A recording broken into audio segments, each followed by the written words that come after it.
Eating instant noodles in your bedroom. A sudden system notification rings in your mind. Ding! Detected that the host is currently at a low point in life. The value enhancement system has been successfully bound. The host may select any item they possess to enhance its value, but this is limited to 3 times per day. You widen your eyes in disbelief, staring fixedly at the blue panel before you. Excitement, euphoria, disbelief, all these emotions intertwined, making you feel as if you were dreaming. 3 times a day, you can enhance the value of any item? Your heart pounded like a drum. This sounded too incredible to be true. Any item at all? You licked your slightly dry lips and asked again for confirmation.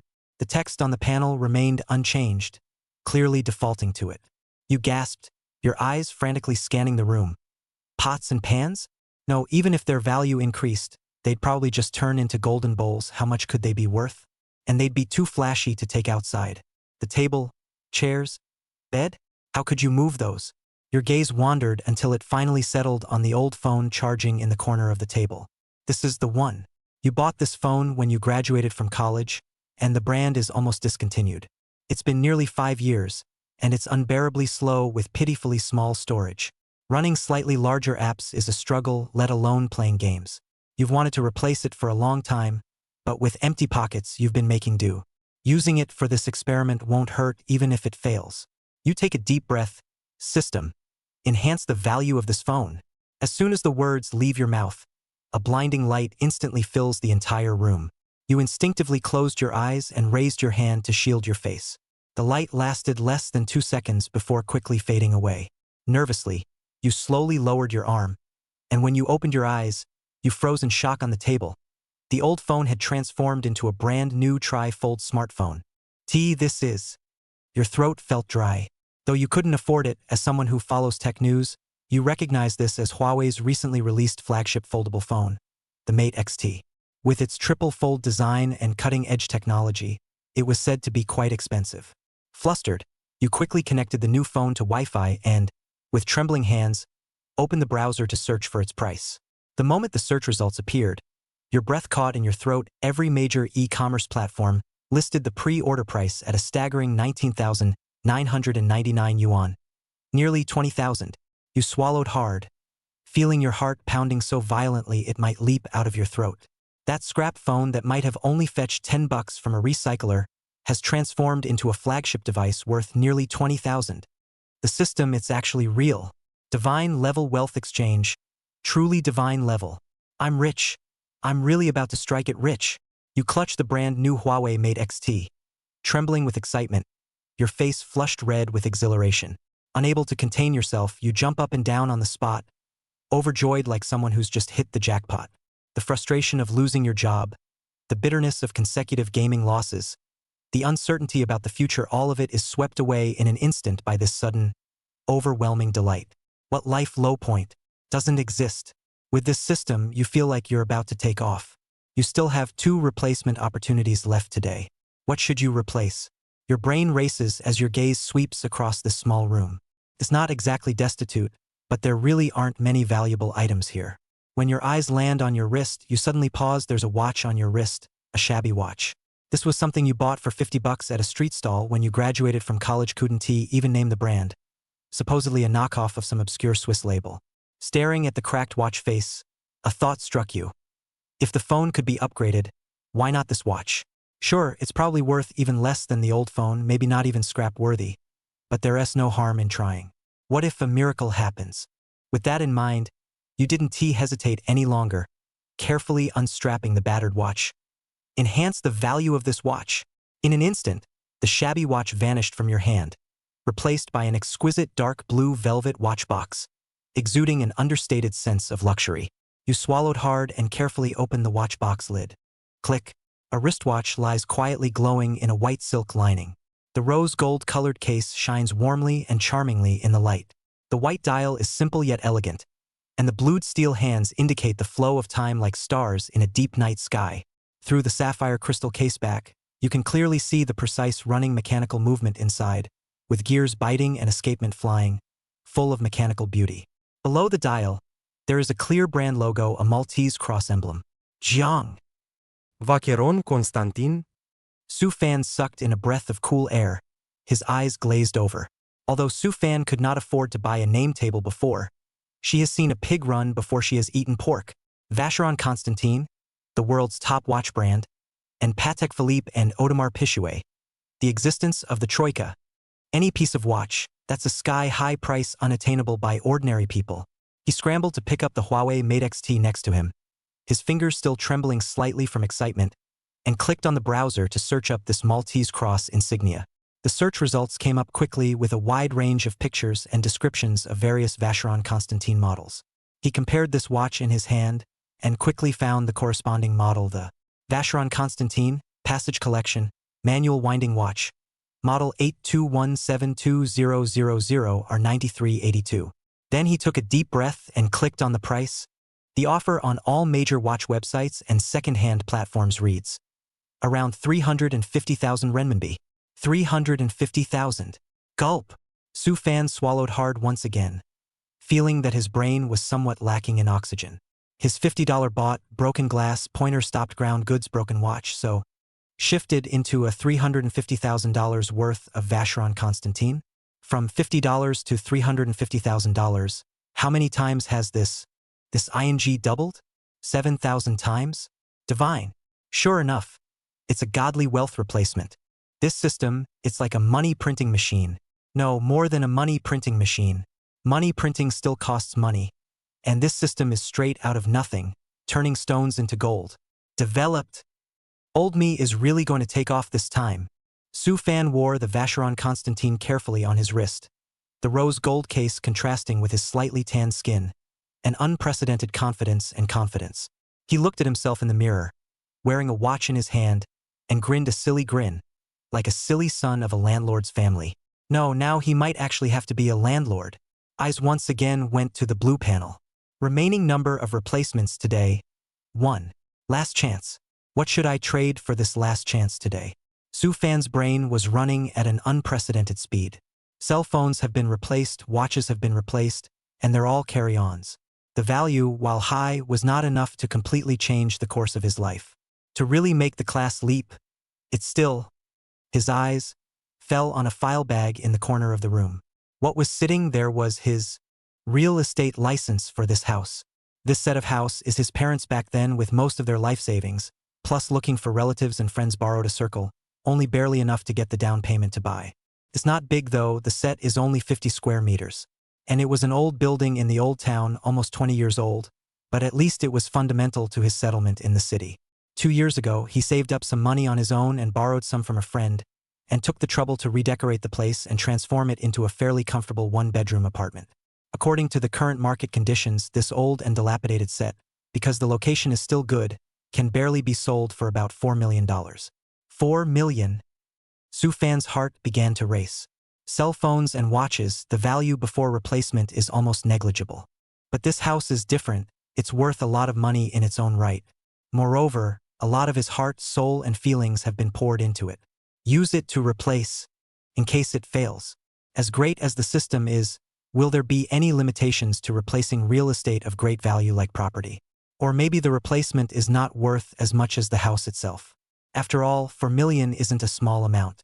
Su Fan looked at the red real estate certificate and fell into a deep tangle. On one side was a solid $4 million estate, his most valuable asset at the moment and his last resort. On the other side of the coin, there is the immeasurably greater wealth that the system could bring in, well over $4 million. A fight to turn a bicycle into a motorcycle. Take a gamble and the motorcycle turns into a Land Rover. It's dry. Su Fan's eyes flashed as he made a decision. The higher the risk, the greater the reward. Since the system is called divine wealth replacement, it definitely can't just replace some trivial things. The pattern has to open up. He went to the corner and carefully removed the red certificate of real estate rights from the document bag. The certificate's wrappers are a bit old and the corners are even slightly rolled up. He took a deep breath, as if completing some kind of sacred ritual, and solemnly placed the real estate certificate, which carried his entire fortune, on top of the blue panel. Buzz! This time, the light that erupted was unprecedentedly blinding. The entire room was illuminated in a blazing white, as if the midday sun disliked him directly in the face. The glare also lasted longer than the previous 2 times, 5 or 6 seconds. Su Fan closed his eyes tightly, his heart in his throat. Did it work? What will be replaced? A villa? Or a luxury downtown bungalow? The light finally dissipated. Su Fan nervously and slowly opened his eyes and looked at the panel. Then, once again, he was dumbfounded. Only to see that on the table where a real estate license was originally placed, at this moment there is a pile of red stuff piled up. Not a book, a stack, eyeballing at least 20 or 30 books. All brand new real estate titles. What is this? This? Su Fan was confused, his brain directly went down. Replace one book and come out with a stack? Buy one get one free. No, buy one get a couple dozen free. Just then, a new line of prompts surfaced on the blue panel. Higher value of replacement item detected. Triggering special system reward. Random explosive production. Congratulations to the host for obtaining the title to the entire building of number 7 in the Sanlin Jingwan neighborhood. Subsidiary reward. 1 unit of room 1201, Unit 2, Block 18, Shanglanjingwan 123 square meters of well-furnished school district house. The relevant real estate rights certificates, full payment purchase contracts, and house keys have been issued, so please check and receive them by the host. Boom! Su Fan felt as if he had been struck by a thunderbolt in his heavenly aperture. St. St. Mission View Bay? That's the city's most prestigious and top-notch property. Located in the heart of the new city, next to the city's top-ranked Key High School and affiliated middle school, is a top school district home no less. It is said that the property prices there have long since broken through the sky, and ordinary people can't even dare to think about it. And now, the system tells him that not only did he get a 123 square meter finely furnished school district house, also got a whole building? Chapter 5, Old Rags for a Building? Not a dream, a whole building? With a trembling hand, Su Fan picked up a real estate license at the top. The brand new red cover, hot gold real estate rights certificate, 6 big letters shining. Turn inside out. Right holder, Su Fan. Shared. Separately owned. Location. Room 101, Unit 1, Building 7, Sanlin Jingwan, XX Road, XX District, City. He picked up another book. Right holder, Su Fan. Location. San Francisco Bay, Building 7, Unit 1, Room 102. Pick up another book. Right holder, Su Fan. Location. Room 201, Unit 1, Building 7, San Francisco Bay. He looked through them quickly, one after another. All of them were the house books of Building 7 of St. Landscape Bay. From the first floor to the top floor, unit after unit. All the rights holders, written in his name, Su Fan. And, at the back of each one, there is a corresponding full payment purchase contract and brand new house keys attached. The steel stamps are clear, full of information, and completely unreadable. In addition to this thick stack of house books for Building 7, there is a separate house book. It's the same 123 square meter school district house in Building 18 that the system suggested. Again, it's a well-decorated, turnkey kind of thing. Su Fan couldn't find any other words to describe her feelings at the moment. The great surprise overwhelmed him like a tsunami, and he felt like he was suffocating with happiness. What a whole building in St. Mission View. The average price of a house in that place is at least over 100,000 a square foot. In one building, there are dozens of units, to say the least. How much is this worth? 100 million? 200 million? Even more? His $4 million old rags to go straight back to a couple $100 million in real estate? Ha ha ha ha ha. Lousy got rich. I'm a billionaire. Su Fan could no longer control himself, holding a stack of house books in place and jumping up and down madly, excited like 100 pounds of children. With a violent wave of his hand, he sprinkled the house book into the air like a heavenly flower. What unemployment, what confusion, what poverty, all of it off. From today, I'm the man who owns a building. No, it's a super landlord. Picking up the house books one by one. His eyes blazed as he looked at the thick stack of red books and the large, heavy set of keys. No, it's got to be a quick visit. Look at my building. Look at my school district house. Su Fan stuffed all the real estate certificates, purchase contracts, and keys into a shoulder bag. Tucking in his newly arrived Huawei Mate XT and the $350,000 Vacheron Constantine again. He changed his clothes and excitedly rushed out of the house. He couldn't wait a second now. He had to go immediately, right away, to witness the birth of his wealthy empire. San Francisco Bay. I'm coming. Su Fan rushed down the stairs and stood on the curb, waving excitedly to stop a cab. Master, go to San Lan Jing Wan. Su Fan pulled open the back door of the cab and sat his butt in, his voice still carrying an uncontrollable excitement. The driver's master glanced at him in the rearview mirror and was amused to see him wearing a tattered set of water-washed sweats and his hair in disarray. Young man, you're going to grab a house too? There are a lot of people going to St. Mission View Bay lately. Robbing a house? Su Fan froze for a moment, then reacted with a hefty smile. Sort of, go take a look. That place is amazing. The driver is a chatty person. Immediately opened the box. Do you know? Next to it is the best high school in our city, Chuanfu No. 2 Middle School. There is also the middle school attached to it, which is also top-notch. Because of this, the property prices in Sanlin Jingwan are going up like a rocket. Yes. Su Fan pretended to be confused, but in his heart, he was happy. That's right. The master driver slammed his foot on the gas, merged into traffic. It's not just hard to buy a home now. Renting is up for grabs. How many parents are trying to get a house in that neighborhood just to get their kids to school? Sanlitun Bay? That's even more unthinkable. The absolute king of buildings. I've heard that recently the investigation is strict, the previous kind of partition rooms, group rented rooms are not allowed to engage in, the regular housing is even less. If you really want to land over there, you'll have to hurry. Listening to the driver's words, Su Fan's heart was even more beautiful. Scarcity? A steal? That's great. Doesn't that mean his house is better rented and the rent is higher? He took out the Huawei Mate XT that had just arrived. The screen of this phone is really big, and it is just cool to use it. He skillfully clicked on a well-known local real estate forum. Sure enough, there were several spiked and topped posts floating around the front page. Rush. Urgent. Heavily seeking to rent a 3-bedroom apartment near St. Mary's View. Kids will be in middle school next year. Budget is negotiable. Sincerely seeking rent 2-bedroom apartment in St. Lansing Bay or surrounding neighborhoods for a family of 3, clean and tidy, long-term stability. Asking for a friend. Are there any small apartments for rent in St. Mission View Bay? For accompanying students, price is negotiable. Scrolling down, similar posts seeking rent are densely packed. Looking at Su Fan dazzled. The demand is so high, then what are you waiting for?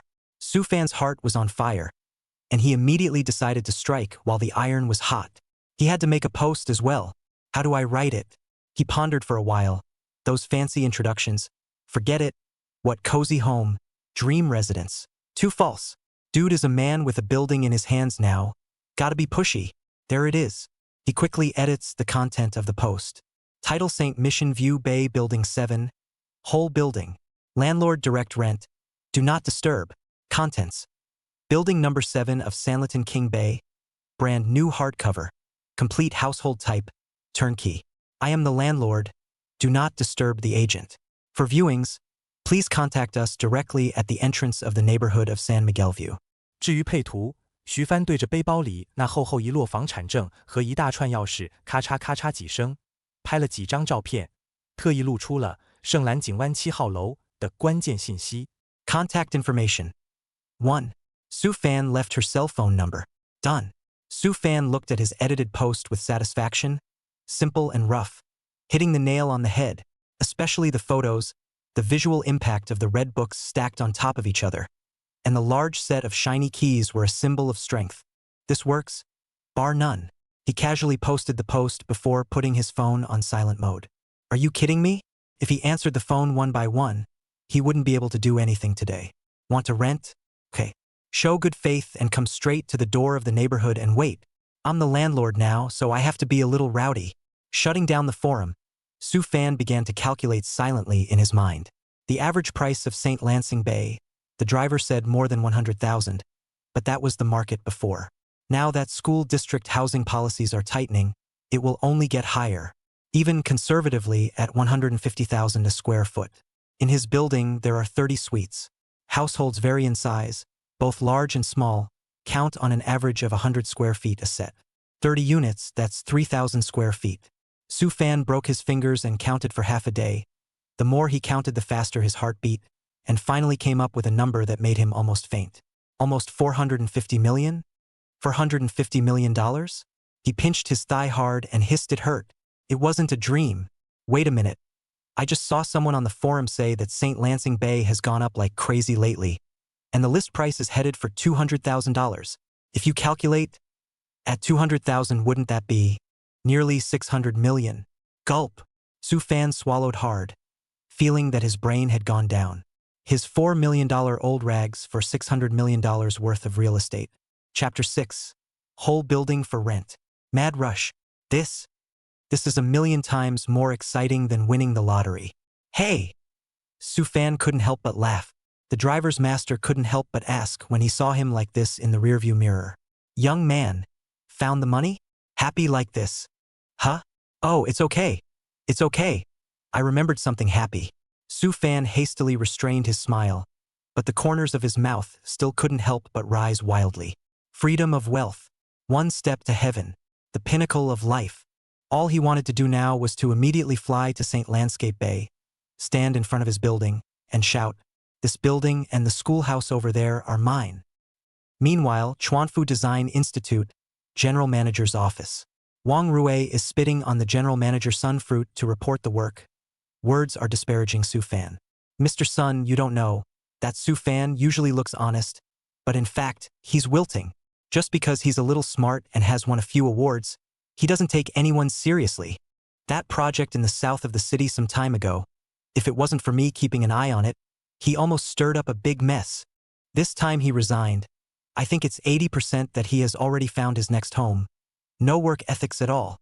Wang Rui spoke with righteous indignation, as if Su Fan was some kind of unforgivable sinner. However, Sun Fruit behind the desk looked a little distracted. His brow was furrowed and he glanced at his cell phone every now and then, his fingers still tapping mindlessly on the desktop. Well, no. Sun Fruit responded perfunctorily. Su Fan's matter, you look after it yourself. Since he's already gone, the formalities will be done for him as soon as possible. Wang Rui's heart rejoiced. He was waiting for these words. Mr. Sun was tacitly approving of his handling of Su Fan. He had long looked at Su Fan with disdain. Why is that kid so young and so good at design? Several big projects have been stolen by him. It is also better looking and has a better, bah humbug personality than yourself. That kid is a bore. Now there's finally a chance to step on him for good. Wang Rui's eyes rolled and he continued to add fuel to the fire. Mr. Sun, the main thing is that this kid left too quickly. A lot of work has not been handed over clearly. I worry about it. All right. Sun Fruit impatiently interrupted him. Can't you handle this little matter on your own? I still have things to do. I have to go out. With that, Sun Fruit picked up his cell phone and car keys and stood up. Mr. Sun, where are you going? Wang Rui subconsciously asked. Alas, don't mention it. Sun Chunggong sighed with a sad look on his face. It's still not about my son's schooling. He wants to rent a house in Sanlin Jingwan so that he can go to high school later. The houses over there are too sought after. I have to hurry up and take a look. If I'm late, I won't even be able to get soup. After saying that, Sun Fruit left the office with hurried footsteps. Wang Rui looked at Sun Fruit's departing back and was staggered in his heart. San Francisco Bay? The rent on all the houses in that place is horribly expensive. Isn't it? Mr. Sun is really willing to spend money for his children's schooling. Gee, the rich man's world is different. But it just gave him a chance to perform. If he can help Mr. Sun grab a set, the corner of Wang Rui's mouth hooked into a smug smile. He first went to the Ministry of Personnel, explained a few words about the matter of Su Fan's departure procedures, suggesting that the personnel side can be a little stuck, do not need to be so anxious to do. Then, he returned to the design department and waved at Zhou Qiming, a female intern who had just joined not long ago and had a pure and lovely look. Cho, come here for a minute. Zhou Qiming hurriedly put down the work in her hand and walked over quickly. Manager Wang, you're looking for me? Well, Wang Rui pretended to clear his throat. It's like this. There's a project on the west side of the city that needs to go on a field trip, so you'll go with me to familiarize yourself with the process. Okay, Manager Wang. Zhou Qiming was unsure, but still nodded her head obediently. Wang Rui nodded with satisfaction, but in his heart he was calculating something else. He knew that Su Fan's family was also in the west part of the city, and it seemed that he was still living in an old broken-down house. I don't know the exact address, but I can take my chances. He intended to bring Zhou Qiming with him, nominally to inspect the project, but in reality he wanted to secretly solve the problem for his boss and flatter him. By the way, in the accidental encounter, Su Fan, sarcastic. He just wanted to show Su Fan that he, Wang Rui, was now springing to life with a beautiful woman by his side, and he, Su Fan, just an unemployed, bereaved dog. It would be best to humiliate Su Fan again in front of Zhou Qiming, so that he would know what would happen if he offended himself. Humph. Su Fan, you wait for me. Wang Rui took out his cell phone and wanted to give Su Fan a call, pretending to ask about the job handover and spying on his location in the meantime. However, the phone dialed over, the handset came. You dialed, the user temporarily cannot be connected tone. Wang Rui frowned and dialed again, still unable to connect. What the hell? Wang Rui muttered somewhat irritably, putting his cell phone away for the time being. Forget it. Just go straight through. He took Zhou Qiming and left the company. And at the moment, Su Fan's cell phone was lying quietly in her backpack. His simple and brutal posting for rent has created a stir on local real estate forums. An entire building for rent? Seriously? Building 7, St. Mission View Bay? I know that location. The king of buildings. Is this chart real? So many house books. Landlord direct rent? That's awesome. The agency fee is saved. What's the owner's phone number? I'll blow it. Don't call. The owner's phone is probably busted. It doesn't work at all. Request private message from owner. Raise the rent. I'll pay double the rent. Just asking for a small apartment to stay with. The post went out in less than 10 minutes. The number of views broke 10,000, and the number of replies instantly went up to 1,000. Countless calls for rent like a tidal wave to the number left by Su Fan, but without exception, they cannot be connected. Su Fan knows nothing about this. He is looking out the window at the fast receding street scene, longing for his upcoming chartered career. He even began to calculate whether he should buy a Lamborghini or a Ferrari first when he collected the rent. The cab sped along, and soon, a brand new, imposing upscale neighborhood appeared in Su Fan's field of vision. San Miguel View, here it is. In front of the entrance to the Sanlin Jingwan neighborhood, a black Audi A8L made a beautiful tail swing and steadily parked in the temporary parking space on the side of the road. The car door opened, and a middle-aged man wearing a customized suit with meticulously combed hair, but with a few anxious faces, walked down quickly. He is none other than the general manager of Chuanfu Design Institute, Sun Fruit. Phew! Sun Fruit took a long breath and raised his hand to wipe the non-existent sweat from his forehead. I just raced all the way over here, and my heart is still pounding right now. Can't be helped. It's about his son's future. Can he not be anxious? In order for his son to be listed on the Key High School, he has put all his treasure on the school district housing on this side of the Sanlin Jingwan. I've made a lot of connections and approached a lot of agents before, and they all said they didn't have a room. Either that or it's ridiculously overpriced and not owner direct rented, and the 7 or 8 fees add up to be downright scary. Seeing that the date of the beginning of the school year was getting closer and closer, his heart was like a cat scratching. Just a moment ago, he was still sighing in his office when his secretary suddenly rushed in to say that the local real estate forums were blowing up. There's a mysterious landlord who's directly listed the entire building, number 7, of St. Mission View Bay, 30 suites, for rent. How many sets? Sun Fruit bounced up from his boss chair right then and there. 30 sets. And 9 of them are large square-meter 3-bedroom apartments. The secretary was also excited. Chapter 7 Landlord-Tenant Barrage. What's the problem? Quick. Call me quickly. Just say I want to rent it. Rent the biggest one. No matter the size, grab a set first. Sun Fruit commanded sharply. However, the secretary reported bitterly. Mr. Sun, the phone can't be reached. It keeps prompting that it can't be connected. So I guess it's been busted. Can't get through? Sun Fruit frowned tightly, paced the office twice, and made an instant decision. Prepare a car. I'll go over right now. I don't believe it. 30 houses. I can't even grab one. He felt that the landlord would surely come over to deal with this whole building for rent in person. As long as he found the landlord himself, with his connections and sincerity in Jincheng, he was still afraid of not being able to rent a suite. Thus, there was that scene just now. Sun Fruit took out his cell phone and dialed the number that was top of the forum again without dying. The first couple of times it was unavailable and he had lost all hope. It was purely a habitual action. However, this time, Doe. Dough. Past? Sun Fruit's eyes instantly glazed over, his heart nearly jumping out of his throat. He hurriedly cleared his throat and spoke into the phone in as calm a tone as he could manage, but with a hint of urgency. Hello? Hello, is this Mr. Su? I saw your posting on the real estate forum for the rental of Building 7 in Sanlinjingwan. And at this moment, the other side of the entrance to the St. Landscape Bay neighborhood. Su Fan was leaning against a large tree, looking at the long string of dense missed call records on his cell phone screen, and the corner of his mouth couldn't help but twitch. I'm going to. How long has this been going on? Hundreds of missed calls? And the text messages are blowing up. Su Fan smacked his lips, feeling that he had still underestimated the people's passion for quality school district housing. He scratched the screen and eyed a familiar name, Wang Rui. Hey, this grandson called too? What do you want? Begging me to go back to work. Su Fan skimmed his mouth and directly ignored it. Are you kidding? I'm the man who owns a building now, and I'm still going back to your Thai company to look at your face? You've got to be kidding me. Just then, a new call came in with Sun results on the screen. Who's this? Su Fan has a little impression, seems to be a party boss that the company has cooperated with before, the head of the Chuanfu Design Institute. What does he want with me?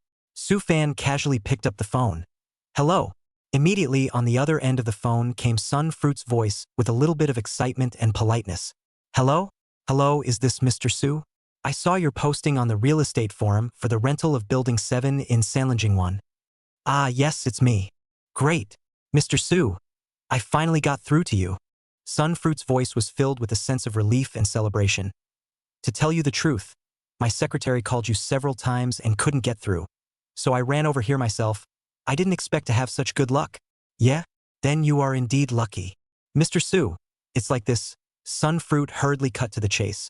My son will be going to high school soon, so I want to rent a house to accompany his studies over here in Sanlinjingwan. I see that there are large square meter 3-bedroom apartments in the listings that you posted, and I wonder if I can. Oh, you mean that 3-bedroom, Su Fan trailed off, deliberately hanging on to the other party's appetite. Well, the house does exist, and there's more than one set. Really? Great. Sun Fruit was overjoyed. Mr. Su, look at the price. Price, well said. Su Fan said slowly. As you can see, I just sent out this post, and there are too many people asking. So, my principle is simple, the highest bidder gets it. He didn't say yes or no outright. Just kidding. This is only the first caller. There must be more trenchant ones waiting behind.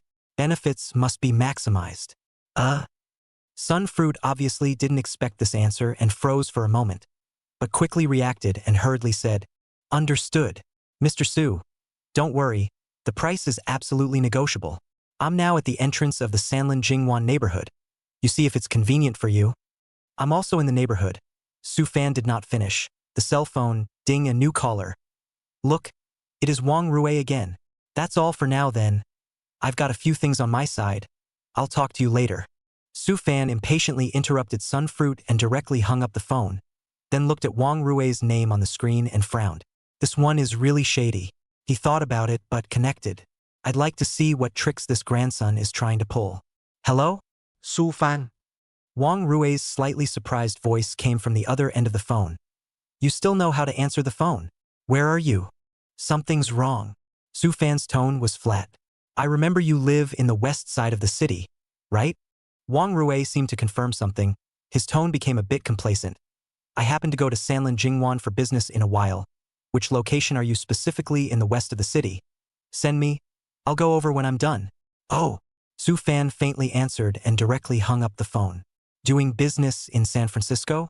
Wouldn't want to rent a room too. Just right. Saves me the trouble of having to find another chance to clean you up later. Su Fan put away his cell phone and raised his eyes to look around. Sure enough, a number of people had already gathered at the entrance to the neighborhood, mingling in 2s and 3s. Many people had anxious and expectant looks on their faces, and they could be vaguely heard inquiring. Hey, did you see that Mr. Su who posted that? Holy, a whole building for rent. That's awesome. I wonder if the landlord is here yet. Su Fan stroked his chin and decided not to reveal his identity for the time being. When Wang Rui comes, there will be more people, and the scene will be lively. He slipped into the vicinity of Building 7 and waltzed in, thinking he was now the owner. The building is new and clean. He found a random set of empty rooms on the lower level with unlocked doors and pushed his way in and around. Ooh, finishing touches. The floors are shiny. The walls are snow white. The kitchen and bathroom are fully equipped. And even the basic furniture and appliances are complete. What refrigerator, air conditioner, washing machine, water heater, sofa, bed. Turnkey is more than enough. TSK. The system honestly doesn't deceive me. With these conditions, the rent mustn't rub up.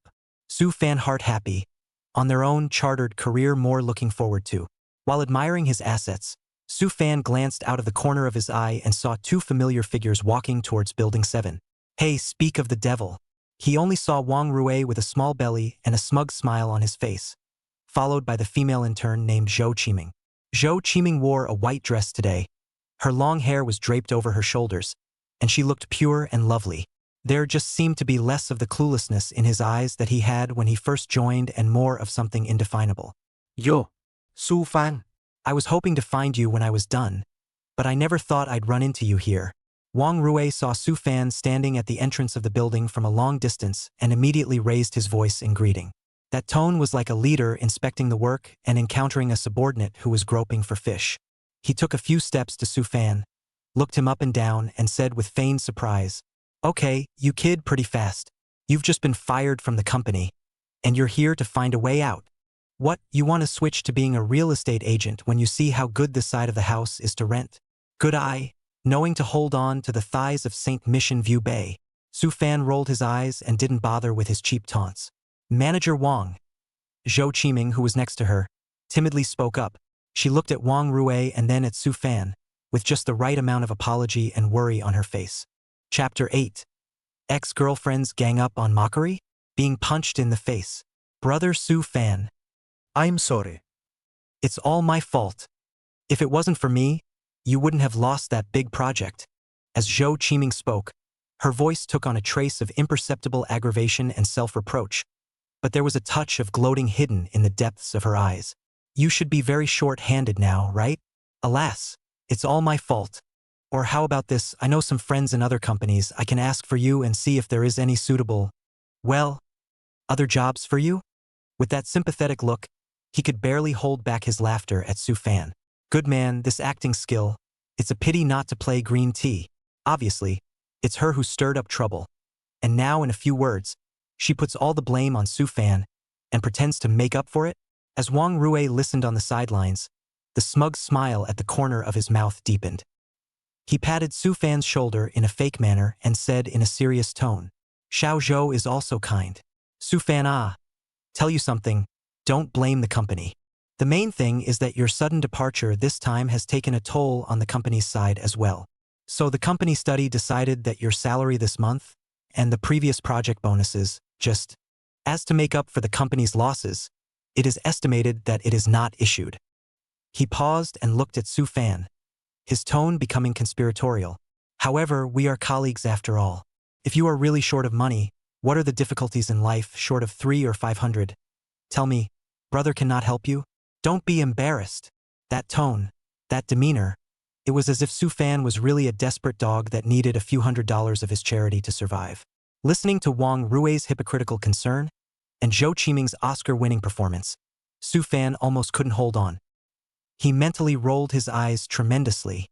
Dude is now the one with the system in his hand, about to lay down and collect rent, and he's breaking bread with you two here?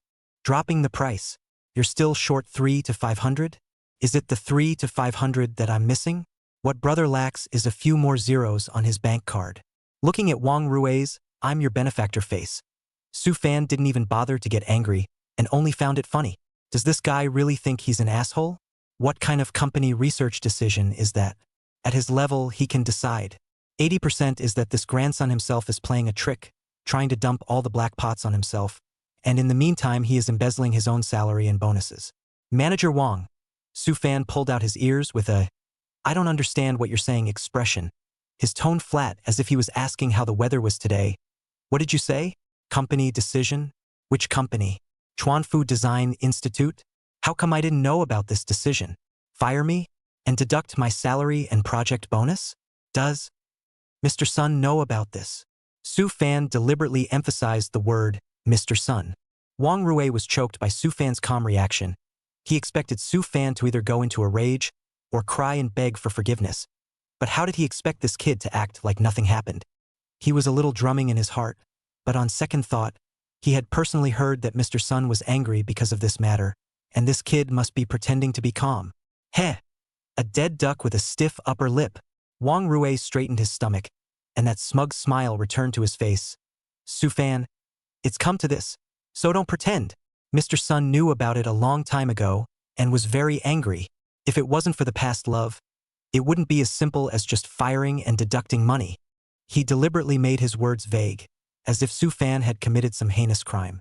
Next to her, Zhou Qiming also hurriedly helped out, her voice soft as she blinked her big innocent eyes.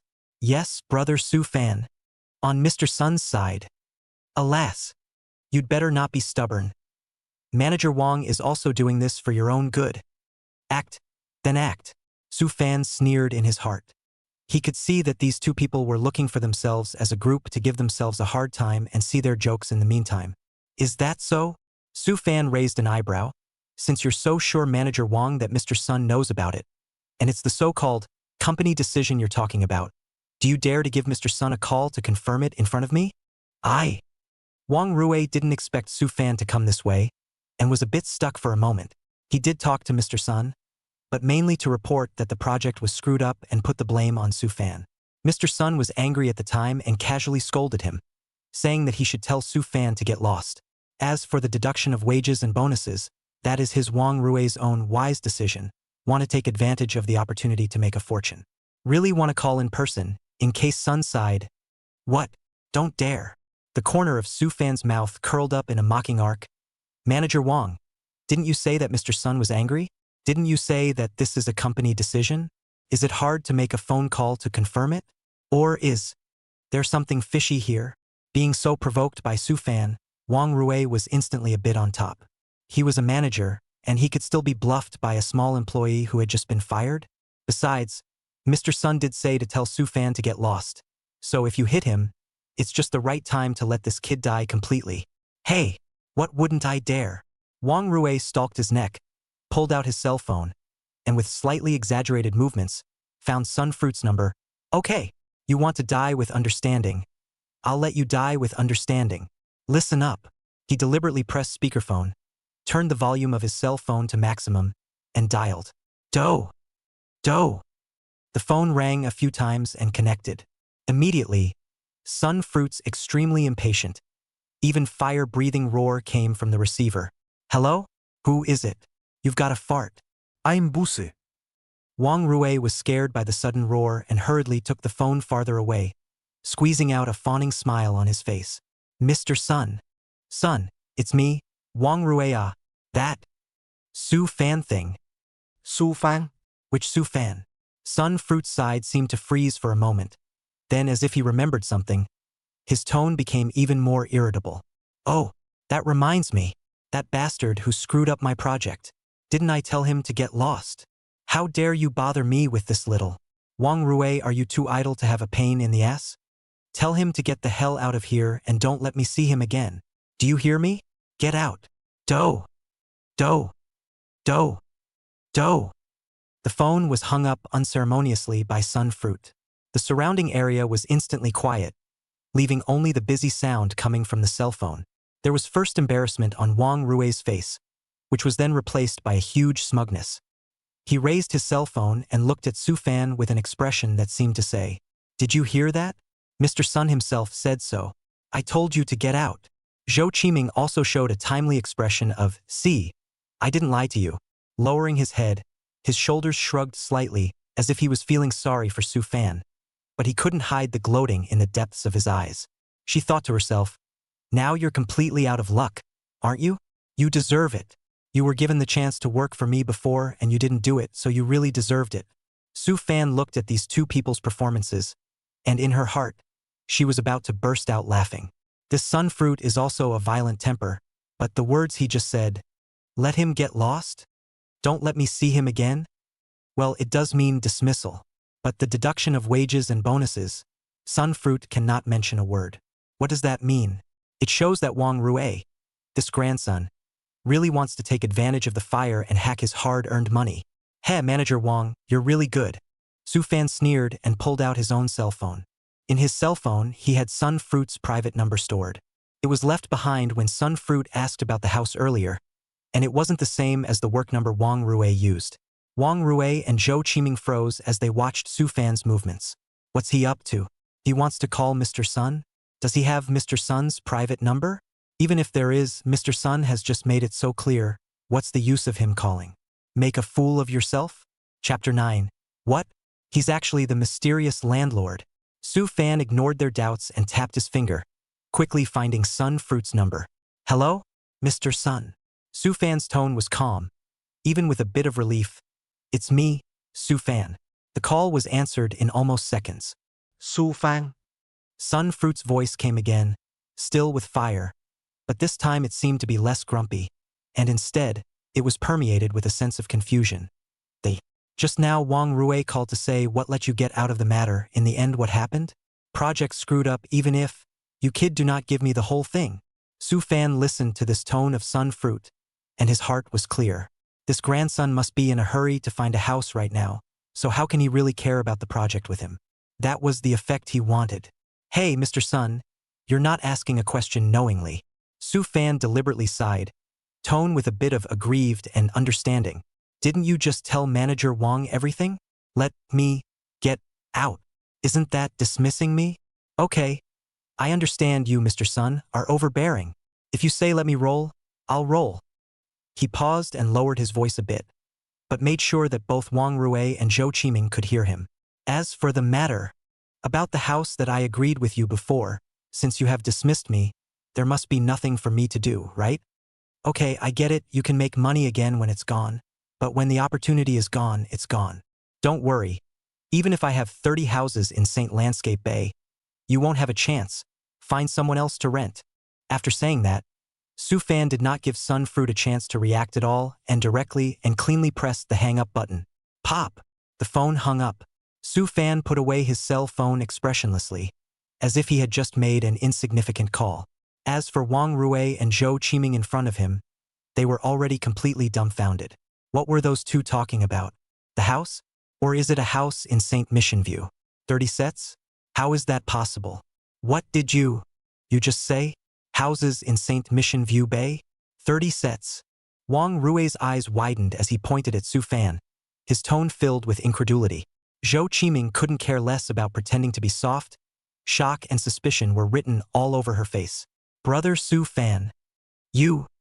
What did you just say to Mr. Sun? What 30 houses? Are they the houses in St. Mission View? You really have a house here? I'm afraid it's not a bluff. This was too much information, completely beyond their cognitive scope. How could a poor kid who had just been fired talk to the general manager of the Chuanfu Design Institute about a lease contract for a schoolhouse in Sanlin Jingwan? Not to mention 30 sets. It's a no-brainer. Su Fan looked at their shocked expressions, and his heart was refreshed. That was the effect he wanted. Let you look down on me? Let you think I'm desperate? Let you think I'm a charity case? He was too lazy to explain himself to these two jumped-up clowns. And even more so, he didn't want to waste time. He's got a bunch of houses waiting to go up for rent. Does it matter to you what I say? Su Fan rolled his eyes and took a step with the intention of leaving. Zhou Qiming saw that Su Fan was leaving and panicked even more. She bit her lip, a flicker of resentment and annoyance flashing across her face. This kid just got fired and he's still here pretending to be a big shot? 30 houses in San Francisco? That's a lie. Heh, brother Su Fan. You really know how to brag. Zhou Qiming opened her mouth in a conspiratorial manner, with obvious sarcasm in her voice. 30 houses in St. Mission View Bay? Do you know how much that house costs per set? And rent it to Mr. Sun? Who do you think you are? A poor man who has just been fired from the company and even had his salary and bonus deducted. What kind of big tail is he pretending to be here? He's not afraid of the wind blowing his tongue out. Wang Rue also reacted after hearing Zhou Qiming's words. Yeah, right. Where did this kid get 30 suites? He's an ordinary employee, even if he works until he dies. He can't afford a house in St. Lon Kings Bay. Can he? He must be bluffing, acting out, trying to save face. That's right. Wang Rue immediately chimed in, his face resuming that beaten expression. Su Fan, You brat, don't pretend to be here. 30 sweets? You think you're in a TV show? Who doesn't know your background? You're a pauper. Get lost. Don't be an eyesore. He looked at Su Fan smugly, as if he had seen through his trick. Su Fan laughed in anger at their faces. Fine, you don't believe me, do you? Then I'll show you with my own eyes. He was about to say something when he suddenly heard a noise from behind him. What's going on? Why are there so many people around the front? Seems like a fight? It turned out that the roar of Wang Rui and Sunfruit when they were on the phone just now, as well as the argument between Su Fan and Wang Rui Zhou Qiming, had already attracted the attention of many people around. Shanglan Jingwan is a high-grade district, usually very quiet, suddenly so lively, naturally attracted curious neighbors gathered around. Wang Rui and Zhou Qiming also noticed the crowd gathered around them, and a smug look appeared on their faces coincidentally. Humph. Let this kid brag and pretend here, just so we can all see his jokes. The two of them looked at Su Fan, who was surrounded by the crowd, with smiles on their faces as they watched the show. Just then, there was a sharp honk of a car horn not far away. They. A black commercial car flew over towards this side, a little fast, and it was about to hit Wang Rui, who was standing on the side of the road. Who the hell is that? Wang Rui was so scared that he hurriedly jumped away, cursing as he did so. As a result, he just cursed out, fixed his eyes to see that the car was actually the Chuanfu Design Institute. Moreover, the person sitting in the driver's seat is Sun results. Wang Rui instantly turned pale, and his curses got stuck in his throat, turning into stuttering exclamations of shock. Mr. Sun. Sun? Sunfruit stopped the car with an anxious look on his face, apparently driving a little hard because he was in a hurry to find a house. He didn't even notice Wang Rui, his eyes darting through the crowd as if he was looking for someone. Where's Su Fan? Let him. Where is he? He was going to yell, let him get out of here. But the words came to his lips and swallowed back, apparently remembering Su Fan's phrase 30 houses on the phone earlier. Although it is indeed incredible that a junior employee of the company and the mysterious sticker with 30 sweets in his hand live in a phone number, it is better not to be easily offended again at this time. Wang Rui and Zhou Qiming glanced at each other, both seeing cluelessness and a hint of foreboding in the other's eyes. Mr. Sun's reaction is not right. How do you feel that you are not here to back them up, but instead, to find Su Fan? And how does this tone sound a little false? Right at this moment, Sunfruit finally saw Su Fan standing at the entrance of Building 7 with a calm face in the gap of the crowd. His eyes lit up and he rushed over in 3 steps. The crowd of onlookers were startled by his aggressive appearance and subconsciously moved out of the way. Wang Rui thumped in his heart and said that it was not good. Look at Mr. Sun's posture. His goal is clear, straight to Su Fan. He hurriedly wanted to follow the past, want to see the situation, and in the meantime in front of Mr. Sun to show a little, just now the misunderstanding to explain clearly. But just as he raised his foot, Sunfruit turned his head and rushed to him again. How dare you stand here? When Sunfruit saw Wang Rui and thought of how he almost missed the perfect opportunity to rent a school district room because of this idiot, the whole thing was furious. Chapter 10 Let you be arrogant. Miserably crushed. The more Sunfruit thought about it, the more angry he became, and finally he simply raised his shiny leather-shod foot, put all his strength into it, and viciously kicked Wang Rui in the stomach. Ow! Wang Rui was directly bent over by this sudden kick, covering his stomach, his face suffocating red like a boiled shrimp. There was a gasp from the surrounding crowd. Hey, how to hit someone? I'll go. This guy's mean. What the hell is this? Sunfruit didn't care about this. He pointed at Wang Rui's nose, spittle flying and cursing. Wang Yuhui, I'm telling you, if I can't rent Mr. Su's house and get that 3-bedroom apartment today, I'll go back and castrate you and feed you to the dogs. Do you believe me? At those words, the room fell silent. Castrate? Castrate and feed to dogs? The onlookers were completely confused. What the hell is this? Wasn't it this fat manager with a little girl who was lecturing that young man just now? How come in the blink of an eye, this boss with a big car kicked his own man and had to castrate him? Wang Rui was even more scared out of his wits. The sharp pain in his stomach coupled with Sunfruit's murderous threats made him almost pee on the spot. He finally realized that things seemed to be completely different from what he thought. Mr. Sun's attitude towards Su Fan is so weird. Zhou Qiming was also scared silly. Her little face was white, hiding behind Wang Rui, not daring to breathe. Her brain went completely down as she watched the dramatic scene in front of her. Right in the middle of this chaotic and weird atmosphere, Su Fan, who was focused by all the people's gazes, slowly moved, carrying the ordinary-looking duffel bag. He stepped nonchalantly out of the aisle that the crowd had made way for.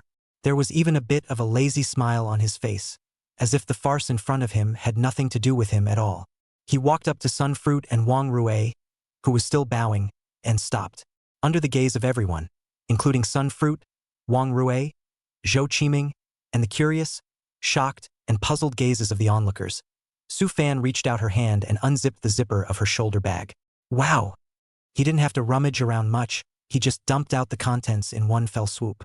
A thick pile of real estate rights certificates with red covers and national emblem symbols were the first to fall out. Scattered on the ground, at least 20 to 30 of them. Each book represents a house in St. Mission Vista. Immediately after that, a stack of printed, apparently uniformly formatted house rental contracts fell out. Depending on the thickness, there are dozens of copies, to say the least. Finally, there was a crisp jingle, jingle, jingle, and a whole bunch of brand new, numbered and labeled security door keys fell to the ground in a small mountain of metal. In the sunlight, those red housebook covers, black and white contracts, and shiny keys dazzled almost everyone's eyes. Wang Rui rounded his eyes. His mouth opened so wide that he could stuff an egg into it, and stared at those things on the ground with a deadpan expression. Real estate license, rental contract, the keys, all real. And the quantity. He roughly scanned, his heart thumped. Really 30 sets, combined with Sun Fruit's almost pleading tone just now, and this hateful kneeling attitude now. A terrifying thought instantly struck through Wang Rui's brain. This kid, Su Fan, is not bragging. Does he really own this whole building? That mysterious landlord who posted on the forum to rent out an entire building is Su Fan? Wang Rui only felt the sky spinning. Both legs went limp, and he directly sat down on the ground. His face was bloodless. His eyes were empty, and he mumbled something out of his mouth. No way. This is impossible. How did he get so many houses? Zhou Qiming was also completely dumbfounded. She looked at the pile of hard currency on the ground, which was enough to make any Jincheng man go crazy, and then looked at Su Fan, who had a light-hearted face, as if he was just dumping out some garbage, and was shocked by the waves inside her heart. This usually looks ordinary, even a little bit of the former colleague. This just by himself, and Wang Rui teamed up, squeeze away from the poor boy. Surprisingly, the owner of an entire building in St. Mission View, 30 school district houses. How much is that worth? A few $100 million, or $1 billion or so? A possibility suddenly occurred to her. Is it possible that Su Fan is not an ordinary person at all, but some deep-hidden super-rich second generation, come to work in the company just to experience life? Thinking of this, Zhou Qiming's face became more complex, with shock, disbelief, and a hint of remorse. If she had known that Su Fan was a big shot at this level, she would have been. Sun Fruit was also shocked by Su Fan's simple and brutal way of showing her family's background. But then he reacted, and a more eager and fawning smile immediately piled up on his face. Solid hammer.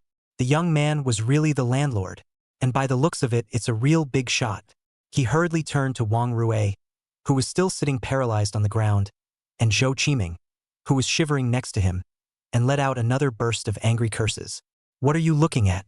Don't get out of my way yet. Two eyeless things. Blind your eyes. If you offend Mr. Su, I'll see if you still want to hang out in Jean City in the future. After cursing, he immediately changed into a warm smile and bowed slightly to Su Fan. His tone that was polite. Mr. Su, look. At this mess. It's all my fault. It's all my fault for mismanaging the situation and letting these two idiots run over you. Don't be so lenient with them. He pointed at Wang Rui and Zhou Qiming. I've investigated clearly. The matter of the previous project and the matter of your salary bonus are all caused by Wang Rui, this grandson, who is messing around in it. Don't worry. I'll go back and take it seriously. Dismissal. Must be fired. And also inform the whole industry. Let them get out of the design circle completely. Then he rubbed his hands together again, cautiously. That? Mr. Su, look, your previous resignation at our company, will be treated as if it never happened. You can come back to work at any time. No, no, no, you don't have to work. Just put up a name. The salary and bonus will be paid as usual. I'll give you an extra, 3 months. No, 5 months salary. Consider it my way of making amends to you. What do you think? Sunfruit had only one thought now. No matter what, we must make this young god of fortune happy. Not to mention 5 months salary, even if he had to call him dad. He would have admitted it for the sake of his son's school district house. Su-fan looked at Sunfruit's back and forth 180-degree turn in attitude, and his heart simply burst with joy. Heh, just now you were telling me to get lost? Now you're begging me to come back? And 5 months salary? Instead, he had little expression on his face, and only glanced faintly at Sunfruit, the corner of his mouth curving up into a smirking, non-smirking arc. Mr. Sun, you are too kind. He bent down, slowly and methodically picking up the real estate license, contract, and keys from the floor one by one, patting the dust on them, stuffing them back into his backpack, and zipping it up. Only then did he look back at Sunfruit and said in a flat tone, "Going back to work won't be necessary. As for that little paycheck, to be honest, I'm right now not really missing much." Nos chourti? The words were not loud, but they fell on the ears of those around them like flat thunder, especially those potential tenants who were already in the neighborhood inquiring about renting an apartment and were now watching. Hearing this and looking at Sunfruit's groveling appearance, how could there be any who didn't understand? Ooh, so this young man is the real landlord. Awesome. A whole building. My God. I said why that boss suddenly changed his face just now. So it's because he's offended the landlord's big brother. It is. Still talking about firing people and docking their paychecks. I think it's because you want to be greedy, right? That's right. This kind of boss, his character is not good. Young man, don't bother with him. Right? If we want to rent it, we'll rent it directly from you. We won't get involved with him. Chapter 11, Fixing the Rent. How do tenants appreciate it? For a while, the crowd was in an uproar, and the spearheads were pointed at Sunfruit. We all want to come to rent a school district room. Naturally, we are on the side of Su-fan, who has a handful of properties. Sunfruit was accused by the crowd of blushing and embarrassed, but did not dare to retort, and could only continue to nod his head at Su-fan, squeezing out a smile on his face that was worse than crying. Wang Rui and Zhou Qiming were even more eager to find a crack in the ground, and those despicable and mocking gazes around them were like needles on them.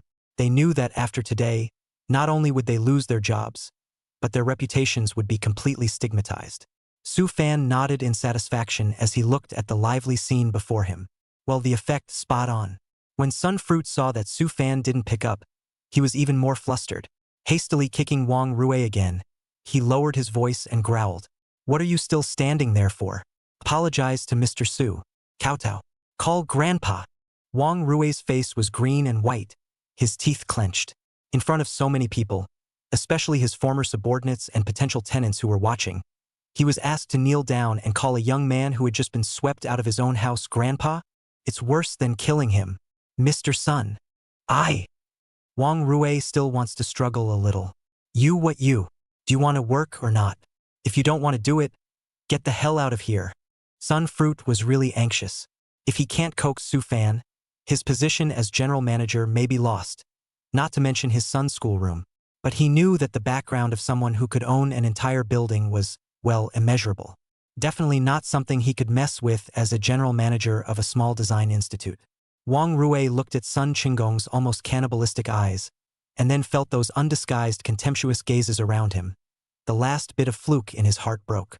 He knew that if he didn't kowtow today, he'd lose his job. And Sunfruit will absolutely stink him up in the industry like he said he would. Humiliation, anger, and unwillingness. All kinds of emotions tumbled in Wang Rui's heart, and finally all turned into a deep sense of powerlessness. He dropped to his knees with a loud plop, a sound that stung in the quiet crowd. He lowered his head and squeezed a few words through his teeth. "Master Su. Su. Master, I was wrong. I shouldn't have."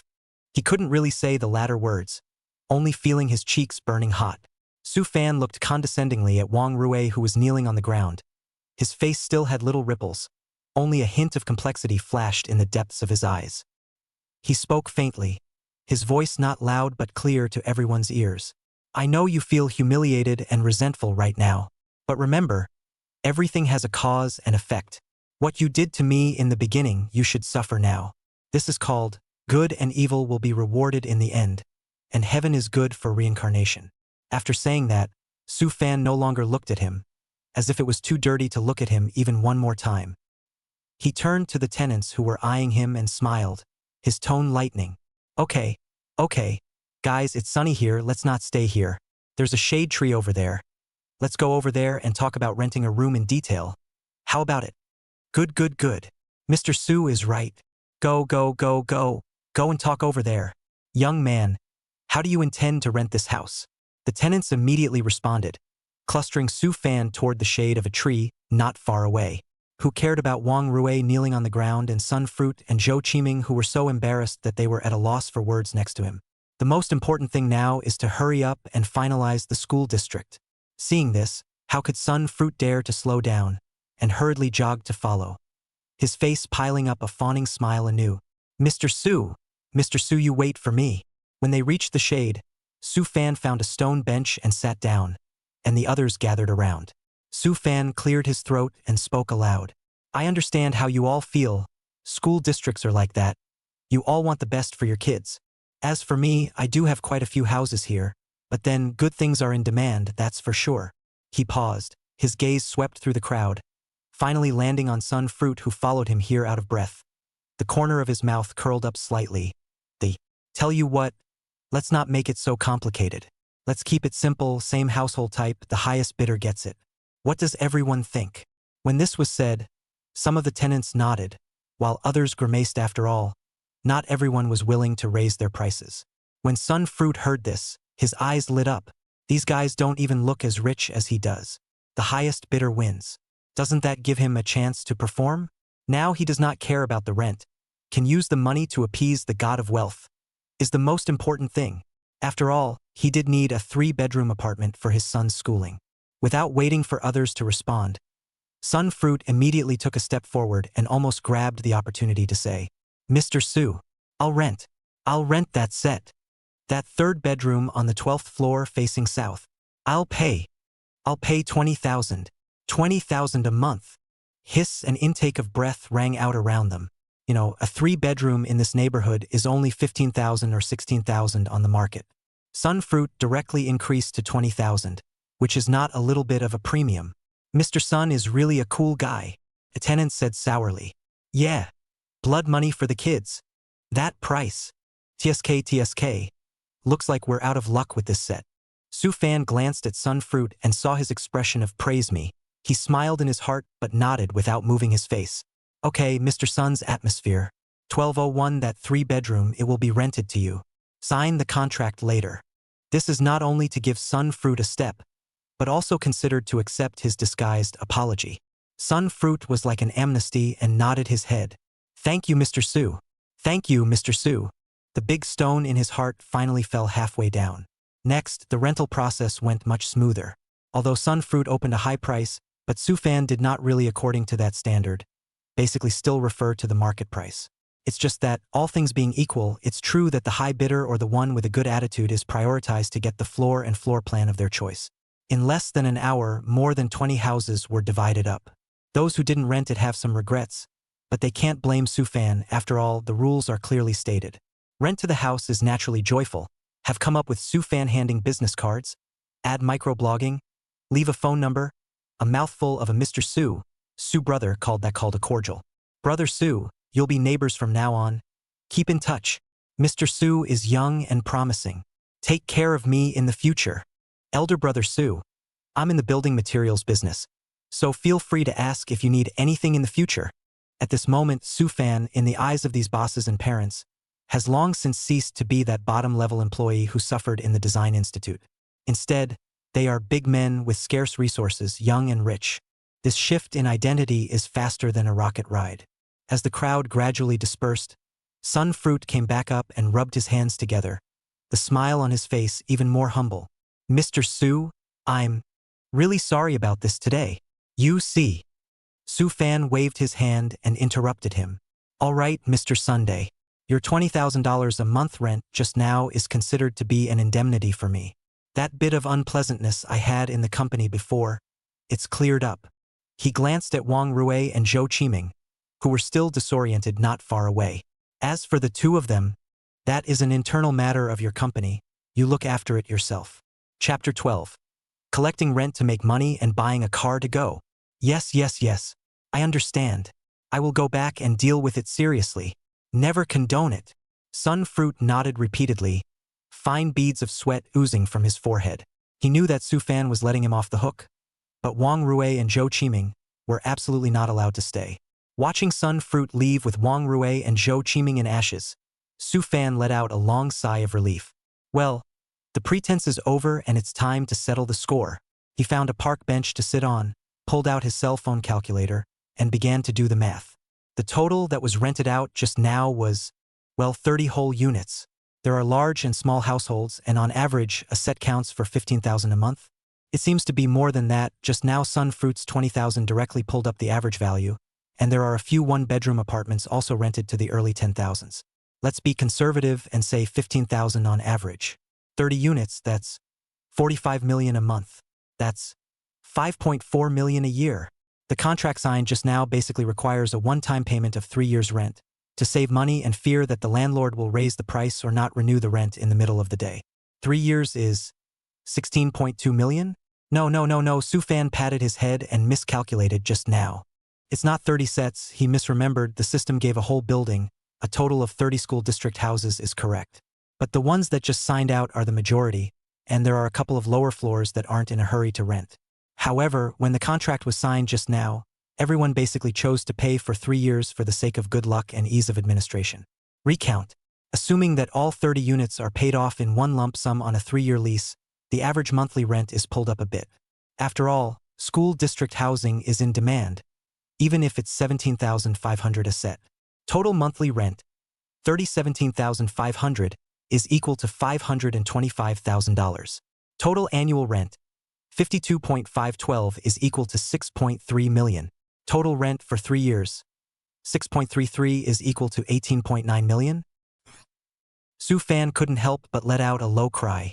30 suites, a one-time collection of 3 years of rent. The total amount is surprisingly as high as $1,890,000. $18,900,000. Cash. Su Fan felt his heart thumping. Originally, he was thinking about whether he should simply sell a few sets and directly realize wealth freedom. But now it seems, sell a hammer. That rental income is faster than robbing a bank. And it's stable. As long as the school is still there, this school district is not a problem to rent. Lay flat and collect rent. Beautiful. Su Fan hemmed and hawed and giggled. His previous suffocation and depression swept away. In a good mood, he began to figure out what was next. The system said that there are 3 more replacement opportunities coming tomorrow. Su Fan stroked his chin and thought, this replacement is a good thing, we have to make good use of it. But now go out to do things, no car is really inconvenient. Can't take a taxi every time, right? Public transportation, subway, and crowded. Time to get yourself a ride. Decision made. Buy the car. With millions of rent lying on the card now, buying a car is just a hair's breadth away. Where to buy? A new car? Didn't seem necessary, and it's not like he was particularly after that film. Shopping around in the used car market? Might find a nice one. Thinking of this, Su Fan immediately got up, took a car, and went straight to the city's largest used car trading market. An hour and a half later, the cab stopped at the gate of the Wanzhong used car market. Ooh, that's the size, it's okay. As far as the eye can see, there are rows and rows of all kinds of used cars, ranging from tens of thousands of dollars of mobility cars to millions of dollars of luxury brands. Su Fan had just gotten off the bus when a tall, long-legged sales sister wearing a professional set of skirts greeted her at the door. Hello, sir. Looking for a car? May I ask what model or price point you are interested in? I'll take a casual look first. Su Fan waved his hand and walked inside the market on his own. As he slipped around, he surveyed the cars around him, mentally figuring out what to buy. Too high-profile, unnecessary, the whole multi-million-dollar sports car doesn't match his current low-key rent-collecting ethos. The whole SUV? Roomy and practical. Or a sedan? It's comfortable to drive. While looking at a BMW 5 Series of good color, the cell phone in Su Fan's pocket suddenly vibrated. He pulled it out and saw that it was a message from a group of college classmates, and someone was giving out red envelopes. Yo, who's so generous?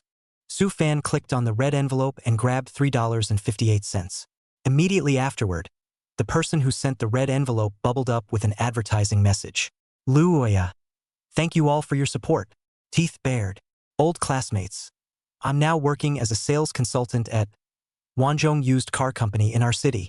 Everyone can come to me for their car buying, selling, appraisal, and trade in needs. Haha. Acquaintance referral. The service is absolutely in place. The price is guaranteed to give. Rose. Spin. There was also a selfie of Lu Yuya in her work clothes attached below, with a sweet smile, still the same as the class flower back then. Su Fan's eyes lit up. Lu Yuya? She works here. What a coincidence. Just find her. Su Fan made his decision immediately. It's good to go to someone you know. For one thing, you know the ropes and you won't get screwed easily. Secondly, it's also a way to take care of your old classmate's business.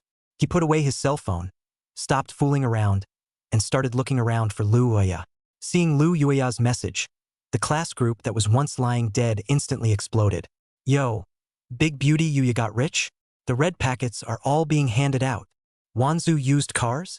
Yuya, you ran off to sell a car? Or a used car? The class flower personally came down.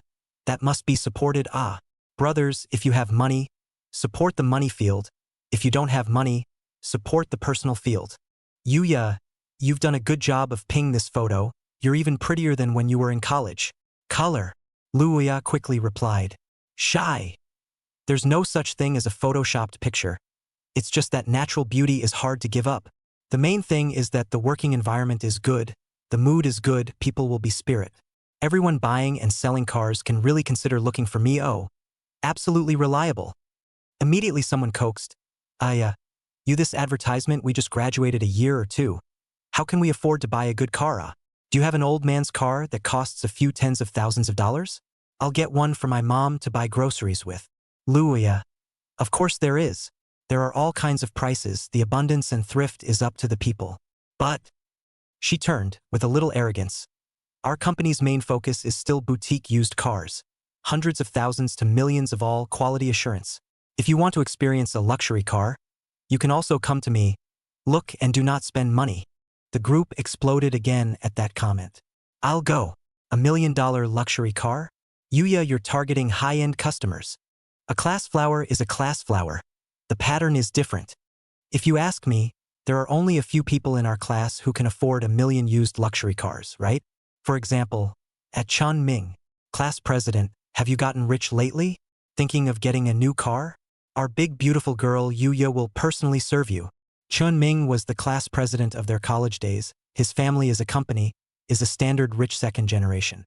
When I was in school, I drove a BMW 3 Series to class and was envious of others. Many people in the group know that although Lu Yuya had a lot of suitors when she was in school, but her vision was so high that she was always single, and privately said that she wanted to find a diamond bachelor. Chun Ming, as such, was clearly one of the potential targets. Unfortunately, Chun Ming didn't bubble at all, presumably because he was afraid of being racked, or he simply didn't see it. Lu Yuya snorted back. Aya, don't joke. We are all old classmates. Those who can take care of business are naturally welcome. Those who can't, it's also good to get together sometime in the future. Chapter 13. Meeting an old classmate at a used car dealership? The corner of Su Fan's mouth rose slightly as he glanced at the group's chat. Uyuya. Indeed, she was the recognized flower of the class in their year. People are beautiful, 1.7 meters or so tall, the body proportion is also good. To that station is a beautiful scenery line. Personality, a little cold, but treating people quite well, at least on the surface. As for the matter of her wanting to find the Diamond King's old man, Su Fan had also heard about it. But that's normal. What's wrong with a little pursuit of a beautiful woman? Meanwhile, the sales office area on the second floor of the Wanzhou used car market. A young girl wearing the same professional set of dresses, but with a slightly more lively temperament came over to Lu Yuya's side and looked at the chat logs of her classmates' group on her cell phone screen and skimmed her lips. Sister Yuya, I say you're really too. What's the point of posting advertisements in your classmates' group? Look, they're all poor students who just graduated not even 2 years ago, and after half a day of chatting, there's not even one serious questioner. And $1 million luxury car, can they afford it? This girl was called Chen Jing, a co-worker of Lu Yuya, and the two of them had a pretty good relationship. Lu Yuya put down her cell phone, picked up the cup of water on the table and took a sip, smiling helplessly. Oh, well, cast a wide net in case you catch a big fish. Besides, many friends make a difference. And if they have friends who want to buy a car in the future, they might even be able to refer them to me. Chen Jing rolled her eyes. Come on you. Counting on them? Might as well count on Mr. Wang. I see that Mr. Wang is quite interested in you. The man is a bit older and balding, but he has money. Didn't he imply to you yesterday that the sales director position would be yours next month if you... That with him? Lu Yuia's eyebrows knitted slightly, and a trace of obvious dislike flashed across her face. Chen Jing, what are you talking about? Don't you know what that old pervert is like? He's disgusting to look at. You want me to be with him? In your next life. Tisk, TSK, TSK. That's a tall order. Chen Jing smacked her lips. Then what are you going to do? In this business, the pressure to perform is so great that you can't survive on a base salary alone. You're just waiting for something to fall out of the sky every day. Waiting for fate. Lu Yuya sighed, her eyes a little confused. I believe that I will always meet that right person who can both make me look good and help me realize. She hadn't finished her sentence when the intercom on her desk suddenly went off. Zip! Luya, please come back when you hear me. The receptionist's voice came. Luya picked up the intercom. This is Luya. What is it? There's a gentleman downstairs in the lobby looking for you. Quite handsome. Says he's an old classmate of yours. Saw the ad you posted and came over. Old classmate. Luya was stunned. Her mind quickly went through the names and looks of her college classmates. What's the name? Didn't say a name, just old school. Handsome? Old classmate. Next to her. Chen Jing's eyes also lit up, the fire of gossip burning brightly. Sister Yuya, it's possible. You really caught a fish with this advertisement? Or a handsome fish? Quickly go down and take a look. Lu Yuya was also a little curious in her heart. Who could it be? There are a few good-looking college friends, but they all went their separate ways after graduation, and there wasn't much contact. Besides, who would come to buy a used car just a year or two out of school and ask for her by name? It can't be a prank, right? Lu Yuya was a little hesitant. Go down and see if you don't know. Chen Jing was even more aggressive than her, pulling her towards the elevator entrance. Go, go, go. Maybe it really is your destiny to come. Lu Yuya was pushed by her, crying and laughing, so she had to follow towards the elevator. Chen Jing, on the other hand, was in disbelief. College buddy? Just graduated? How handsome can he be? Can still come to buy a car? I don't believe it. It's probably a beggar who wants to pick you up and find an excuse. Lu Yuya didn't say anything, and in her heart, she also felt that it was unlikely. The two arrived at the elevator and pressed the down button. Ding! The elevator doors opened slowly. Inside stood a young man in casual clothes. Quite tall, well-proportioned. His features are not considered amazing, but the combination looks especially comfortable. One pair of eyes in particular was bright and alert, with a hint of cynical amusement. Chen Jing subconsciously let out a wow, and her eyes went straight. This is pretty handsome. Much more handsome than those smug salesmen in the company. And this temperament, how can I see it doesn't look like a poor student who just graduated? Lu Yuya also saw the visitor, and her entire body froze, her eyes staring round, her mouth slightly open with an expression of disbelief. Su Fan. She almost blurted out. Yes. Standing in the elevator was none other than Su Fan. When Su Fan saw Lu Yuya and Chen Jing next to her, he grinned, revealing a mouthful of white teeth, and waved his hand. Sukiakari, long time no see. His voice was still as sunny as it had been in college, only it seemed a little more subdued. It took a long time for Lu Yuya to respond, and she asked with a bit of a stutter, How did you get here? She was just too surprised. Su Fan was a person she remembered a bit from college, but not much.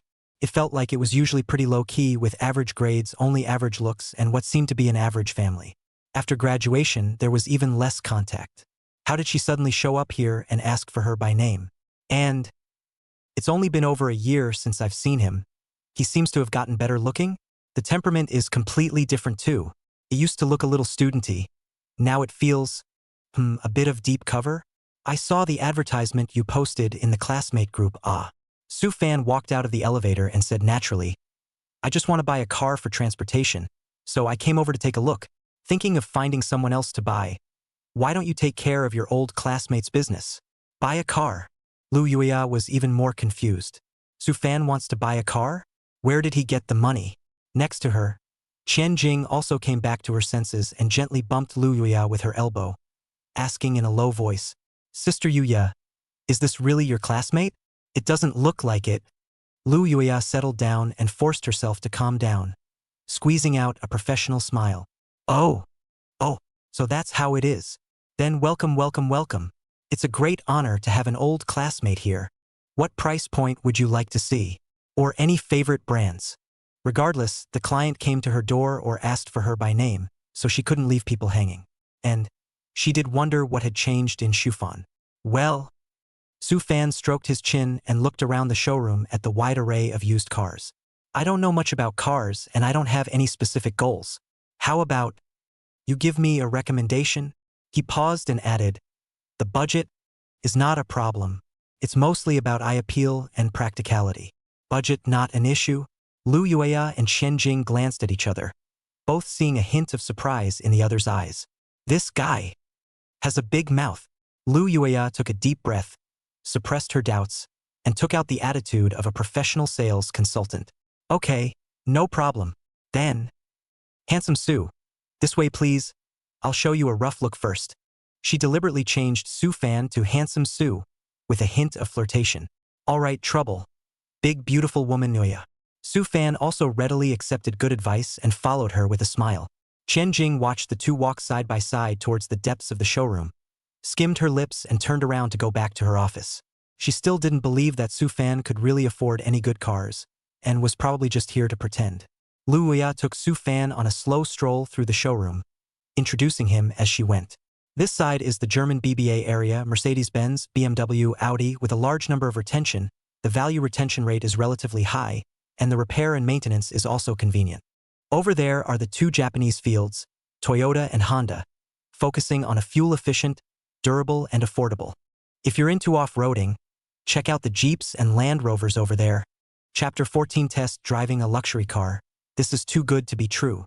Su Fan listened attentively, nodding every now and then, but his eyes lingered on the even cooler models. I require a little more power and it has to look good. Su Fan pointed to a SUV with smooth lines and racy styling in the distance. What kind of car is that? Lu Yuya looked in the direction he was pointing and froze slightly. That's an Aston Martin DBX. Classic British racing green paint, the iconic big mouth grille, smooth back shape, frameless doors.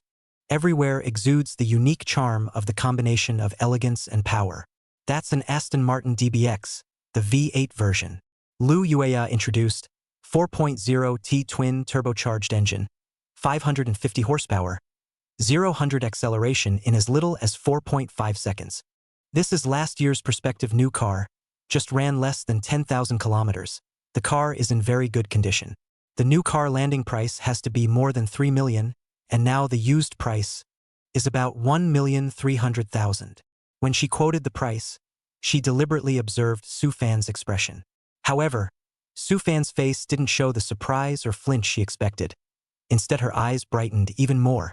$1,300,000? He rubbed his chin in thought. Sounds okay? It's okay. The corner of Lu Yuya's mouth twitched. Brother, that's $1,300,000. Not $1,300,000. You think it's okay? In the office, Qian Jing was so shocked that her jaw dropped when she saw through the glass window that Lu Yuya was actually taking Su Fan to look at that Aston Martin. I'll go. Crazy, right? Yuya really took him to see DBX. A male coworker next to Qian Jing also came over to watch the fun. Who is that kid? Looks quite ordinary. Can he afford an Aston Martin? The male coworker looked disdainful. Qian Jing shook her head. Yuya's college classmate, just graduated not long ago. Let's see. 80% of them are here to pretend to pick up girls. Yuya is also stupid. Really show him such an expensive car. Not a waste of time. Tisk. Heartache for Yuya for a second. I guess that kid should find an excuse to slip away later. The male coworker gloated. Showroom. Su Fan circled around that DBX twice, and the more he looked at it, the more satisfied he became. It's a nice car. Handsome enough. It has enough space so it's convenient to go out and play in the future. The power is also fierce. It's definitely fun to drive. He slapped the hood. This is it. Lu Yueya. She was feeling a little short of brains. Just on it? So hasty? $1 million car. Brother, don't you want to think about it? Or look at something else? That? Sufan, this car is not cheap. Are you sure you don't want to look at another model to compare? Lu Yueya tries to make a last-ditch attempt to save the day, mainly because she's afraid that Sufan is a swollen face and it would be embarrassing if she can't pay later. No need to look. It's it. Sufan waved his hand, looking very dry. I'm quite satisfied with this car. By the way, can I test drive it? Lu Yueya took a deep breath and tried to keep herself calm. The customer wants a test drive, which is a normal process. She took the intercom out of her pocket. Front desk.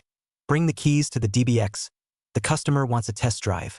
Soon, a staff member trotted over with the key and respectfully handed it to Lu Yueya. Lu Yueya took the key and turned to Sufan with a standard smile. Handsome Su. This way, please. Let's go do the test drive procedure. Walking over to the car, Lu Yueya skillfully opened the door, and an air of luxurious leather hit her. You drive, or should I? Sufan asked as he stood next to the passenger side. Lu Yueya looked at Sufan and suddenly smiled wryly. Why don't I drive it first? It's been a while since I've touched a car this nice, so it's a good time to go out for a ride and get a feel for it. She did have a bit of an itchy hand, and more importantly, she wanted to test Sufan a bit more through the process of driving. Okay, no problem. Sufan was quick to pull open the passenger door. Lu Yueya got into the driver's seat, adjusted the seat and rearview mirror, and skillfully started the engine. Buzz! The low and muffled sound of the engine rang out, instantly attracting the attention of many people in the showroom. Qian Jing watched in disbelief from her office. No way? Really going for a test drive? And Yueya's driving it for him personally? Let's go, let's go, let's watch the show. The male co-workers next to him also became interested. Lu Yueya lowered the car window and shouted to Qian Jing, who was standing not far away. Qian Jing, I'm taking a client out for a test drive. I'll be back soon. Qian Jing froze and nodded. Oh good. Then you come back early. Watching the Aston Martin DBX slowly drive out of the showroom, Qian Jing and the male colleague looked at each other in dismay, all feeling that today this matter is a bit magical. That kid can't really be some hidden rich second generation, right? The low growl of the Aston Martin DBX, like a beast ready to go, slowly drove out of the doors of the Wanzhou used car showroom. Lu Yueya sat in the driver's seat, her hands on the steering wheel, feeling an inexplicable excitement in her fingertips. This is an Aston Martin. Even though it's second-hand, that exclusive aura and power is completely incomparable to ordinary cars. Sufan sat in the passenger side, fastened her seatbelt, and her face carried a sense of anticipation that she was about to go to spread the joy. The car drove up the large, newly repaired, and somewhat intimidatingly spacious road in front of the door. This road was specially planned by the city government for the development of the new area, and with the current scarcity of vehicles, it is simply a natural test track. Lu Yueya's heart itched, but in the way of Sufan's client presence, she still maintained a relatively steady speed. However, the customer sitting next to him was a bit restless. This is a nice road. The road is in great condition. Sufan twisted his head to look out the window and then at the road stretching straight ahead, his eyes glittering with eagerness to try. How's the power? How does it feel? Lu Yueya froze for a moment, thinking, this dude is really bold. The average person in this car would have to be a little reserved even if they wanted to race, right? However, in her heart, she actually wanted to try out the extreme performance of this DBX. She took a deep breath and began to slowly add force to her feet.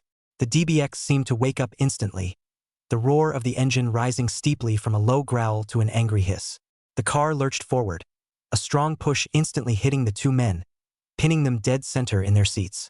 The speedometer needle soared up, 50, 80, 100. Lu Yueya felt her heartbeat soar.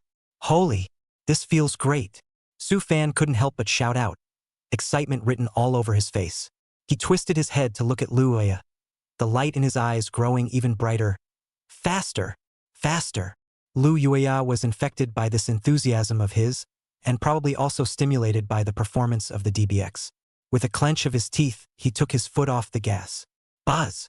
The engine let out a deafening hiss, as if it were trying to tear the air apart. The car raced like a wild horse out of control, 102, 105, 108. The scenery outside the window turned into blurred remnants. The wind whistled and poured into the car window, and Luoya felt like her hair was going to be blown out of place. She gripped the steering wheel tightly, her eyes focused ahead. It's a little nerve-wracking, but it's more of an adrenaline-pumping thrill of extreme speed. Chapter 15, Driving and Chatting. What's his background? Sufan, who was sitting in the co-pilot seat, looked ahead with unblinking eyes and glanced at Lu Yuya's side face from time to time.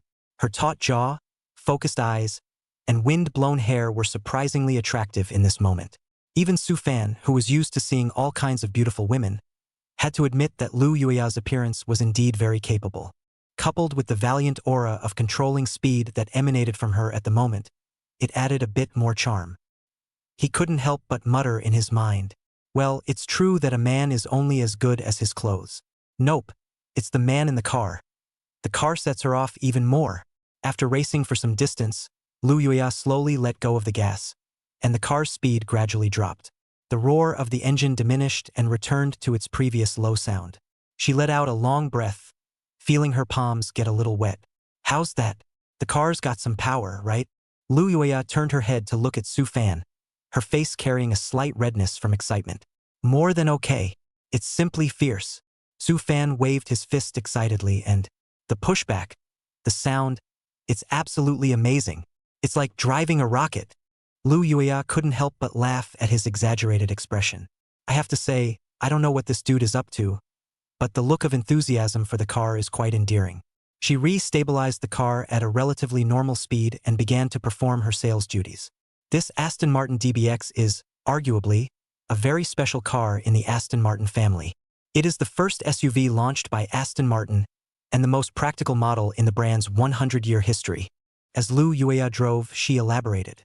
Look at its exterior design, which retains Aston Martin's classic family-style front face, but the overall lines are very smooth and dynamic, with the dominance of an SUV, but without losing the elegance of a sports car. The interior is also extremely luxurious, all wrapped in premium leather, hand-stitched, and very substantial. As she spoke, she brushed her hand over the leather on the steering wheel. Let me tell you, even though I work at Wanzel every day and see all kinds of luxury cars every day, I still can't help but admire this DBX every time I see it.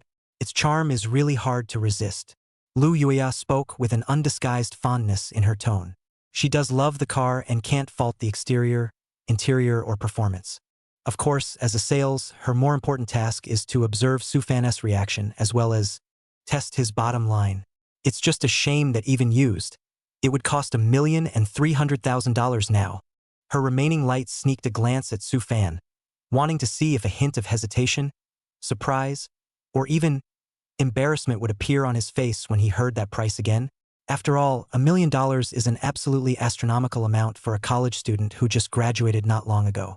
She was actually prepared in her heart. If Sufan showed difficulty, she would find a step along the way and steer the topic to another car.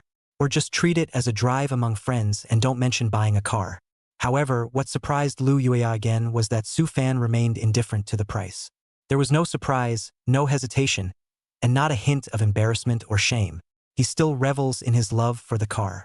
It was as if Lu Yuya wasn't talking about more than $1 million, but more than $100. Well, I'd say the price is okay, depending mostly on the condition of the car, Sufan said in a serious manner, then patted the center console again and, this car is nothing but awesome. Can't pick any faults. The interior, the workmanship, it's perfect. Lu Yuya. It's okay, isn't it? Depends on the condition of the car? Brother, it's over $1 million. You call that okay? Do you have some misconceptions about money? A deep disappointment welled up in her. Originally, there was a hint of expectation that Sufan could really be a hidden rich second generation, or have some other origin to be able to afford a car of this level. Now it seems probable that it's still here to pretend, right? $1 million plus car is okay in his mouth. This acting is also too pompous. Meanwhile, in the Manzanar used car showroom, Chen Jing and the male colleague stood by the window, watching the Aston Martin DBX go away and then waiting with bated breath for it to come back. They were even more amazed as they watched the DBX wind through the new road in the distance. Holy, that's totally drag racing. They're driving it like it's their own car. The male coworker's eyes widened in disbelief. That kid's got a lot of nerve, doesn't he? Aston Martin, $1 million car, and he dares to drive it like that. Qian Jing skimmed her mouth, disdain and heartache written all over her face. Hey, don't mention it. I told you that Yuya was a waste of effort. That kid doesn't look like a rich man. It's 80% that he's just here to have a good time. Yuya is also stupid. Accompanying him for so long, wasting time and energy. That's right. I feel sorry for Yuya for a second. The male coworker chimed in. I guess when I come back later, that kid should just say, think about it, and slip away. The two of them sputtered as if they had foreseen the awkward scene that was to follow. The ride was over and the Aston Martin DBX drove smoothly back to the front of the Vanguard used cars showroom. Su Fan smacked his lips with intent, his hand still fondly rubbing on the steering wheel. The TSK Yuya, seriously, when I drive this car, I feel like my life has been elevated. Step on the gas and all your worries are gone. Lu Yuya barely managed to squeeze out a professional smile, but her heart was still in turmoil. Sublimation? Brother, can a car of over $1 million not be sublimated? The point is, what's it got to do with you? You buy it, she thought as she unbuckled her seatbelt and prepared to get out of the car. We're here, the play is almost over, we can't really let them drive the car away, right? That? Su Fan? Lu Oya spoke with deliberation, trying her best to make her tone sound natural. It's been a long time since I've seen you. You have been recently, how is it? Still in the original company. She was also out of words, mainly because she wanted to hurry up and move the topic away from the car, lest it would be too awkward for everyone when Su Fan found an excuse to bolt later. Oh, you mean work? Su Fan also got out of the car and stretched, with a cloudy look. Don't mention it, quit. Huh. Lu Oya froze for a moment, a little surprised. Resigned? Why? I remember, didn't you say before that that company was quite big? Su Fan skimmed his lips, a hint of dislike on his face. Hey, don't mention it. That Thai place, the temple is small, the wind is strong, and the pool is shallow. So I quit, and I'm going to try to freelance in the future and pick up some work on my own. Lu Yuya listened in awe.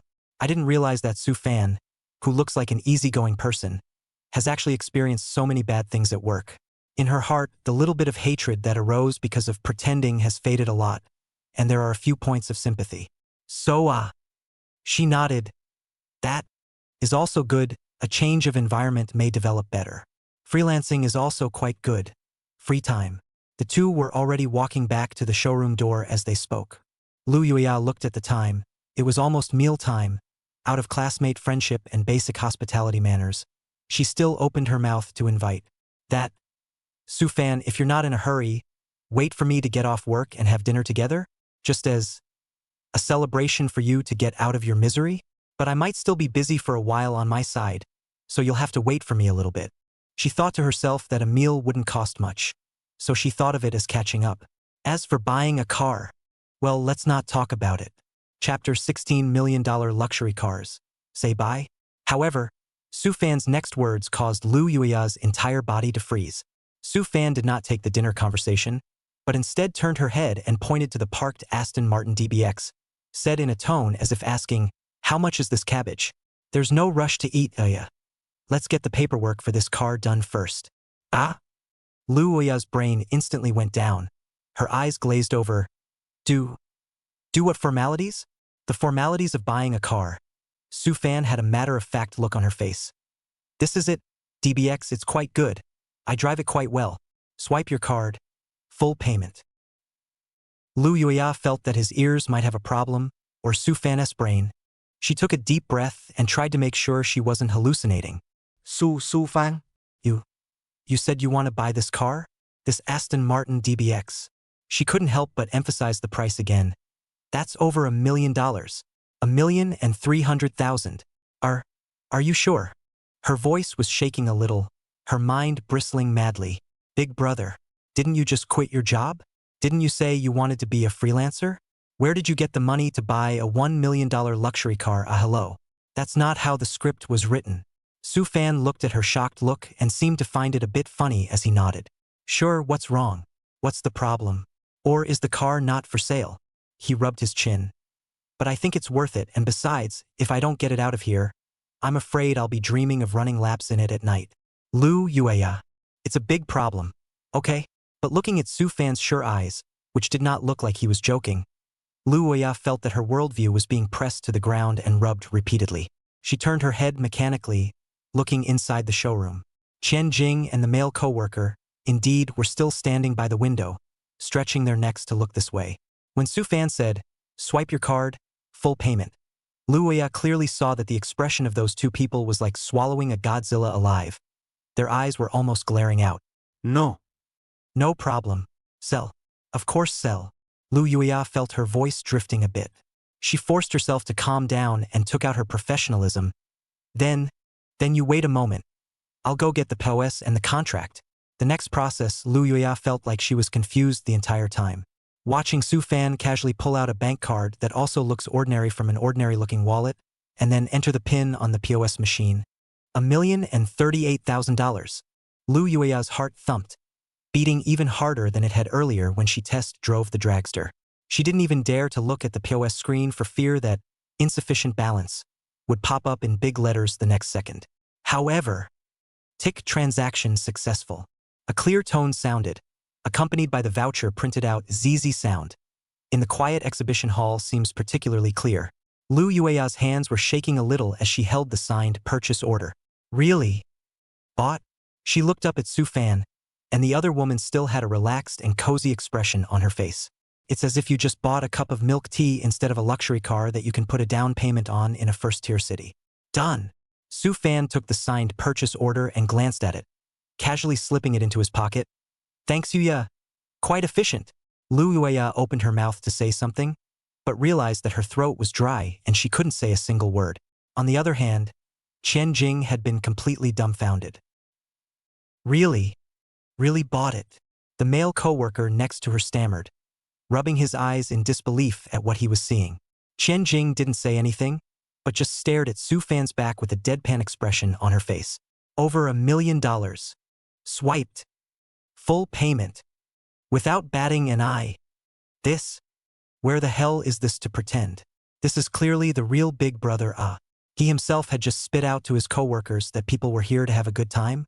You're still upset that Lu Yueya wasted her time? In the face. A naked slap in the face. The face is swollen. Qian Jing felt her cheeks burning. Suddenly remembering something, she jerked out her cell phone and tapped on the long-dormant college group. Before the class president Chun Ming yelled in the group, saying that there would be a class reunion, she originally had little interest and directly ignored it. A group of classmates who haven't been in touch with each other for several years after graduation. Getting together is nothing more than blowing awesome, showing off and prying gossip. It's no fun. But now, looking at Lu Yueya actually caught Su Fan this big fish. Qian Jing's mind lively up. What if there are a few invisible tycoons like Su Fan lurking in the classmates group? If you go to the party yourself, you may also be able to run into a big customer, just buy a car, that commission. TSK. That class reunion. Qian Jing muttered. It seems like I still have to go there. She changed her mind. Must go. In the Qian Jing determined to go to the reunion fishing, when the university group of classmates, but also because of a message exploded pot.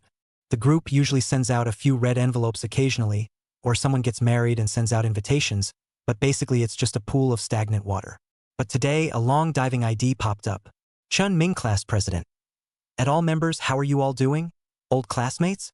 It's been a few years since we graduated. Let's get together sometime. A few people responded with yes, depends on the time and so on. Chun Ming didn't seem too happy with the cold scene and sent another one. Yo, Suya's here too? How's it going these days? Still doing car sales? Lu Yueya had just finished delivering the car, and at this time the person was still a little dizzy, and seeing 8, he smoothly returned a sentence. Yes, squad leader. Chun Ming immediately came to life and began his performance. Haha, that's pretty good. I'm telling you, I just recently picked up a Primera in jewel blue, and it's awesome. Next time you're free to come out for a ride, I'll take you for a ride. After posting the picture, he added with interest. Right, Yuya, although I've only just bought a car and I'm not short of it for the time being, but I have a lot of rich friends around me. So in the future, if you're short of performance or something, tell me. It's a small amount of money. Between the lines, the meaning of showing off and wanting to show off in front of Lu Yueya was simply not too obvious. Someone in the group is a comic relief. Wow, the class president is awesome. Paramila, you can do it, Chun Ming, you're even driving a Porsche. Chan Ming was enjoying the crowd's bragging. His heart was happy, thinking that Lu Yuya would definitely be impressed by her when she saw it. However, right at this moment, Lu Yuya suddenly posted a photo in the group, the very same side-by-side photo of Sufan signing the contract just now. It's a little coded, but you can still recognize people. Lu Yuya just made a big order. Thanks to my old classmate at Sufan for taking care of business. I'm happy to pick up an Aston Martin DBX. Photo. The group was instantly quiet for a fraction of a second when this message came out. And then it completely exploded. Aston Martin? DBX? Which Sufan? Is it the same Sufan we know? Did I read that right, brother fan? Are you sure you're not joking, Lu Yuya? Did Sufan really buy it? Over $1 million for that SUV. Brother fan is rich, begging for thighs, begging for a cover. At Sufan. 66666. Brother fan is awesome. Wait. I remember Sufan before is not in that what broken company work. When did you get rich from boredom? At Chun Ming class president, your Paramera seems instantly unscented? Ha ha ha ha ha. Chapter 17. The classmates group explodes. He's on fire. Breaking defense families. I'm still squeezing on the subway, and my classmate is already driving an Aston Martin. At Sufan come out and say something. Did you win the lottery? The messages in the group were frantically swiping at the rate of dozens of messages per second, and everyone was dumbfounded by this sudden heavy bomb. And Chun Ming, who had just been showing off the Paramera, looked at the message and photo sent by Lu Yuya on the screen, as well as the crazy eight and flirting of his classmates behind him, and the smile on his face instantly froze, and his expression was wonderful like a color palette. Aston Martin DBX? Sufan? How could he afford it? The news of Sufan's purchase of an Aston Martin DBX was like a deep water bomb that set off a huge wave in the long silent group of college classmates. I'm dropping a turtle. Aston Martin DBX? Bought by Sufan? Which Sufan? Rename it, right? Upstairs. Look at the side of the photo, although it's mosaicked. But that soulful jawline, who else could it be if not our brother Fan? It's really brother Fan, isn't he? Still spouting about the company working overtime in his circle of friends a while ago? This took off straight away. DBX. You've landed $2 million, haven't you? Brother Fan, honestly, did you secretly buy a lottery ticket behind your brother's back? How many prizes did you win? At Sufan come out for a walk. I'm begging for a leg up. I'm begging to be adopted. I'll work with you from now on. At Lu Yuya Goddess Yuya, how much is the commission for this order? Isn't it possible to retire in place? The messages in the group were like an open flood. One after another, it was impossible to read them. Most people were shocked, envious, and so incredulous. After all, Sufan in the university, although good people, but has been quite low-key, after graduation seems to have not heard of any particularly large development. How to suddenly, one step directly open on the Aston Martin? That's a little too big of a span. Of course, there were so many sour voices mixed in. Oh, Aston Martin? Don't buy an accident car or a soaked car, right? The used car market is deep. That's right. Maybe it's just a photo shoot for show. Who knows if it's really bought? I think 80% of them are rented, right? Are there fewer people renting luxury cars to take pictures and post them on their friends' circles nowadays? Or simply a beggar's edition with the lowest trim level? It's a swollen face. These skeptical voices are not loud, but there's a lemon between the lines. Especially the class president Chen Ming, who had just crazily flaunted the Paramera in the group, had his face slapped at the moment. Chen Ming stared dead at the screen of his cell phone, looking at the messages that ate him and flirted with him, and his lungs were about to explode with anger. At Chen Ming class president, your Paramera seems to instantly stop smelling good? Ha ha ha ha ha. Yes, squad leader, why don't you go to UAS too? Maybe we can get you a fracture price for a more awesome one. Where's the squad leader? Why don't you say anything? Wasn't he quite talkative just now? Chan Ming's fingers hung over the top of the screen, wanting to type a few words and retort, but he didn't know what to say. The Paramera does fall a little short of the Aston Martin DBX. Especially since Lu Yuya had personally sent the photos and information, it was too credible. That Sufan, when did he get so rich? He's still not letting people live. Chen Ming was holding an evil fire in his heart, and looking at the messages in the group that touted Sufan and flirted with himself, he felt his face was on fire. as if he had been slapped a few times in public. He was originally thinking of relying on this Primera to perform well in front of Lu Yuya, and maybe even draw a closer relationship. The result was all spoiled by Su Fan's suddenness. He threw his cell phone to the side with hatred, out of sight, out of mind. As for the various speculations and questions in the group, neither Su Fan nor Lu Yuya came out to respond again. Lu Yuya was busy helping Su Fan's car introduce full coverage insurance at the moment, as well as doing the final finishing touches. After everything was busy, Lu Yuya said a bit shyly that, "Mr. Su, in order to thank you for your support of our store, as well as my personal support, would you see if you're free in the evening? I'll treat you to a casual dinner as a celebration." She did want to thank Su Fan. After all, such a big list didn't come every day. But the deeper reason was that she was really so curious. What has happened to this guy who was so ordinary in college, and even a little bit out of the limelight after graduation? How could he suddenly buy an Aston Martin without changing his face? Also, he didn't even react at all to being hounded by so many people in the group just now. This kind of calmness does not look like the behavior of a rich man. Su Fan sniffed and raised an eyebrow, the corner of his mouth curling into a playful smile. A treat from Ms. Willow? That dares to be good. But isn't it logical that I, the client, should treat you, the gold salesman, to dinner to thank you for providing such a professional service? Lu Yuya was stunned by this backhanded move of his, and then lost her smile. Mr. Su really knows how to joke. What kind of reason is there to let a client break the bank? It has to be my treat.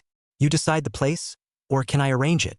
Looking at Lu Yuya's slightly expectant eyes, Su Fan secretly laughed in his heart. This girl, her curiosity is up. He pretended to ponder for a moment, then said, "All right, since you're so sincere, then I'll oblige. But you don't need to set the place. I know a restaurant nearby that tastes good. I'll send you the address when the time comes." "It's a deal." "Good. It's a deal." Lu Yuya agreed readily, and in her heart, she felt a few more points of favor towards Su Fan. This guy, he really doesn't seem to be the same as before. When I was in school, I used to be quite cheerful, but definitely not as, well, subdued and even a little bit in control. Unlike those other men who deliberately approached her when they knew she was in sales. Either overly enthusiastic or oily. Either that, or you're like Chun Ming, who can't wait to write, "I want to chase you" on his face. Su Fan's nonchalant and even a bit anticlimactic attitude instead made her feel fresh and more curious about the changes in him. Sending Lu Yuya away, Su Fan had just sat in the car when his cell phone rang. It was Shin Yong calling. "Hey, brother Fan. My own brother. Tell me honestly, is what the group said true? Did you really buy an Aston Martin?" As soon as the phone was connected, Shin Yong's loud voice came over, so excited that it was about to break. Yelling what? "Calm down." Su Fan pulled out his ears. "Just mentioned." "What?" Shin Yong expressed his shock with 3 in a row. "You kid can do it." Getting rich in a muffled voice. "When did this happen? How come I don't know anything about it?" "No, you have to treat. Must treat. I'm coming over to see you now." "A treat is fine, but not now." Su Fan started the car, feeling the low rumble coming from the engine. "I have a dinner date with Lu Yuya tonight." "What? Lu Yuya?" Shin Yong's voice instantly rose an octave, filled with envy and jealousy. "Holy, brother Fan, your speed is too fast, isn't it? You've just picked up the car and you've already got a date with a goddess? Bring me one. I'm begging you. I'll just have a meal and promise not to say anything."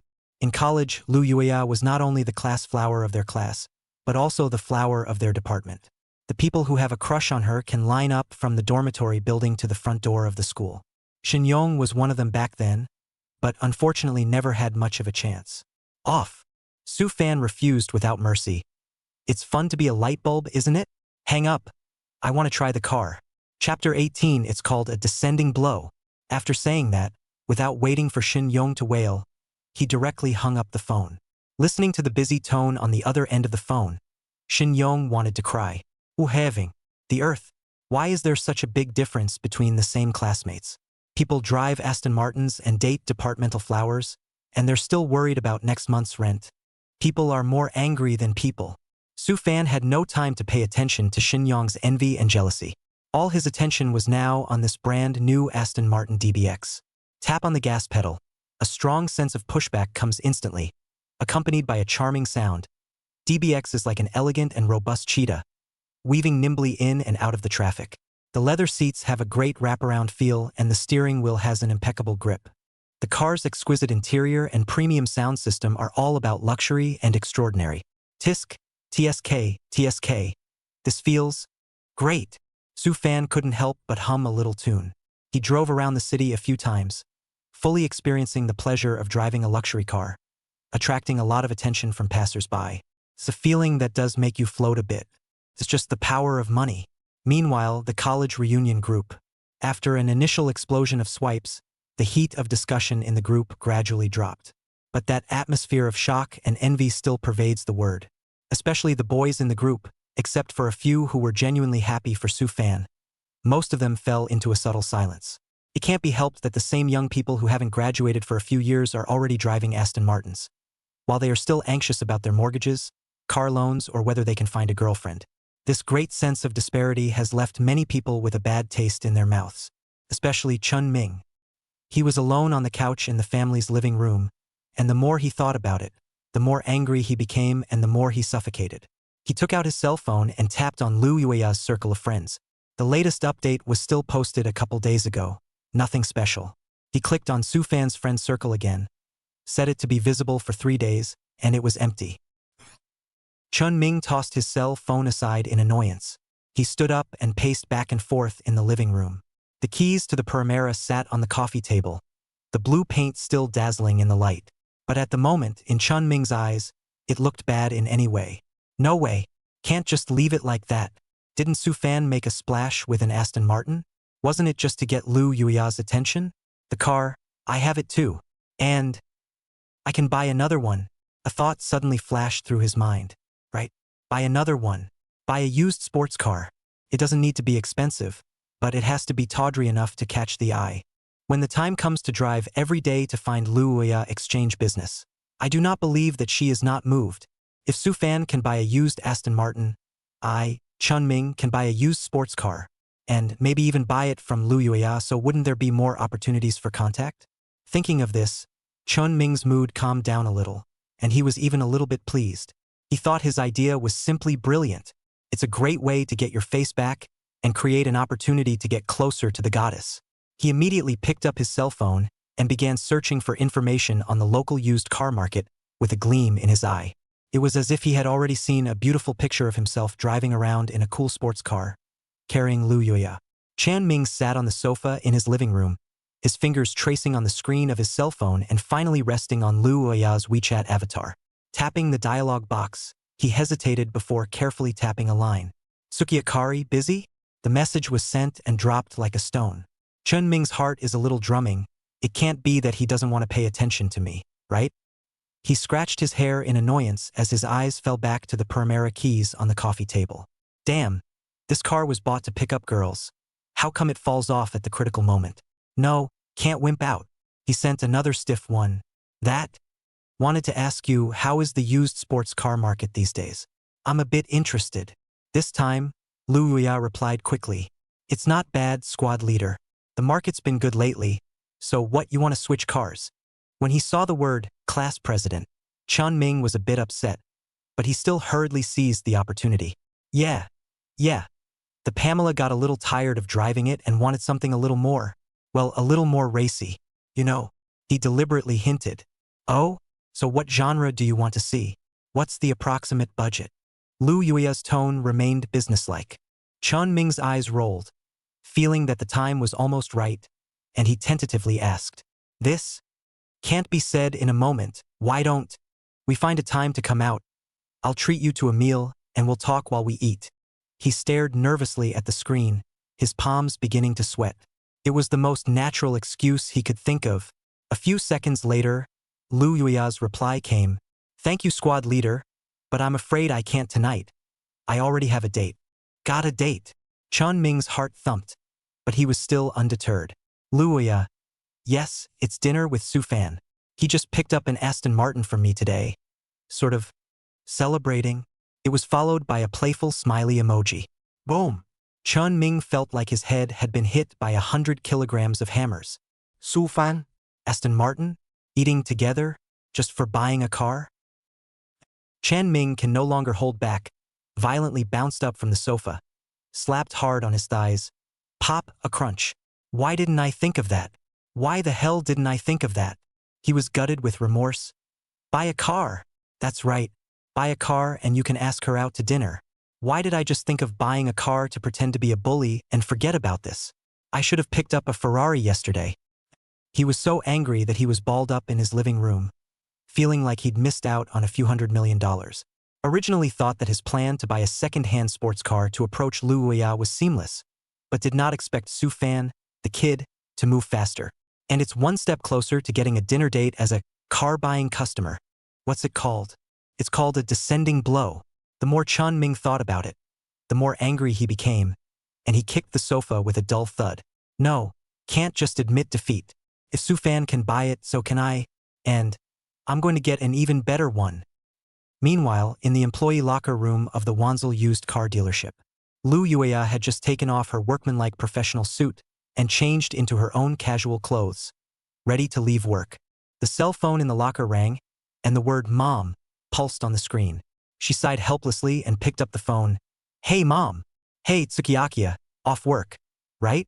On the other end of the phone came the familiar voice of his mother, Yen Choshue, with a hint of imperceptible leap in his tone. Just getting ready to go, Lu Yueya coped while fixing her hair. That? Mom tell you something, Yen Choshue paused. Seems to be organizing the language. Your Auntie Zhang sighed and introduced you to a boy. The conditions are quite good. Here we go again. Lu Yueya rubbed his temples, feeling a bit of a headache. Mom, didn't I tell you? I don't want to go on a blind date right now. I'm pretty busy with work. Busy also need to consider personal problems. This boy is really good, called Ji Chang'e, opened his own technology company, young and promising. Yen Qiu trying his best to sell. I sent his photo to you, you quickly look. Lu Yueya clicked on WeChat and saw a photo from her mom. The man in the photo was wearing a suit and his hair was combed, but has grown a bit anxious, with wrinkles at the corners of his eyes and a slightly thinning amount of hair that makes him look at least 10 years older than he actually is. Chapter 19, Trouble on a Blind Date. What about the dinner party? Mom! Lu Yueya couldn't help but raise her voice. This is too old? It looks almost as old as my dad. What's old-fashioned? This is called mature and steady. He is a business owner. Busy business. Certainly not so much time to dress up. Yen Qiu was not convinced. Besides, the key to a man's ability and economic strength looks passable on the line. Xiao Ji, this condition. How many girls rush to want it? I'm not going anyway. Lu Yueya was resolute. Don't bother. You child. Yen Qiu got a little angry. What kind do you really want to find? Oh yeah. Didn't you sell a $1 million car to that classmate named Su Fan today? Yeah, what's up? Lu Yueya is a little strange. How does Mom know about this? It was probably a coworker who told her. What's wrong? My silly daughter, yo. Yen Qiu's tone became serious all of a sudden. Think about it. A young man who just graduated not many years ago suddenly took out more than $1 million to buy a luxury car. What does he wanna? Lu Yueya froze for a moment. Two what? You're the one. Yen Qiu said. Mom told you, you have to keep an eye out. This kind of young man, maybe it is the family a little money, or simply a loan to buy a car, swollen face just to chase girls. You don't want to be confused by this superficial scenery. Mom! Lu Yueya felt a little crying and laughing. Su Fan is not that kind of person. We are college classmates. We know our roots. Know your roots? Do you know exactly what he does now? How much does he make a month? What does his family do? Is this car full payment or loan? Yen Qiu threw out a series of questions. Listen to Mom's advice. A man's economic strength is very important. Not Mom reality, is the reality of this society. You find the object must be examined in many aspects, not just look at what kind of car he drives. Listening to her mother's wise teachings, Lu Yueya's heart was a little bit unfavorable. She acknowledged that there was some truth in what her mother was saying, but she subconsciously felt that Su Fan wasn't the vain type. However, her mother's words did give her a wake-up call that Su Fan had indeed changed too much, and it was time to learn more about it. I know, Mom. I'll pay attention, Lu Yueya said perfunctorily. Well, it's good to know. That you also reconsider. Mom, I really have something to do. I'll hang up first. I have to have dinner with Su Fan tonight. Lu Yueya hurriedly interrupted her and hung up the phone hastily. Hanging up the phone, Lu Uya looked at the cell phone screen and frowned slightly. Su Fan. Him now, exactly what is the situation? Shaking her head, she decided not to think about it for the moment. She was still looking forward to dinner tonight. She opened her closet and ran her eyes between several beautiful dresses and suits. Eventually, her fingers rested on a never-worn black silk suit in the corner. She'd bought this outfit with a vengeance for her birthday last year and hadn't found the right occasion to wear it. Sharply cut with just the right hint of sexiness, it accentuates the figure without losing its elegance. That's it. Lu Yuya made up her mind. She carefully changed into her suit and looked in the mirror again and again. The black silk fabric sets off her fairer skin, and the V-neck design reveals her delicate collarbone. She took the barely used, positively red lipstick out of her makeup bag again and looked in the mirror, delicately tracing the shape of her full lips. The girl in the mirror, bright-eyed and white-toothed, with red lips and black clothes, was a different person from the usual competent sales consultant, exuding a kind of heartwarming charm. Lu Uya smiled with satisfaction, took out her cell phone, tapped on Su Fan's WeChat, thought for a moment, pressed and held down the voice button, and said in a tone with a bit of anticipation and mischief, "Su Fan, I'm ready. Where are you? I can't wait." The voice was sweet and trailed off with a slight upturn, with a hint of petulance if nothing else. After sending the voice, she couldn't help but feel her cheeks burning slightly herself. At this time, Su Fan, who has just returned to her new residence, a large flat in Sanlin Jingwan, was changing clothes when she heard her cell phone ringing and clicked on it to play. "Su Fan, I'm ready. Where are you? I can't wait." The sweet and greasy voice, like a bomb wrapped in honey, instantly exploded in Su Fan's ears. Crouching. Trough. Su Fan's hand shook, and his cell phone almost fell. He felt like his heart had been clenched by a small invisible hand and then violently loosened, fluttering and beating so fast that a rush of heat went straight to the top of his head. This? Who can top this? There's such an active and provocative side to the campus goddess? He played the voice over again to make sure he had heard correctly. That's right. That's the flavor. Su Fan couldn't help but laugh. At this time, the other side, Yen Qiushui hung up his daughter's phone, thinking about it, or think that the entrepreneurial boss Ji Chang'e more reliable. She cannot stand by and watch her daughter with Su Fan kind of unknown, kid with a car to cheat away. So, she slid her finger and found Ji Chang'e's WeChat and edited a message to send it over. "Xiao Ji Auntie told you something. Yuya tonight with a male classmate in the city center that called Victoria Night Net Red Western Restaurant Dinner. Estimated 7 o'clock or so too. Auntie is just telling you. No other meaning. Young people, more chance encounters opportunities. Maybe can rub sparks." The message was sent successfully. A few minutes later, Ji Chang'e, who was discussing the project proposal with his business partner Zheng Deming, his cell phone lit up. He picked it up and immediately the corners of his mouth curled into an imperative smile. "Old Zheng," he said to Zheng Deming as he put down the papers in his hands. "Tonight's meeting will be here first. I have some personal matters to attend to." Zheng Deming was a bit surprised. "What's so urgent?" Ji Chang'e smiled mysteriously and patted Zheng Deming's shoulder. "Of course it's to create a beautiful encounter. My goddess, I can't let another fly get to her first."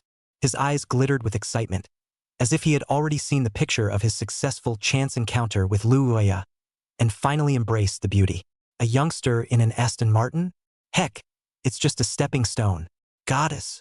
Zheng Deming was puzzled. Yeah. Top-notch pretty. Stars can't even compare. If you don't believe me, I'll show you a picture, just this one. Ji Chang'e excitedly disliked his phone to Zheng Deming, and on the screen was a picture of Lu Uya's life. The photo of Lu Uya wearing a simple white dress, standing in a sea of flowers, a bright smile, pure and with a few points of unearthly temperament. And before Yen Qiushui sent him a professional photo feel very different. Zheng Deming held up his glasses, looked closer, and couldn't help but let out a gasp as well. "Ooh, Mr. G, it's possible. This is the Ms. Lu you mentioned. TSK, this face value, this temperament, it's simply goddess level. It's so much better than those Netflix stars and whatnot. That's for sure." Chapter 20. A chance encounter in a restaurant is awkward. Ji Chang'e proudly retrieved his cell phone, carefully rubbing his fingertips over Lu Uya's smiling face on the screen. His eyes were undisguisedly infatuated.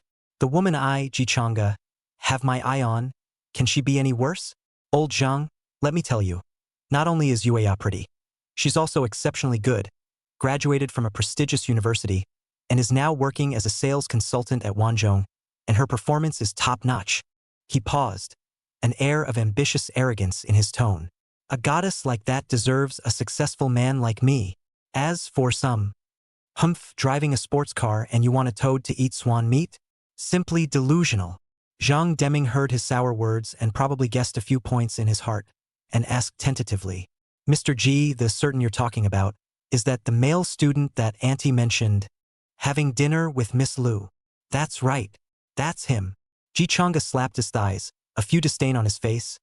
I heard from Auntie that kid's name is Su Fan. He seems to be Yueya's college classmate. Drove an Aston Martin, presumably which uneducated rich second generation, wanting to use money to smash our family. Yueya. Aston Martin? Zhang Deming froze for a moment. That's not cheap. What's the point of being cheap or not? It's not the car that matters. It's the person driving it, Ji Chang'e said with a wave of his hand, full of confidence. What does this kind of youngster know about real relationships, except for a little stinking money? What do they know about career? Yueya is such a good girl. What future can she have by following him? Only I can give her happiness. He got more and more agitated and picked up the car keys on the table. Auntie just sent me a precise letter, saying that they're having dinner at that Victoria Knight's Western restaurant in the city center tonight. It's almost time, old Zhang. Don't discuss any programs. Accompany me. Zhang Deming was somewhat helpless. Mr. G, we have this project. When can't the project be talked about? A goddess can't wait. Ji Chang'e pulled Zhang Deming up without a second thought. Go, go, go. We have to go to the even tonight and give that Martin driving kid a little color. Let him know who is the rightful owner.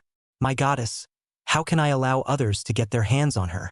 Zhang Deming looked at Ji Chang'e's chicken-blooded appearance and knew that he couldn't persuade him. So he could only pick up his own jacket and follow him outside, secretly muttering in his heart, what's all this with Also met by chance. However, that Miss Lu was indeed too pretty to be true, so it was no wonder that Mr. G was so taken with her. Meanwhile, the entrance to the Wanzhou used car sales center. A cool Aston Martin DBX slowly parked on the side of the road, drawing sideways glances from passing pedestrians. Not long after, a beautiful figure walked out from the door of the sales center. Su Fan's gaze was instantly attracted, and his entire body was dumbfounded, only to see that Lu Yueya had taken off her usual capable professional suit and replaced it with a black slim-fitting dress, the hem of which was just right in the middle of her thighs, revealing two straight and slender legs that were wrapped in black stockings. With a pair of exquisite black high heels on her feet, she looked even more elegant and graceful. Her face was painted with delicate light makeup, her red lips were alluring, and her wavy curly hair was casually draped over her shoulders, which was less stern of a working woman and more flirtatious and sexy that made her heart beat faster. It was a far cry from the usual work uniformed, thunderous sales consultant. Crap? Groove. This is just killer. Black silk, long legs. The corners of Lu Yueya's mouth hooked into a smile as she walked over with elegant steps and gently knocked on the car window. Su Fan pressed down the car window and smiled faintly. Classmate Yueya, you're as beautiful as ever. Don't be poor. Lu Yueya pouted, but her heart was happy. What girl doesn't like to be complimented by the boy she loves? She pulled open the car door and moved gracefully to get into the passenger side. As she moved, the hem of her skirt moved up slightly by a few points, and the perfect shape of those legs outlined by the black silk was more clearly displayed in front of Su Fan's eyes. The space inside the car wasn't particularly spacious, and at this moment it was even more so as the pair of sexy long legs took up most of the view.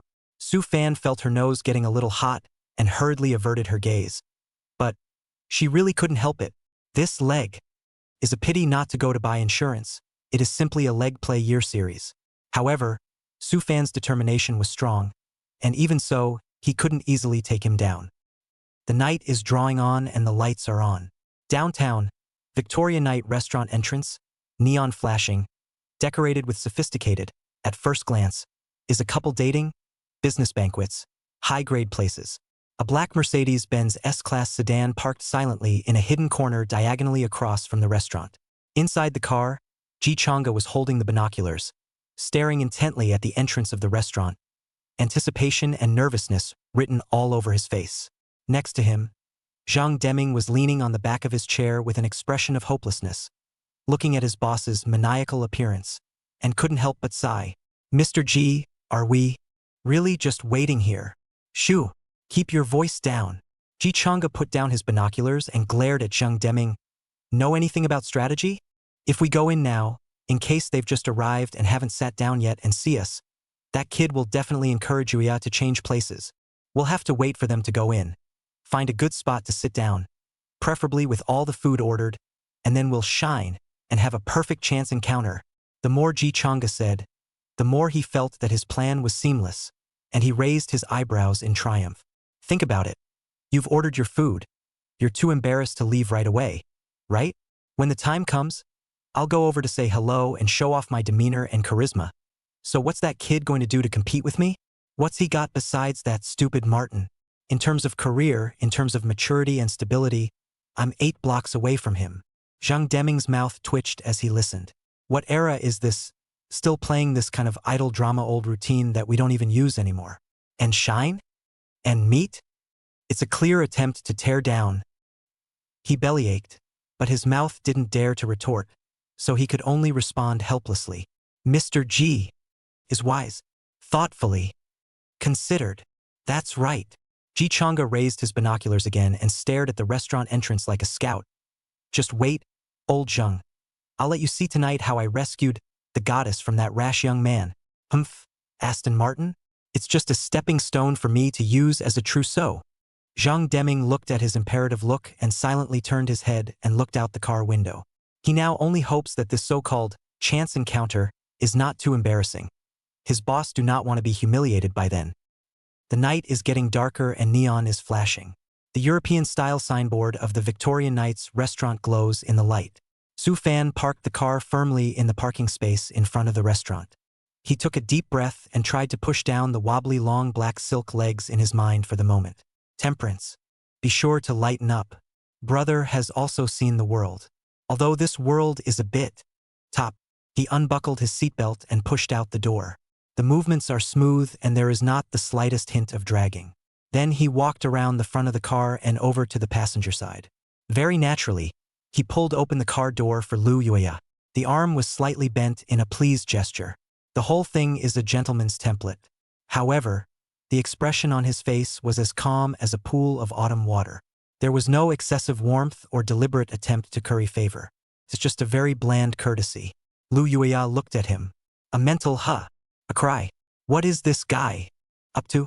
Just now in the car, that look was clearly interested in himself. Why do you look like a different person as soon as you get off the bus? Playing the master? Or is it a desire to capture? It's kind of fun.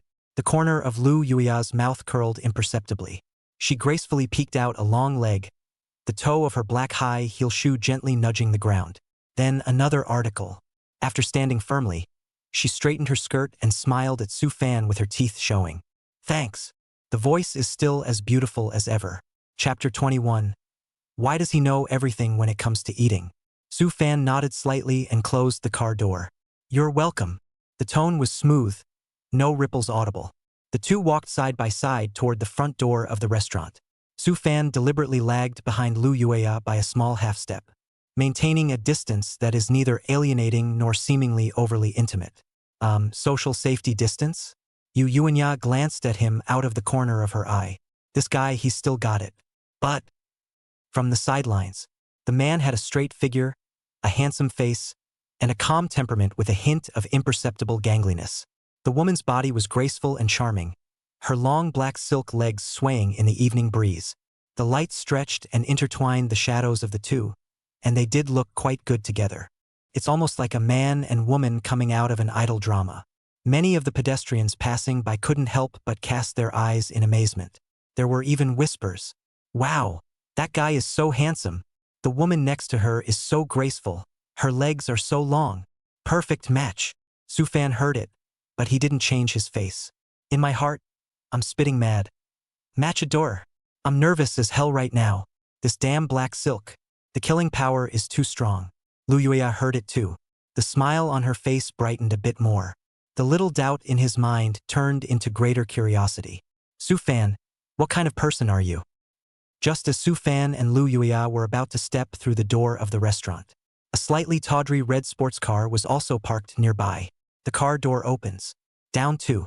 It was Ji Chang-gu and his friend Zhang Deming. Ji Chang'e deliberately primped today. Suits, hair slicked back, and perfume that could snarl you to death. At a glance, he saw Lu Yuya, who was about to enter the door, and the man beside her. Su Fan. Ji Chang'e's face instantly became a bit unsightly. Fire was almost spewing from his eyes. It's this kid again. Why did Yuya come here to eat with him? And dressed so Sexy. that black silk, those heels. Ji Chang'e felt like his heart was dripping blood.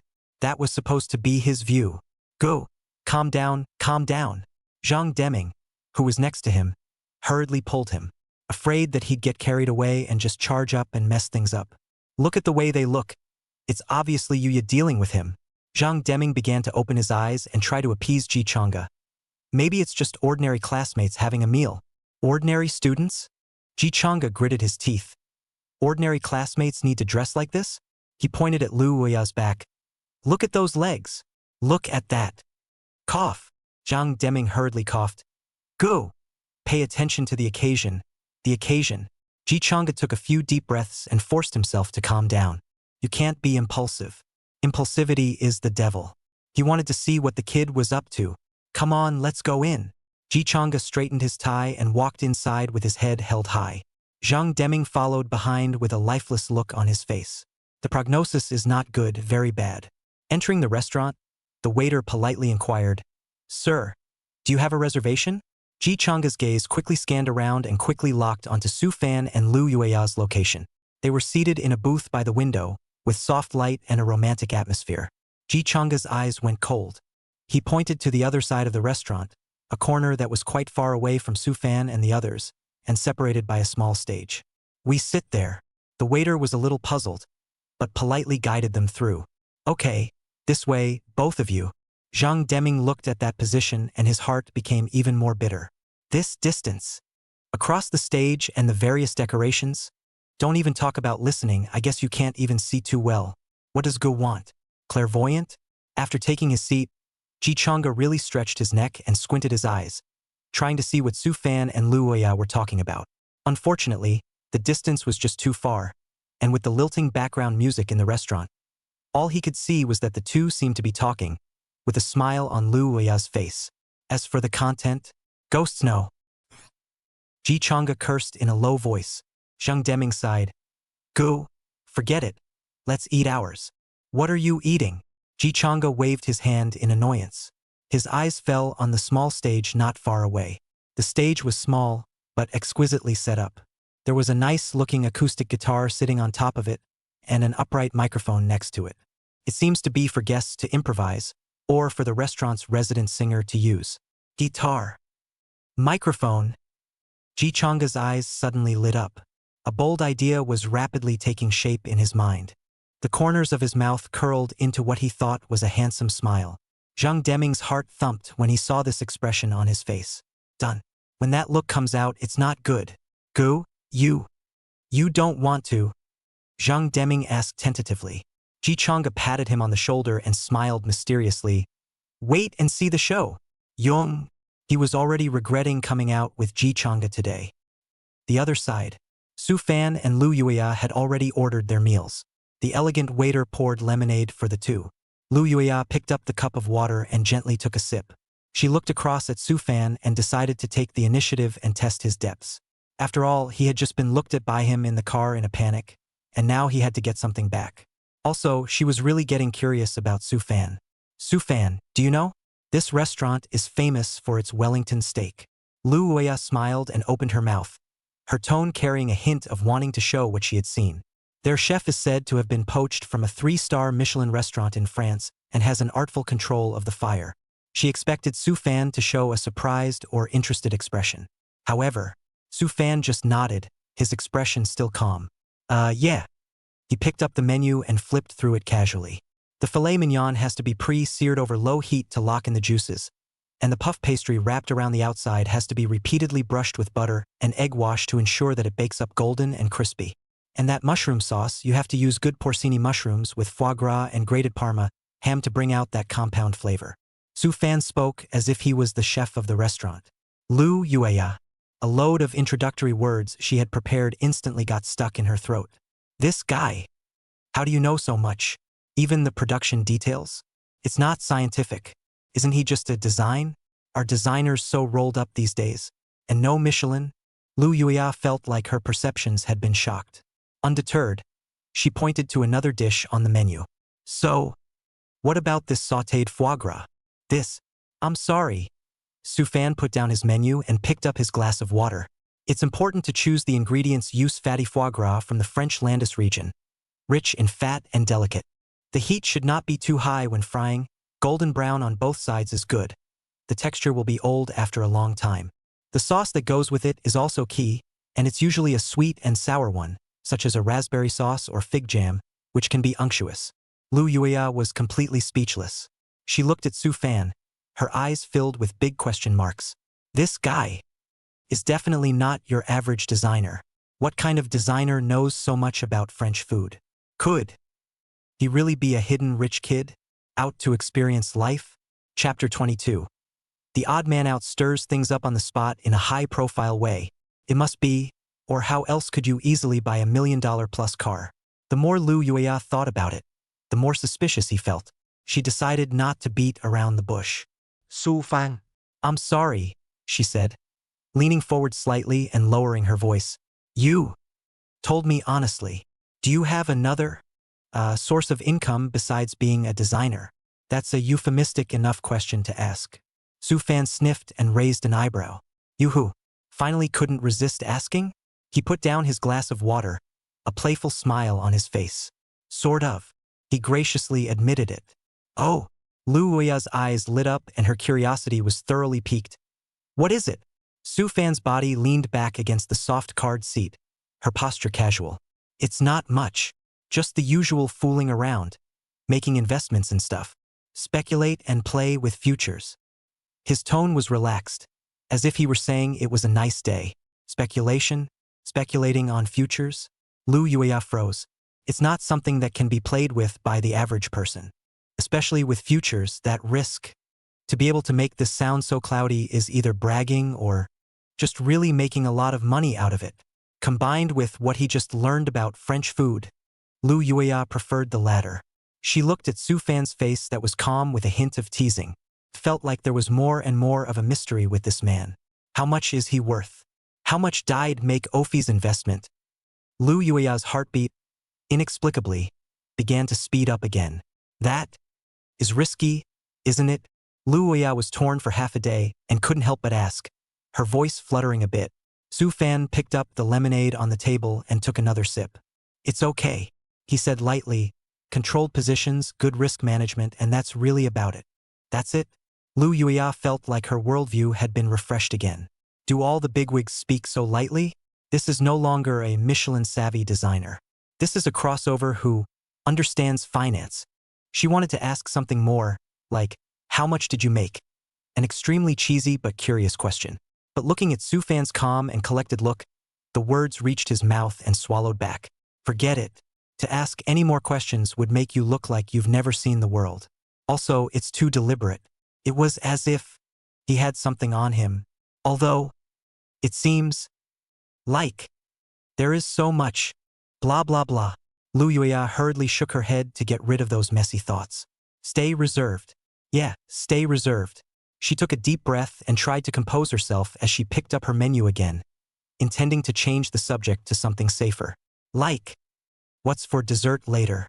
Just then, however, there was a sudden, not-so-subtle commotion in the corner of the restaurant, on that small performance stage. The musician who had been playing the piano softly on the stage stopped at some point.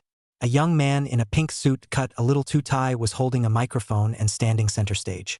The man was about 27 or 28 years old, with slicked back hair and a honey-confident smile on his face. Lu Yueya froze. This person looks a bit familiar. Looks like ahem. The man cleared his throat and tried the microphone. Hello? Can you hear me? His voice carried through the stereo throughout the restaurant. The guests who were originally dining subconsciously raised their heads and looked in the direction of the stage. Su Fan also slightly sidled his head and glanced at it, without much expression. First of all, I'm very sorry to interrupt your meal. The man turned to the microphone and gave what he thought was a charming smile. But allow me to take up a little of your precious time and make a brief introduction of myself. My name is Ji Chang-gu. Quarter for quarter, long for short, and go for plurality. He paused, as if waiting for applause. However, there was only silence on the stage. Most of the guests carried themselves with confusion and displeasure at being disturbed. A trace of imperceptible embarrassment flashed across Ji Chang's face, but the smile quickly returned. Maybe people aren't familiar with my name, but it's okay. Everyone should have used or seen a shared bike on the side of the road, right? He raised his voice with a hint of amusement. That's right. I'm one of the founders of Street Bike. Oh, there was finally some sparse response from the stage. Bicycle sharing was really hot for a while a few years ago, though it seems like isn't as glamorous now, but at least it's a founder, so it sounds like a bit of a big deal. Lu Yuia's brows, however, furrowed. Yi Han Yi. Street bikes? She remembered. ISNT this guy. The same blind date that her mom had to introduce her to some time ago? Said he was young and talented, started his own business, and his company had a bright future and all that. Lu Yuia casually found an excuse to shrug it off at that time. I didn't think I'd run into you here today? And in such an odd way. What does he want? Lu Yuia's heart thumped with a sense of foreboding. Sure enough, Ji Chang's gaze passed through the crowd and landed precisely on Lu Yuia. His eyes instantly blazed. In fact, it's destiny to be here today. Because, here, I have met the goddess I have long desired. He reached out and pointed in the direction of Lu Yuia. Ms. Lu Yuia. Swish. In an instant, the gazes of everyone in the restaurant focused on Lu Yuia in unison. Lu Yuia, her face flushed red, and shy and angry. This guy is sick, right? In front of all these people. It was so embarrassing that she wanted to find a crack in the ground on the spot. Su Fan sat across from her. His face still had little ripples, only the corners of his mouth slightly upturned as if he was watching a play. Ji Chang'e was completely unaware of how uncomfortable his behavior was. He looked at Lu Yuia with deep affection and continued, Suya, I know that my previous invitation may have been a bit abrupt, but please believe in my sincerity. I've been, since I first saw your picture. Ahem. In short, 1,000 words in one song. Next, I'd like to give this song, I Do, to the only goddess in my heart, Ms. Lu Yuia. When he finished, he gestured to the sound engineer next to him. The music intro played. It's that classic love song by Fei Wong, I Do. Lu Yuia's mood at the moment was only 4 words. I am. I don't want to. I will. I will. She couldn't wait to rush up and snatch that microphone and smash it right now. However, she hadn't had time to act. Ji Chang'e had already closed his eyes, took a deep breath, and began his deep singing. Thoughts are a mysterious thing like shadows follow you. First sentence out. The whole restaurant instantly quiet. You can hear a pin drop. Everyone's eyes widened and their expressions froze, including Su Fan, who was holding back her laughter just now. What's this commotion? Killing a pig? Or did get caught in the door? What about tuning? Where's the beat? All gone. Every word, with precision, ran outside the key. Every note, full of insults to the original song. Chapter 23, How dare you show off when you sing out of tune? Hit your face. Noiselessly and silently infests the heart. Ji Chang'e was still immersed in his own world, singing with such devotion. It even goes along with the lyrics and makes the motion of stroking the heart. The diners under the stage, the expression from the initial shock, gradually turned into a mask of pain. Some people couldn't help but cover their ears. The corners of some people's mouths twitched madly, wanting to laugh but not daring to. Someone silently took out a cell phone and pointed it at the stage. Click, click. The video recording function is turned on. I do it for you, I do it for you. Here comes the climax. Ji Chang'e held his breath and yelled up at the top of his voice. That voice, it was like a magic sound through the ears. Lu Yuia felt like her ears were being destroyed like never before. She closed her eyes in despair. Done. This is a disgrace. I guess tomorrow? No, probably tonight. She will be on the local news or some funny video highlights with the King of Tunes. Su Fan picked up the glass of water and silently took a sip. Well, it's a shame the dude didn't go to the draft. Definitely a conversation starter. A song of disaster ends. Ji Changa opened his eyes, a satisfied and confident smile spreading across his face. He turned to the stage and bowed. Thank you all. The stage remained dead silent. There were only a few sporadic, awkward, but not rude, coughs. Ji Changa didn't seem to care. He returned the microphone to the confused staff next to him, and then walked straight towards Lu Yueya and Su Fan's table. He had an ambitious smile on his face. It was as if the song that shocked heaven and earth and wept with the gods just now had completely conquered Lu Yueya's heart. Sukiya Kari. Ji Changa walked over to the table, directly ignoring Su Fan and greeting Lu Yueya. Did sing okay just now? Lu Yueya. All she wants to say now is, brother, where did you get the confidence? Did Fish Liang give you the courage? And this is. Only then did Ji Changa turn his gaze to Su Fan and looked him up and down. The eyes, with their obvious scrutiny and hostility, not waiting for Lu Yueya's introduction. Ji Changa then stretched out his hand to himself and turned to Su Fan, his tone carrying a sense of condescension. Hello, Ji Changgu, founder of Street Bike. He emphasized the word, founder. Su Fan raised an eyebrow, but did not reach out. Just a faint nod. Su Fan. Ji Changa's hand hung in mid-air, somewhat embarrassed. He withdrew his hand resentfully, his face sinking. What does Mr. CO do? He surveyed what Su Fan was wearing. He looks so ordinary.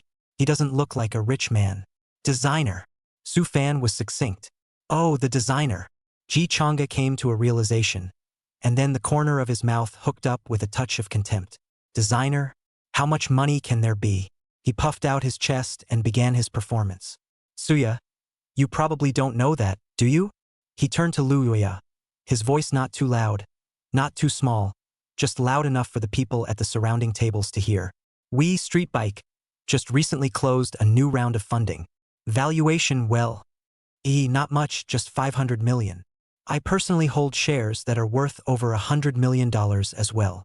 As he spoke, he observed the expressions of Lu Yueya and Su Fan. I hope to see them shocked and envious. Lu Yueya was indeed a bit surprised. 500 million, 100 million? It does sound pretty bluff, though her impression of the guy had hit rock bottom. But I have to admit that he does seem to have a bit of capital just from the money point of view. Su Fan's expression, however, remains calm. Even a little want to laugh? Ji Changa was a little offended. What's wrong with this guy? What's it loaded with? A broken designer who isn't surprised to hear $100 million. Did it scare you silly? His friend next to him, a man who also looked a little greasy, chimed in at the right time. This man's name is Zhang Deming, a fox friend of Ji Changa. Mr. Ji, don't be modest. Zhang Deming patted Ji Changa on the back. Who doesn't know that you're young and talented? Started from nothing. And now the company is getting ready to go public. Compared to you, we ordinary people can't live. Ji Changa was held in high esteem, and the smugness on his face increased. He glanced at Su Fan, his meaning obvious. See? That's the gap. As Lu Yueya watched these two men sing together, she only felt even more embarrassed and revolted. She was just about to open her mouth to say something to interrupt the farce. Just then, the mutation was sudden. Huh? Mr. Su. At a nearby table, a few people stood up and walked towards Su Fan's side. It looked to be a couple of middle-aged men, suits and literate. The one at the head had a look of surprise on his face. Mr. Su, it's really you. What a coincidence. Su Fan sniffed and recognized the other party as well. Mr. Zhang? Manager Li. He nodded in greeting. I didn't expect to run into you guys here. Yeah, our departmental potluck. The head of the group, Mr. Zhang, said enthusiastically. Mr. Su, thank you so much. We are especially satisfied with the house you rented to us in St. Mission View Bay. The environment is good, the decoration is good, and the main thing is that the price is still much cheaper than the market price. You really helped us a lot. The other manager, Lee, chimed in. That's right. Our co-workers are envious. I've been told you're a very generous landlord. San Francisco Bay? Renting a house? Ji Changa and Zhang Deming looked at each other with some uncertainty. Sanlin Jingwan, they know, the city's famous high-grade district. The price of housing is frighteningly expensive. Got a house for rent here? That does count for a little bit of money, but it's still a far cry from his $500 million valuation, isn't it? Ji Chang's heart balanced a little. However, Mr. Zhang's next words were like a heavy bomb that instantly exploded in the restaurant. Speaking of which, Mr. Su, you're really something. Mr. Zhang gave a thumbs up and was filled with admiration. I've heard that almost all of the 30 houses you have in St. Mission View Bay are now rented out? Gee, how much rent is that? It's enviable. 30 sets? San Miguel View? Almost all. Rented out? Boom. The entire restaurant, as if the pause button had been pressed. All the people who heard these words were petrified. In the dining room, there was dead silence. You can hear a pin drop. The smile on Ji Chang's face was completely frozen, as if the pause button had been pressed. That smug expression, still hanging on his face, was incredibly comical and ridiculous. He felt his cheeks burning hot, like being slapped hard a couple times. People have dozens of houses, real estate, just worth hundreds of millions. And what did he just brag about? Company valuation, 500 million? Sounds awesome, boom boom. But that's a company valuation. It's not like he owns the company alone. When the 7 or 8 shares were counted, it would be good to have half of what really belonged to him. That's also more than $2 billion, and that's still the valuation. It's imaginary. It's a toss-up as to whether or not we'll be able to cash in. And look at other people's Su Fan. Solid real estate. Hundreds of millions. Moreover, listening to that meaning just now, people also speculate in stocks and play futures. God knows how much more money is in there. Ji Chang'e instantly felt like a jumped-up clown. Just now, he was complacent, thinking that he was young and talented, and that his company was going to be listed in a remarkable way. Compare with others. It's almost like a brother. No, brother doesn't even count.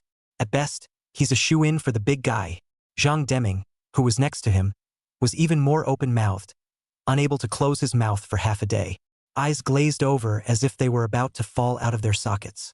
He was just there kissing ass and bragging about how great Ji Chang'e was. Results. Turn your head and get a slap in the face with reality. That's a slap in the face. Slap in the face. He couldn't wait to find a crack in the ground now.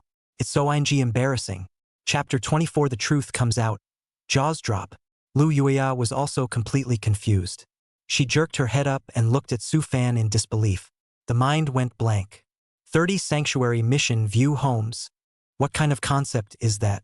All she knew before was that Su Fan was a designer. Then she quit her job and didn't seem to be doing too well. Today Su Fan said that speculation in the stock market made some money. She thought it was hundreds of thousands or millions of tops. Who would have thought that? Was this level of making some money? It's not making some money anymore. It's a money printing machine, right? She felt that her perception of Su Fan was completely turned upside down at this moment. This college friend, when did he become so unfathomable? How many more secrets does he have? Mr. Zhang and manager Li seemed completely unaware of what a bomb they had dropped. They were still warmly exchanging pleasantries with Su Fan. Mr. Su, you're so low-key. Yes. So many of our company's colleagues want to rent your house. They can't even get in line. Next time you have a vacant house, you must give us priority. Su Fan just smiled faintly. Good point, sometime.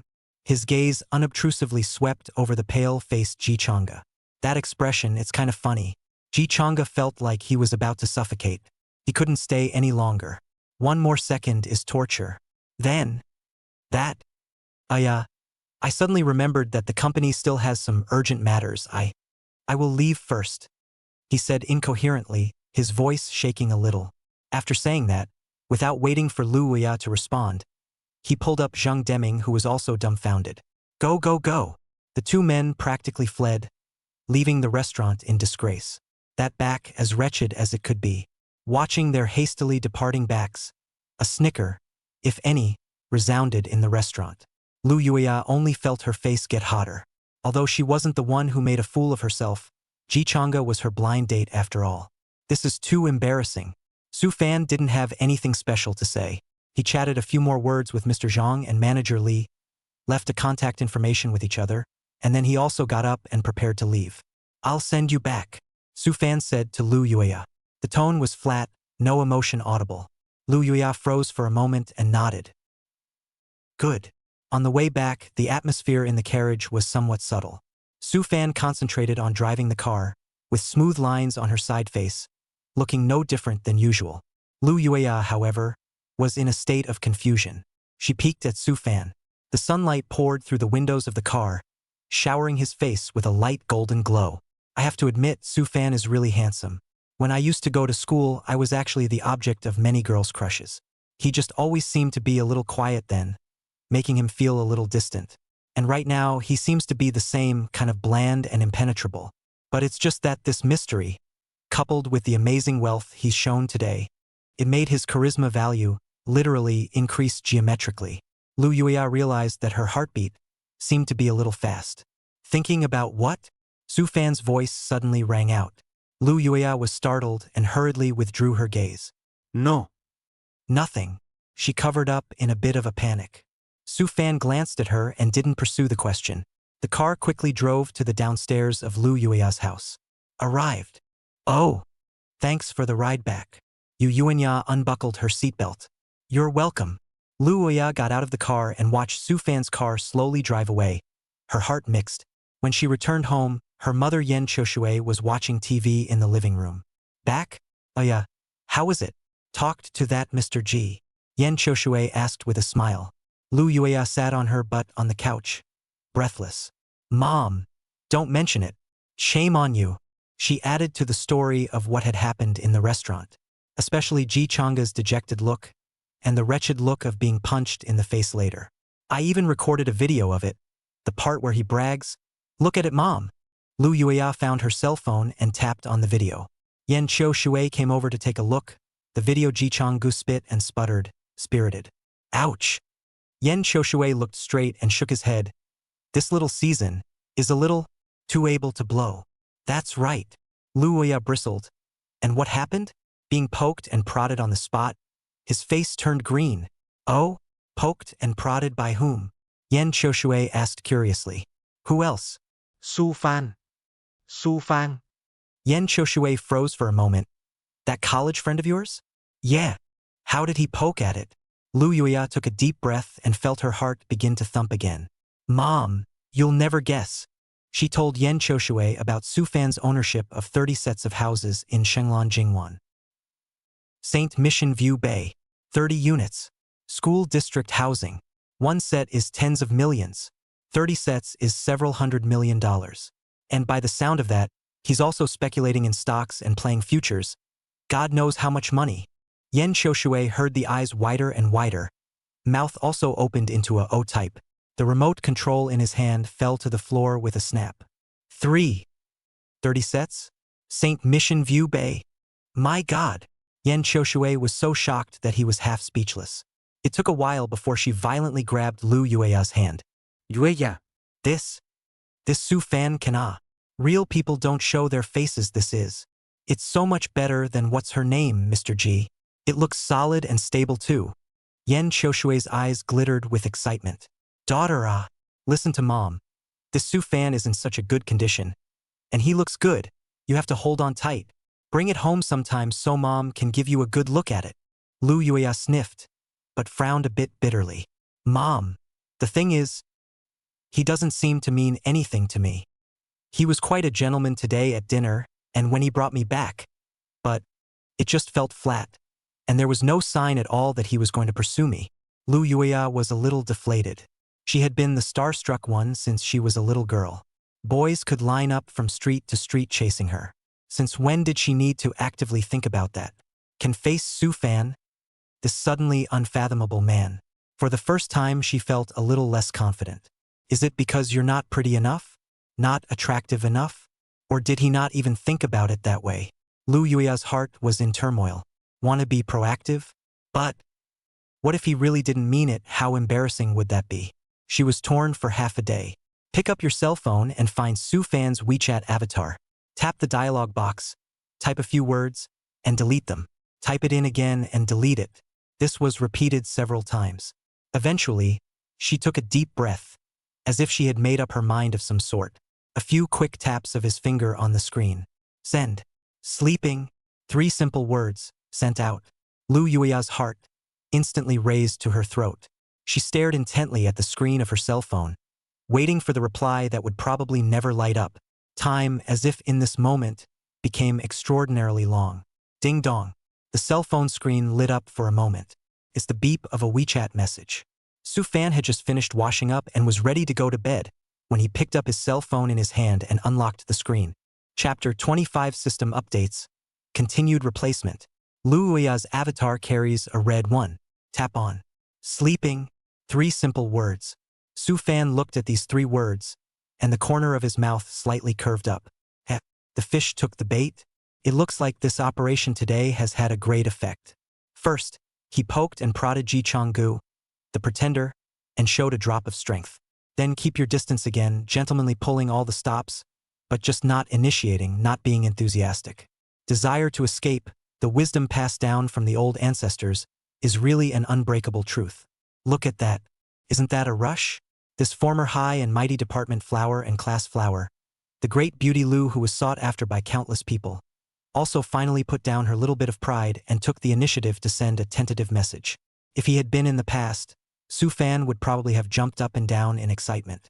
But now, I have seen the world, holding 30 sets of Sanlitun Bay real estate, carrying a divine replacement system of the man. The pattern, it's got to open up. You can't be like a brat who's never seen a woman before, and then just hook your finger and get your ass up there. Gotta hold steady, keep her guessing, keep her anxious, keep her tossing and turning, keep her awake at night. Well, that's it. Su Fan's mind was crackling with little calculations. He could even imagine that Lu Uya, at this moment, was holding her cell phone, a heart in 7 places, nervously waiting for his reply. Wait, brother is going to bed. Su Fan had a bad smile on his face, and his finger waved falsely above the screen for a moment, but ultimately did not fall. Press the lock screen button directly. The screen, black. The world cleared. Throwing his cell phone on the nightstand. Sleep, nourish your spirit, get up tomorrow, and continue to use the system to get money. That's the proper thing to do. Day 2. The early morning sunlight poured through the cracks in the curtains and onto the floor. Su Fan was woken up by urine. He opened his eyes in a daze, his brain down for a few seconds. Yesterday. System. He snapped out of it, sobering up instantly. The heart was beating wildly and uncontrollably. You don't think so? Was everything yesterday just a dream? That feeling of drinking too much and breaking down and waking up and realizing that you blew a huge awesome and it turned out to be all fantasy? Don't. He hurriedly concentrated and called out in his head. System? Still there. Moses? Anybody home? Next, a familiar, electronic voice, with a hint of mechanical feel, sounded in his head. Divine replacement system at your service. Current number of replacements available. 3. Phew. Su Fan let out a long sigh of relief. It felt like my whole body was drained and instantly recharged. Still in. It's really still there. Not a dream. And the number of replacements. Refreshed. 3 times a day. Steady. Old iron. Steady. Su Fan was so excited that he almost jumped out of bed. Where the hell is the system? It's like Aladdin's lamp. It's grandpa on the go. It's life super hangover. What's the future with this stuff? What's the point of worrying about a low point in your life? It doesn't exist. Brother's journey is a sea of stars. Ah shucks. It's becoming the richest man in the world. You must be the richest man in Chuanfu, at least. Su Fan lay on the bed, grinning and giggling for half a day. No, you can't just giggle. Gotta act fast. What is this valuable replacement opportunity being used for today? What would be a good replacement? Should I keep working on the house? Or something else? Like trade for some rare antiques? Or get some high-tech technology patents? Well, we'll have to mull it over. It's a valuable opportunity that comes along once a day and can't be wasted. He thought as he slowly got up and washed up, picked up his cell phone and looked at it. On WeChat, Lu Yuia's dialogue box was still stuck on yesterday's sentence. Did you sleep? Nothing new. Well, that's good. Looks like it didn't wait for a reply and got it. It's pretty good. Saves you the trouble of having to do it yourself. Su Fan hummed a little song in a happy mood and began to think about today's big plan of replacement. In the meantime, Su Fan's parents' home. Older neighborhoods are full of life. Su Hai and Su Xiaoqiao, the old couple, were watching the morning news in the living room. The doorbell rang. Who is it? Su Xiaoqiao asked with a raised voice. Auntie, it's me, Lu Pai. A loud and enthusiastic voice came from outside the door. Oh, it's little Pete. Come in quickly, come in quickly. Su Xiaoqiao hurriedly got up to open the door. Su Hai also put down the newspaper in his hand and looked towards the door. The door swung open and a young man in brand new casual clothes, with a short mental haircut and a red face, walked in. It's none other than Su Fan's hairdresser, Lu Bai. Uncle, Auntie, good morning. Lu Bai was still carrying a bag of fruits in his hand and greeted him with a smile. Well, well, well. Little Pai is here. Sit down, sit down. Su Hai greeted with a smile. Aya, you child, just come. What else to bring? Su Xiaoqiao took the fruit, complaining on her lips, but her face was smiling. Lu Pai is Su Fan's childhood friend. The relationship between the two families has been very good. The old couple also regarded him as half a son. I should. Lu Bai sat down on the sofa and pulled out a red, printed invitation with hot gold happy letters from his pocket. Uncle, Auntie, here. He handed it over with both hands. Yo. This is... Su Xiaoqiao took a look and her eyes lit up. A wedding invitation. He.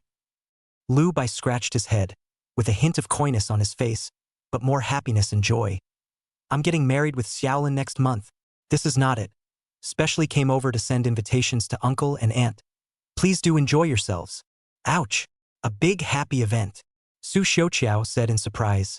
It's settled so quickly? Congratulations. Yeah. This kid moves pretty fast. Su Hai also smiled and nodded. Next month, right? We'll definitely go. Definitely go. Thank you, uncle and auntie. Lu Bai smiled even more happily. By the way, where's Fan? How come I haven't seen him? Lu Bai looked around. Agu. This kid has been working outside. I've tried to urge him to come back several times. He was busy, so he didn't catch up to say anything. Su Xiaoqiao said anxiously. Auntie Lu Bai slapped his thighs. This has to be rushed. The wedding is soon. He must come. I'm still short of best men. Don't worry. I'll say it later. You guys have been hairy for so many years. If he dares not go, I'll break his legs. Su Xiu coquettishly laughed. Hey. Thanks, Auntie. The atmosphere in the living room was very cordial. The conversation turned to Su Fan's recent situation. How's Su Fan doing these days? Work still going well? Lu Bai asked casually. Work? The smile on Su Xiaoqiao's face faded a bit. Don't mention it.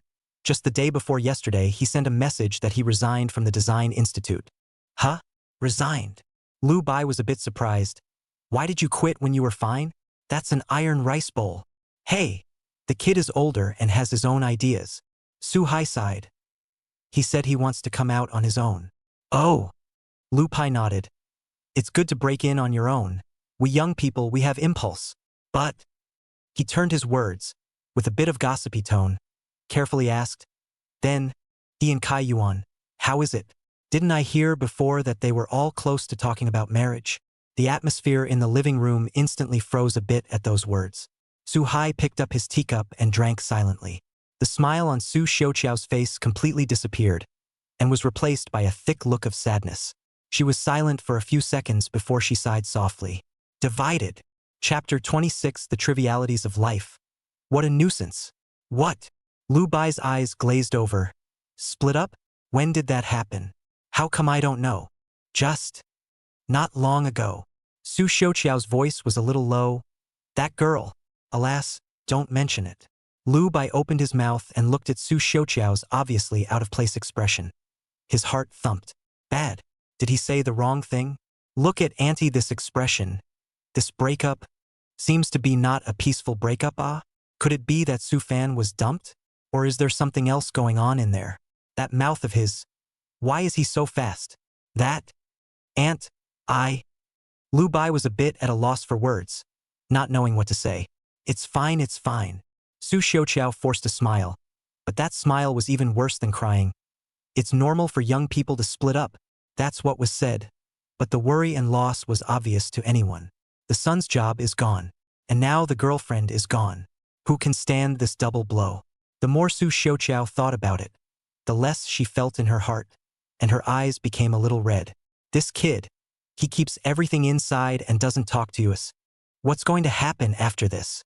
Looking at his mother's face full of sorrow, Su Hai also frowned, and the atmosphere in the living room became a bit heavy. Lu Bai sat there, even more embarrassed that his toes were sticking out of the 3 rooms. I was supposed to be happy to deliver the wedding invitations. As a result, it accidentally revealed someone's scars. What a thing to call it. Su Fan was nestled on the sofa, concentrating on tinkering with the divine replacement system in his head, thinking about what to do with all 3 opportunities today. Just then, knock, knock, knock.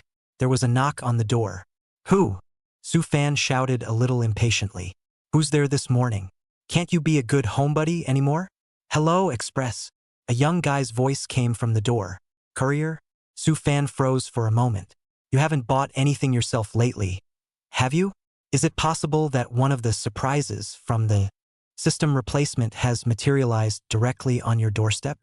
Can't you? Is the system brother so sweet? He got up and walked over and opened the door to the room. In the doorway stood a delivery boy in blue overalls. He was hemming and hawing and holding up a huge package. That package is a little oddly shaped. A man or so tall, wrapped in thick corrugated paper. The outline of a human form was vaguely discernible. I'll go. The corner of Su Fan's eye twitched. What is this? Hello, Su Fan, right? Your courier. Please sign for it. The courier boy gasped as he handed over the delivery order. Mine. Su Fan was even more confused. He looked down at the large human-sized package. It's weird how it looks. No way. No way. Did the system really replace me with a person? Live or? He shook his head hurriedly, shaking the horrible thought out of him. Wait a minute, little brother. Are you sure it's mine? Su Fan pointed at the large package. That's the right address, that's it. The courier boy checked the address and recipient again. Su Fan. That's right. No. Look again at the bill number or sender information or something. Su Fan insisted. He really didn't dare to take this stuff. It's too scary. The courier boy was a little unsure by his comment. He picked up the blaster and scanned it. Oops. Sorry. The little brother slapped his head. Mistake. It's not yours. It's the one next door. I told you so. Su Fan sighed in relief. Thankfully, it wasn't a surprise for me. Really sorry, big brother.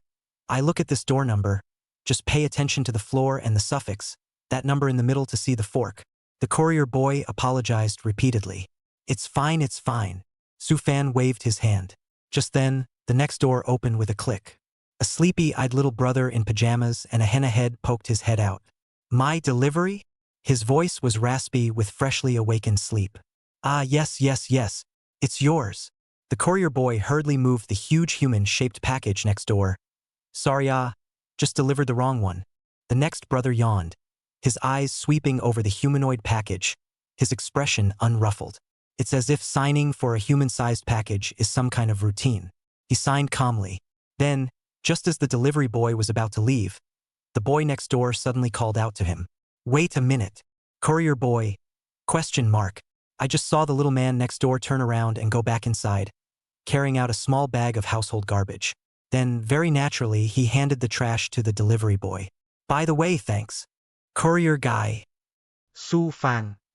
The 3 men looked at each other in disbelief. There was a hint of unspeakable awkwardness and weirdness in the air. The courier boy's mouth twitched, but he silently took the bag of trash. After all, the customer is God. Although this request is a bit odd. The guy next door didn't think there was anything wrong at all. Yawned, dragged the huge human-shaped package, and closed the door with a bang. The whole thing flows smoothly and highlights a fade. Su Fan stood in the doorway, looking at the closed door of the next room, and then looked at the bag of garbage in the hands of the courier boy. Half a day did not return to God. This is a bit informative.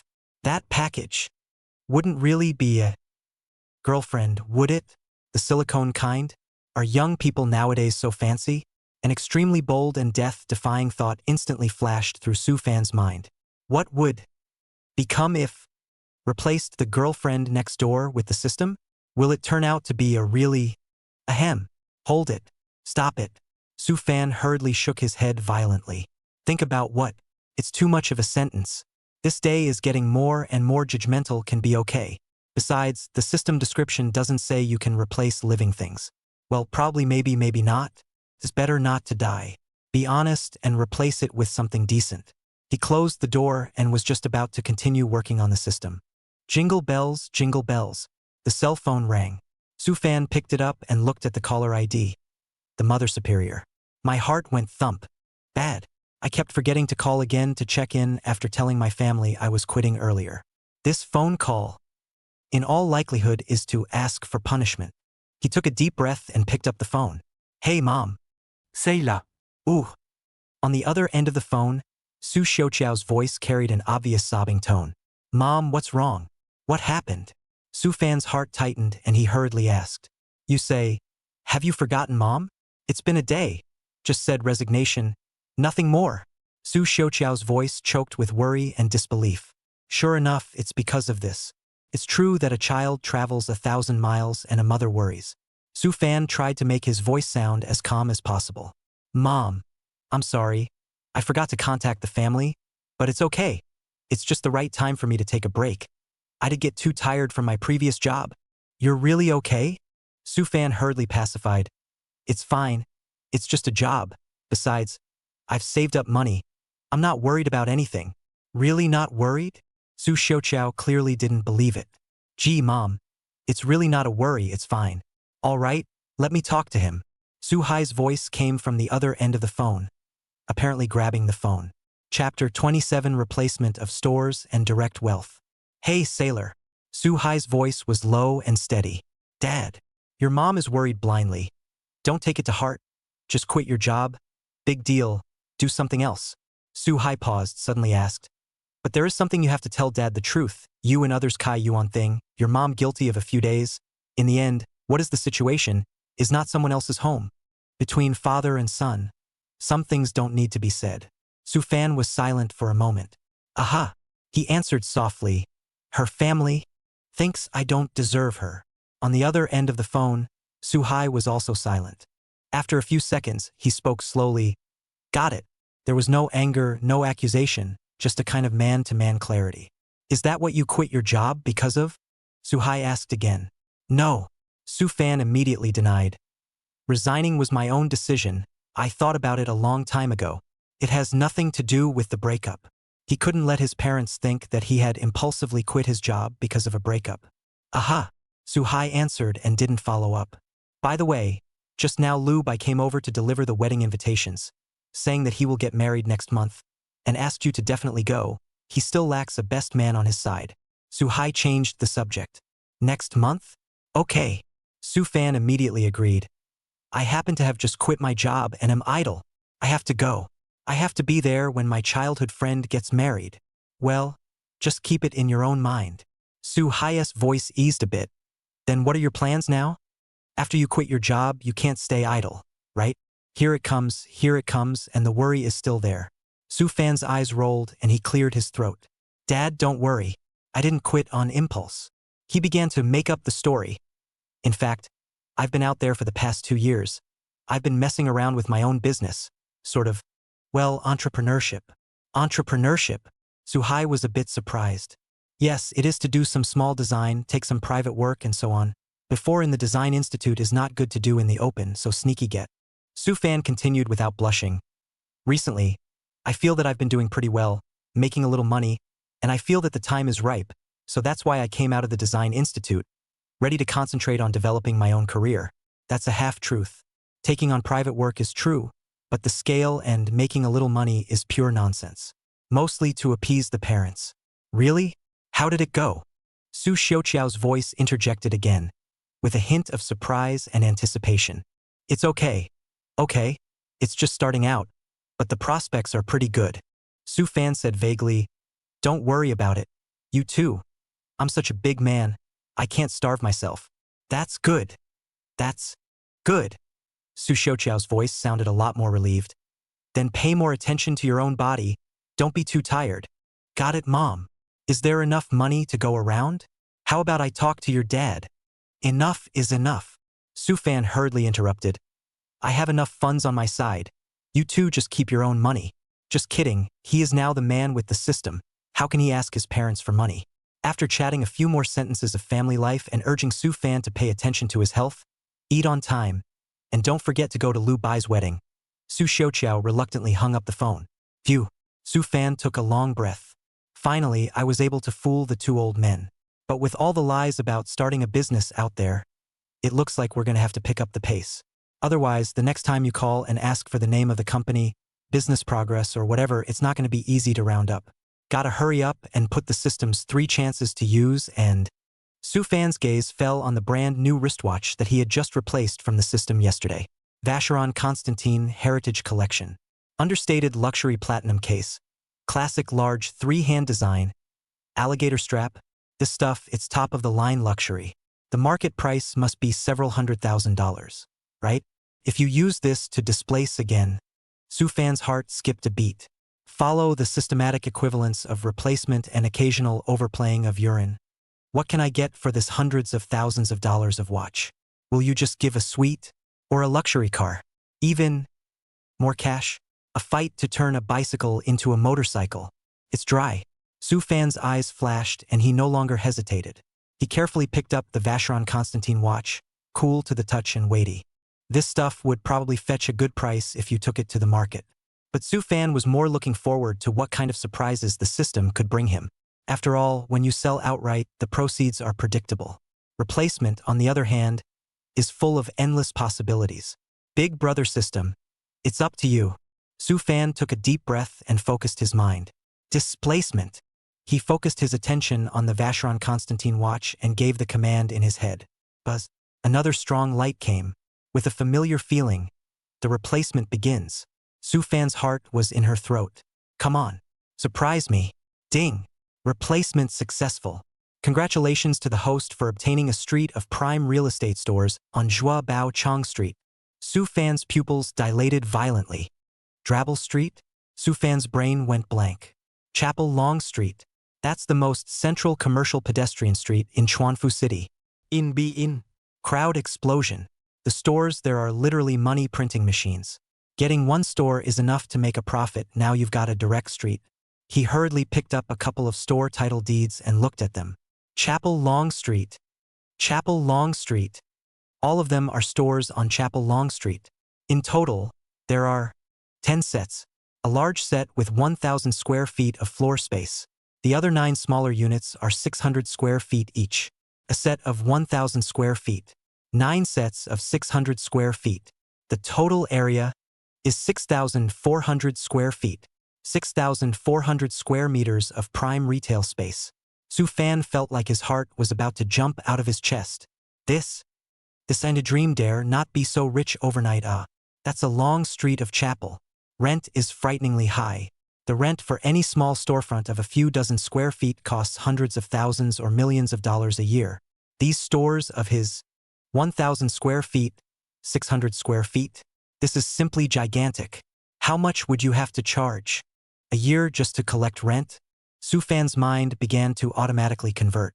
The average rent for stores on Chuk Pao Chung Street is several $100s per square meter per month, right? Taking a conservative value, let's say $300 a square meter a month. That's 301,000 is equal to $300,000 a month for 1,000 square feet. That's $3.6 million a year. That's $180,000 a month for one of those 9 600 square foot units. 9 sets is $1.62 million a month. That's $19.44 million a year. Add it up. That's $23.04 million a year just in rent collection. $23 million. Laying around collecting $23 million a year. And that's just based on conservative rents. What if the rent is higher? What if he runs his own business? Su Fan felt like he was going to explode in place. I can't imagine that a few $100,000 worth of watches have been exchanged for a store with a yearly rent of more than $20 million on Chuk Pao's Long Street. This wave is taking off straight away. Woohoo! Su Fan couldn't help but feel like yelling. This is the real entrepreneurship. Rent collector big brother. He's a veritable rent collector now. And the value of these stores themselves is ridiculously high. The stores on Zhuabao Long Street are simply priced to sell. To own a set would be a blessing in disguise. He now owns 10 sets. How much did this ING fortune instantly skyrocket to? Billions? Billions? Chapter 28. The luxury car arrives. And so does the rent. Su Fan's brain had stopped functioning. All he knew was that from this day on, his life was completely different. The lies about resigning before now seemed to be no lies at all. He did come here to start a business, but instead of doing small designs, it's a street of stores to do whatever you want to do.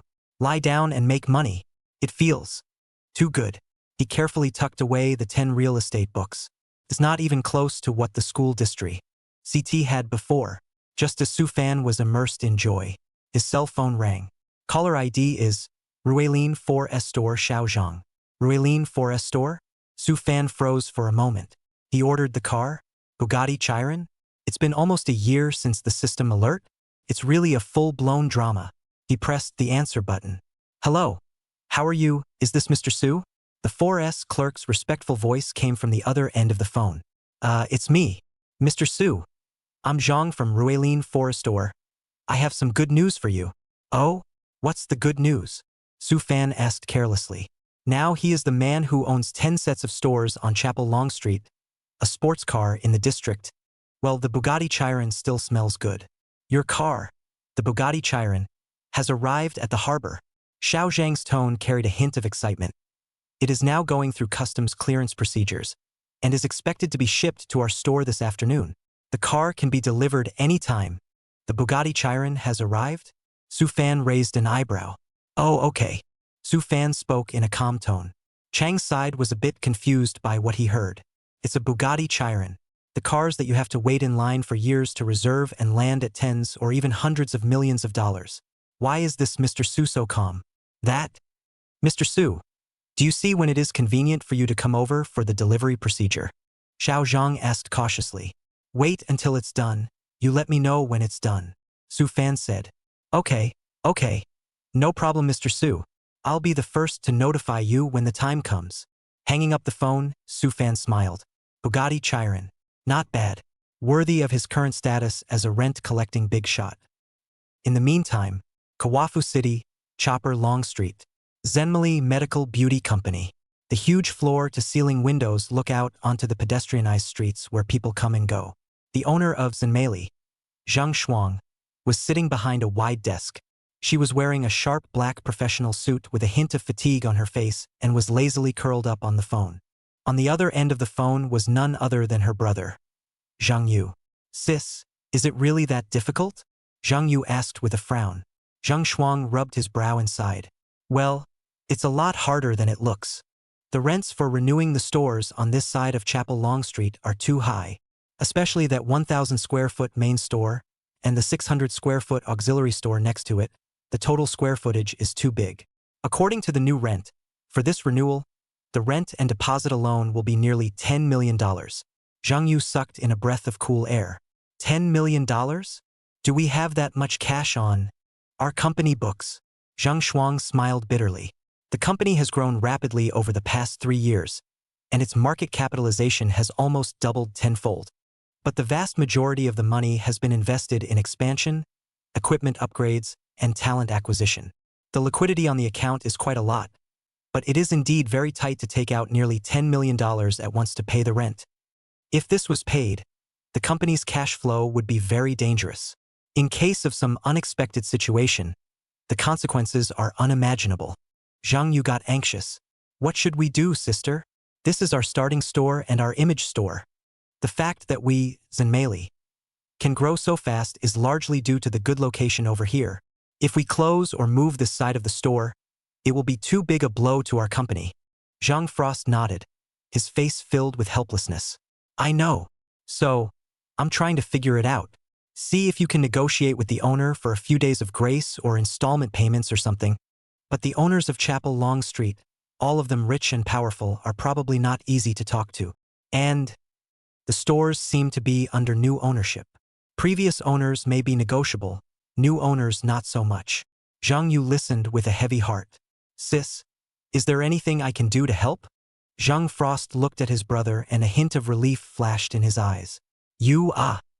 Just do your own thing. Don't you have an appointment with Kai Yuan today? Don't delay.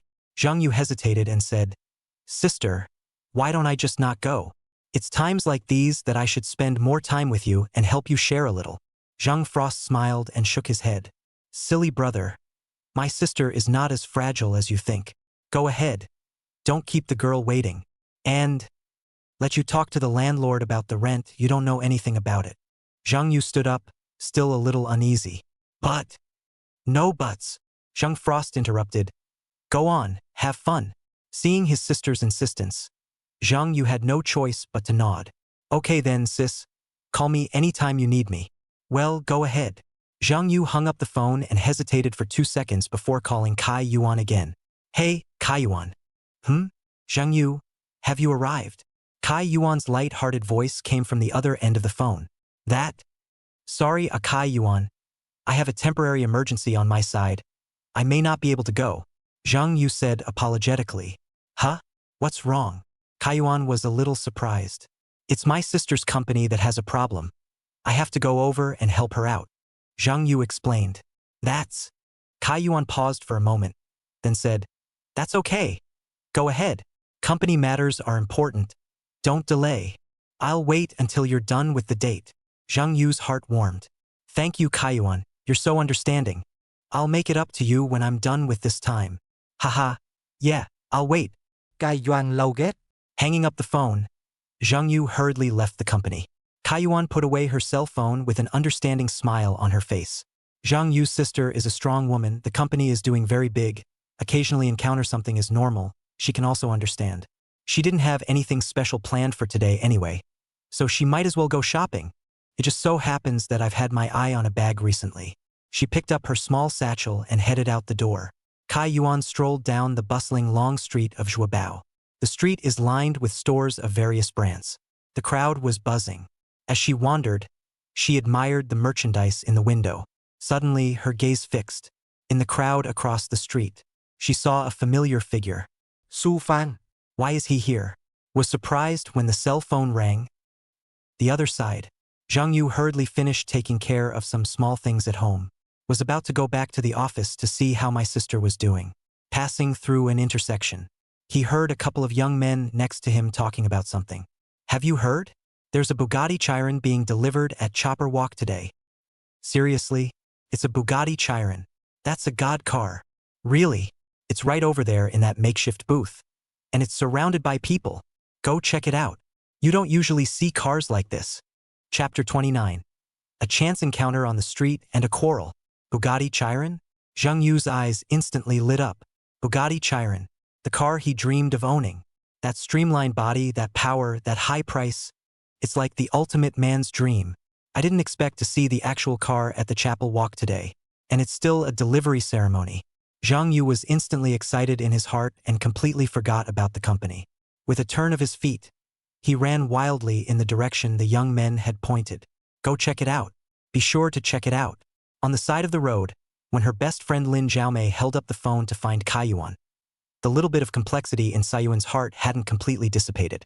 The two of them chatted briefly, and Lin Xiaomei followed Kai Yuan's gaze to see Su Fan across the street. Yo, isn't that Su Fan? Lin Xiaomei's voice carried a bit of exaggerated surprise and a hint of undisguised contempt. Why is he here too? A place like Zhuobao Pedestrian Street is where he can come. Lin Xiaomei held Kai Yuan's arm, her chin slightly raised as she looked in Su Fan's direction. Dressed like a man tbh. Kai Yuan didn't say anything and just looked at Su Fan. Look at the airy, competent woman beside him. The heart is even less so. Lin Xiaomei saw that Kai Yuan didn't say anything and thought that she was still upset about what happened back then. She was immediately on fire, and it was like she was outputting into the air. Hope, did you see that? Just like him, he didn't know any better back then.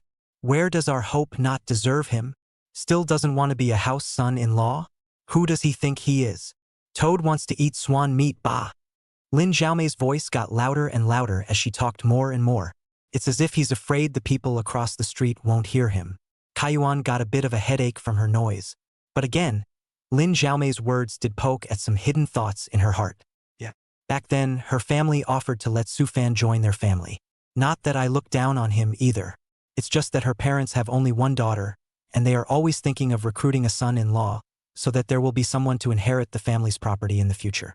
Su Fan was good and refused outright. And talk about the dignity of a man. Cut. Can dignity be a meal? Now what? Still not mixing so. Common? Kai Yuan took a deep breath and joined in the trial of Su Fan. She turned towards Su Fan's direction and raised her volume slightly. That's just it, some people, they just don't have the right vision. It's too late to regret missing me back then. My current boyfriend, worth $10 billion. It's so much better than some of the ones that just draw pictures. As soon as those words left her mouth, Kai Yuan's heart inexplicably felt a bit more relieved. It's as if saying those words out loud proves how right her choice is now. It would be able to cover up the twinge in his heart when he saw Su Fan just now. Lin Xiaomei immediately agreed. That's just it. Yuan, you're a winner in life now. That kind of visionless man isn't worth wasting a bit of your mind on. Look at him now. I guess he's still hanging out at some small design office, right? Maybe even lose your job. The two of them were singing and talking to themselves. It was as if Su Fan was the mud under their feet and could trample on it at will. And at that moment, Su Fan had actually noticed them. After all, with Lin Xiaomei's voice, it was hard not to pay attention. He was just lazy. He knew people like Kai Yuan and Lin Xiaomei too well. Snobbish, mean, and always self-centered. The previous breakup certainly had the trigger of a door-to-door son-in-law. But the deeper reason is that he sees through to Choi Won's bones. It's too tiring to be with her. Now hearing all this cynicism from them, Su Fan's heart really didn't ripple at all. It was even a little bit of a laugh. $10 billion? Bragging is not a good idea. If you really want to have a billionaire boyfriend, do you still need to export your emotions to a poor ex in a place like this? I'm afraid I'm not doing so well that I can only find some pathetic existence by putting others down. He didn't even bother to return his head. Just think they're in the way a little bit. That Bugatti Chiron should be here soon. He didn't want to be surrounded by these two women when he delivered the car. It was too much of a drop. Jean. Su Fan's voice was flat. Can't hear the joy or anger. It's like talking to two complete strangers. Kai Yuan and Lin Xiaomei were stunned by the sudden sound. They were talking so vigorously just now, but Su Fan didn't react at all. Instead, you told them to get out of the way? That's not the right script. Shouldn't he be ashamed or annoyed?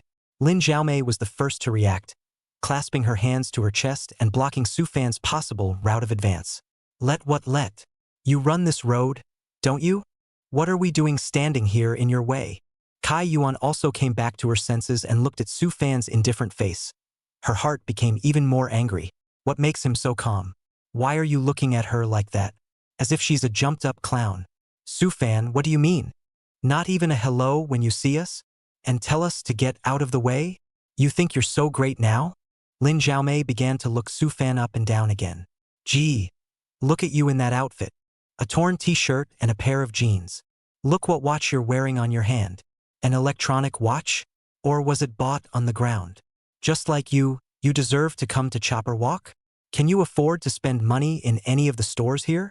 Kai Yuan followed suit and helped. That's right. Don't think we don't know that you resigned from the Design Institute a long time ago. Is it impossible to find a job now? Wandering around? I advise you'd better hurry up and find a factory to work in. Don't embarrass yourself here. The women were extremely mocking as you spoke and I spoke. It was as if he wanted to pour all the superiority he had accumulated over the years onto Su Fan at this moment. Su Fan listened to the raucous voices. What little patience was left in his heart was running out. Argue with them? It's not necessary. Pull yourself down. He didn't even bother to look at their twisted faces. There are always those people in this world who live in their own world and think they are the center of the universe. Whatever. He shook his head gently. Then silently he turned around and walked in the other direction. No anger. No rebuttal. Didn't even look at them much longer. It's just gone. Easy on your feet. The back sprinkles. It was as if that farce just now had nothing to do with him. Kai Yuan and Lin Xiaomei looked at Su Fan's distant back and froze completely. This is gone. They had a belly full of taunts and taunts ready to go, and they hadn't quite gotten to use them yet. How could he just leave? And still so cloudy? It made them feel like two little cuties swinging at the air, a punch in the cotton, soft and ungainly. What an attitude he has. Lin Xiaomei was so angry that she stomped her feet. Kai Yuan looked at Su Fan's back as he disappeared into the crowd, and the nameless fire in her heart burned even brighter, and an indescribable sense of loss. He seems to really not care anymore. Don't care a bit anymore. The other side. Zhang Yu was still running furiously towards the Bugatti Chiron's makeshift booth. Heart thumping. Half running, half excited. Ah, the Bugatti Chiron. It was the car of his dreams. I finally get to see one alive today. Too excited.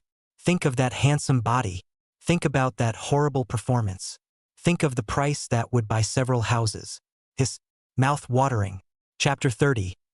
Going to the door to collect rent in a variety of situations. But, while excited, a hint of depression swept through Zhang Yu's heart. Just now on the road, he was still thinking about his sister Zheng Shuang. I think the rent is coming due on the January beauty salon, isn't it? My sister has been worrying her hair out over this lately. It's really hard to start a business, especially for those like them who have little background and rely on themselves to fight. Every penny has to be broken into two halves. Think about how hard your sister works every day, working so hard and worrying about money. Zhang Yu then felt quite bad in his heart. He, being the younger brother, couldn't seem to help much. Usually a bit of a spendthrift. Love cars, love to play. Didn't get into any serious trouble. But it really didn't save my sister much heartache either. No way. It will have to be changed in the future.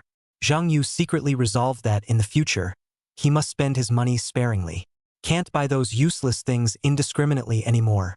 Got to help my sister share the pressure a little. Can't let my sister be so tired anymore. Aha! Once I've seen the Bugatti Chiron, I'll go back and vote with my sister. But it would be nice to meet the owner of this Bugatti Chiron. A tycoon of this level, casually funneling out some resources might be enough to develop his sister's company for years. Maybe it'll even help my sister with her rent dilemma? The more Zhang Yu thought about it, the more reliable he felt. The light in his eyes got brighter, right? Make sure you find a way to strike up a conversation with the owner. It's good to get acquainted. He quickened his pace, rushing toward the crowd that had loomed ahead. The heart is filled with the desire for a divine car and the anticipation of making friends with the big boys. But he didn't expect to arrive, only to realize that the Bugatti hadn't arrived yet and he was early. Have no choice but to rush to the company, thinking to deal with the company first. Su Fan slipped through Zhuobao walking street with a six-parent pace. That little hiccup back there? Meh, it's just gross. Tsai Yuan and Lin Xiaomei? Long forgotten. Women will only affect how fast he can make money. Now his goal is clear. Screw the money. Go ahead and collect the rent before the car arrives. January Medical Spa. The name sounds quite advanced. Shouldn't be too bad, right? Su Fan muttered in his heart, and the person had already walked to his destination. Ooh, the facade is quite imposing. Decorated like a five-star hotel. Bright atmosphere. Once inside, it was even more of a sight to behold. Nice guy. This front desk, this lobby. And this warbler. Ahem. Su Fan hurriedly retracted his somewhat fluttering eyes. Not him, LSP. The main thing, right, is that the quality of the ladies who work in this store is really a bit high. Each one has white skin and long legs. Looking good in a uniform. No wonder business is good. The service, can it be bad? Hello, sir. Welcome to Zenmali. A front desk lady immediately greeted him. The voice was sweet and cloying. A professional, perfect smile on her face. May I ask if you have an appointment? Or would you like to inquire about any programs? Su Fan cleared his throat, trying to look like a decent human being. I don't do projects. I'm here to collect the rent. Collecting rent? The smile on the front desk lady's face instantly stiffened for a moment. It's like, didn't get it? Or do you think he's joking? Just as Missy was about to ask again, there was a sudden broken voice from the side. Rent collection? Could you be the new owner of our store? Su Fan twisted his head to see. This person called our store actually is also a young man, only to see the other party rushing over in 3 steps, looking a little anxious. Are you really the new owner of our store? So young. Zhang Yu's voice was that loud. It instantly attracted the attention of everyone in the hall. Those customers who are inquiring or taking a break, and other store ladies. Swish, swish, swish. Dozens of gazes focused on Su Fan in unison. There was curiosity, surprise, and gawking. Landlord? So young? It doesn't look like it's very rich. Su Fan was a bit confused by the show. Dude, do you have to be so loud? Isn't it just collecting rent? Yes, I am. Su Fan nodded, keeping his face calm. Upstairs then, please. Zhang Yu was suddenly passionate and came up and tried to pull Su Fan's arm. My sister's upstairs in her office. Quickly. I'll take you up. That stance was as if he was afraid Su Fan would run away. Su Fan was made to cry and laugh by his self-satisfied bout. All right, just go up. just in time to see what the upstairs of this beauty parlor looks like. Go, go, go. Zhang Yu couldn't help but pull Su Fan towards the stairway, leaving a crowd of eaters in the hall staring at each other in disbelief. He's really the landlord, isn't he? Looking so young. How much does a landlord have to pay for a store the size of Zemli? Hiss. People can't look at each other. Su Fan followed Zhang Yu upstairs. The staircase was one of those swivel ones, carpeted and quite elaborate. The second floor is no less spacious, divided into several areas, past some rooms with doors half open. Su Fan could see all sorts of strange instruments placed inside. There were also people in white coats busy. Tisk. Su Fan lamented in his heart. This place, it looks pretty professional. I just don't know if it hurts with all the swords and knives. Women are also really desperate for beauty. Walking along, passing a corner, Su Fan saw a particularly bright area in front of him. The door was closed, but there was a strong light coming through the crack. There seemed to be voices talking inside, not very audible. Eh? What's that over there? Su Fan asked casually. Pure curiosity. Zhang Yu looked back and said naturally, "Oh, that's our staff locker room, the women's locker room." Su Fan shut up instantly, the feet all subconsciously accelerated by half a beat. "Excuse me, farewell. It's not polite, it's not polite. I'm a serious rent collector." Soon, the two came to a door with a sign saying, "General Manager's Office." Zhang Yu took a deep breath and straightened his clothes, before knocking gently on the door. "Sis, I'm back. The landlord's big brother is here." A cool, slightly tired, but nice female voice came from inside. Come in. Zhang Yu pushed the door open. Su Fan followed and walked in. The office is quite spacious. The decoration style is simple and atmospheric. Behind the desk, a woman in a professional suit stood up. When he saw the other party's face, Su Fan froze slightly. So young? And is kind of pretty? This face, this temperament. He'd believe any actress who said it was. This is the owner of Zenith? Jung Frost? It was nothing like the image he had imagined of a strong woman who was fretting over her business and unkempt. "Hello, Mr. Su." Jung Frost had a polite smile on his face and took the initiative to extend his hand. There was a hint of scrutiny in his eyes and a hint of imperceptible apprehension. "I'm Jung Frost, the head of Zenmali." "Hello, Mr. Jung." Su Fan shook her hand, soft to the touch with a hint of coolness. "Just call me Su Fan." Both parties took their seats. Zhang Yu hurriedly poured Su Fan a glass of water. Attentive as can be, a few brief pleasantries were exchanged. Zhang Shuang then went straight to the point. Her voice was calm, but Su Fan could hear the pressure within. "Mr. Su, it's like this. About this quarter's rent." Zhang Frost paused and seemed to have some difficulty in speaking.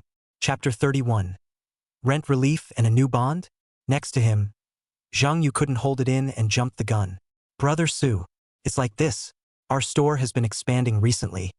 We've spent a lot of money on equipment and training, and then the payback slowed down a bit and the money chain got a bit tight all of a sudden." Zhang Frost glared at his brother, signaling him not to interrupt. Only then did he go on to say to Su Fan, "What Xiao Yu said is also true. We have indeed encountered a bit of difficulty with our cash flow lately. So, can we talk to you about a little bit of a grace period for this quarter's rent?" Sure enough, Su Fan sighed in his heart. Knew it wasn't that simple. It's not easy to collect rent. Sigh landlords. He tapped his fingers unconsciously on the arm of the couch. No immediate yes or no. He was thinking. The industry given by the system, although he didn't have to worry about running it. But that rent, too, is part of his follow-up plan. But, looking across the table at Zhang Shuang's eyes that were tinged with apologies and a hint of pleading, there was also Zhang Yu's anxious, scratchy look next to him. It does seem to be hitting a rough patch. He's not one of those unsympathetic bully landlords either. "How long is the grace?" Su Fan asked. Zhang Frost seemed relieved and hurriedly said, 1 month. 1 month is fine. Next month we will definitely." Before she could finish her sentence, Zhang Yu next to her suddenly came to Su Fan's ear. Lowering his voice, he used an almost pleading tone with a touch of jadedness.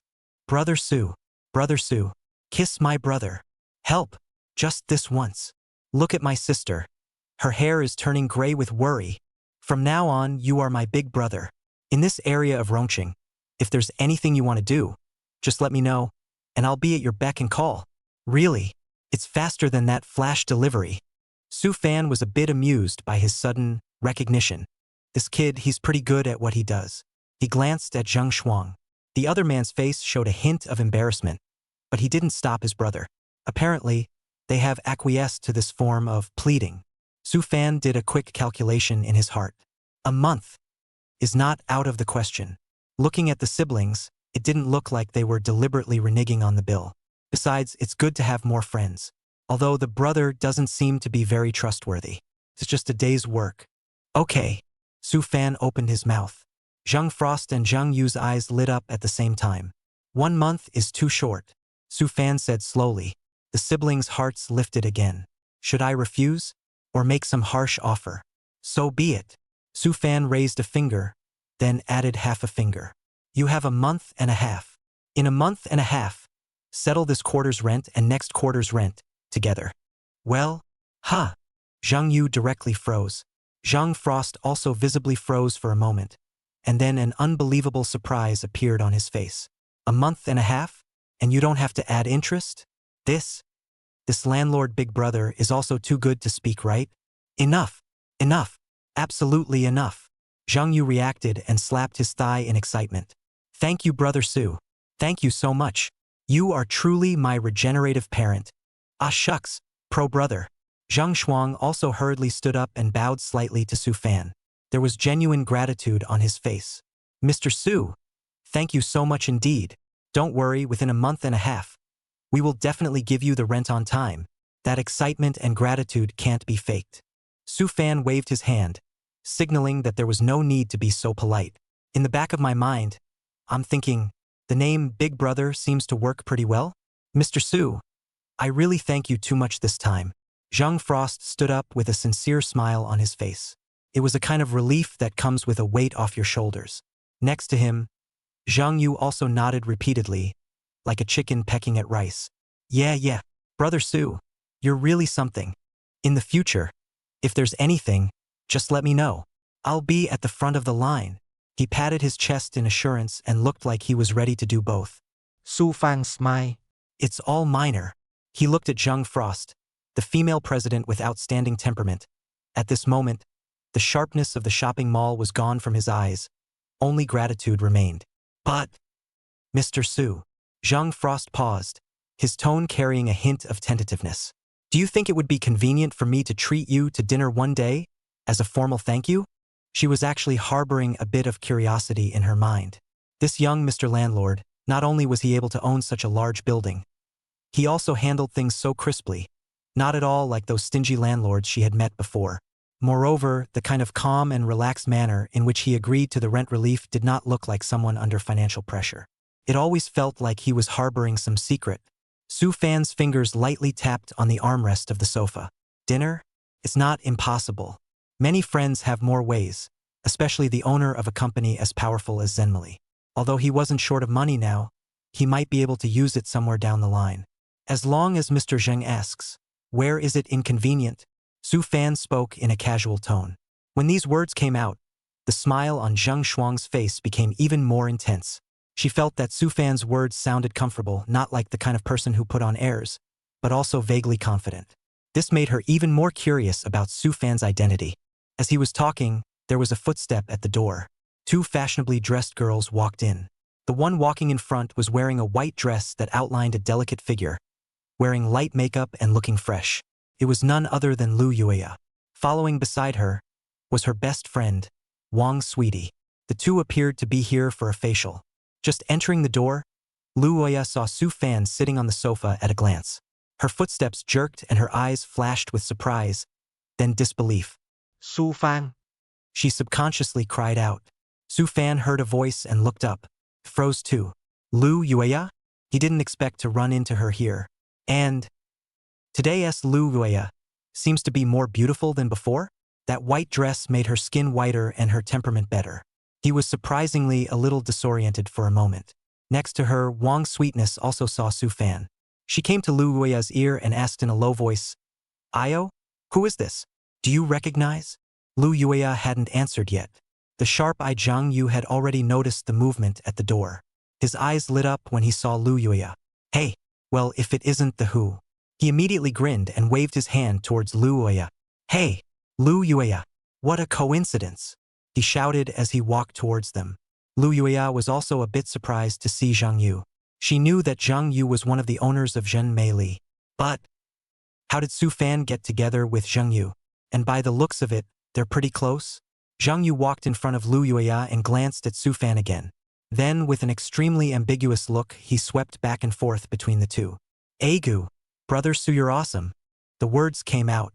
Lu Yueya's face flushed red for a moment. She hastily waved her hands and denied it in a rush. No, you've misunderstood, Mr. Zhang. I'm with Su Fan. We're just classmates.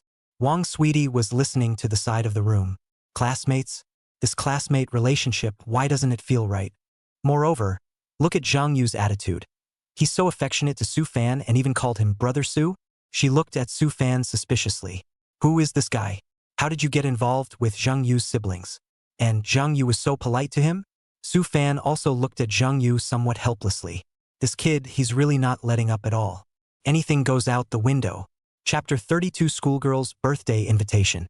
Zhang Yu, however, didn't stop and continued to snicker. Haha. Classmates are good. Classmates have deep feelings. Look at you standing together. You're so handsome. What a perfect match. He said this on purpose to Su Fan and to create an opportunity for them. After all, Su had helped them so much, he had to return the favor, didn't he? Besides, a girl who could make Su look at her must not be bad. Zhang Shuang also walked over. She glanced at Lu Yueya and then at Su Fan with a faint smile on her face. No words were spoken, but there was a hint of understanding in his eyes as well. Zhang Yu saw that the time was almost right. He suddenly pulled on Zhang Shuang's arm. Cease. Don't we have a meeting to attend? Go. Zhang Frost was slightly stunned, but quickly reacted. She knew that her brother was helping Su Fan, so she said smoothly, Yeah, it's time to go. She smiled apologetically at Su Fan. Mr. Su, then we'll excuse ourselves for now. We'll be in touch some other day. Su Fan nốt đét. Okay. Mr. Zhang, take your time. Before Zhang Yu left, he also winked at Su Fan with an expression that said, I can only help you so far, and then pulled Zhang Shuang to leave in a hurry, leaving Lu Yueya and Wang Dangdang, as well as Su Fan, standing in the hall. The scene was a little quiet for a while. Lu Yueya's face was still a little red. She stole a glance at Su Fan, not knowing what to say. Wang's sweetness, on the other hand, had a completely watchful expression, her eyes darting around the two. Su Fan cleared his throat and broke the silence.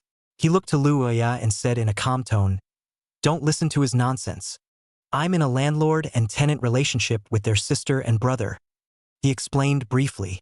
Wang's sweetness was even more surprised when she heard this. Landlord? He's the landlord of this building in Zemli? This? What the hell is going on here? Lu Yueya was also a bit surprised. Landlord? So he's the landlord of the building. No wonder Zhang Yu was so polite to him. That complicated emotion in her heart calmed down a little. Oh, so that's what it is, she whispered. Then she looked really closely at Su Fan. Today he was dressed in casual clothes and looked a little more relaxed than he usually did at school. His eyebrows were still as clean as ever, just with a little more composure in his eyes. She suddenly remembered what Zhang Yu had just said. The man and the woman are a good match. Her face got a little hot again. Su Fan looked at Lu Yueya and also sized her up once again. Today's her. She was indeed very different, and her entire body exuded a gentle yet fresh aura. His eyes unconsciously stayed for a few seconds, and he thought to himself, This girl dressed up is quite stunning. Lu Yueya's heartbeat accelerated a little when she felt Su Fan's gaze. She bowed her head in some embarrassment, then remembered the purpose of today's visit. She raised her head and gathered her courage to look at Su Fan. That? Su Fan. Are you available this Saturday night? She spoke with a hint of anticipation and nervousness. Su Fan raised an eyebrow. Saturday night? Aha. Ryuga nodded. My birthday on Saturday. Want to invite some friends to have a meal together. You convenient to come? She asked cautiously, her eyes hopeful. Birthday party? Su Fan made a mental calculation. There doesn't seem to be anything special scheduled for Saturday night at. Attend a birthday party, get to know Lu Yueya's friends, and kind of expand your social circle? Moreover, looking at the serious look of Lu Yuya. It seemed like she quite wanted him to go. He thought for a few seconds. Okay, he agreed. Lu Yuya's eyes instantly lit up. A surprised smile appeared on his face. Really? Great. But, Su Fan said with a twist. Lu Yuya's heart lifted again. Are there strings attached? But you have to remind me. Su Fan spoke in a relaxed tone. I don't have a good memory. I'm afraid I'll forget by then. He chuckled. Lu Yuya sighed in relief. So that's what it is. She nodded her head in a hurry. Good, good. I'll be sure to remind you. I'll send you the time and place then. Aha. Su Fan answered. Next to her, Wang's Sweetness listened to the entire conversation between the two. She looked at the hard-to-conceal joy on Lu Yuya's face, and then looked at Su Fan's calm and self-contained appearance, mentally muttering a bit. This Su Fan looks quite draggy. Lu Yuya had taken the initiative to invite him, and it wasn't exactly painful for him to agree, so he needed to be reminded? It's really a bit indecisive. But Lu Yuya seemed to be happy, and Wang's Sweetness didn't say anything. Then we'll go and get busy first, Lu Yuya said. Well, you guys go ahead. Su Fan nodded. Lu Yuya and Wang's Sweetness then walked towards the interior of Zenmeili. While walking, Wang's Sweetness couldn't help but spit. Hey Aya, your classmate is a bit tuggy, huh? You've offered to invite him and he's still acting like he loves it. Lu Yuya glanced at Wang's Sweetness and explained for Su Fan. No, he's probably just a bit of an introvert. Introvert? I see him talking quite naturally to Mr. Zheng. Wang's Sweetness skimmed her mouth. And he's the landlord of the building, huh? So young. As she spoke, she became curious again. What exactly is this Su Fan? Lu Yuya's heart was also filled with questions. She knew that Su Fan used to be a designer, then left her job and had 30 school district houses. But how did you suddenly become the landlord of such a large store? That's a big change, isn't it? Her mind was a mess, filled with the mystery of Su Fan. But she couldn't help but smile again at the thought of Saturday's birthday party. At least he promised to come. She was kind of looking forward to the next time she met with Su Fan. Sending off Lu Yuya and Wang's Sweetness, Su Fan looked at the time. It's almost time for lunch too. He didn't stay on at Zenmeili. There's no rush to collect rent. The money won't run away anyway. He took it easy and found a nice restaurant. A man had a meal. Mind you, it's quite a little life. When I used to work as a designer, I used to just grab a couple bites for lunch. In order to catch up with the project, even the time to eat is hated to be saved. Now, you can eat whatever you want. After dinner, Su Fan was preparing to find a place to have a cup of coffee in the afternoon. The cell phone rang. It was a call from the Rueline 4S store. Hello, Mr. Su. I'm your account manager, Raven. A sweet female voice came from the other end of the line. The Bugatti Chiron you ordered has arrived in our city of Kawafu without incident. It's on its way to Chapel Walk now. Su Fan raised an eyebrow. So fast? Okay, he answered faintly.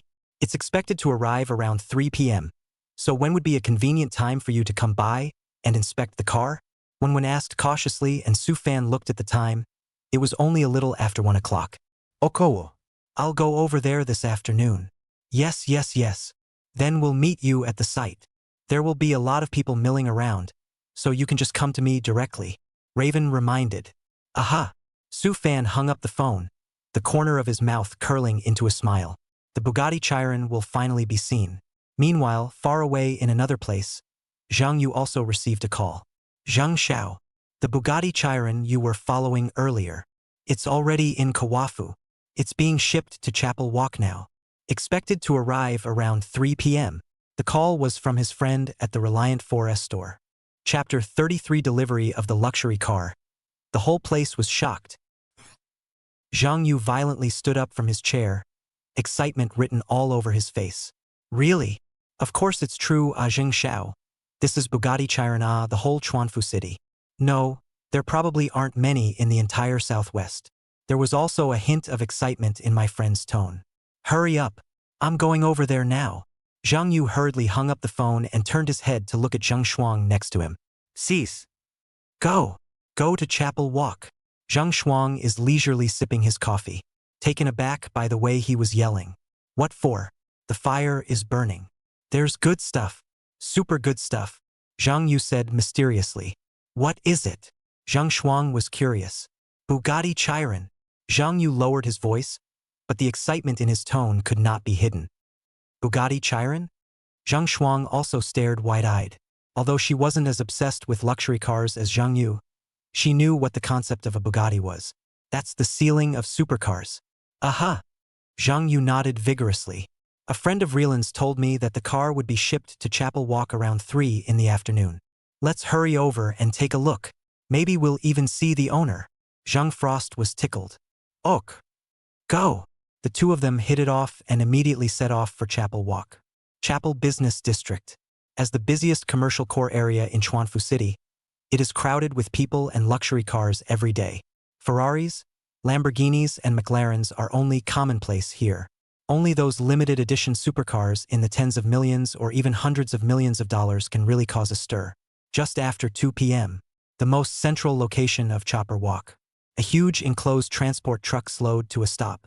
The transporter looked professional, and it was so large that it was obvious at first glance that it was certainly not an ordinary load inside. Soon, crowds began to gather around the transport trucks. Everyone's wondering what's in this car. This transporter is so professional. It can't be some kind of treasure pulled in there, can it? Looks like to me. With all this fuss, what big shot bought another new toy? Could it be a limited edition supercar from any brand? It's possible. It's certainly not an ordinary car that can be transported in this kind of hauler. Guess. Pagani? Koenigsegg? Or Bugatti? Some venture a guess. There were murmurs all around. Many people took out their cell phones and started taking pictures to send to their friends. Mysterious transportation vehicle surprises at Chapel Walk. They say it's filled with top-of-the-line supercars. Quickly gather around. Word quickly spread on social media. It attracted more than a few people to come and watch. By about 3 o'clock, a crowd had gathered around the transport truck. Zhang Yu and Zhang Shuang panted as they squeezed into the crowd. Coming. Zhang Yu wiped the sweat from his forehead and finally arrived. At a glance, they saw the huge transportation truck, as well as several people standing next to the truck wearing Rueline Forest or overalls. One of the pretty young women was none other than the account manager. 1-1. Hello. Zhang Yu stepped forward. May I ask what's in this car? Wen smiled at him. Hello, sir. This is a top-of-the-line supercar in here, but we can't unveil it early until the owner arrives. Her tone was polite, but firm. A top-of-the-line supercar? Zhang Yu was even more excited in his heart. Looks like it's really a Bugatti Chiron. He couldn't resist asking again.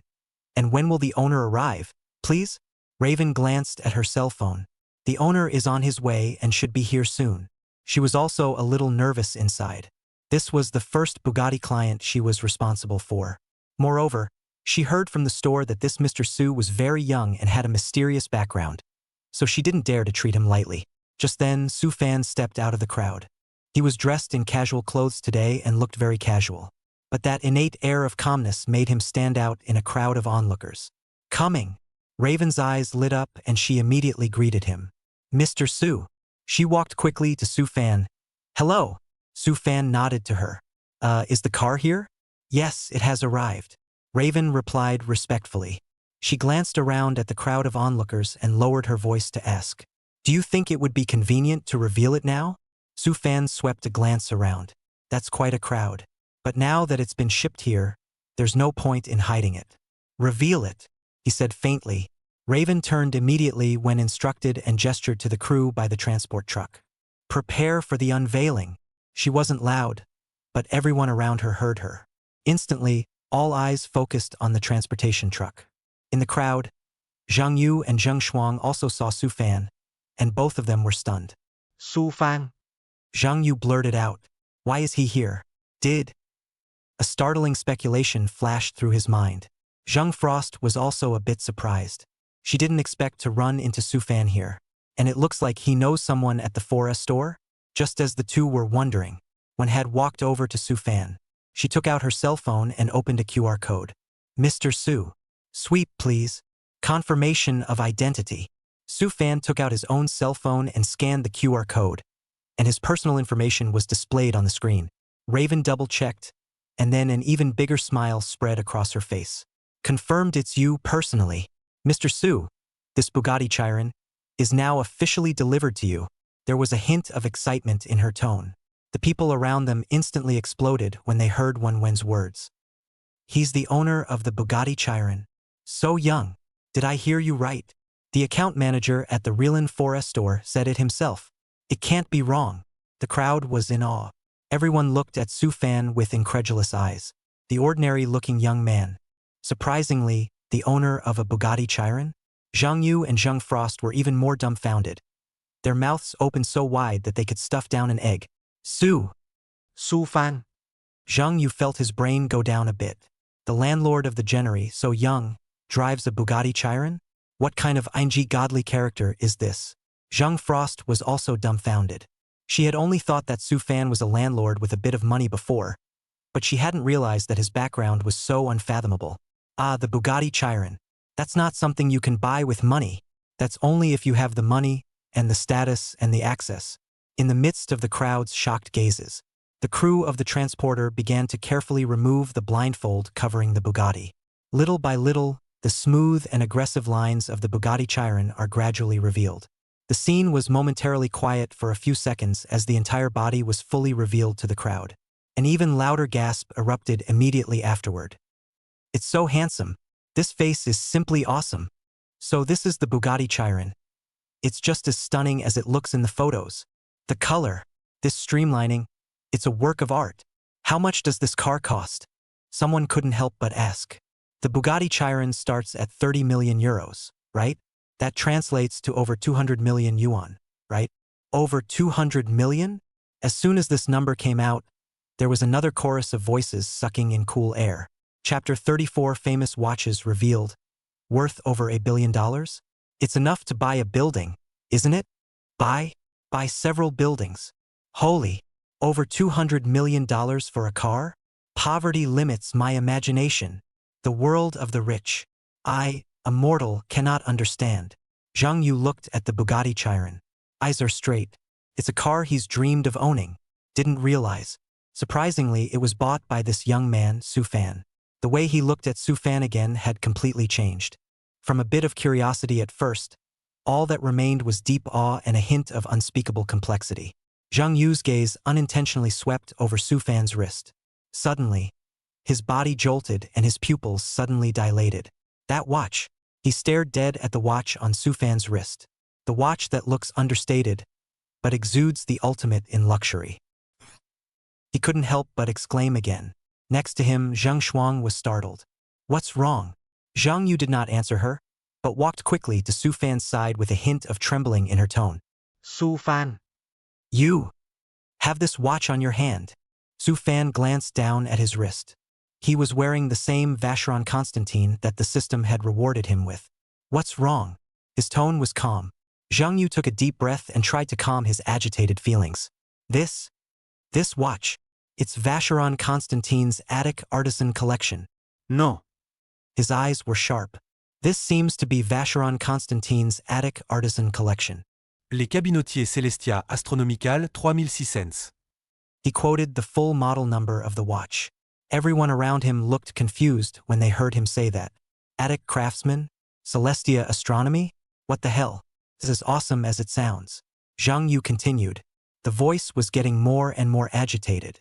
This watch, a collection of 23 complex functions such as astronomy, calendar, time, and more, owns 6 clockwork boxes, capable of providing up to 3 weeks of power storage.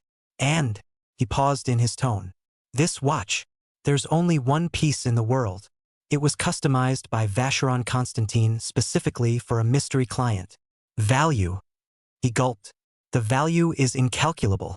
I'm told the production costs alone. Just over 100 million renminbi already. That's still the cost. If you count the brand premium and collector value. That price is unthinkable. He looked at Su Fan's eyes. It's like looking at a monster. One was covered in golden light. Moving treasure. The people around them were once again shocked to the core when they heard Zhang Yu's science. A watch worth over $100 million? And there's only one piece in the world. What a ing concept. I thought the Bugatti Chiron's $200+ million was outrageous enough before. I didn't realize that the watches people wear on their wrists are more expensive than their cars. The scene was completely ignited by the appearance of that Vacheron Constantine Loft Artisan Astronomy 3600. Everyone's gazes were focused on Su Fan, with eyes that were too complicated to describe. Envy, jealousy, shock, disbelief is simply a large-scale, I have never seen the world live broadcast. Zhang Yu was still immersed in the great shock. His mouth was so open that he could stuff down an egg, and he didn't close it for half a day. He felt like his worldview was being pressed to the ground and rubbed repeatedly, crackling. Su Fan looked at him in this dumbfounded state, and the corner of his mouth hooked up into a playful smile, as if he had remembered something amusing. He spoke slowly, his voice not loud, but clear to everyone's ears. Speaking of which, there's a little tidbit about this table. The crowd's souls of gossip were instantly ignited and their ears pricked up longer than a rabbit's. What kind of episode could there be with a watch worth over $100 million and the only one of its kind in the world? Su Fan said lightly, "It's nothing. It's just that I had a girlfriend before. She felt that I bought this watch on the ground, dozens of dollars of fake goods." Biffed. Zhang Yu had just taken a breath and almost choked on Su Fan's words again. What the hell? Think of the Vacheron Constantine attic artisan, the world's only customized model, as a couple of dozen dollars of fake? What the kind of goddamned operation is this? Zhang Yu felt like his intelligence had been insulted. No, it's the value of the watch that's insulted. He snapped his head around, sputtering with righteous indignation. Who has such bad eyes? No, it's hardly a matter of bad eyes. It's a brain problem. Definitely a brain squeezed by a door, or the kind that gets squeezed repeatedly by a big metal door. He was so angry that he stomped in place. Take this as a fake? What an international joke. A work of art of this level. Even if you don't know anything about watches, just by looking at the texture, the craftsmanship, and the complexity, it can't be something that costs a few dozen dollars. Waste. Simply a waste. Brother, this ex-girlfriend of yours. TSK, TSK, TSK, TSK, TSK, TSK, TSK, TSK, TSK, TSK, TSK, TSK. I really feel bad for you. He shook his head as he spoke, with "This woman is not a cutie" written all over his face. He said and shook his head. The surrounding people are also a burst of laughter, looking at Su Fan's eyes with a few more points of sympathy and Schadenfreude? Dude, this ex-girlfriend of yours? She's something. Su Fan just smiled, not commenting. Thinking of Kai Yuan, Su Fan's heart had little ripples, as if she were looking at a story that had already turned the page. The past is the past, now he just wants to get money and enjoy life. He stopped paying attention to the crowd's comments and turned toward the quietly dormant Bugatti Chiron. He walked around the car, his fingers gently gliding over the cold carbon fiber body, feeling the smooth, powerful lines. Open the door, sit in the driver's seat, grip the steering wheel with both hands, and feel the delicate touch coming from the top-quality leather. Well, the system produces a fine product. Not bad. Su Fan nodded, his tone still flat. But in Zhang Yu's opinion, this was simply the highest level of Versailles. What do you mean, okay, brother? This is a Bugatti Chiron. 200 million plus mobile palaces. Zhang Yu rubbed his hands together and came over with glowing eyes, a pleasing smile on his face and a tone that was flattering. That? Fan? Hee. Su Fan raised an eyebrow. Something wrong. That what? Zhang Yu a little embarrassed to scratch his head. Brother, can borrow your steering wheel of this god car to take a picture? Just take a close-up of your hand holding the steering wheel. Do you think it's okay?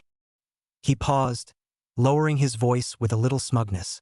I'll send it to one person to look at, so she'll know what it means to have a real top-of-the-line luxury car. Let her open her eyes. Su Fan glanced at him, knowing in his heart, this kid, 80% want to take it to his girlfriend to pretend in front of her. But no matter. Shoot. Su Fan graciously agreed. Zhang Yu was instantly overjoyed. Thank you, brother. Brother, you are so open. He hurriedly took out his cell phone and clicked several shots at Su Fan's hand on the steering wheel. It also made a point of framing that valuable Vacheron Constantine. Perfect. After taking the picture, Zhang Yu put away her phone with satisfaction and looked at Su Fan with anticipation in her eyes. Su Fan looked at his eager little eyes and suddenly felt a little amused. This kid, he has a real love for cars. Want to go up and try? Su Fan started the engine, and a low, surging sound instantly resounded, causing the hearts of those around him to tremble. Chapter 35 Borrowing a car for a photo shoot triggers a misunderstanding. Zhang Yu's eyes were wide open, almost unable to believe his ears. Ah, brother? I can too. Get in the car. Su Fan was succinct, just in time to go pull on the highway and see how fierce this beast really is. Really? Brother? You're my real brother. Zhang Yu was so excited that he almost jumped up, pulling open the passenger door with his hands in a frenzy and sitting in with his butt, his hands shaking as he fastened his seatbelt. The Bugatti Chiron slowly pulls out of the gates of Zemli and merges into the traffic. After getting on the highway, Su Fan adapted slightly.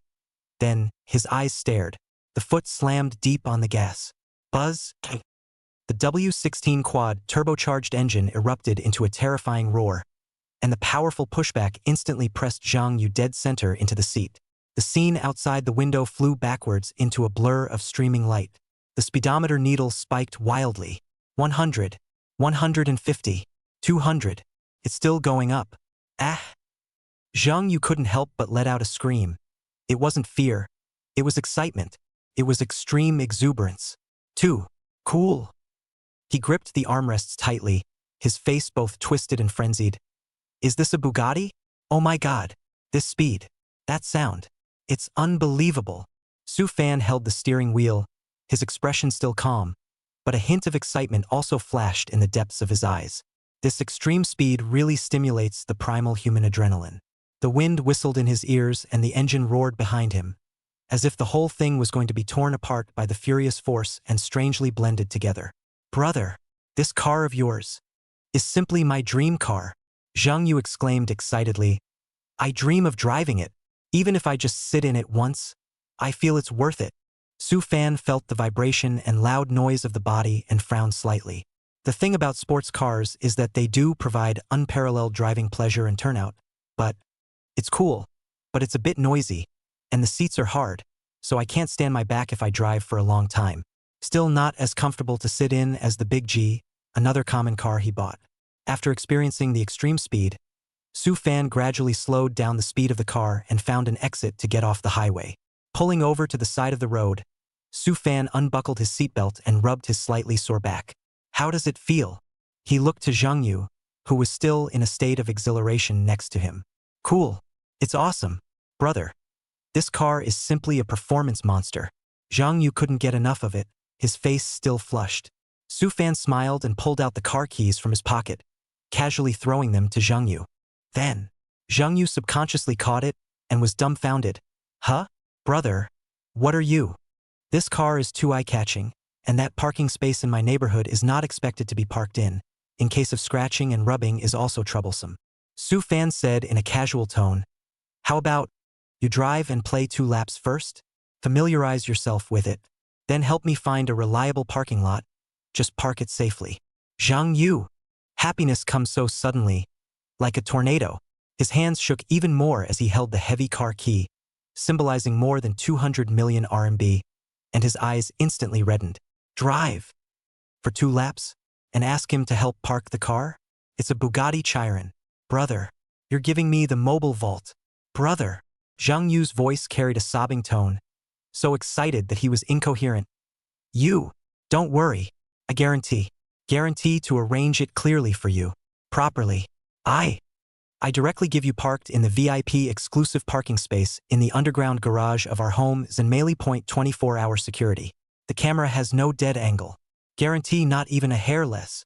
Su Fan looked at him in this agitated manner and waved his hand. All right, go. Okay. Thank you, brother. Brother, you are my half-brother and half-sister's own big brother. Zhang Yu took the keys and carefully sat in the driver's seat, feeling that his life had reached its peak. Meanwhile, inside an upscale spa club in the city center, Kai Yuan had just finished a full set of spa treatment. Wearing a bathrobe, lazily leaning on the sofa in the lounge area with a mask on her face and a cup of herbal tea in her hand. Next to her, Lin Zhaomei was also swiping her cell phone. Buzz! Sayuan's cell phone on the small table next to her vibrated. She picked up her phone and saw that it was a WeChat message from Zhang Yu. Zhang Yu. Kai Yuan was a bit surprised. Why did this rich kid suddenly send her a message? She clicked on the message and it was a picture.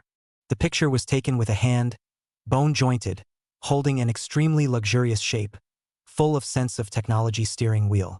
In the center of the steering wheel is an eye-catching EB logo. What caught her eye more was the watch she wore on her wrist. That watch! Sayuan's breath hitched. How? Looks so familiar? She frowned, looking closely at the dial and strap in the photo. Isn't this the same broken watch that Su-fan wore every day before? At that time, she also laughed at Su-fan, saying that he was a poor designer, wearing a few $dozen of fake watches to pretend to be something. But the background in the photo, that steering wheel, is that Bugatti? Sayuan's heart began to beat faster. What does Young-woo mean by sending her this?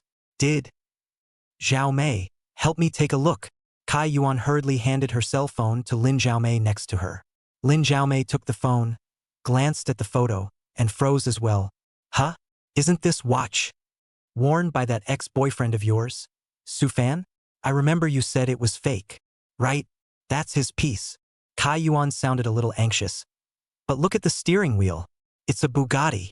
Lin Zhaomei also reacted. Bugatti? Zhang Yu sent it to you? Could this car be Zhang Yu's? The two men looked at each other and both saw shock and a hint of ecstasy in each other's eyes. Kai Yuan felt her heart pounding as a bold thought came to her mind. Did Zhang Yu not only drive a Bugatti but also bought the same real watch as Su-fan's fake watch? Moreover, Zhang Yu even took a special photo and sent it to her. What's that implying? The more Kai Yuan thought about it, the more excited she became, and her cheeks burned slightly. She hurriedly replied to Zhang Yu. Wow, Mr. Chung, is this your new car? It's so handsome. Starry eyes. Soon, Zhang Yu replied. Hey, just got it. Out for a spin. Where are you? Do you have time to come out and sit down?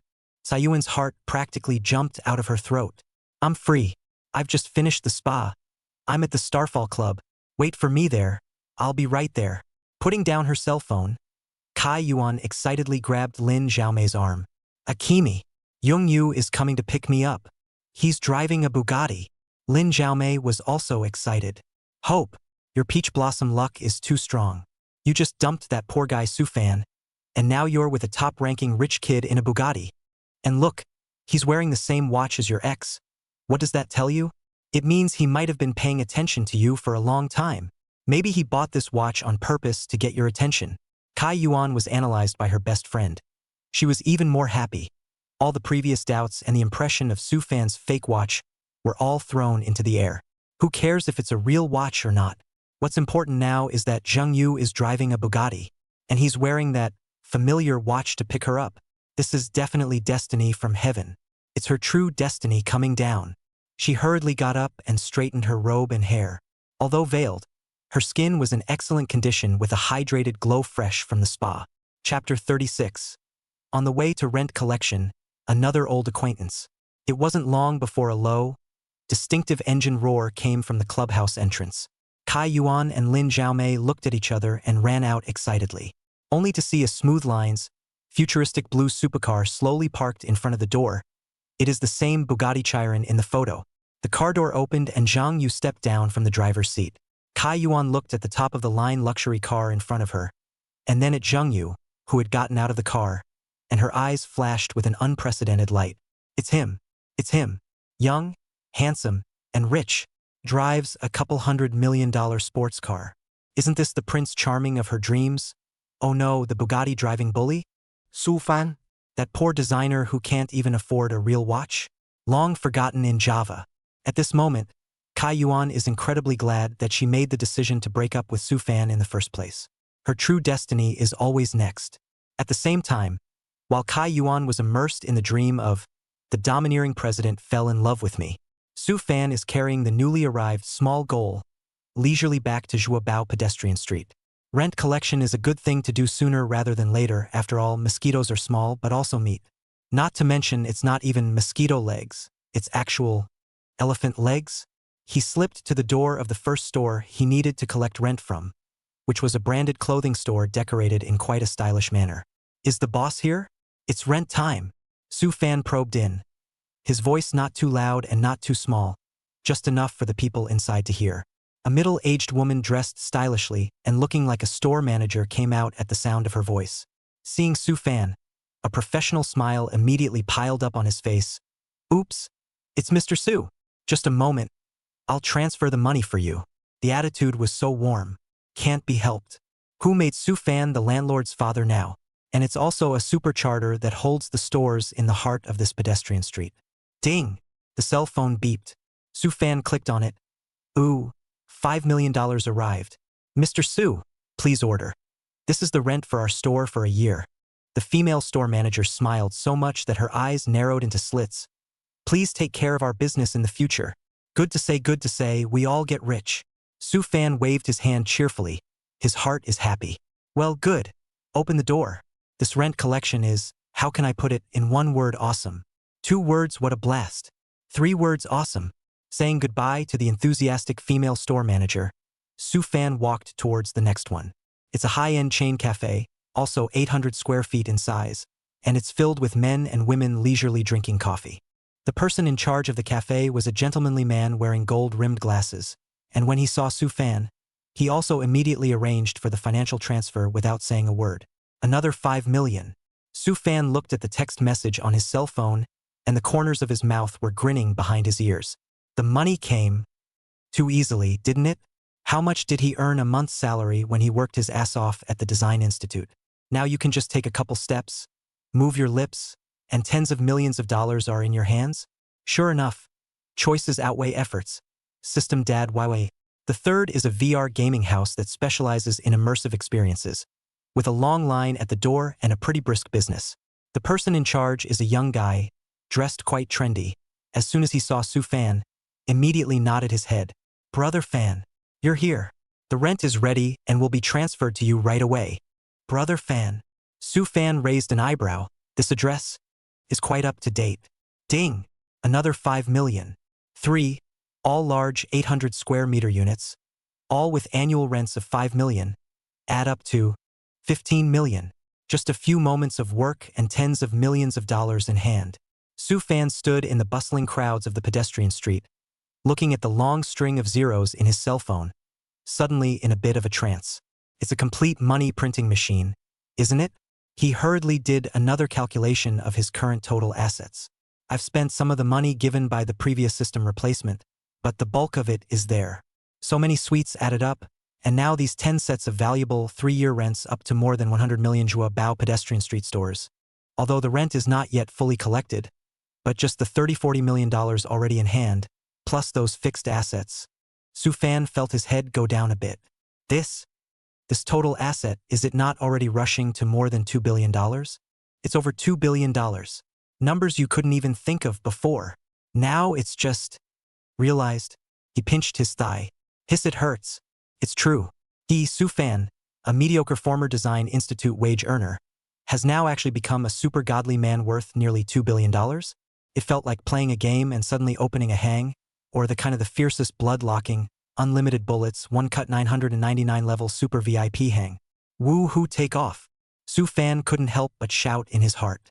This splash of riches is finally my turn. At this moment, at the other end of Jua Bao pedestrian street, a cool blue Bugatti Chiron is traveling at a speed that is not too fast, attracting passers-by to look sideways and take pictures. Inside the car, Kai Yuan's cheeks were flushed with excitement, and she was chattering to Zheng Yu in the driver's seat. Zheng Xiao, let me tell you something. It pisses me off. Kai Yuan beamed, looking aggrieved. Just now in front of the SPA club, I ran into that ex-boyfriend of mine. Oh, is that so? Zheng Yu held the steering wheel and looked ahead, responding in a casual tone that didn't seem to care much. Right. Kai Yuan raised her voice a bit. It's that Su Fan. He actually has the face to appear in front of me. You know, the watch he sent me before, it looks like the one you're wearing, but the one he has is definitely fake. At that time, he also lied to me that it was some kind of limited edition. Humph. Poor people just love vanity. As she said this, she secretly watched Zhang Yu's expression, wanting to see if he would have any reaction. After all, Zhang Yu wearing the same real watch, driving a Bugatti, the contrast is too obvious. Zhang Yu sniffed and laughed lightly, turning his head to look at Kai Yuan with a hint of playfulness and appeasement in his eyes. Fake? Oh, that only means that ex-boyfriend of yours, he really doesn't have a good eye. He paused and his tone became soft. But it proves one thing. What is it? Kaiyuan blinked curiously. It proves that he doesn't know how to cherish. Zheng Yu's voice was magnetic. It's a waste for him to let go of a girl as beautiful and tasteful as you. But it's good that he let go, so I had the chance to meet you. Isn't it? This shows that we are the pair destined by heaven.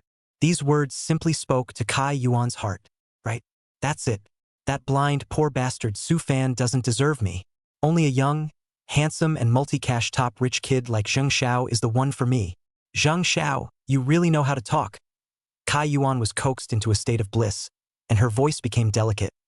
When I met you, I realized what true destiny is. That's. The corner of Zhang Yu's mouth hooked into a confident smile as he stepped on the gas. The Bugatti let out a low roar and accelerated forward. Lin Zhaomei in the back seat looked at the two people in front of her who were in love with each other, and skimmed her mouth, feeling like a big light bulb of several hundred watts. She took out her cell phone and quickly edited a text message to send before clearing her throat and opening her mouth. That? Yuan, Zhang Xiao, I'm really sorry, my mom's birthday today. I have to go back first, so I won't disturb your two-person world. Kai Yuan was in the middle of a sweet moment when she froze at the words. Chapter 37. Invited to a club, torn inside. Huh? Ikimi, are you leaving now? Don't you want to play a little longer? No. My mom's rushed me several times. I have to hurry back. Lin Zhaomei waved her hand, an apologetic smile on her face. Zheng Xiao, please just drop me off at the intersection in front. Zheng Yu glanced at her from the rearview mirror and nodded. Okay. The car soon stopped at the intersection. Yuan, Zheng Xiao, I'll go first then. You guys have fun. Lin Zhaomei numbly opened the car door and got out, waving at the two men. Bye-bye, Ikimi. Aha! The smile on Lin Zhaomei's face instantly disappeared as she watched the Bugatti go away in a cloud of dust. She looked around to make sure no one was paying attention to her, then turned and walked in the opposite direction from home. Mom's birthday? Meh, that's just an excuse made up on the fly. Her real destination was an exclusive club called Infinity not far from here. Thinking of the greasy customers and ear-piercing music that she would have to go and face next, Lin Zhaomei's eyes flashed with a hint of helplessness and disgust. But her footsteps didn't hesitate in any way. Can't be helped. Who made her short of money? Looking at girlfriends in hundreds of millions of dollars of sports cars and rich second generation of double dating, say not envy is false. But envy is envy. The day still has to be lived, and money still has to be earned. She took a deep breath and quickened her pace, her figure quickly disappearing around the corner. Just arrived home, Su Fan suddenly received a phone call, but it was a college friend Yongzi called. Hey, Yongjia, what's up? Brother Fan. My own brother. Do you have plans for tonight? Shin Yong's staggering voice came from the other end of the phone, and the background was still a bit noisy. Nothing scheduled. Just finished counting the money and getting ready for bed. Su Fan Yok. Sleep my ass off. Get up and get high. Shin Yong said excitedly. Infinity, you know what? I just got a tip that there are some new sisters over there, and they're of high quality. They say there are also stewardesses and models. How about it? Are you going? Infinity? Su Fan froze for a moment. This name is a bit familiar. It seems to be a high-class club that is quite famous in this city. He had wanted to decline, after all, he had just made a small fortune and wanted to keep a low profile. But on second thought, today Kai Yuan's words, and the previous work suffocation. If you have money and don't enjoy it, what's the difference between that and being a salted fish? Okay. Su Fan cleared his throat. Just right, buddy is in a good mood today, so I'll accompany you to meet you. Interesting enough. You know the place, right? Right in the center of the city. Shin Yong excitedly said. You hurry up.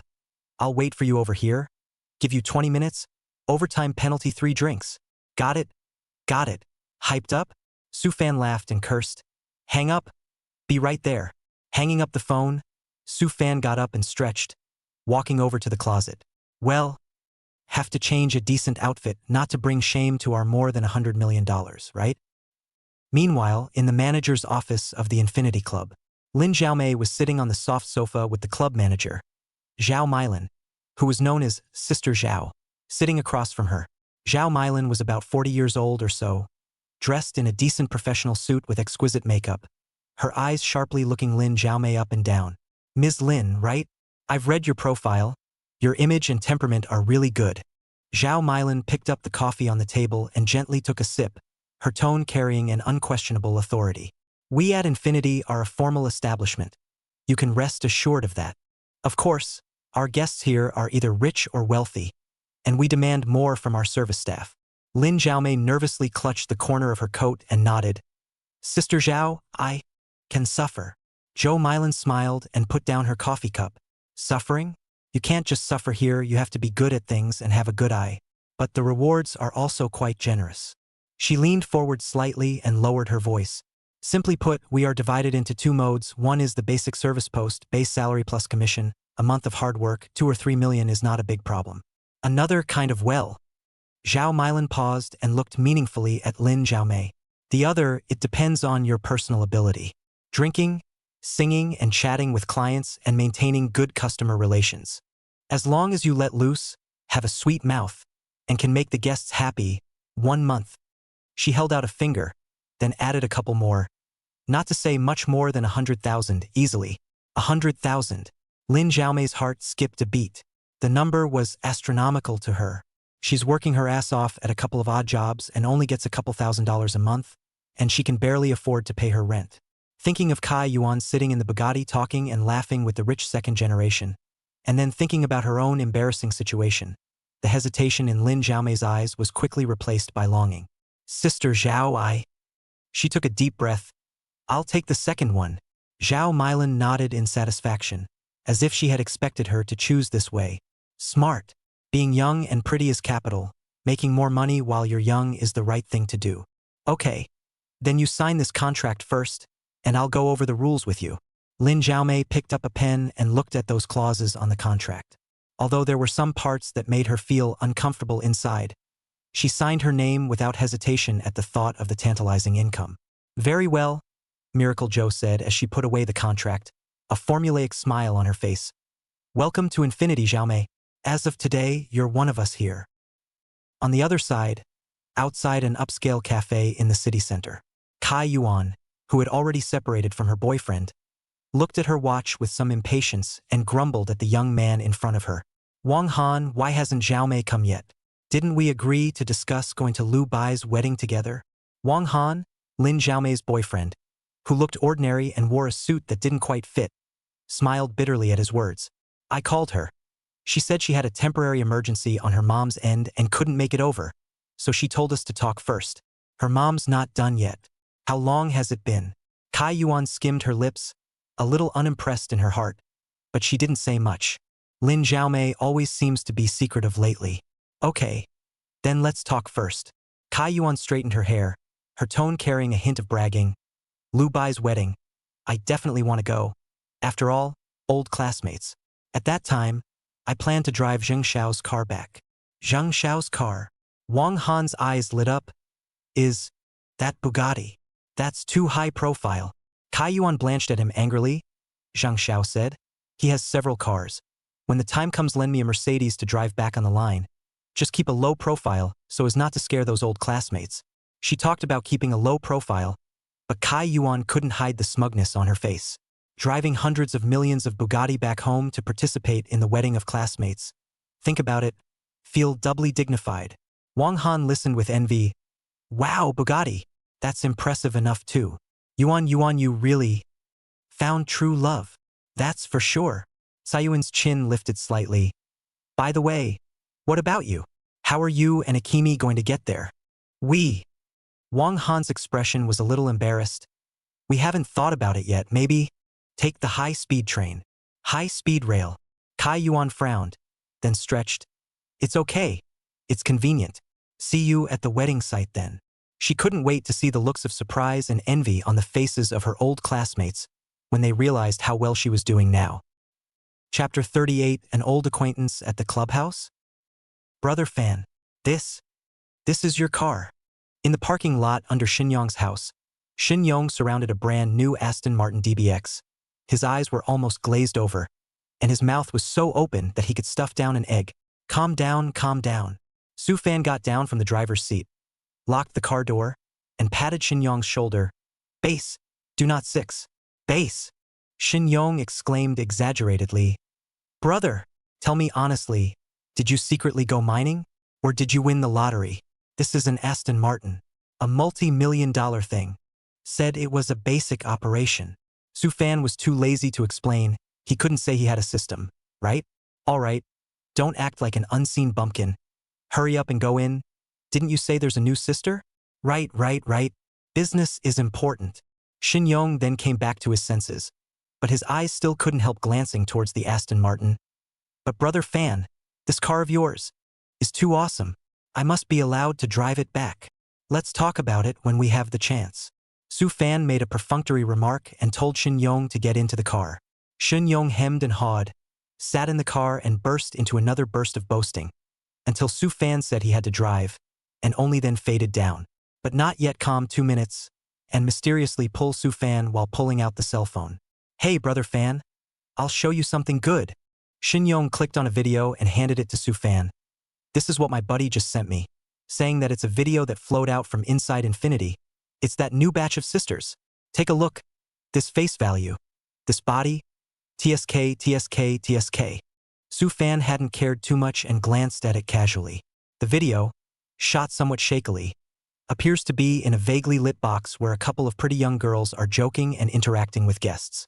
However, when the camera swept over the face of one of the girls, Su Fan's eyes instantly froze.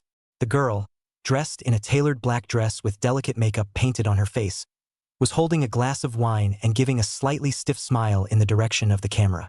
Despite the change in makeup and environment, Su Fan was instantly recognizable. Isn't this Lin Xiaomei, that BFF of Kai Yuan? Why is she here? And wearing for this kind of work? Su Fan's brain buzzed, feeling a little confused. He remembered that Lin Xiaomei's family seemed to be average, but it wasn't so bad that she had to come to work in such a place, right? Besides, isn't she Choi one's best friend? Kai Yuan now evening Zhang Yu that rich second generation. Lin Xiaomei how to. For a while, Su Fan had mixed feelings in his heart. Surprise, confusion, and a touch of indefinable absurdity. Half an hour later, the Aston Martin DBX slid smoothly into the exclusive parking lot of the Infinity Club, the low roar of its engine standing out in the quiet underground space. Brother Fan, this parking lot is almost as good as a car show. Shin Yong's head is almost sticking to the car window, looking at the Bentley, Rolls-Royce and Ferrari parked around, feeling that his eyes are not enough. Let's park this DBX here. Well, it's okay. It's not too embarrassing. Su Fan turned off the engine, unbuckled her seatbelt, and gave him a somewhat breathless look. Can't you be a little smart? You're joking and you're taking the DBX seriously? How can you embarrass the Passats next to you? Hey, this is not the first time to ride such an expensive car. A little excited, Shin Yong smiled sarcastically and hurriedly pushed open the car door to get down, fearing that he might accidentally touch somewhere. A waiter in a straight uniform and white gloves walked over quickly with a professional smile on his face. Good evening, sir. May I ask for parking? Su Fan tossed the key to him, and the waiter caught it securely. The smile on his face visibly froze when he saw the winged B mark on the key. Then he became more enthusiastic and respectful, bending a little lower at the waist. Yes, sir. This way, please. We'll take care of your car. Aha! Su Fan faintly answered and walked with Shin Yong towards the entrance of the clubhouse. Shin Yong came to Su Fan's ear and lowered his voice. See, Brother Fan? That's the power of money. The way that little brother looked at the keys just now, he was almost glowing. TSK, driving a good car is different. All right. Don't look like you've never seen the world. Su Fan patted his arm. Hurry up and go in. Business is important. The gilded gates were truly grand, and the gilt signboards glistened in the light. At the door stood 2 rows of tall, welcoming ladies in open cheongsams, bowing in unison in greeting. Welcome to infinity. This battle is like the emperor choosing a concubine. When he walked into the hall, he was even more dazzled by the luxury inside. Huge crystal chandeliers, polished marble floors like mirrors. The air is filled with a light fragrance and, if anything, soft music. The guests coming and going were either rich or wealthy, and the waiters were weaving in and out with just the right amount of smiles on their faces. I drop a turtle. This place, there is more money than what is shown on TV. Shin Yong couldn't help but exclaim in a small voice. At that moment, a middle-aged woman wearing a black suit overdress that looked like a foreman or manager welcomed her with a warm smile piled on her face. Good evening to the 2 bosses. is Mr. Su and Mr. Shin, right? Sister Zhao has been waiting for a long time. It looks like Shin Yong booked it in advance. Right, right, where's Sister Zhao? Shin Yong asked. Sister Zhao is waiting for you two inside. Please follow me. The woman led the way, leading them through the gilded hall to a row of boxes. She pushed open the door of one of the heavy compartments with a sign that said, Mizuku Wonderland on the door. Mr. Su, Mr. Shin, please come in. Sister Zhao is inside. Su Fan and Shin Yong walked into the box. There was a lot of space inside, and the decoration style was that of luxury with a bit of ancient style. Huge screens for karaoke and a dedicated bar and lounge area in the corner. There were even two what looked like massage beds separated by a screen.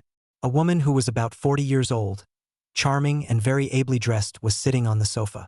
When he saw them come in, he immediately stood up with a bright smile on his face. Agu, Boss Su, Boss Shen, I can finally get you here. Please sit down. Please sit down. This would be Sister Zhou. Sister Zhao is polite. Su Fan casually found a seat and sat down, surveying the surroundings. Shin Yong, on the other hand, appeared to be much more familiar. Sister Zhao, we're here because of your new sister here. Is it reliable? Agu. Look what Boss Shin said. Sister Zhao patted Shin Yong's arm and laughed with a fluttering smile. When has my old Zhao ever been unreliable in business? I guarantee that I'll arrange for you guys in a clear way. Not only is there a new sister, but we also have the best foot bath master here, so you'll be satisfied. Forget about the foot bath master. Shin Yong waved his hand with an impatient face. First call your sister out to us. Fine, no problem. Sister Zhao picked up the walkie-talkie. Shaoli, have the new few sisters on this side of Water Cloud Wonderland come over here. Hurry. After ordering, Sister Zhao looked at Su Fan again with a smile. It's Boss Su's first time here, isn't it? What type do you like? We have pure, sexy, cute, all kinds of styles here.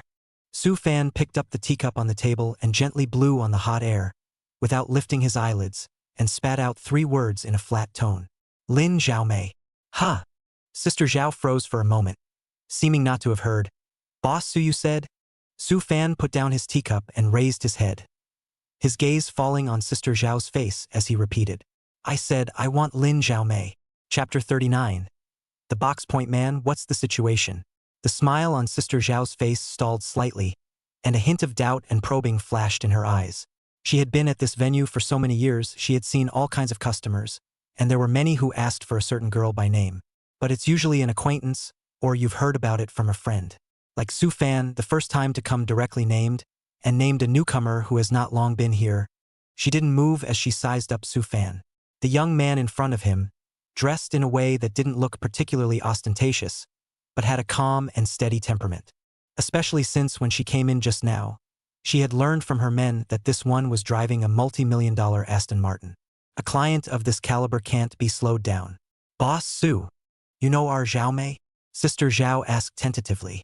The corner of Su Fan's mouth hooked up into a meaningful arc, neither admitting nor denying.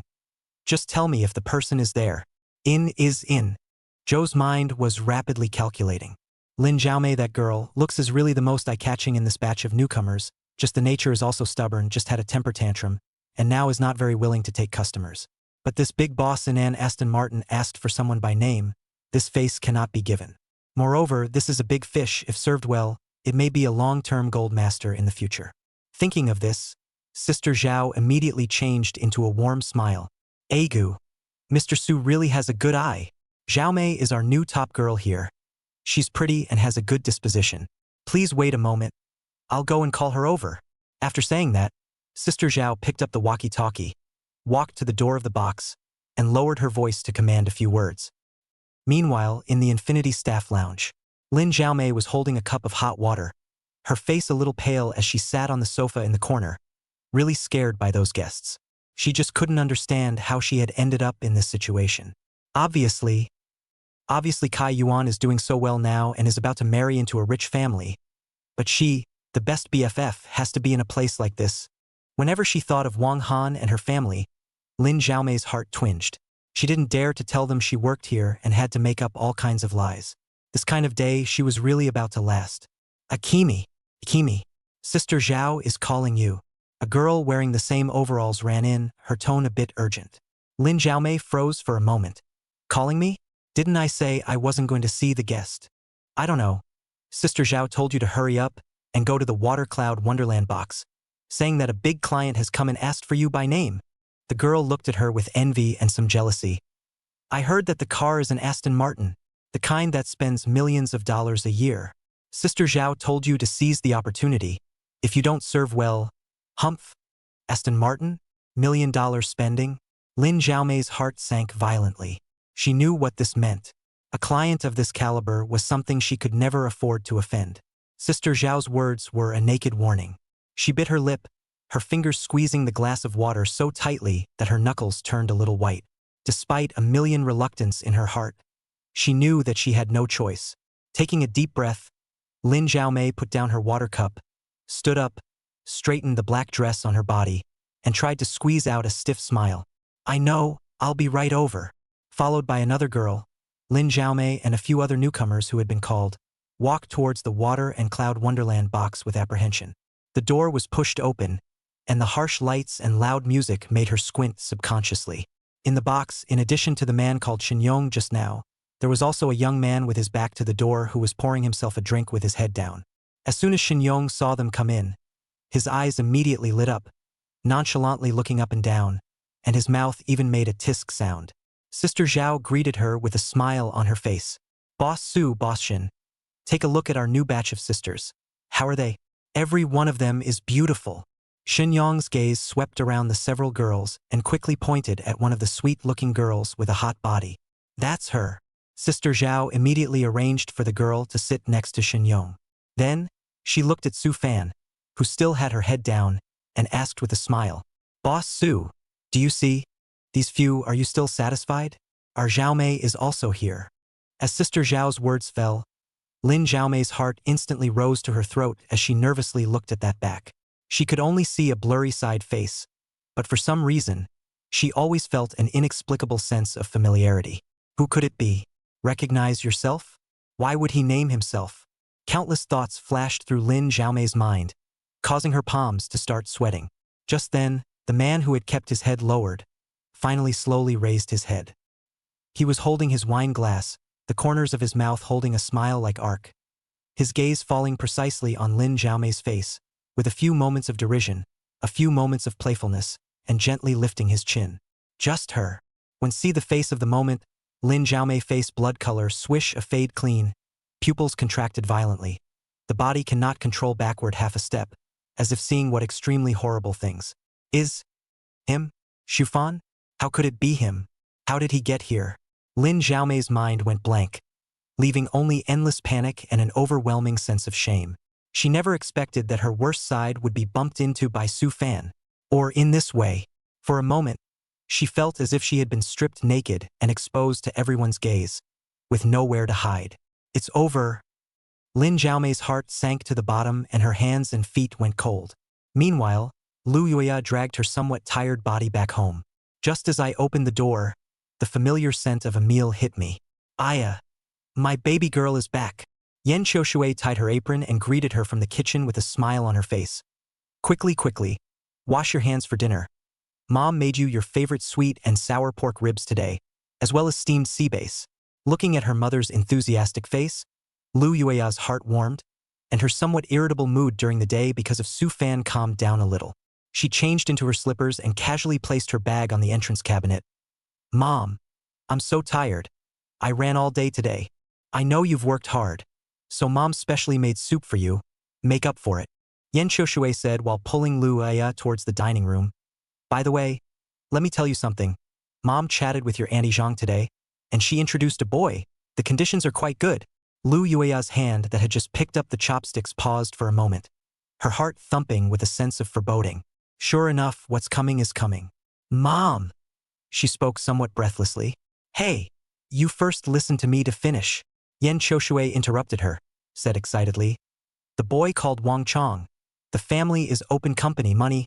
Look also a talented person, that is, it. Yan Qiushui paused, seems to be weighing the words. A little bit. Well, machismo. A little. Lu Yuya raised an eyebrow. She knew all too well what her mother meant by a little, which usually meant very, or extremely. Men, a little bit of opinion is normal. It's better than those white boys who have no responsibility, no skills, and have to rely on women to support them. Right? Yan Qiushui waved his hand dismissively. Auntie Zhang said, Wang Chong, this child is a little spoiled by his family since he was a child, a little young master's temper, but the nature of the person is not bad, and he is still generous to his girlfriend. Chapter 40 Mothers urging for marriage, and the target is him? Look at that. Rich, good-looking, just slightly grumpy. These days, where to find such a good condition to go? Yan Qiushui said more and more feel that this Wang Chong is simply a lantern are difficult to find the golden son-in-law, one by one to praise. Mom thinks you can meet with him. More choices are always good. Look at you, you're not getting any younger, you can't be single all the time, right? Mom is doing this for your own good. Lu Yuya listened silently, chucking a piece of ribs into her mouth and chewing slowly. The sweet and sour pork was still the same familiar flavor, sweet and sour, but at the moment she found it a little hard to swallow. Su Fan's face couldn't help but come to mind. That guy, although sometimes he talks angry and doesn't look like a bully, even a little.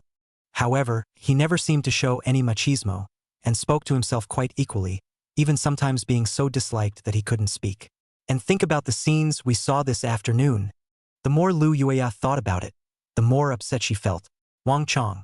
Just listening to her mother's description, she could already picture the condescending, self-righteous look. Compared with Su Fan, ugh, there is really no comparison. She put down her chopsticks and sighed. Mom, I know you're doing me a favor, but I really don't want to think about that right now. How come you don't want to consider it again? Yan Qiushui was a bit unhappy. Last time that Su Fan, Mom saw you quite interested, but the result? He didn't mean it at all, did he? You can't hang yourself on a tree. You have to look ahead.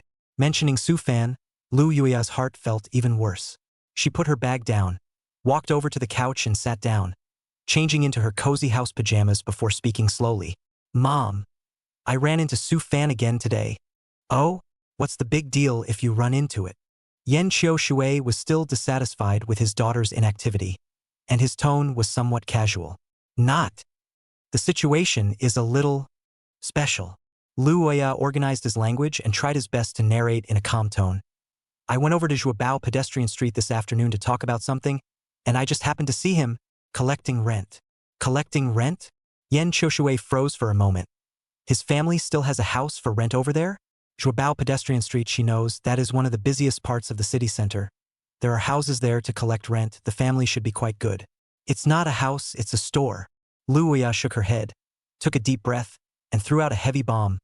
Moreover, the Zheng family siblings were there at that time. That's the Zheng family that runs the beauty salon and is worth $10 billion. Zheng family?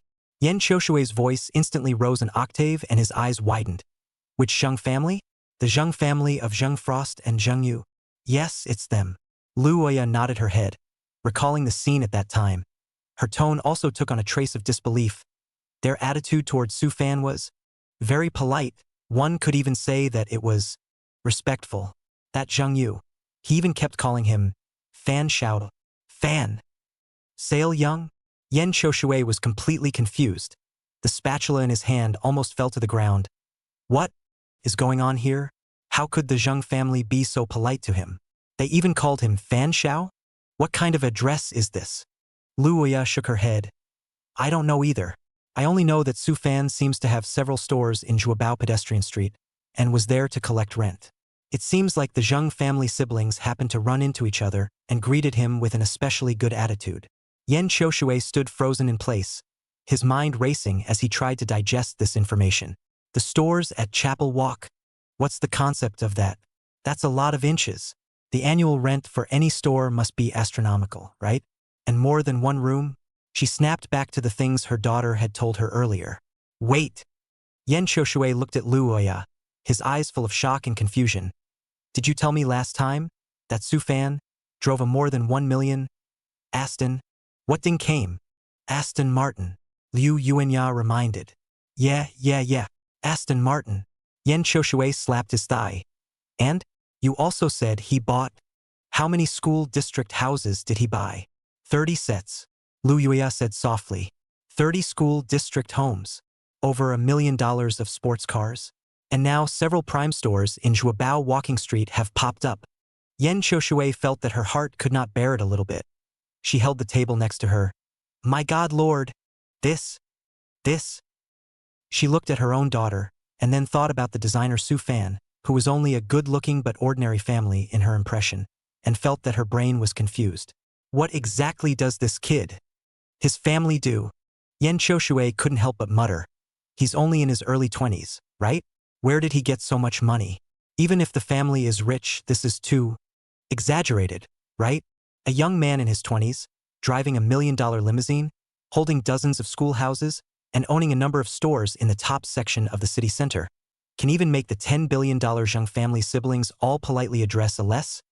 Is this the legendary hidden rich second generation? The family has a mine? Or is he some kind of a great character in his own right? No wonder. No wonder the people of the Zhang family are so respectful to him. Yan Qiushui's previous dissatisfaction and contempt for Su Fan instantly dissipated, replaced by deep shock and intense curiosity. What is this Su Fan all about? She looked at her daughter's thoughtful face and a thought popped into her mind. Could it be that his own daughter this time really ran into a real dragon? As Lu Yuya looked at her own mother's shocked beyond words expression, she also shook her head helplessly and sighed.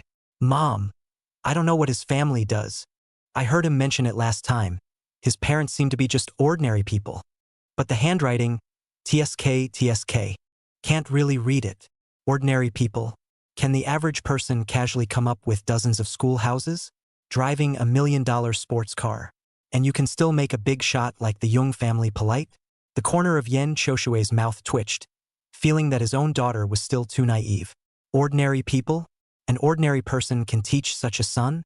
What kind of international joke is this? This kid is definitely not as simple as it seems on the surface. The more she thought about it, the more she felt that something was wrong. The name Fan Xiao, the respectful attitude of the Zhang family siblings. This is too much information. Suddenly, Yan Qiushui looked like he had thought of something, and his eyes snapped open. The previous point of dissatisfaction with Su Fan had long since flown into the sky, replaced by a mother-in-law watching her son-in-law like fire. Aya, Yuya, Mom told you, this is simply the legendary golden son-in-law, or the kind with diamonds. Yan Qiushui rubbed his hands together in excitement, and the expression on his face was a wonderful one. No. Such a good resource can't be cheapened to outsiders. Her eyes rolled back in calculation. Right, isn't the weekend your birthday? You invite him to our house then and have a casual dinner, right? It's settled. Let Mom help you take a good look. Check. Let's see if this young man is reliable or not. Lu Yuya was made to laugh and cry a little by her mom's 360-degree turn in attitude. Her face slightly flushed. Mom! Actually, I already told him. Told you? That dares to be good. What did he say? Promise, right? Yan Qiushui immediately pursued the question with a look of anticipation.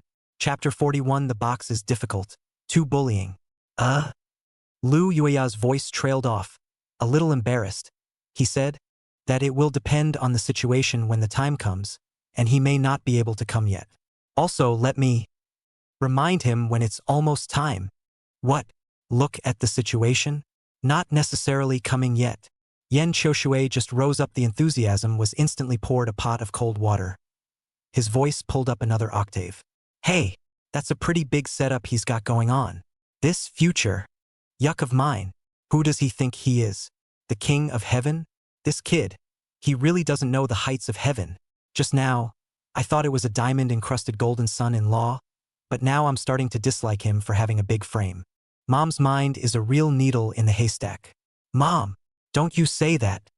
Lu Yuya hurriedly defended Su Fan, although she also had a little bit of a small loss in her heart.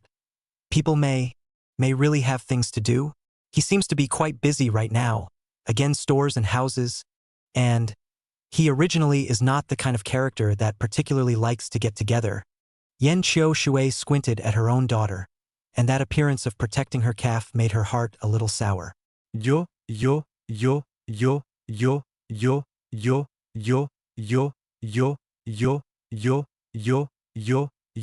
Yo. You've gone all the way to the Pacific? Mom said a few words to him, and you still do not like it. She gave an exaggerated sigh and covered her heart. Finished.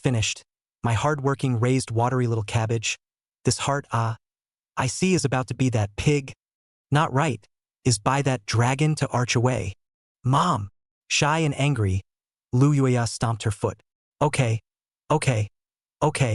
Mom won't say it. Okay? Yen Qiushui waved her hand. But in her heart she had already made up her mind. But, to be ugly, when he does come, I'm going to have to keep my eyes open and check him out. Humph. I'd like to see what this young fan, who makes even the Zheng family defer to him, is really like. Don't be a fake. She pondered in her heart that she would have to think of some way to properly probe this kid when the time came. At the same time, inside the lighted, paper-drunk Infinity Top Club box, Su Fan does not know that she has been a future mother-in-law in mind and prepared a series of inspection program. He was currently leaning back comfortably on the fluffy couch, eyes closed, enjoying a pedicure. Under the dim and ambiguous light, Lin Xiaomei, who was wearing a modified cheongsam and had a slender figure, was sitting on her knees on the footrest, her head lowered, her hands pressing on the soles of Su Fan's feet and calves. Only, on her pretty face, although she tried to squeeze out a professional smile, there was an undisguised disgust and reluctance hidden deep under her eyes. This man was once so inconspicuous, the man she scolded 1,000 or 800 times as a phoenix man. Actually, one day it was his turn to wash his feet. Lin Xiaomei cursed Su Fan 1,000 times in her heart, but she didn't dare to slow down the movements of her hands in the slightest. Can't be helped. Who made her unlucky? Just now the guests named her to serve, Zhao's sister side of the dead order. If there are any more problems, it is not as simple as deducting the bonus. That damned six-figure liquidated damages was enough to make her drink. For money, endure. She took a deep breath and tried to make her fingers more nimble and press more, well, professionally. Just then, Su Fan, who had been resting with his eyes closed, suddenly spoke lazily. I said, beautiful technician, Lin Xiaomei's heart thumped and she forced a smile. Sir, what are your orders?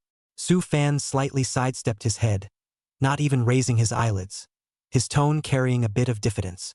Is this force of yours tickling me? Didn't eat in the morning, huh? Or is this the level of your skill? Lin Xiaomei's hand movements froze violently, and the smile on her face could barely be maintained. You don't think she's strong enough? She's giving it all she's got, okay. Does this asshole have iron feet? I'm sorry, sir. It was my negligence.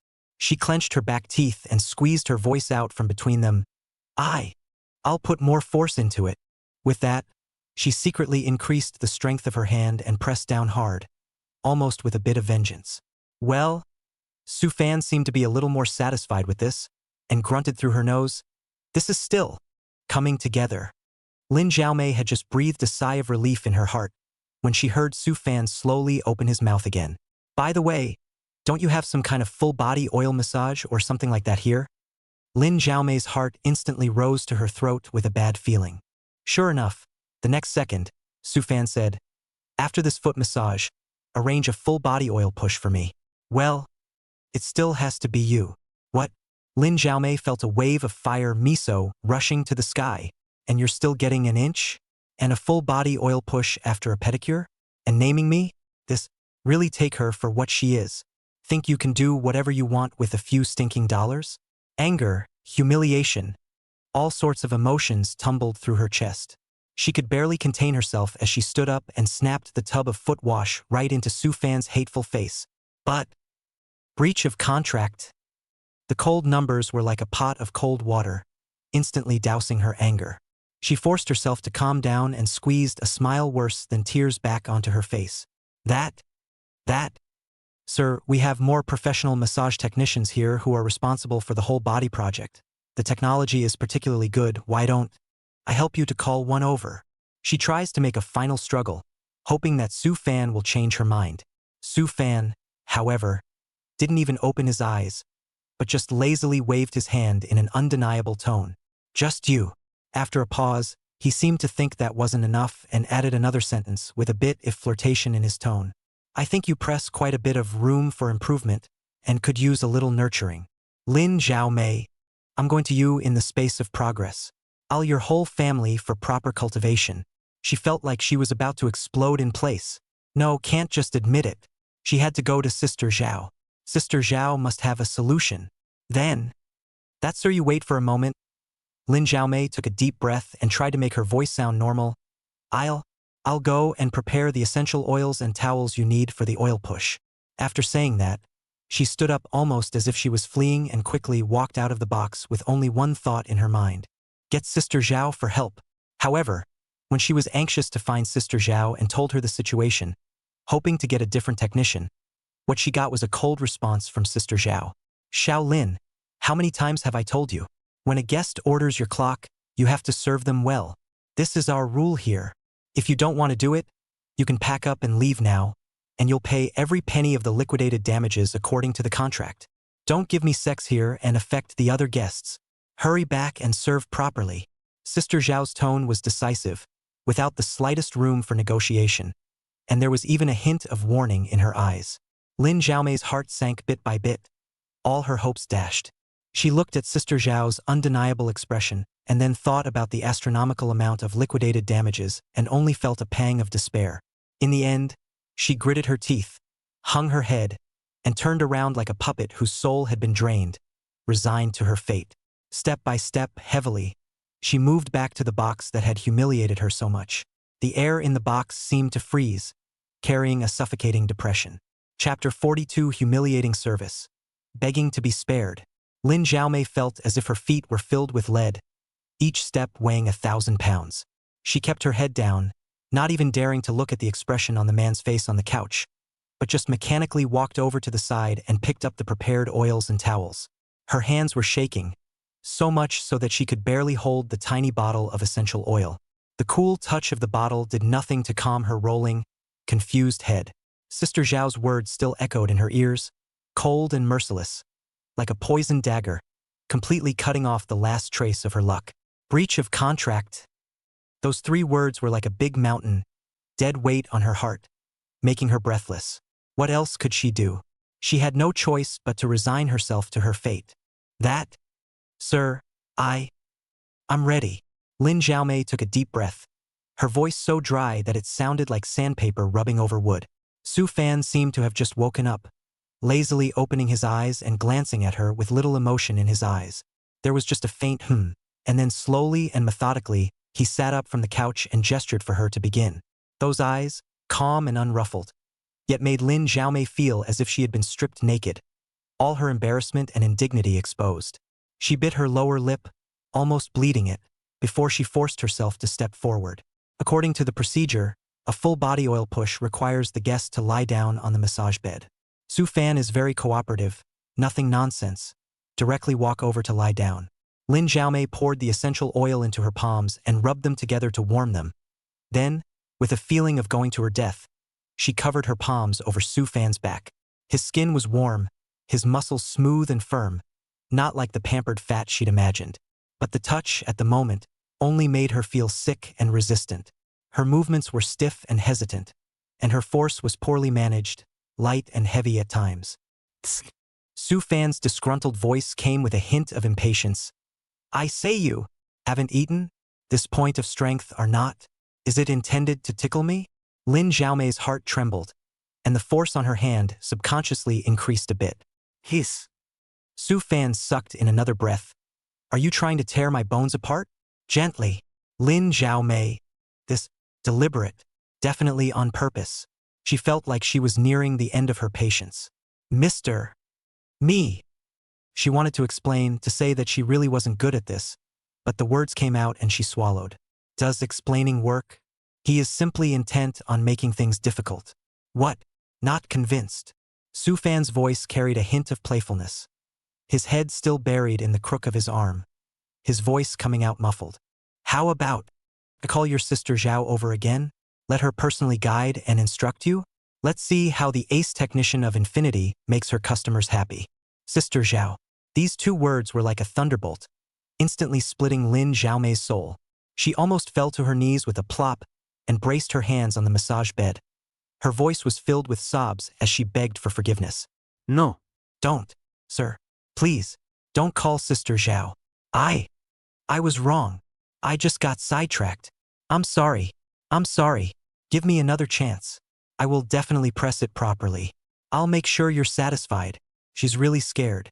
If Sister Zhao saw her poor service again, God knows what that woman would do to her. Deducting her paycheck would be light. What if they do make her pay for breach of contract and walk away? She didn't dare think about it. Su Fan seemed to be satisfied with her frightened look, and was silent for a few seconds before speaking slowly. All right, seeing as you're so sincere, I'll give you another chance. But the force still doesn't work. His voice paused, as if he suddenly remembered something, and his tone became more teasing. I say, you the skill, your boyfriend's name is Wang Han, right? Does he usually get to enjoy this special service? Boom! Lin Xiaomei felt her mind instantly go blank. How did he know Wang Han's name? Did he investigate her? An unprecedented fear instantly seized her. It was countless times stronger than the fear of Sister Zhao just now. Wang Han is her last bottom line, her only warmth and reliance in this cold city. If Wang Han knew she was doing this kind of unclear work here, what would he think? Would he still want her? No, absolutely not. You! What are you babbling about? Lin Xiaomei raised her head violently, her eyes turning red from fear and anger, her voice sharp and threatening. I forbid you to talk nonsense. If you dare to talk nonsense, I will fight you.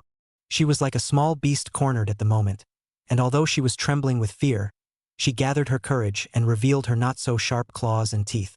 However, her threats sounded so pale and powerless to Su Fan that they were even a bit ridiculous. Su Fan finally gave up his head and looked at her sideways, the corner of his mouth hooked up in an icy arc, his eyes filled with disdain and mockery. Spell with me? Hey! He let out a light laugh, as if he had heard some heavenly joke. Lin Xiaomei, what are you going to fight me with? With these hands of yours that give massages? Or with your pathetic self-esteem? His voice was not loud, but it was like a sharp knife, gouging out Lin Xiaomei's heart one by one. You don't seem to have understood the situation. Su Fan slowly sat up and turned to face her, looking at her blanched face with good humor. Here, at Infinity, what are you? When a customer orders your clock, you have to serve obediently. If Sister Zhao tells you to go east, do you dare to go west? He stretched out a finger and gently tapped Lin Xiaomei's chest. His movements were frivolous, but his eyes were as cold as ice. To put it bluntly, you're nothing more than well, in your words, a technician, to put it bluntly, raised by Infinity. He deliberately paused for a moment, satisfied to see Lin Xiaomei tremble violently at his words, before slowly spitting out that cruel word. Dog. Woof. Oh no, it was Lin Xiaomei's body that shook violently, as if she had been hit hard by something heavy. Her face as white as paper, her lips trembling, unable to say a single word. Humiliation. Unprecedented humiliation. It was like being stripped naked and thrown out on the street to be pointed at. Look, how obedient. Su Fan admired her reaction, and his tone became more and more cruel. I scare you a little and you're scared like this. If I tell you to do something, you have to do it. If I want you to stay, you have to stay. I want you to get out. Sister Zhao will immediately make you pack up and get out, and you have to obediently pay for the money. He slightly leaned his body forward and approached Lin Xiaomei. His voice lowered with a certainty that he was in control of everything. Your job, your reputation, even your relationship with that boyfriend of yours, is now in my hands. Fear completely overwhelmed Lin Xiaomei like a tidal wave. She looked at the man in front of her, obviously with a hint if a smile on his face. But there was no warmth in those eyes, only a deep, frigid pool that sent shivers down her spine. She knew he wasn't kidding. Every word he said was like a sword of Damocles hanging over her head, ready to fall and cut her to pieces. He could really easily ruin everything for her. All the anger, unwillingness, and struggles were reduced to nothing at this moment. She was completely scared and had completely admitted defeat. The body couldn't stop trembling, and tears rolled down like broken beads, mixed with humiliation and despair. What the hell do you want? Her voice was broken and broken, with a thick nasal tone and undisguised fear. Chapter 43. Surprising reversal after a threat? As Su Fan watched her collapse, the smirk on his face finally tightened a bit, but his eyes remained icy cold. What do I want? He repeated, his tone flat. It's simple. First, Give me a good massage and bring out all you've got until I'm satisfied. Second. His gaze landed on Lin Xiaomei's slightly open neckline from crying. His eyes flickered for a moment, but he quickly regained his composure. Keep it a secret. About my having been here today, about my dissatisfaction with you, about all the conversations between us, I don't want a third person to know, especially that Wang Han student of yours. Lin Xiaomei's heart felt like it was being clutched tightly by an invisible hand, and it hurt so much that she could barely breathe.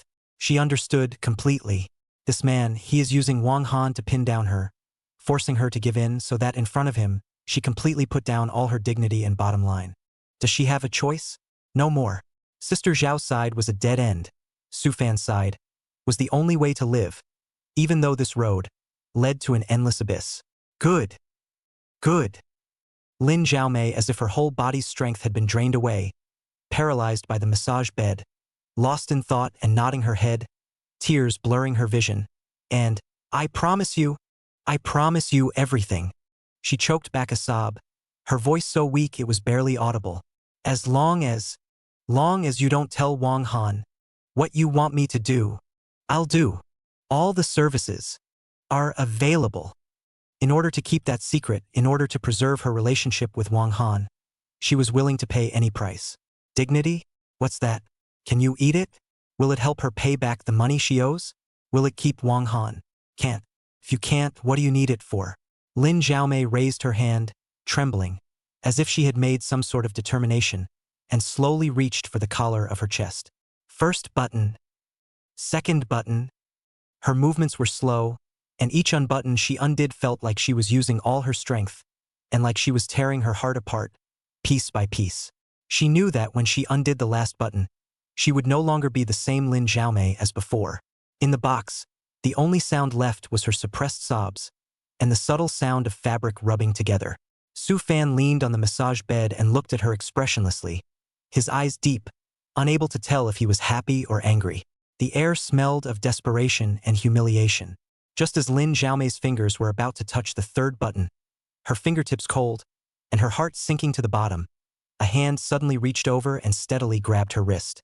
The movement was not heavy, but it carried an undeniable force.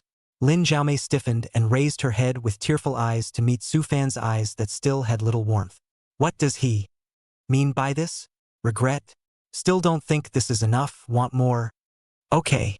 Su Fan's voice rang faintly, interrupting her confused thoughts. He let go of her wrist and leaned back, his posture languid, as if the person who had just stepped and talked like a knife wasn't him. I'm not interested in your body, not really. He looked her up and down, an almost scrutinizing critical look in his eyes. It finally fell back to her pearly face, with a hint of imperceptible dislike in her tone. Get your clothes on and you can go. Lin Xiaomei was completely confused. Go? Just go away? It was like her brain went down instantly, completely unable to process the sudden shift. 1 second it was hell, and she was ready to sink completely and never return. How come the next second he let her go? This is not scientific. Could it be that all the threats he had just said, all the words that had made her liver and gall blown away, were just scaring her? But that look in his eyes, that tone of voice, he was clearly serious. That oppressive feeling of being in control of everything and being able to crush her at any time was definitely not feigned. What did you say? Lin Xiaomei couldn't believe her ears, her voice still trembling with a heavy nasal tone, carefully confirming. You let me go. As Su Fan looked at her frightened look, the corners of his mouth seemed to hook for a moment and then quickly smoothed out, looking a little impatient. Or what? Keep you here all night? I'm not interested in second-hand stuff, understand? The 3 words, second-hand goods, were like a needle, ruthlessly piercing into Lin Xiaomei's heart. Humiliation surged again, but more than anything else, it was a kind of hijacked trance and disbelief. Is he really not going to do anything to her?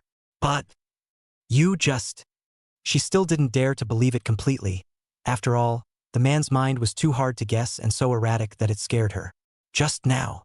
Su Fan raised an eyebrow. Just now. I saw that you were crying quite vigorously, so I was just teasing you. He said it so lightly, as if he'd just crushed an ant with his hand. Don't worry, As long as you're honest in the future and don't have any more crooked thoughts, I guarantee that no third person will know about today's incident, as well as the incident between you and that Wang Han classmate of yours. His tone was still flat, but that phrase, as long as you are honest in the future, was like an invisible shackle that was once again placed around Lin Xiaomei's neck.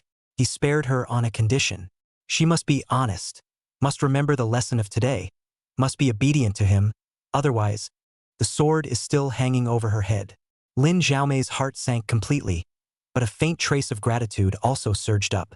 At least she kept that secret for the time being, kept her feelings with Wang Han, and also kept her last bottom line. Although this bottom line has been trampled on to the point of no return. She sniffled and haphazardly wiped the tears from her face with the back of her hand, moving a little lugubriously as she began to rebutton her dress. The fingers were still shaking, but it was so much better than the desperation of a moment ago. Just then, Su Fan pulled out his cell phone and tapped his fingertips on the screen a few times.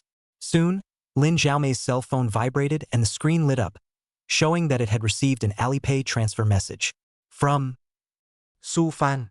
amount $2,000. Note, tips. Lin Xiaomei looked at the blinding 2,000 yuan and the word tip. The whole person froze. Tip. What's that supposed to mean? You're sending me to a beggar? Or humiliate?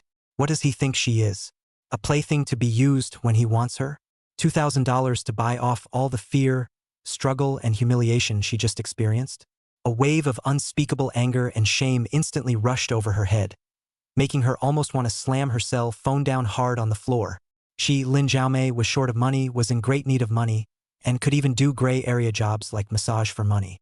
But she's not without dignity. She is not at liberty to be trampled and insulted with money. But the anger lasted only a few short seconds. Looking at the string of numbers on the cell phone screen, and then think about their own distant default. Think about the mother who is still in the hospital waiting to pay the bill. Think about the future planned with Wang Han. All that backbone and anger, again, quickly deflated like a punctured balloon. $2,000. For someone like Su Fan, it might just be a drop in the bucket, a casual reward. But for her, it was money she would have to work hard for days to earn. It was money that would ease her immediate needs a little. Dignity? In the face of reality, sometimes it really is worthless. She bit her bottom lip so hard she almost bled. Fingernails pinched deep into her palms, bringing a stinging pain that only barely kept her from losing her cool. In the end, reason overcame emotion, or rather, it's reality that crushes dignity. Chapter 44: Escape from the Clubhouse. Heart in turmoil. Lin Xiaomei didn't say anything, just silently put away her cell phone and stuffed the money, which bore the mark of humiliation, into her pocket. The movement seemed to drain what little strength was left in her body again. Thank you, Mr. Su. Her voice was dry and hoarse, low like a mosquito hum. Su Fan looked as if he hadn't heard what she had said, and didn't care if she took or didn't take the money. He just waved his hand as if he was driving away something annoying. Okay, hurry up and leave. Don't stand here and get in the way. Lin Xiaomei couldn't stay any longer. She lowered her head, not even daring to look at Su Fan again, staggered around, and pulled open the door of the box. Outside the door, the sound of powerful music and noisy people instantly poured in, contrasting with the dead silence inside the box. The hallway was misty lit, and a couple of coolly dressed waitresses walked by with trays, talking and laughing. Not far away from the door of another box, Shin Yong was straddling a hot girl, shaking the dice, roaring and playing, not even noticing the situation over here. No one knew what kind of storm had taken place just moments ago in the box one door down. And no one knows what kind of hell that girl, who walked out of the box disoriented and on her feet, went through. Like a ghost, Lin Xiaomei numbly walked through the noisy crowd in the direction of the staff lounge. Every step was like stepping on cotton and like stepping on the tip of a knife. In the box, Su Fan waited for Lin Xiaomei to leave before taking out his cell phone and sending Shun Yong a WeChat. I'll pull out, take your time. I've already settled the bill. After sending the message, he got up and straightened his clothes, that calm and collected expression returning to his face as if nothing had happened. When I walked to the front desk, Sister Joe happened to be there. Seeing Su Fan come out, she hurriedly piled up a smile and greeted her. Mr. Su, you're leaving? Did you have a good time? That girl Xiaomei's service was okay, right? Su Fan did not stop walking, but only glanced at her faintly, the corner of his mouth hooked into a meaningful smile. Well, it's not bad. The technique is quite unusual. He paused, as if casually mentioning it. Next time you get a chance, order her back. Sister Zhao sniffed and the smile on her face grew even wider, but she secretly made a note in her heart. It seems that Mr. Su is very satisfied with Lin Zhaomei. In the future have to focus on care. She didn't think much of it at all, and just assumed that Lin Zhaomei's skills were good, and that she had served this hard to wait for honored guest comfortably. Su Fan didn't say any more and left the clubhouse straight away. The night was deep, and the city's neon flashed like a never-ending false boom. And on the other side, in the employee lounge, Lin Zhaomei sat alone in a chair in the corner, her back against the cold wall. The lounge was quiet, with only the hum of the old air conditioner. She took out her cell phone and lit the screen again, looking at the stinging transfer. $2,000. Tip. Tears, once again, flowed uncontrollably. This time it was not out of fear, but out of a deeper, more complex despair and bewilderment. She got away with it, but at what cost? Is completely by the man to hold the handle, is the future will have to live in his shadow, is the dignity of the hard trampled underfoot, but also to pick up that with insulting tip. She wasn't sure if she was doing the right thing or not. In order to preserve her relationship with Wang Han, she chose to compromise and hide it. But can such a relationship, laced with fear, lies, and humiliation, ever go back to the way it was? If one day Wang Han knew the truth, what would he think of her? Will she still love her as much as before? She didn't dare think about it. The light from the cell phone screen reflected on her pale, tear-stained face, making it look especially poignant. It was a night that was destined to be sleepless. The $2,000, like a hot iron in her pocket, burned her skin and her soul. The bit of unpleasantness at the clubhouse last night didn't seem to affect Su Fan's mood. I slept until I woke up, pulled back the curtains, and the sun poured in and warmed me up. Su Fan stretched out a big lazy waist, only to feel soothed and refreshed. It's true that it's necessary to relax once in a while. Although the process, well, it's a bit convoluted and bizarre. Humming an off-key ditty, he shuffled into the bathroom with his slippers. After washing up, I was just about to find something to eat when my cell phone rang. Pick it up, it's Dad Su Hai calling. Hey, Dad, what's up? Su Fan picked up the phone with a relaxed tone. Su Hai's slightly worried voice came from the other end of the phone. Xiao Fan, your mom's feet are a bit weak these days, and she keeps saying it hurts when she walks. Huh? Mom's feet hurt? What's wrong? Is it from our little restaurant? Su Fan's heart thumped. His parents were getting older, and he was nervous after a small health problem. Their old couple opened a small restaurant in their hometown of Songlong City, and it was really hard to get up early in the morning and work late at night. Guess so. Standing for too long. Su Hai sighed. It's not a big problem. It's just that the ankle and heel area is not working. I thought you are not in Chuanfu City, the big city, see if there are any good things, such as the kind of socks that can maintain the ankles and wrists or a good ointment or something to send some back. Ok, no problem. I'll take care of it. Su Fan immediately agreed. I'll go and take a look in the next 2 days, find a good one and immediately send it back to you. Let Mom is not too tired. Should rest on rest. Well, I know. It's not like you don't know your mom's temper. She can't be bothered. Su Hai gave a few more instructions to take care of his health and such before hanging up the phone. Hanging up the phone, Su Fan frowned. Mom's feet hurt. This needs to be fixed quickly. Where do you go to find that special sock or poultice? A drugstore? The mall? They all seem to be pretty ordinary, and the effect is probably just that. And so on. Su Fan's eyes snapped open and a bold idea popped up. Doesn't he have a divine grade replacement box? This thing, even the house can be replaced, replace a sock, maybe get some black technology? Yeah. Why didn't I think of that? Su Fan slapped his thigh and got excited. He hurried over to the corner where the mediocre-looking, but actually awesome and bombastic replacement box was sitting still. System Big Brother. System Big Brother. Su Fan rubbed his hands together and chanted silently in his heart. This time you have to give some power, Don't get all mushy. Give me something practical, preferably something that can cure my mom's foot pain. Bless, bless, bless. It has to be something good that will work for my parents. He crumbled as if he were worshipping a god. Then he rummaged through the closet and pulled out a brand new pair of cotton socks with the tags still on them, took a deep breath, and carefully placed them in the replacement box. Close the lid and select Grade Replacement. The box glowed faintly and hummed. Su Fan's heart was in his throat, and he was more nervous than he had been just now about replacing the real estate book. After a few seconds, the light dissipated and the box regained its composure. Ding! Replacement successful. Congratulations to the host, using ordinary cotton socks white for grade replacement, successfully obtaining black technology medical foot socks x 10 pairs. Reward grade. Intermediate. Item description. Black technology medical foot socks, made of future nano bio fiber material, embedded with intelligent temperature control chip and micro current massage matrix, with the following features. 1. Promote blood circulation in the feet and relieve fatigue and soreness. 2.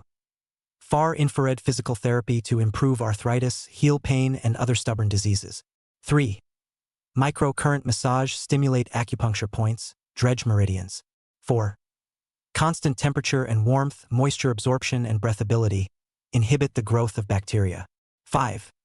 It also has auxiliary therapeutic effect on varicose veins of calf and knee joint pain. Long-term wear can effectively improve the health of legs and feet. Chapter 45 Replacement of goods for parents only. Seeing the item description, Su Fan directly jumped up. Black tech foot socks, and 10 ing pairs. This function introduction is simply tailor-made for mom. Improves circulation, relieves aches and pains, improves arthritis, heel pain, also for calves and knees. This is not a sock, this is a portable physical therapy device. Still intermediate quality. The system is really powerful. Su Fan was so excited that she almost took off in place and hurriedly opened the box. Only 10 pairs of techie-looking socks were neatly stacked inside, in a subdued gray color. It has a delicate texture to the touch and a light warmth to it. Great! Great! Su Fan picked up a pair of socks and looked them over and over, unable to hide the smile on his face. Now mom's feet are saved. Dad will be happy too. With these precious socks, parents' hard work can be alleviated. Just thinking about this, Su Fan's heart was warm and happy, happier than any treasure he had won. Well, I'll find a courier to send it back later. No, it's better to send it back in person. After replacing the socks, Su Fan looked at the system interface and there were still 2 replacement opportunities left. I just used up one of my replacement socks and have 2 left.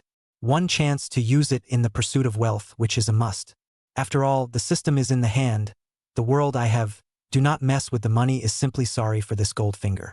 Su Fan thought about it, but decided to continue to replace the real estate book. This stuff is the fastest and most secure way to get money. He once again took out the old broken-down house book that he had previously replaced and put it in the replacement office. Systematic bigot one more time. Villa. Mansions. More. Ding. Replacement successful. Congratulations to the host, using the blank real estate certificate sample for grade replacement, successfully obtaining a set of Songlong City Wanshou Villa property. Property size, 300 square meters. Ding. Trigger the Blitz bonus. Extra reward for a set of Jiangyu Garden Chapel property including a full set of antique furniture finishes worth $100 million. Property information is being implanted at. Boom. Another huge stream of information surged into Su Fan's mind. This time, it's about that Songlong City Wanshou Villa.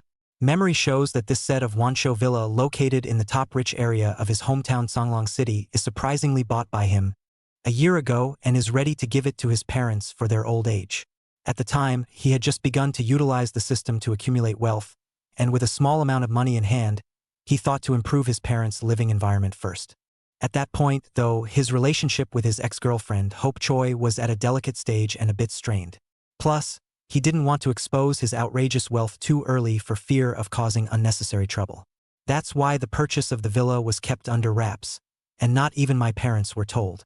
After the villa was bought, he found a top-notch decoration company and invested almost $100 million in luxurious decoration. Counting the days, it's been exactly 1 year now and the renovation is almost due to be completed. And that storm rewarded Jiangyu Garden Chapel. The information was even more amazing. It was a classical garden-style mansion located in the Jiangnan water town in the true sense of the word. With its own oversized garden and lake, it is fully furnished with authentic antiques that are worth their weight in gold. This is simply the configuration of the ancient king.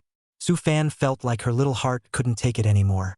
First, there was a well-priced Vanshou villa for my parents. And then another set of higher value and more exaggerated garden tidbits. The system was trying to push him down the path of the top tycoons. Just then, Su-fan's cell phone rang again. He picked it up and looked at it. It was an unfamiliar number and the attribution showed Songlong City. Hello? Su-fan picked up the phone. Hello? Is this Mr. Su-fan? A respectful male voice came from the other end of the phone. I am, and you are? Hello, Mr. Su. I am Manager Zhang, who is in charge of your Wanshou Villa decoration project. Yes, the last batch of your customized Italian imported furniture has been fully installed and commissioned today. The entire villa's renovation project has been fully completed and is ready for turnkey occupancy at any time. Do you think it's convenient for you to come over for an inspection? The remodeling company called. Su-fan's heart fluttered. This was a coincidence. He had just replaced the memories of the villa and the renovation was complete. Just right. He had planned to find a time to go back to Songlong City and deliver that black tech socks to his mom and dad, and see them in the meantime. Now, it's just time to give them the surprise of the villa along with it. When he thought of his dad and mom's shocked expressions when they saw that big luxurious villa, Su-fan couldn't help but laugh. They've worked hard for most of their lives and it's time for them to enjoy their lives. Okay, Manager Zhang. Good work. Su-fan cleared his throat and said in a calm tone. I'll return to Songlong City in the next 2 days, so I'll contact you then. Yes, Mr. Su. Then we are waiting for you. After hanging up the phone, Su-fan's mood was simply too good to be true. Mom's foot pain is saved. My parents' retirement mansion is ready, and I've got an even more impressive landscaped cottage in my own name. Life, it seems, is getting more and more promising. Songlong City. I Su Han-san. Bah. I Su-fan. I want to return to my hometown with clothes on my back. Humming a song, he began to pack his things, ready to leave instantly and give his mom and dad a big surprise. At the same time, Su-fan hummed a little song, packing bags ready to return home at the same time. Songlong City, Wanshou Villa area. A white BMW X3 slowly pulls into the boundaries of what is claimed to be the top local affluent neighborhood. In the driver's seat, Wang Han gripped the steering wheel with a bit of smugness on his face and turned his head to Lin Zhaomei in the co-pilot seat and Kai Yuan in the back seat. Well, the environment here is not bad, right? Let me tell you, this Wanshou Villa area, that's the ceiling of our Songlong City's housing prices. And those who can live in here are either rich or noble. Lin Zhaomei probed at the luxurious villas hidden in the green trees outside the window, her eyes glittering with curiosity and envy. Wow, it really is different, hey. It feels like the air is so much fresher. It's so quiet. Kai Yuan in the back seat also surveyed her surroundings through the car window. This place was indeed very different from the Songlong City, she remembered. It is more like a paradise hidden in the city, serene, luxurious, and self-contained. She nodded, not saying much. Seeing this, Wang Han hemmed and hawed and continued. My cousin Wang Chun, you know him, right? He's in the renovation business. I just happened to take on a big job recently. A villa right in here. And today happens to be the closing stage, so I'll take you guys up there to open it up. Lin Zhaomei immediately came to be interested. Good. Is it a big villa? How is it decorated? That's a must. Upper and lower 3 floors, with independent garden and garage. Practical area of more than 300 square meters. Wang Han's tone was a bit showy. As for the decoration, well, my cousin said that the design fee alone is charged a lot. Guess how much such a 300 square feet house would cost, just to decorate it? He purposely sold the villa, his eyes full of anticipation, as if the villa was his family's. Lin Zhaomei blinked and said tentatively, 300 square feet or in such a good location, the decoration must not be cheap. Well, how can it be? $2 or $3 million. In her opinion, it was already an astronomical amount. Chapter 46. Visiting the villa, shocking off the eyeballs. Wang Han shook his head and pretended to be tall. Less.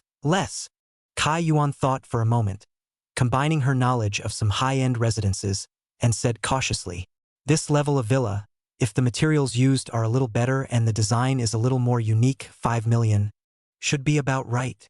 Ha. Still too conservative. Wang Han laughed out loud and parked his car steadily in front of a villa that looked modern and minimalist in appearance, yet was characterized by low-key luxury. Come on, just go up there and see what you guys know.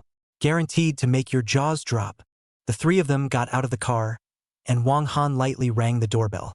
Soon, a man in work clothes, looking around 30 years old, spirited and capable, walked out. It was Wang Han's cousin Wang Chun. Brother, Wang Han greeted enthusiastically, then sidled up to introduce that. This is my girlfriend Lin Xiaomei, and this is her best friend Kai Yuan. We just happened to be passing by, so we brought them to visit your masterpiece. Wang Chun smiled and nodded. Welcome, welcome. Come on in. It just so happens that it's still warm from the cleaning just done inside, he said as he handed them a couple pairs of brand new shoe covers from the shoe closet by the door. Sorry about that. Just got done and had to bother everyone with shoe covers. Shoulda. Lin Xiaomei and Kai Yuan hurriedly took the shoe covers and carefully put them on their feet. As soon as he stepped inside the villa, the first thing that caught his eyes was a spacious and bright corridor. The floors were polished, mirror-like marble, and the walls were made of some sort of warm-toned stone with natural veins. Together with the soft built-in lighting, the whole space looks both modern and cozy, luxurious but not ostentatious.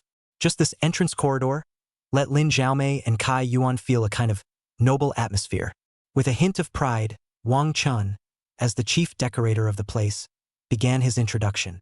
Let's start with the feet, he said, pointing to two not particularly impressive-looking carpets laid at the end of the hallway and in the living room area. These two carpets look ordinary, right? Italian handmade, customized. Just these two pieces add up to almost $1 million. How much?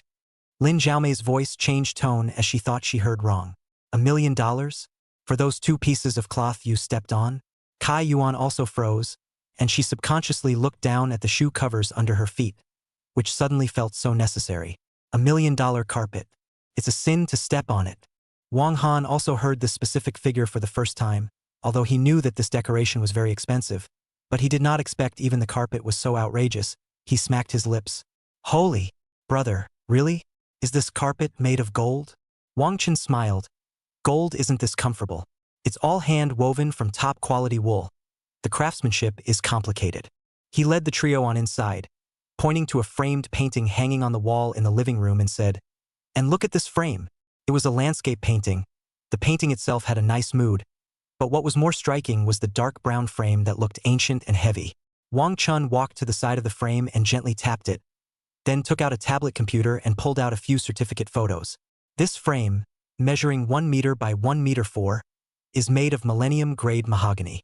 Look guys, this is the material identification certificate and craftsmanship certificate. This one frame alone cost $400,000. Hissed Lin Xiaomei, sucked in a breath of cool air. Her eyes glazed over. A wooden frame for $400,000? That's more expensive than her little car. Kai Yuan also came close to look closely at the frame. The wood is delicate, the texture is deep. It really transmits an extraordinary sense of texture. But 400,000. She felt her perception was being refreshed. Wang Chun seemed satisfied with their reactions and continued to add, there are 10 such frames hanging in this house. 10? 10? Wang Han felt his tongue tie a bit. Then, that's not. $4 million. The frame alone to hang the painting cost $4 million. This time, even Wang Han could not be taught, and the expression on his face changed from showing off just now to pure shock and a little bit of skepticism. This is just the beginning. Wang Chen's tone was flat, as if he was talking about a trivial matter. Come with me to this side of the restaurant. He led the already somewhat numb trio to the dining room. A set of dining table and chairs that look equally quaint and elegant are placed in the center of the dining room. This set of tables and chairs, as well as the sofa chairs and coffee table in the living room over there, with the millennium rosewood. Wang Chun pointed to those dark purple furniture. This level of old material now on the market basically cannot be found. Our collection level, the specific value, is not good to estimate anyway. The cost of the wood alone, it is already sky high. He then pointed to a chicly shaped tea table in the corner of the living room and a few carved wooden ornaments next to it. That tea table, it's top quality incense wood, and so are these wood carvings. Those who know the business should know what the price of incense wood is now, especially this kind of material that can be used for large pieces of furniture. Finally, he led them to a side room, like a study or meeting place, which was furnished with a set of tables and circle chairs with smooth and graceful lines. This set of top-grade golden silk wood. Wang Chun introduced. See those golden threads inside the wood? This is the real golden silk nanny. It used to be the wood used by the royal family. Lin Xiaomei was already completely speechless. She felt like she was visiting a museum instead of a live-in home. Any one of the items here might be enough for her to struggle for years. Kai Yuan's mood is even more complex. She looked at the furniture in front of her. Often described as millennium, top, collection level, felt an unprecedented impact. She had always felt that she had seen some of the world and had been in and out of some upscale places. But it's nothing compared to this place.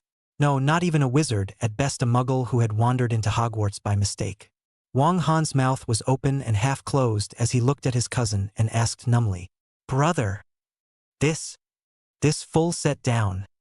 Have to how much money, how much is it? Is $10 million enough?"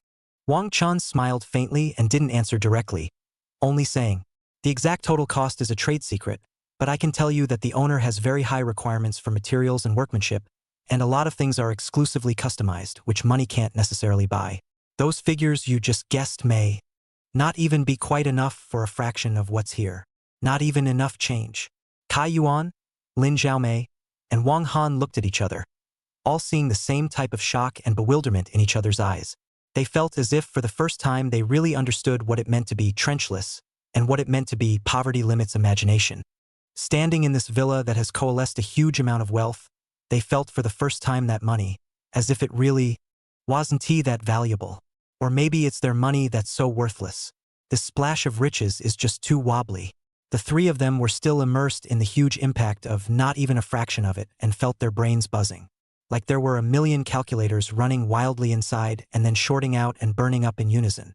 Wang Chun looked at their disoriented appearance with a hint if a smile at the corner of his mouth as he continued to lead them forward. It was as if what had just been dropped was not a bomb, but a few lines of irrelevant chit-chat. Chapter 47, Replacement Fighting Water. It's amazing. In addition to these furniture and ornaments you see, Wang Chen's voice was unhurried and introduced like a tour guide. Inside this villa, there is also an integrated set of the most top-notch whole house intelligence system currently on the market. He casually pressed his hand on a seemingly ordinary wood grain finish on one of the walls, and the originally seamless wall suddenly slid open, revealing a technologically advanced control panel and wiring behind it. Lights, curtains, air conditioning, fresh air, security, and even precise air humidity and temperature in each room can be remotely controlled by voice or this panel, as well as the owner's cell phone. Wang Han subconsciously pieced over to look. Whoa, this is hiding too much, isn't it? I thought it was just a retro style. While the outside pursues a precipitated flavor, the inside requires absolute comfort and convenience. Wang Chun explained, a lot of lines and equipment are pre-buried during the construction of the main body of the building, including behind all the heavy wooden furniture you see, which actually hides the corresponding smart module interface or the appliances themselves. For example, that bulky-looking rosewood TV cabinet in the living room is actually a whole set of audio-visual entertainment system inside. Lin Xiaomei gulped and muttered in a small voice, "My God! How much money does this have to be? Just this set of intelligent systems? I'm afraid it's not going to be another big few million tens of millions." Wang Han had already given up on calculating, and he waved his hand with a lifeless expression. "Don't count it. It's a waste of time. Your heart can't take it. I kind of get it. It's not about money anymore. It's a different subgenre of lifestyle." Kai Yuan listened silently, her heart even more mixed. Smart home, she also understands, some Zhang Yu home also installed, but at best it controls a light curtain. Compared to the deeply integrated and unmarked hidden ones in front of you, it's toy level. Wang Chun didn't seem to think that the excitement was enough and added another sentence. "Oh yes, the master bedroom side. The owner also set up a few pieces of his private collection of antique artifacts, specifically what I am not convenient to disclose, but, well, all understand. Antique artifacts?" The three of them had a boom in their heads and completely gave up the idea of valuation.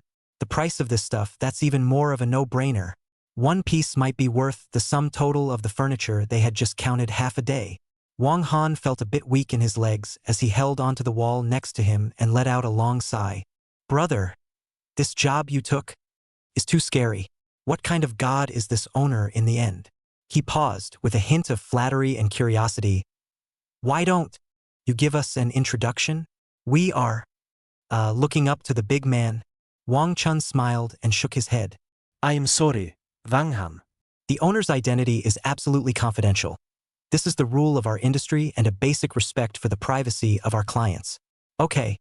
Okay. Wang Han touched his nose resentfully. I understand the rules. He then changed into a warm smile again. So what, brother?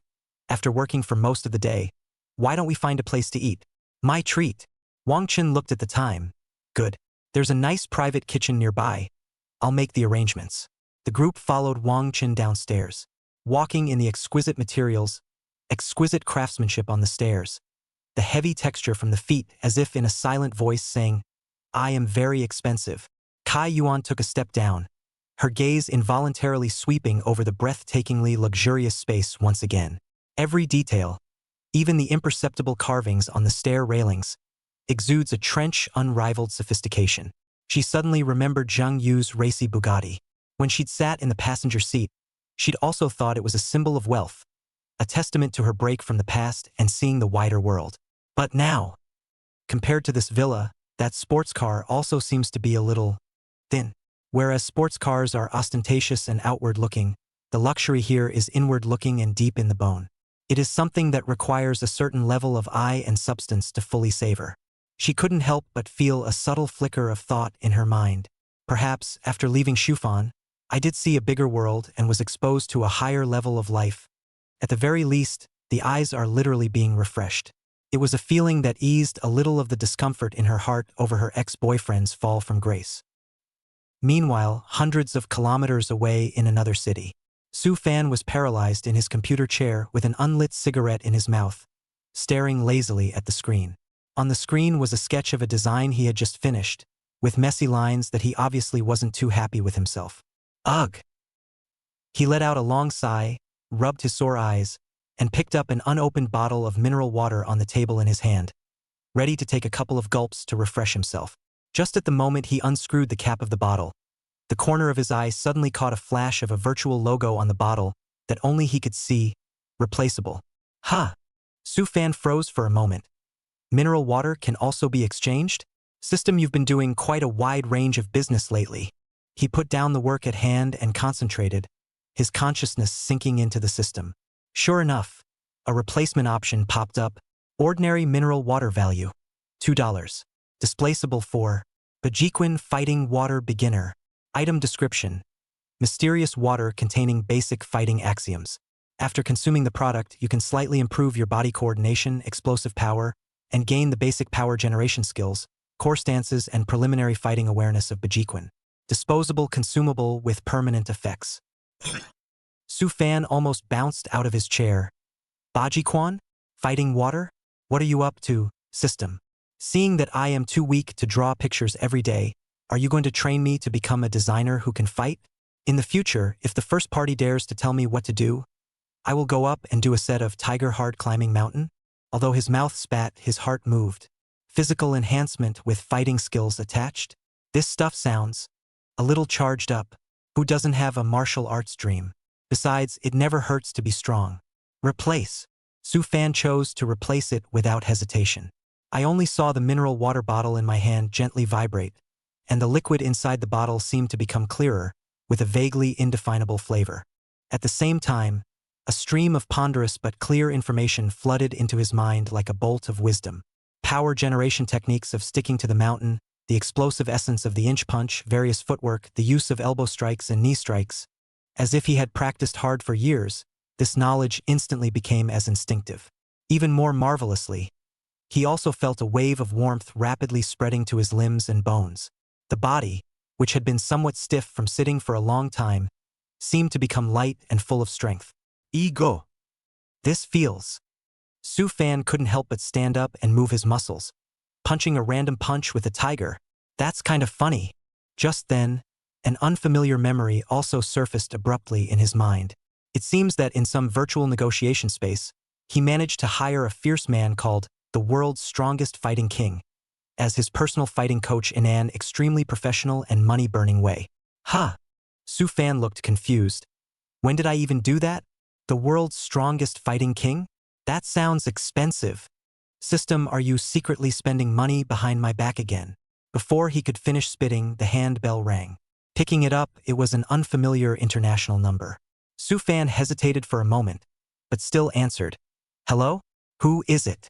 A low, husky, powerful male voice with a slight Slavic accent came from the other end of the line. Chapter 48. On the way home, surprised by Harry. Is that Mr. Su? I'm Dragunov, your fighting instructor. Confirm the time of our first training session. Su Fan. It's still true. Memory and reality have seamlessly merged, belonging to Yes. He cleared his throat, trying to sound composed. Ah, it's Coach Dragunov. Hello. Time well. What do you think about the morning after tomorrow? 9 o'clock. Yes. The other party was concise. The address of the training center has been sent to you. Remember, be on time. Okay. We'll definitely be on time. Su Fan Huriden Promit. Beep. The other party hung up dryly. Su Fan held his cell phone for a long time. Baji Quan fighting water. World's strongest fighting coach. My life script, isn't it a bit off? He cried and laughed as he shook his head. Forget it. Running off the rails is fine. It's better than suffocating in the design center before. He looked at the design on the computer screen and felt the power that seemed to be stirring inside him. Suddenly, the future doesn't seem so boring. As he was pondering whether to try out his newly learned punches first or continue to change the diagram, Su Fan slammed his thigh. It's broken. He glanced at the time and date in the lower right corner of the computer. I was so focused on playing with the system that I almost forgot about business. Lou, by that kid's wedding is approaching. I also promised Mom and Dad to go back today. My God, what time is it? Su Fan was in a flurry, hurriedly turned off the computer, casually grabbed a few changes of clothes and stuffed them into his backpack, grabbed his wallet and keys and rushed outside, jogged all the way down to the downstairs parking lot, got into my own low-profile but capable sedan, which I had replaced through the system, fired it up, and headed out. On the highway, Su Fan looked at the navigation. Time is indeed a little tight. He took a deep breath, gripped the steering wheel tighter, and sped up the car slightly. Strangely enough, after drinking the 8 Extremes fist-fighting water, he not only felt much better physically, but even his spirit was more focused and his vision seemed to be broader. Highway traffic weaving, but he was able to clearly judge the distance between the cars, swimming ease of overtaking change lanes, reaction speed faster than usual a cut. Hey, this functional drink effect can be Su Fan sked. Just don't know if the traffic police uncle believes that I am drinking water out of the car. It was a whirlwind ride, and we finally got off the highway before dark. Entering the familiar boundaries of her small hometown, Su Fan slowed down the car, first pulling over and stopping, and giving her family a phone call to report safety. Hello, Mom? Su Fan. Well, just got off the highway, almost there. Road? Oh, the road a little delayed things. Don't worry, driving is very stable, all right. Well, immediately too. Hanging up the phone, he dialed the number of his hairdresser, Lu Bai. Hello? Pee-wee busy? Lu Pai's staggering voice came from the other end of the phone. Fancy you finally came to call. I thought you forgot about my wedding. Where is he? Don't mention it. Su Fan let out a bitter laugh. I was supposed to leave long ago, but I got tripped up by some chores and helped the landlord collect the rent. Collecting rent? Since when do you kids even do that? How long will it take? Su Fan scratched his head and decided to be honest, saying in a tone that was as flat as possible. It hasn't been long. It's just that collection was made. About 100 million. There was silence on the other end of the line for a full 3 seconds before an incredulous roar erupted. How much? 100 million. Su Fan, you kid is crazy, right? What kind of rent can you collect $100 million? Which king are you helping to collect rent for the palace? Ahem. The specifics are a bit more complicated. I'll tell you more about it later. Su Fan hurriedly interrupted him. Anyway, it's serious money. Okay. I'm just rushing back to help you move things. And in the meantime, give my parents a hand. I'm hanging up now. Let's talk in person. Ignoring the ghostly cries of Lu Bai on the other end of the phone, Su Fan hung up the phone with a smug smile on his face. He restarted the car and drove lightly to the old neighborhood where his parents now lived. Parking the car downstairs and looking up at the familiar window, Su Fan took a deep breath. Walking up to the house, the door was unlocked. He pushed open the door and caught a glimpse of the foyer, where the old pair of slippers belonging to him were neatly arranged on a shoe rack. On the small low cabinet next to him was an unwrapped bag of some brand of fruit fudge that he had loved since he was a kid.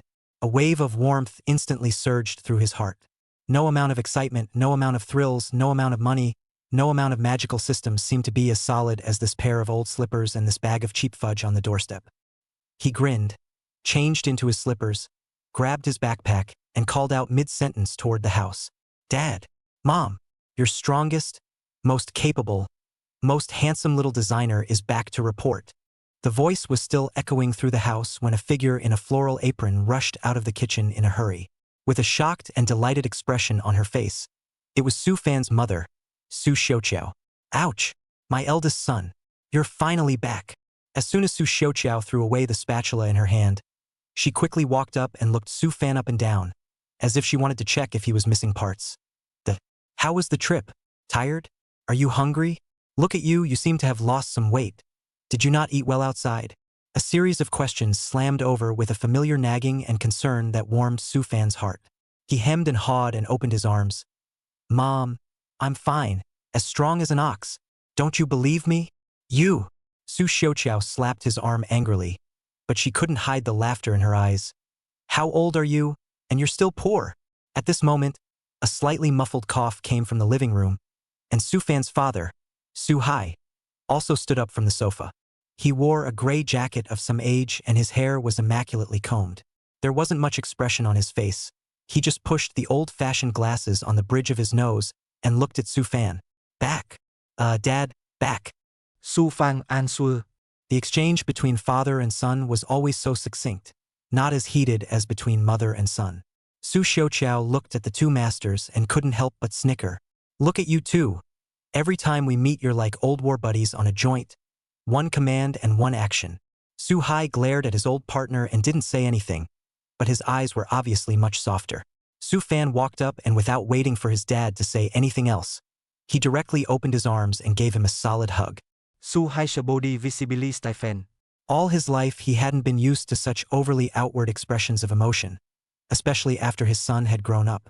The last time I remember holding my son like this was when he was just about shoulder high. In a flash, the kid was already taller than himself. Ahem. Okay. How grown up is this? Su Hai somewhat uncomfortably patted Su Fan's back, his tone pretending to be casual, but his slightly trembling hand revealed his mood at the moment. He could feel his son's firm arms and the familiar and seemingly unfamiliar scent. This kid, really grown up and really back. Su Fan, however, did not let go, but instead hugged him a little tighter, burying his face in his father's slightly thin but still broad shoulders and muffled his voice. Dad, I'm home. Well, it's good to be back.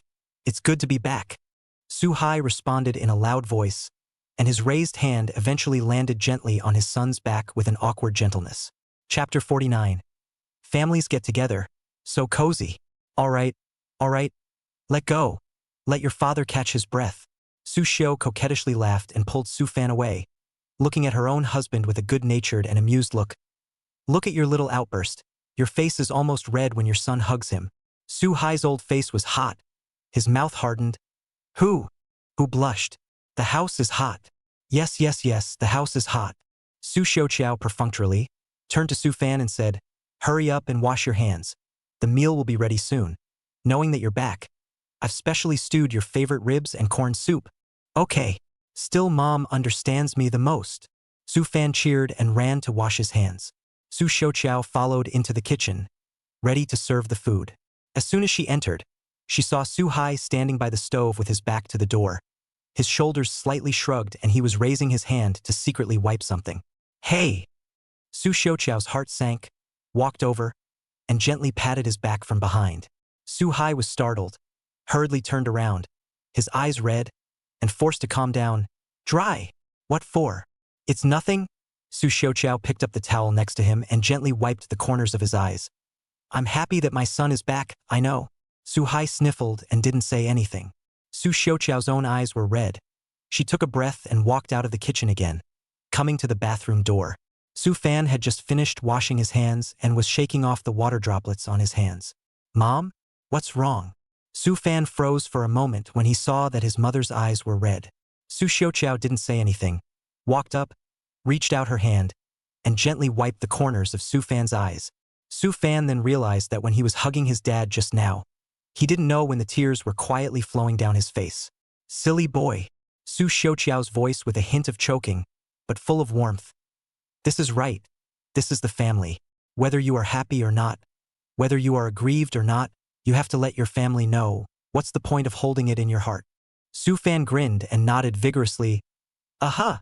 The family of 3 sat around the not-so-spacious dining table, which was set with 3 dishes and 1 soup, all of which were home-cooked food that Su Fan loved to eat. Spare ribs and corn soup is stewed creamy, and fragrant braised pork is attractive in color and fat but not greasy, and there is a plate of stir-fried seasonal vegetables and a dish of patted cucumber. Eat quickly. Taste if mom's craftsmanship has regressed. Su Xiaoqiao kept on chucking dishes to Su Fan, and the bowl soon piled up into a small mountain. Yummy! It's so delicious! Su Fan gorged herself while vaguely exclaiming, "This is the flavor! I've eaten all kinds of delicacies outside, but I still think that the food at home smells the best. You're the one with the sweetest mouth." Su Xiaoqiao was coaxed into a smile, and ladled him another large spoonful of soup. "Eat slowly. No one will steal it from you." Su Hai did not say much, but also silently gave his son a chopstick of braised meat. "Outside. Still go well, right?" "It went quite smoothly, Dad. Don't worry." Su Fan nodded. "I'm working solo on my own now, and it's much smoother than before." He didn't mention the system or the $100 million, just picked out what he could. "But will it be okay to work alone all the time?" Su Xiaoqiao sniffed with some concern. "Why don't we still find a stable unit?" "Mom, it's fine. It's quite good and free now." Su Fan comforted. "Besides, your son, I'm so capable. I can make a living anywhere. I won't starve." Hearing their son say this, the old couple looked at each other and didn't ask any more questions. They knew Su Fan's nature, and what was decided would usually not be changed easily. "Then you." Su Xiaoqiao paused, but still couldn't help but ask. "With that, Kaiyuan, is there still contact?" At the mention of Kaiyuan, Su Fan's action of picking up rice paused for a moment, and then shook his head as if nothing had happened. "No more? What's the point of contacting them when they're all separated?" "Oh." Su Xiaoqiao sighed and seemed to want to say something else, but was stopped by Su Hai with a look. Su Hai cleared his throat and changed the subject. "It's not good for us to ask about work and emotional matters. Just know in your own heart. Only one thing, outside. Don't tire yourself too much, and don't suffer without saying anything. The family will always be your backing." "That's right." Su Xiaoqiao also nodded her head in a hurry. "Whether you are happy or not is most important. Is there enough money to spend? If it's not enough, tell the family. Enough to spend enough? I'm rich now." Su Fan patted his chest, half jokingly, half seriously. "Don't worry, Mom and Dad. Your son has made a fortune now, and will guarantee you a good life in the future." The old couple looked at their son's confident appearance, although they did not know the specifics, but their hearts were also a lot more solid. "As long as my son is safe and happy, it's better than anything." The meal was a delightful one. After dinner, Su Fan took the initiative to clean up the dishes. Su Xiaoqiao grabbed to wash them, was pressed by him on the sofa. "Mom, you rest. I'll take care of this job." Looking at her son's busy back in the kitchen, Su Xiaoqiao leaned on Su Hai's shoulder and smiled gratefully. "This child, he's really grown up."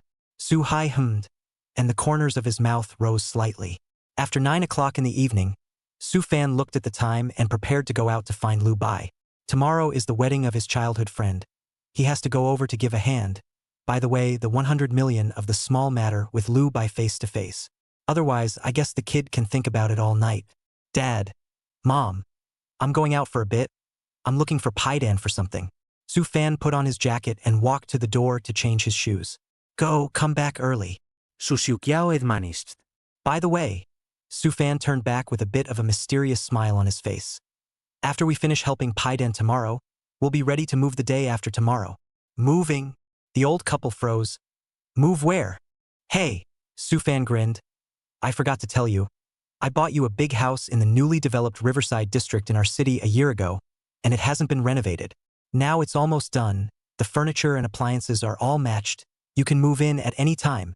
The environment is good, but also with an elevator, so it's convenient for you to go up and down the stairs in the future." "What? You bought a house?" Su Xiaoqiao and Su Hai were stunned. They were completely unaware of this matter. Yeah, I bought it a long time ago, and I've been wanting to give you guys a surprise. Su Fan scratched his head. I wanted to wait until the decoration was done. Okay, let's wait for me to come back and talk about it in detail. I'm gonna look for Paiden first. After saying that, without giving her parents a chance to pursue, Su Fan pulled open the door and ran away in a puff of smoke, leaving Su Hai and Su Xiaoqiao to look at each other in disbelief. It was only after a long time that Su Xiaoqiao muttered, "When did this kid secretly buy a house?" Su Hai pushed up his glasses, his eyes complex with surprise, relief, and a hint of imperceptible pride. As the night wore on, the streets of the small town were lit up, just as Su Fan left the house and was about to go find Lu Bai. On the other hand, a black Mercedes sedan is slowly driving away from the neighborhood where Lu Bai's house is located. On the driver's seat, there was a young man wearing a casual suit and gold-rimmed glasses, and it was none other than Wang Han. On the co-pilot was Lin Zhaomei, while in the back seat, Kai Yuan was looking out the window at the street scene flashing by with a somewhat forlorn expression. Wang Han glanced at the rearview mirror and asked in a gentle tone, "Hope, will you be taken straight home?" Kai Yuan looked back and nodded softly. "Well, please, Wang Han. You're still polite with me." Wang Han smiled. His eyes swept over Lin Zhaomei in the passenger seat without thinking, and then quickly retracted, focusing on driving the car. Lin Zhaomei took out her cell phone and swiped through her friend's circle as if casually, but the corner of her mouth held a hint of a smile if nothing else. The car was a little quiet for a moment, with only soft music flowing. The night breeze blew in through the slightly open car window with a hint of coolness. The night shrouded the small town. Su Fan hummed an out-of-tune and slipped towards Lu Bai's house. Chapter 50 is simply taking away the shoots na. Just turned the corner. I saw Lu Bai's home, that unit building entrance, squatting a dark shadow.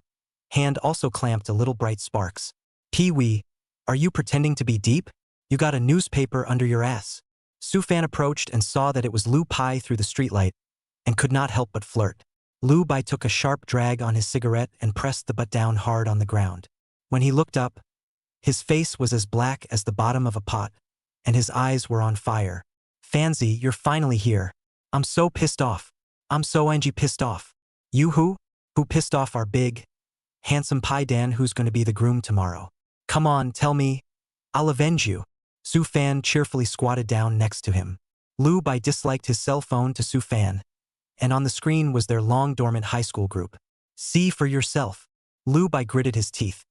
Just because Wang Han's grandson drove a broken Mercedes-Benz to send Kai Yuan back, this bunch of dogs, they all licked it like they hadn't seen a car in hundreds of years. Su Fan went over to take a look, and sure enough, the group was buzzing with activity. "Wow, Wang Han is doing so well now. He's got a big car. That's right. I just saw that car in front of the neighborhood. It's so grand. I can't believe Wang Han is still such a potential stock. Yuan has a good eye. That is much better than some people. At first I thought they were the golden couple. Now it seems, huh? Hey, people move up. Water flows down. Hope made the right choice. Poor some people. They're probably still squeezing on public transportation right now, aren't they? Ha ha ha. The truth is upstairs." Various messages touting Wang Han and explicitly or implicitly stepping on Su Fan brushed the screen. What made Lu Bai furious was that several students who used to have a decent relationship with Su Fan were also following the yin and yang at this moment. "Fancy. Look at the bull these grandchildren are saying." Lu Bai was so angry that he was shivering. "That Kai Yuan woman is also..." Wang Han sent her back. She just sent a smiley face in the group, not even letting out a single fart. "Letting these guys step on you? No way. I'll kick these few who are leading the uproar now." With that, Lu Bai clicked on the group management privileges. Hey, wait. Su Fan pressed down on his hand. "What's the point of kicking it? Keep it, it's fun." "Interesting." Lu Bai rounded his eyes. "These dog-eyed contraptions. Looking at them makes me angry. If you don't kick them, why don't you save them for New Year's?" "Patterns." Su Fan patted Lu Bai's shoulder and intoned. "Patterns need to be opened, Comrade Pai Dan. It's not worth it to get angry with these lemons. Understand? They're only good for keyboarding and talking in the group." "Look at me. Did I say a word to them?" Lu Bai froze, thinking about it from beginning to end. Su Fan really did not say a word in the group. "But it's too embarrassing." Lu Bai was still indignant. "Those people still don't know that Kai Yuan is going to help you drive the wedding car tomorrow. If they knew, they might make up something about you. Let them make it up. Sufan smiled unconcernedly. The mouth is on them. However, he turned his words around and pulled his cell phone out of his pocket, tapping on the album and flipping out a photo to hand to Lu Bai. In the photo, a supercar with smooth lines, cool styling and a sci-fi feel is parked quietly, its silver gray body glinting charmingly in the light. Crouching. Lu Bai's eyes instantly glazed over and his mouth almost watered. This? What kind of car is this? It's also too handsome. Transformers is this? Bugatti Chiron, Sufan said lightly. What Kai Yuan told you? That wedding car worth $200 million. That's it. What the hell? Lu Bai directly jumped up from the ground. His voice split. This is your car. Aha. Sufan nốt đét. Lu Bai felt his CPU burning a bit. He took a look at the ridiculously expensive sports car in the photo, and then looked at the calm Sufan next to him and rubbed his eyes vigorously. No, Fancy, when did you get such a big guy? Hundreds of millions of Did you win the lottery or rob a bank? Pretty much, just a little tiny bit of opportunity. Sufan vaguely said the matter of the system cannot be said to death. He paused and added, oh yeah, Kai Yuan told you to borrow this car for you to use. How much did she charge you?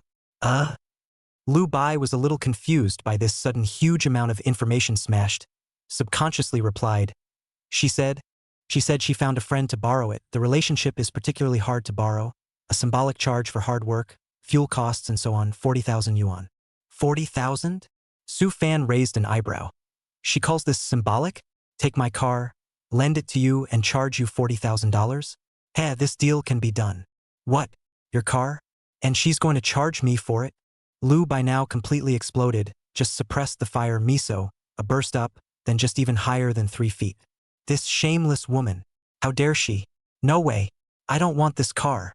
Damn. $40,000. She's crazy about money. I'll rent a fleet of cars tomorrow. It's better than being subjected to this.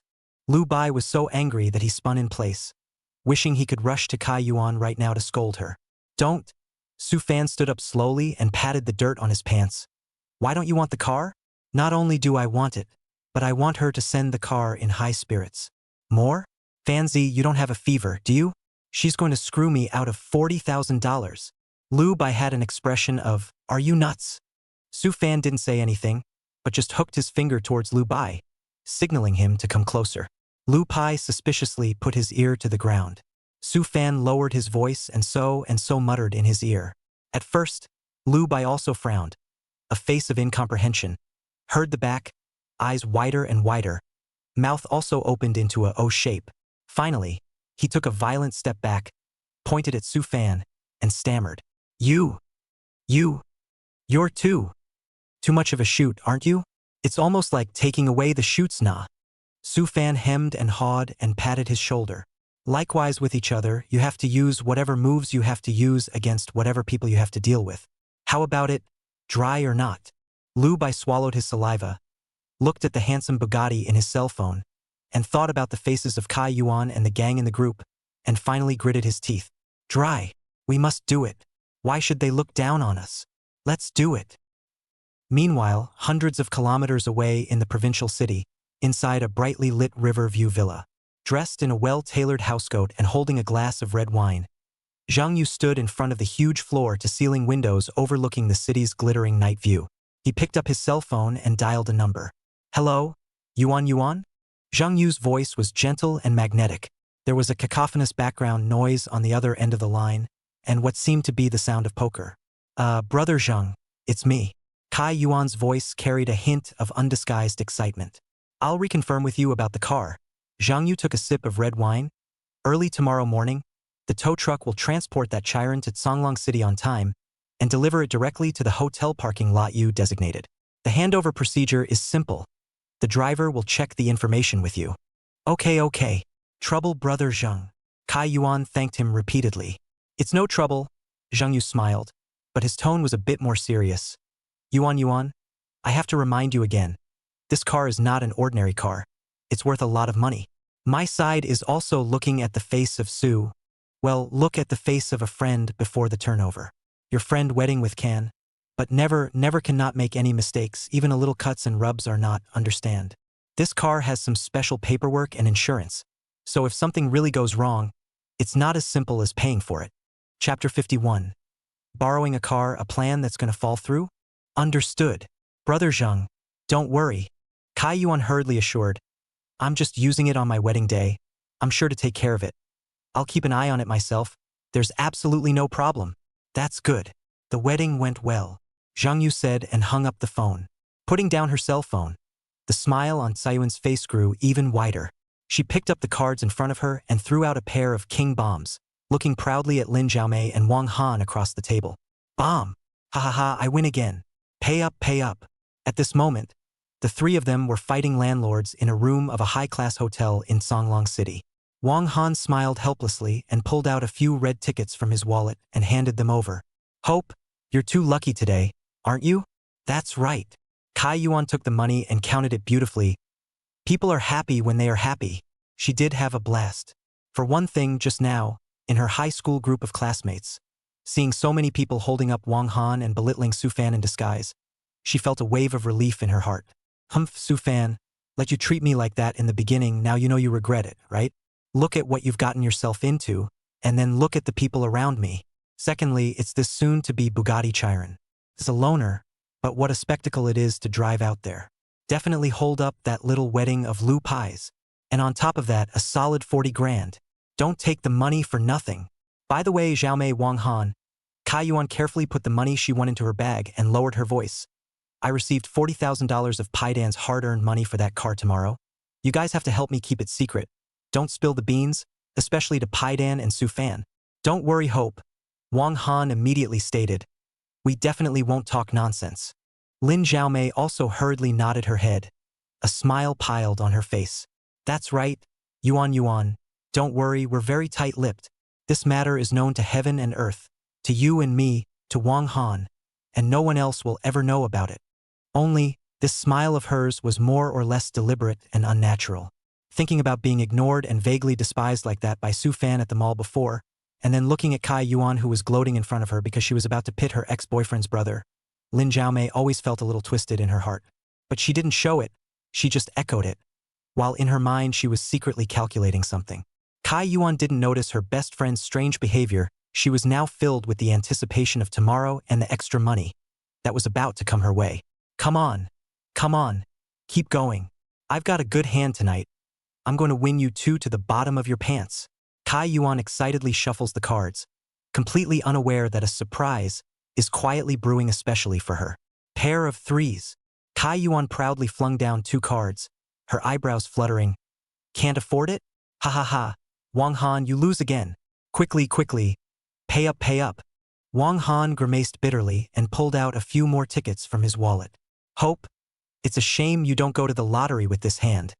That's a must. Kai Yuan took the money, carefully put it together with the one she won just now, stuffed it into her bag, and patted it.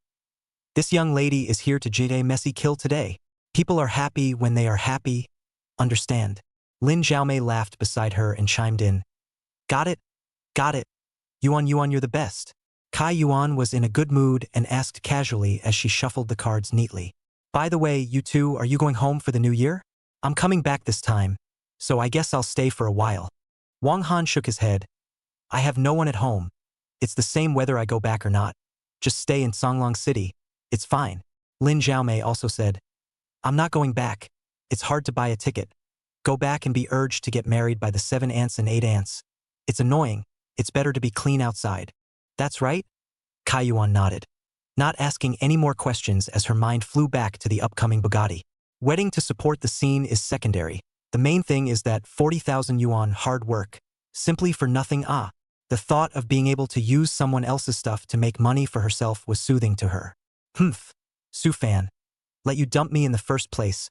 Now look how well I'm living. Keep going. Kai Yuan dealt out the cards. If I don't win you two tonight until you're down to your pants, my name isn't Kai. The three of them started another round of fighting the landlord with a cheeky grin. Meanwhile, another part of Songlong City. Zhang Yu was sitting on the leather sofa in the living room of his villa, and the oversized screen TV in front of him was playing the latest variety show. But he didn't take in a word of it.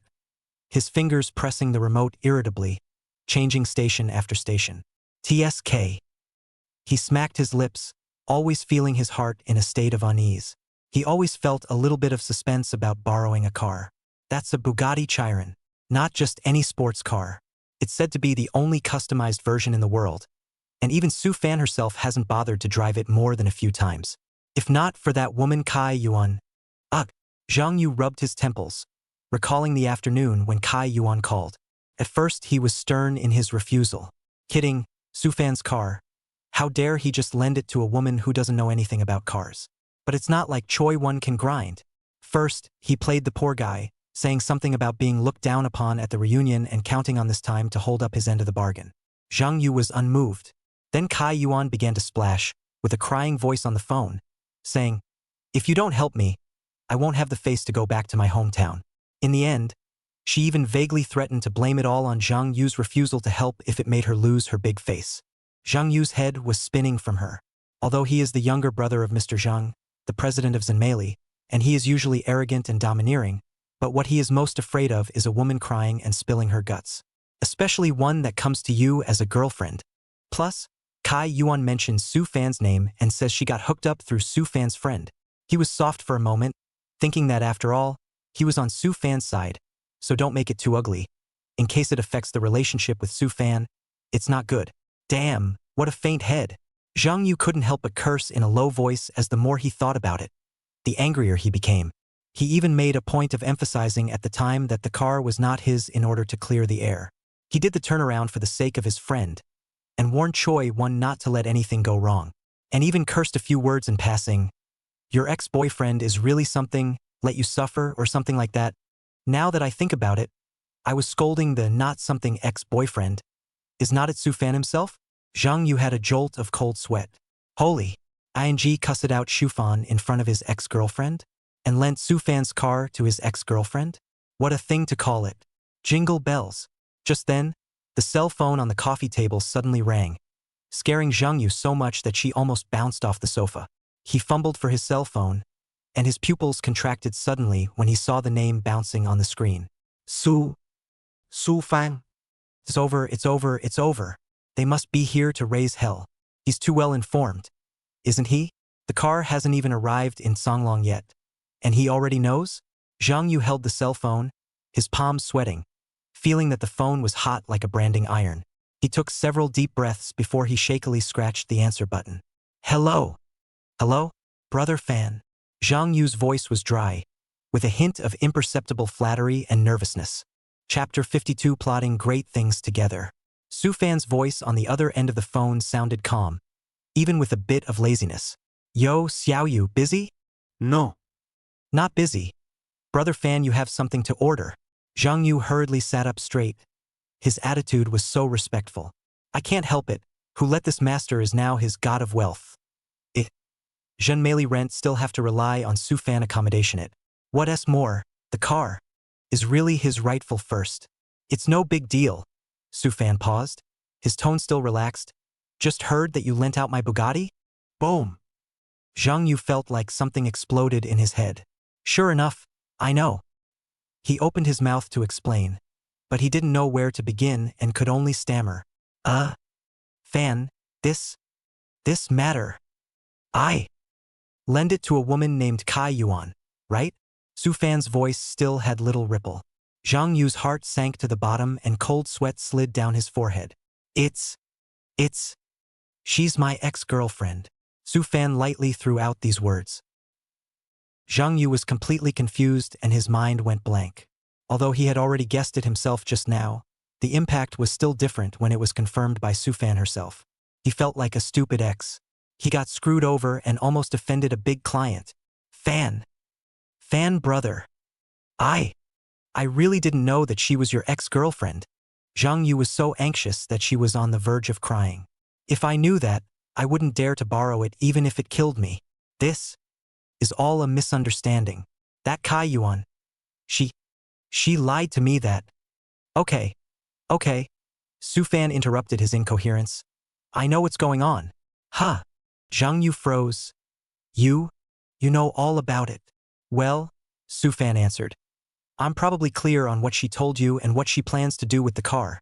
Zhang Yu's heart thumped, remembering that he had cursed Su Fan's words in passing before. He couldn't wait to find a crack in the ground. Brother Fan, I am sorry for you. I was just out of my mind. And also cursed you in passing. Zhang Yu's voice was tinged with a sobbing tone. This time she was truly regretful and scared. Don't you worry. I immediately, right away, I'll chase the car back. And then I'll personally teach that a lesson. I'll take it out on you. Don't. Su Fan's voice couldn't be heard as happy or angry. The car doesn't need to be chased back. Huh. Zhang Yu was stunned again.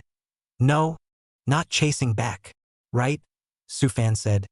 Just send her the car as planned. Zhang Yu was completely confused. Brother Fan, what do you mean? It means, Su Fan's voice seemed to take on a hint of playfulness. That you continue to pretend that you don't know anything and play along with her. Match with her? Zhang Yu was a bit unable to keep up with Su Fan's train of thought. What's this gentleman up to?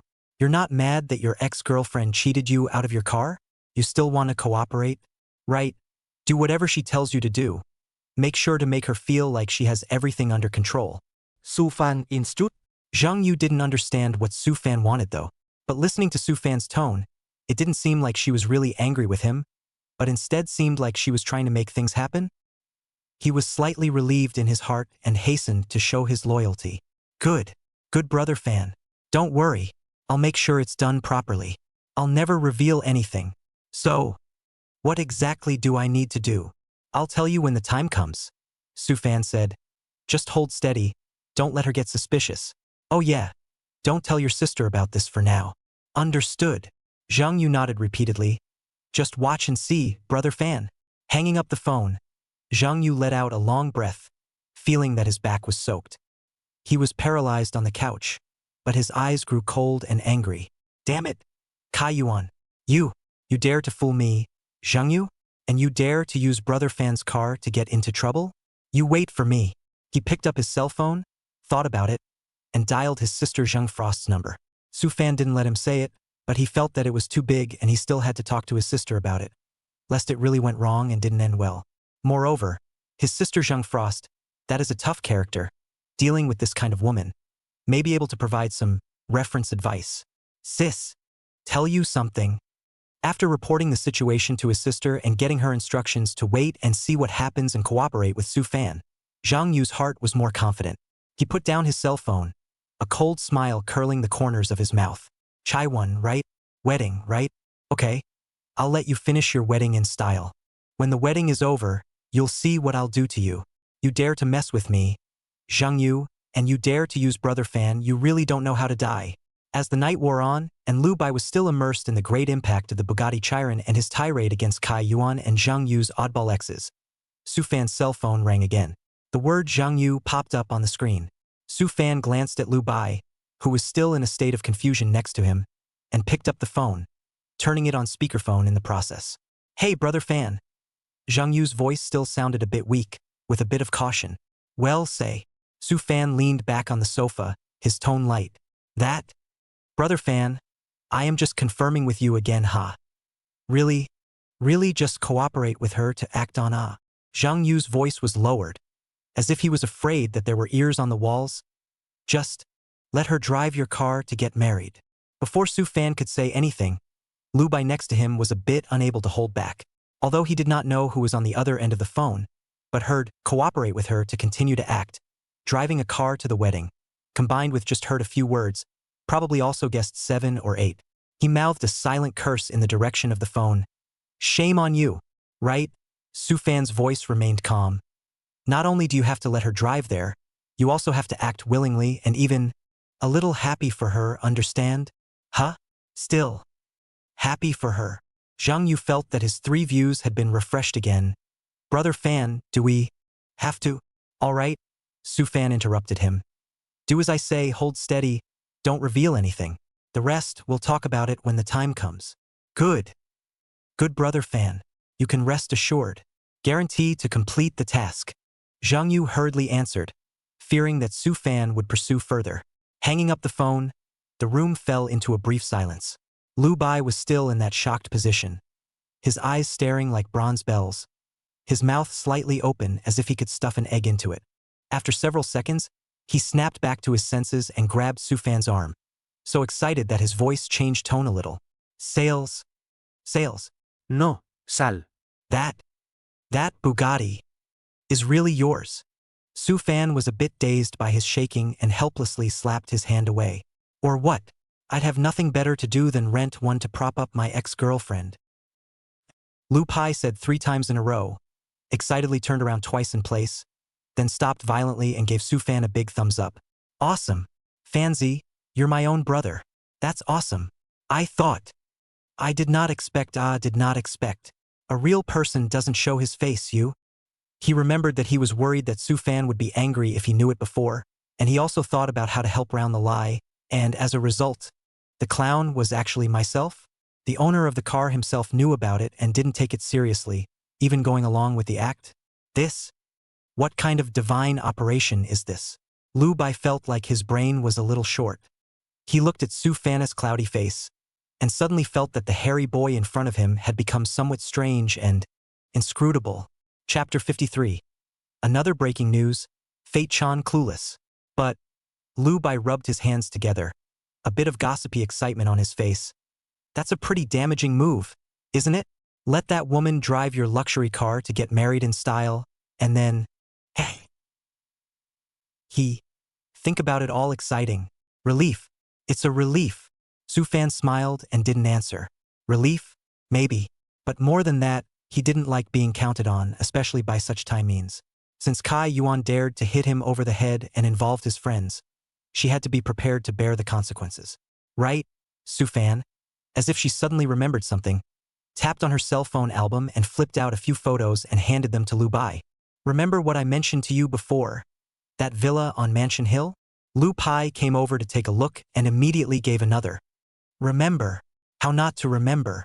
On that set of legendary decorations spent more than 100 million. Full of what the house is what gold Nanmu, Xiaoya Zitan. Even the doorknobs are gold. This set of houses in our local are fast becoming a legend.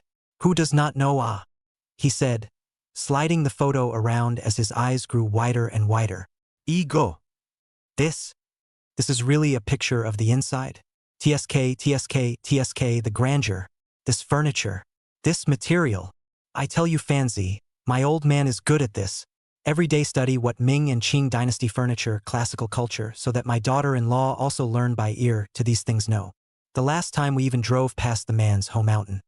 The old man even pointed over there and said that he didn't know if he'd ever get a chance to go in there in his life to open his eyes.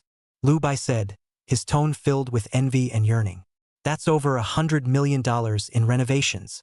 Ordinary people can't even think about it. Sufan looked at his unseasoned look and the corner of his mouth rose slightly. Want to go in and take a look? I want to. Dream all want.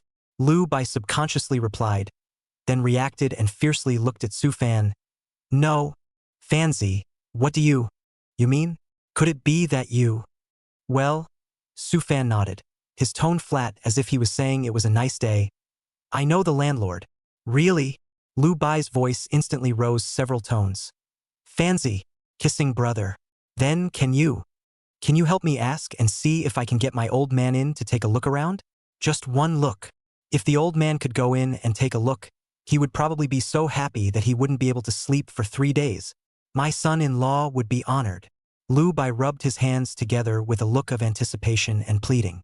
He knew it was a bit of an abrupt request. After all, it was a mansion of hundreds of millions of dollars. Not just anyone could just enter. But since Sufan said she knows the landlord, maybe it's really something? Sufan looked at him with that look and felt a bit amused, deliberately pausing before saying slowly, What's the point of asking the landlord? Huh. Lu Bai froze. Who do I ask if not the landlord? Just go directly. Sufan retrieved his cell phone, stood up and stretched. Wait for your wedding. After the big day, I'll take you and your old man over to take a look. Lu Bai was completely dumbfounded. His mouth opened and he didn't say anything for half a day. After the wedding, wouldn't that be closer? Or just go straight there? No. Need to say hello to the landlord. No need, Sufan said lightly. That house, it was originally prepared by me for my parents. The air seemed to freeze at that moment. The expression on Lu Bai's face underwent a sharp shift from shock to stupefaction to disbelief. Finally, it settled into a sleepwalking expression of, who am I? Where am I? And what did I just hear? What did he just heard? The one in Manhwa Mountain, whose renovation cost more than $100 million, is the legendary top mansion that was prepared by Su Fan for his parents? Boom! Lu Bai felt as if a thunderbolt had exploded in his head, splitting his entire being silly. Bugatti Chiron, a villa renovated for over $1 billion. Is this still the Su Fan he knew? The hairdresser who used to spend nights in internet cafes, eat roadside stalls, and complain about low wages together? How long has it been? Even if you won the lottery, it's not that dramatic, is it? Could it be that Sales is not a designer, but the heir to some invisible rich family that has been experiencing life before? Fancy. Lu Bai's voice was trembling. He looked at Su Fan carefully, his eyes full of awe and a hint of strangeness. You're not kidding me, are you? Su Fan couldn't help but laugh at his look of being about to go down, and patted his shoulder. Do I look like I'm joking to you? Lu Bai stared carefully into Su Fan's eyes for a full 10 seconds before crumpling onto the sofa and muttering, "It's over. I feel like the world is a bit magical." Su Fan resumed, handing him his cell phone. "Take a look at the photos again and familiarize yourself with them, so you don't go in there and look like Lao in the Grandview Garden." Lu Bai mechanically took the cell phone, and his eyes once again fell on the incredibly luxurious photo. This time, his mindset was completely different. Before it was envy, it was awe, it was feeling out of reach. Now it's a daze, it's a trance, it feels like a dream. Ego. This is a Wangwali warped head case, right? This texture. TSK. Superb. And this seems to be a rosewood throne. Look at the carving, the dragon pattern. This has to be something from the palace, right? This I know. It's the multi-treasure pavilion, specializing in putting antique ornaments. Look at the porcelains on this. I'll go. This random one is taken out all. Lu Bai slid the photo while mouthing the words, his eyes glowing. Su Fan looked at him with some surprise. Okay, you can allow Lu to these quite understand? Lu Bai hemmed and hawed and scratched his head a little embarrassed.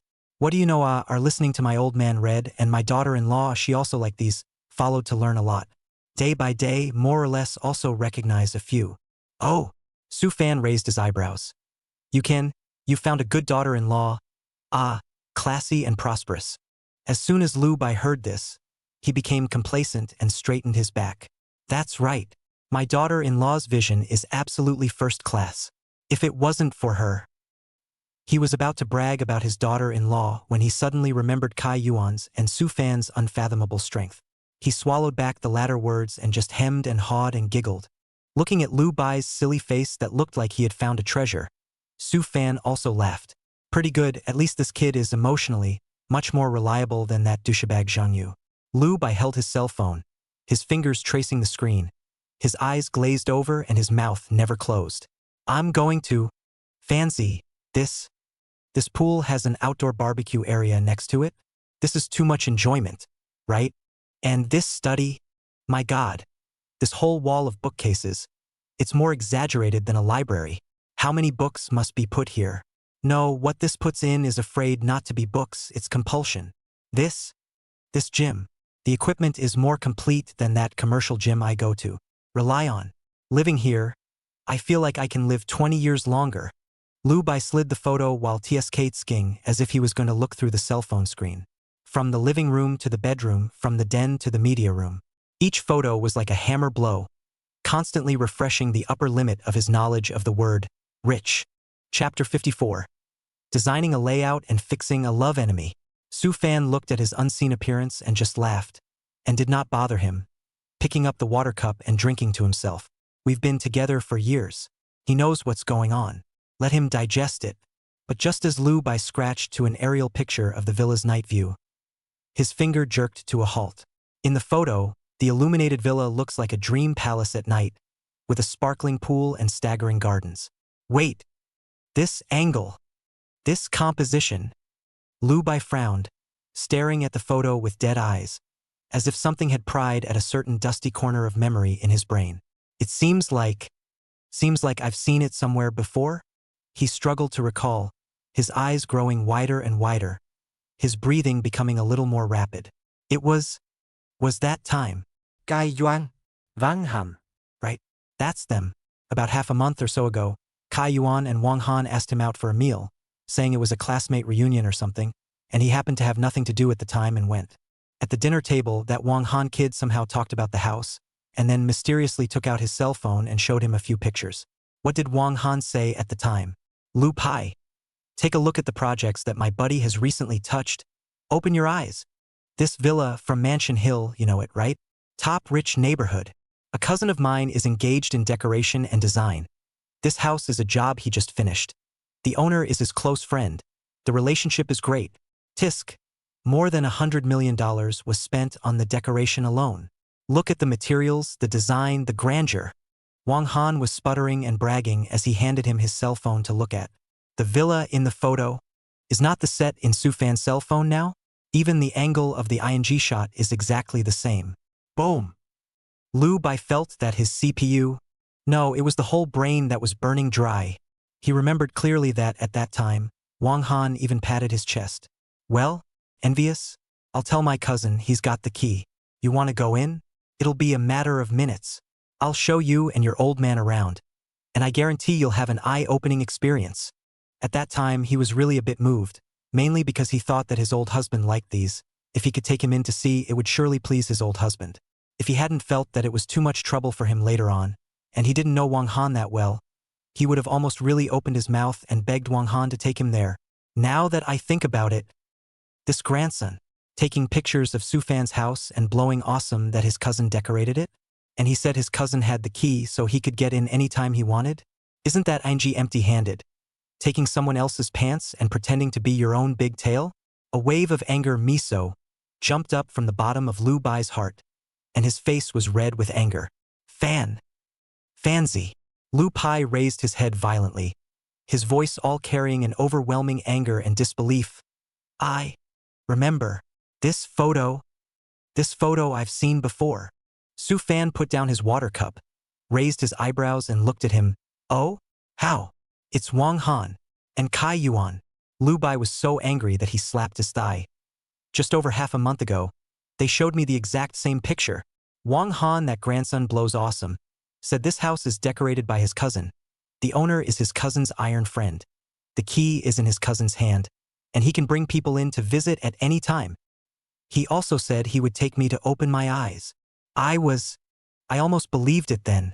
I was wondering when I would beg him to show my old man. Shucks. What kind of a thing is he? Taking your house and pretending. Pisses me off.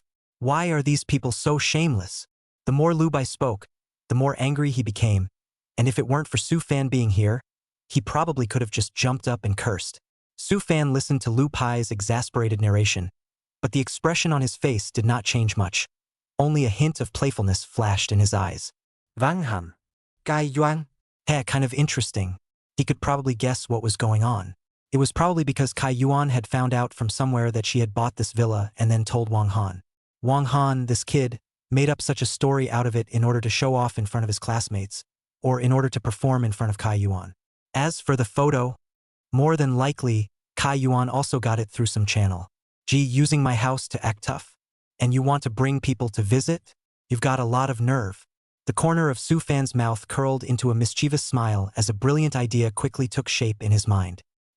He looked at Lu Bai, who was still indignant, and suddenly came closer, lowering his voice. Old Lu, do you want to see them perform a social death live? Social death? Lu Bai froze for a moment, then reacted, his eyes instantly brightening. Brother Fan, you have a way to clean them up? Tidying up can't be talked about, Su Fan said slowly. It's just that I think someone is so enthusiastic about helping me publicize the house, I have to give them a chance to show it off, right? He patted Lu Bai's shoulder, came to his ear, and whispered so and so. Lu Bai stared at first, and when he heard the latter, the expression on his face went from surprise to dawning realization. It finally turned into a twisted smile of extreme excitement and gloating. Brother Fan, your move is too damaging. Ha ha ha ha ha. After hearing this, Lu Bai slapped his palm in excitement and almost didn't break the armrest of the sofa. Hi. It is really high. It's a killer. I love it. That's the way to do it. Let's see how they'll end up. All right. Stop filming. The sofa is quite expensive. Su Fan pushed him away in disgust. The show must go on. Now, pick up your cell phone and call your haunt. Okay. Lu Bai rubbed his fists together and looked like he was ready to do a big job. He pulled out his cell phone, found Wang Han's number, took a deep breath, brewed his emotions, and then pressed the dial button. In order to make it easier for Su Fan to hear it as well, Lu Bai also deliberately tapped the speakerphone. The phone rang a few times and was quickly answered. Hello? Lobi? What's wrong? Calling me at this hour? Wang Han's voice sounded a bit noisy, and there were faint sounds of women talking and laughing in the background. Lu Bai immediately switched to the honest man mode, with a tone of embarrassment and pleading. Hello? Brother Han. I'm not disturbing you, am I? Are you convenient to talk now? It's okay. I'm out to dinner with friends. There's something to say quickly. Wang Han's tone carried a hint of impatience. Hey, that what? Lu Bai rubbed his hands, his voice lowered a little. Han, it's the same mansion photo of Manjusan that you showed me last time. I went back to show it to my daughter-in-law. Oh, siblings like it too. A hint of smugness came through Wang Han's tone. Yes. Lu Bai hurriedly responded, his tone exaggerated. My daughter-in-law, she likes it so much. Every day in my ear chatter said this life if you can go in to see a glance. Death is also worth it. This is not grinding me for several days. Must let me ask you. Lu Bai paused and asked cautiously. Look, can you talk to that cousin of yours again? Just accommodate us and let us in for a visit. Just take a look, take some pictures and fulfill her wish. Okay? We promise not to touch anything. There was silence on the other end of the line for a few seconds. Su Fan and Lu Bai glanced at each other and could see the smiles in each other's eyes. Then, Wang Han's voice sounded again, but this time it seemed to be farther away from the microphone, as if he was talking to someone next to him. She wants to check out. You see. Immediately afterward, a muffled but vaguely recognizable female voice interjected, her tone a little disdainful and calculating. His daughter-in-law wants to see it? Hey. Okay. Ask your cousin if he can get the key and take them there. Anyway, when the time comes, let him Lu Pai, pay for it and treat your cousin to a nice rub, just as hard-earned money. This voice. Su Fan raised his eyebrows slightly. It was Kai Yuan. Chapter 55. Wang Han's bragging to be exposed? Lu Pei also heard it. The expression on his face is even more wonderful, forced to hold back the laughter, into the phone to continue to humble request. Han. Brother Han, do you think it's okay? I know it's a lot of trouble for you, mainly because my daughter-in-law she… Okay. Got it. Wang Han's voice resumed its normal distance with a patronizing tone that, it's a big deal, I'll take care of it. I'll call my cousin later and ask him if he's free these days. You wait for my news. Huh? Really? Great. Thank you, Brother Han. You're really my great benefactor. Lu Pai said excitedly, his acting skills can be described as explosive. Then, that about when can we have news? Tomorrow. I'll give you the go-ahead in the morning. If it works, I'll talk to you. Wang Han said in a big way, as if the villa was really owned by his family. Good. Thank you so much, Han. When it's done, I'll treat you and your cousin to a big meal. Lu Bai said gratefully. Okay, small matter. That's all for now. I'm still busy here. After Wang Han finished speaking, he hung up the phone. Listening to the busy signal coming from the cell phone, Lu Bai could no longer hold back and covered his stomach and laughed maniacally. Ha. Brother Fan, did you hear that? He really did promise. And said he can take us with him. Ha. Laughing my ass off. He doesn't really think he can get the key. Does he? Su Fan leaned against the sofa with a faint smile on his face and deep eyes. Whether he can get the key or not is not important. Su Fan gently tapped his fingers. What's important is that he agreed, and Kai Yuan also heard it and gave him an idea. Lu Bai laughed and then realized. Right, Kai Yuan got involved too. This is even more fun now. We'll have a good show in a few days. Brother Fan, you're amazing. This wave of maneuvering, I would call it top pull. Su Fan smiled noncommittally, picked up his cell phone, and tapped on the WeChat of the villa's property manager. Dukes of Hazzard can watch it right. Okay, let's have some fun with you guys. I hung up and listened to the busy beeping sound from my cell phone. The vanity on Wang Han's face from being humbled by Lu Bai's pleas hadn't dissipated yet, and he immediately turned his head to look at Kai Yuan and Lin Jiamei beside him, the corners of his mouth unable to stop themselves from rising, with a bit of braggadocio. Done. Did you hear that? That grandson, begging his grandpa and grandma, had to go in and take a look. Wang Han proudly shook his cell phone and said he'd give me 2 huazi. TSK. What a blood money. Kai Yuan picked up the milk tea on the table and took a slow sip, not even raising her eyelids, her tone flat with a hint of rightfulness. 2? Heh.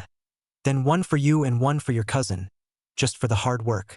Anyway, if your cousin can really get the key and take them in for a spin, it would be a great honor for him, Lu Pai, wouldn't it? She said this seemingly casually, but she set things up in a clear way. Huazi is hard work. Visit is to Lu Bai's welfare. The dominant power and favors are on the side of Wang Han and his cousin.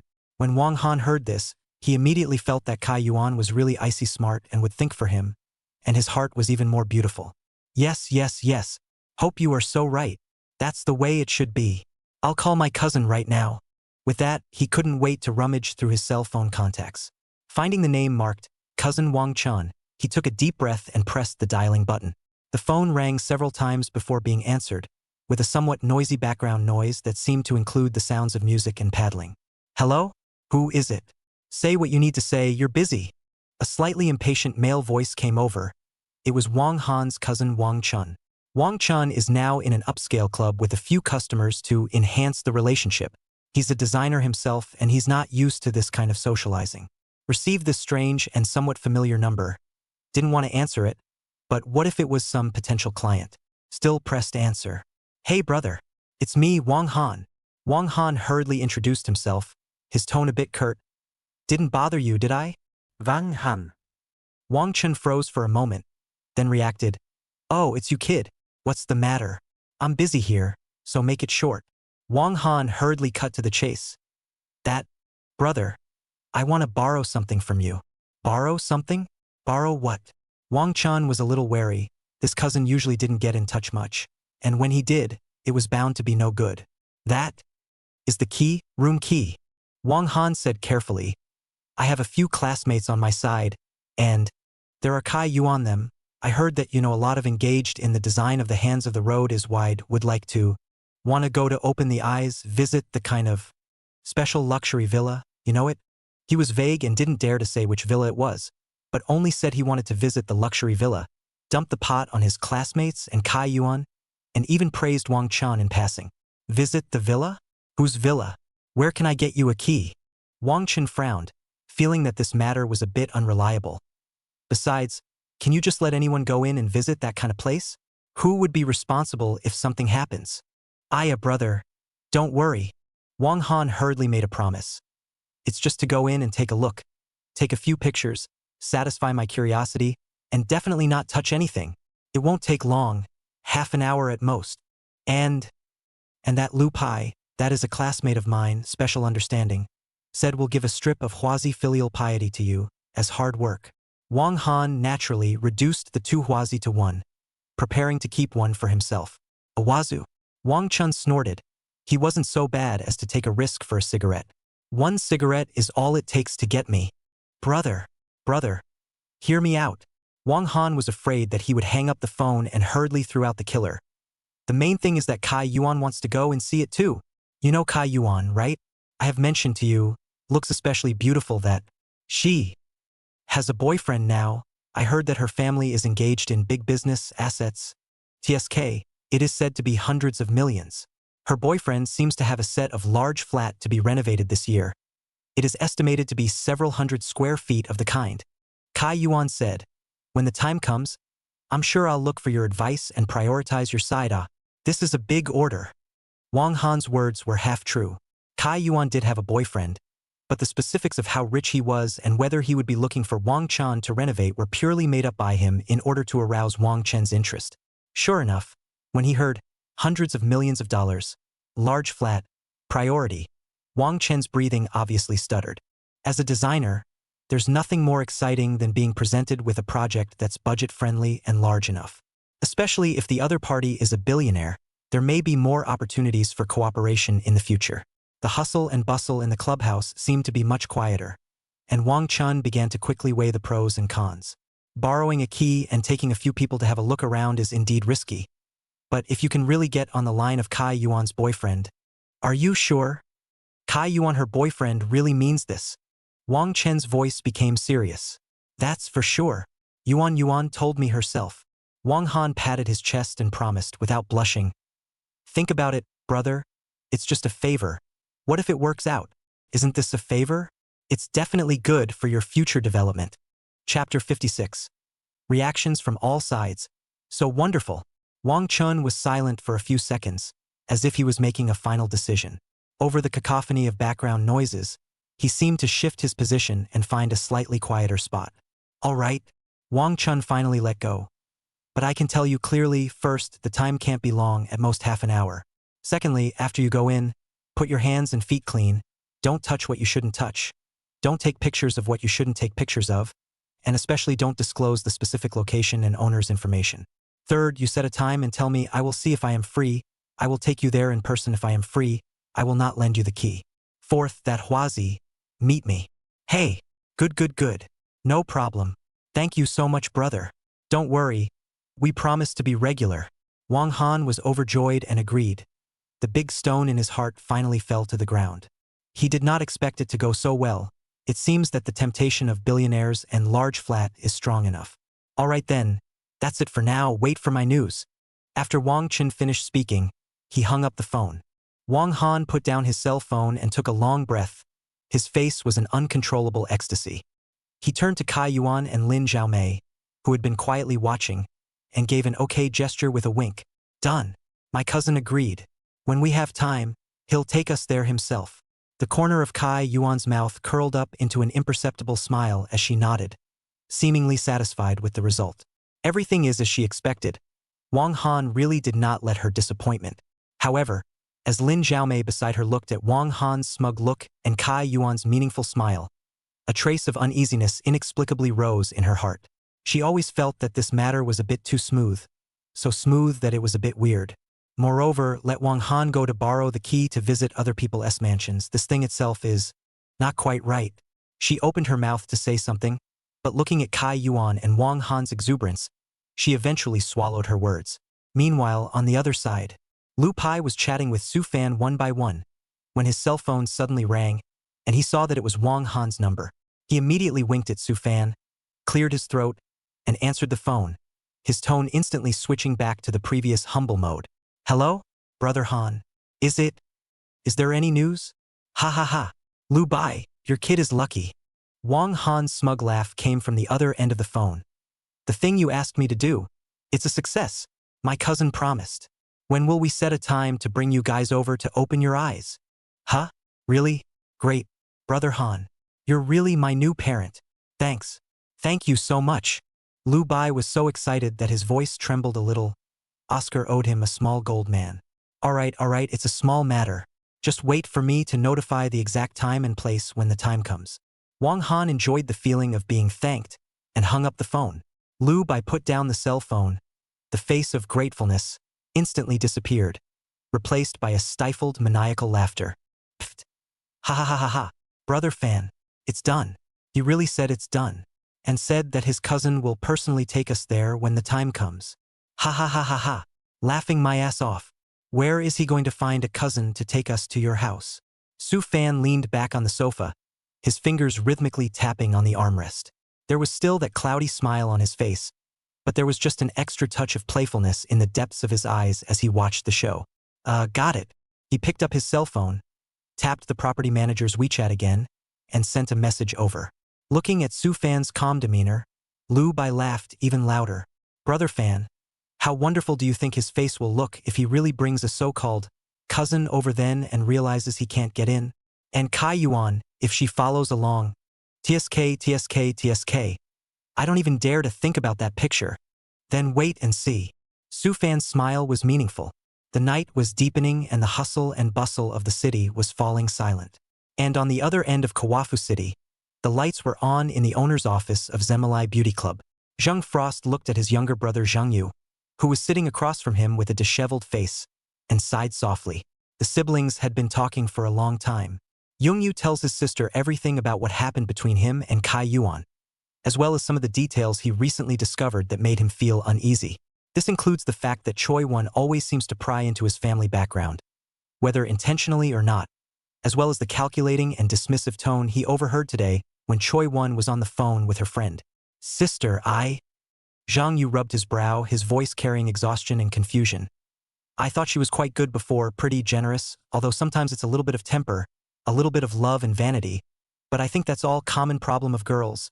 But now, Zhang Frost picked up the warm water on the table and handed Zhang Yu a cup, his eyes clear and sharp. Xiao Yu, you're not a child anymore. You can't just look at people on the surface. This Kai Yuan, judging from these things you described, I'm afraid that her heart is not right. She paused, her tone becoming serious. I'm afraid her purpose for approaching you is not pure. What billionaire's boyfriend? She said that to Wang Han and the others just because she wanted to use them to raise her stature or achieve something else. And I'm afraid she's also looking at our Zhang family's conditions when it comes to you. Zhang Yu was silent. His sister's words were like a hammer that shattered the remaining illusions in his heart. I know that it may be difficult for you to accept it for a while. Zhang Frost slowed down his tone with a hint of heartache. But a long pain is better than a short pain. Such a girl is not suitable for you, much less for our family. Listen to my sister. Break up with her. Break it off cleanly. Don't drag your feet. Cease. Zhang Yu's voice was low with a strong sense of frustration. This is the nth time he has been this desperate to speak tonight. Zhang Frost picked up the cup of lukewarm water in front of himself that was already almost cold, and refilled some hot water for him. His movements were gentle, but his tone was not to be questioned. Xiao Yu, listen to what Sis said. This thing called feelings, sometimes it's like doing business, you have to know how to stop losses in time. She paused, as if remembering something, her eyes drifting to the dark night sky outside the window. Look at me, when I was young, I had my heart set on my studies, and then I got busy with my business and opened this clubhouse. Back then, it's not like I didn't have anyone chasing me, but how could I have that kind of free time? Every day thinking about how to pull customers, how to engage in projects, how to train employees, and so a little breath, want to fall in love it, found themselves as if, over that throbbing age. Zhang Frost smiled self-deprecatingly. Now, well, there are many people chasing me, sending flowers about dinner, implying that they want to deepen their understanding of all sorts of things. But honestly, no feeling. It may be that a person who carries things are used to carrying things, and feel that falling in love is quite troublesome. It wasn't that she hadn't thought about it, but she found it hard to find someone who would make her willing to go to the trouble. She was so used to being in control that she was a little overwhelmed in her relationship instead. Zhang Yu raised his head, looked at his sister, face that kind of confusion and disheveled slightly faded some, replaced by a little gossip but also a little hate iron not steel expression. Cease. You say that. What do you mean by overage? How old are you now? You're in your prime. Besides, this relationship thing cannot just wait for others to chase, meet the right, you have to take the initiative. As if Zhang Yu suddenly remembered something, his eyes lit up, and he came closer, lowering his voice with a bit of a mysterious tone. And, sis, seriously, I think that Su Fan is quite good. Chapter 57. Emotional entanglements that are getting messy. Su Fan. Zhang Shuang's hand holding the water cup paused for a few imperceptible moments, then sipped the water as if nothing had happened. Only the flash of panic in those eyes did not escape Zhang Yu's eyes. Right? Su Fan. Zhang Yu got excited and started counting on her fingers. Look at that. Handsome guy. Isn't he? Well, not as handsome as me, but it'll do. The key is, that person, feels quite interesting. Not the kind of staggering, quite stable, but sometimes a little humor. Moreover, listening to that Lu by kid bragging, it seems like he's quite capable. I think he and you are quite a match. The more Zhang Yu said, the more reliable he felt, as if he had already seen the image of his sister and Su Fan standing side by side. What are you babbling about? Zhang Shuang's cheeks flushed imperceptibly. She put down the cup of water, her voice steeply raised with a few points of irritation. What does a child know? All day long, You think about nothing. She glared at Zhang Yu and forced the topic back, her tone becoming unusually serious. Don't get off the subject. It's about you now. Cai Yuan. I'm telling you, just these 2 days, no. Better make it clear to her now. It has to be a breakup. No more stalling. Do you hear me? A girl like that is a scourge to keep around. Zhang Frost stood up, turned his back to Zhang Yu, and walked over to the window, as if trying to calm the inexplicable acceleration of his heart just now. Why does she react so strongly to the name Su Fan? It really was taken astray by this brat. Zhang Yu looked at his sister's slightly stiff back, but the corner of his mouth secretly hooked up a smile of triumph. Hey, something's up. There's definitely something going on. That reaction just now, TSK. Pretending to be more, that subconscious panic can't fool anyone. It seems that my sister is not completely without thoughts about Su Fan. He rubbed his chin as his mind began to race. Su Fan. Sister. Seems like there's another guy who's quite attached to Su Fan too, right? Lu Yueya, that extremely beautiful woman who is now selling used cars. It seems that she had a birthday some time ago and had dinner with Su Fan. Ooh, now that's interesting. Zhang Yu seems to have foreseen a war without smoke or a grab sale war? He even gloated a little, thinking, that guy Su Fan, isn't his peach blossom luck a little too strong? On one side, you have your own discerning and imposing sister. On the one hand, there is an old classmate who is gentle and pretty and also seems to be interested in Su Fan. TSK. This melon stays ripe. Of course, the most important thing at the moment was to solve this annoying person, Cai Yuan. Sister was right. A long pain was better than a short one. He couldn't fool himself anymore.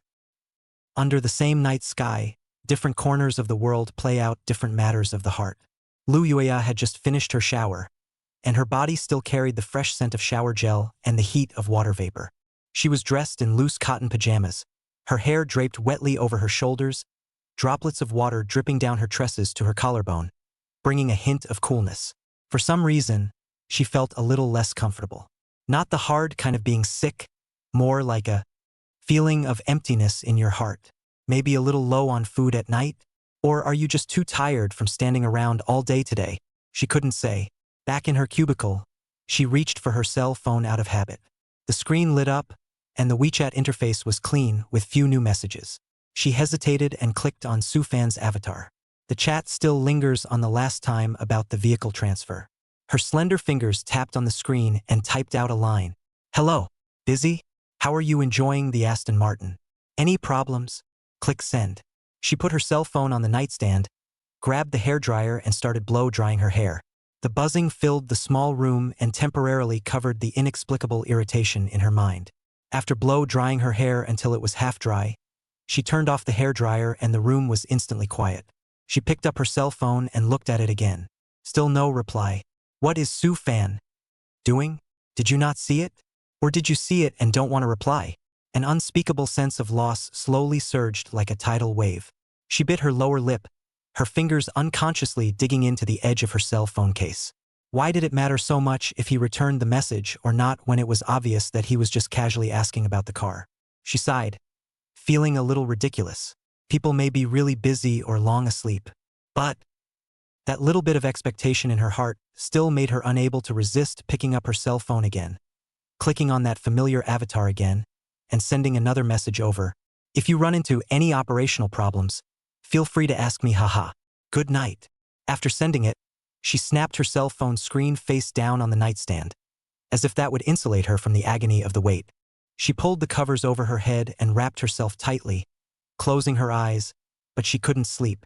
In the back of his mind, one moment it was Su Fan's sideways face as he drove, and the next it was that empty chat window. Across the city, in some quick hotel room, smoke was billowing and a card game was in full swing. Bomb! Wang Han excitedly slapped the 4 kings on the table and looked triumphantly at Cai Yuan and Lin Zhaomei across the table. Haha! No more, no more. Pay up, pay up. Cai Yuan bristled and reluctantly threw over a few pieces of change from the small wallet next to her. You're the best, right?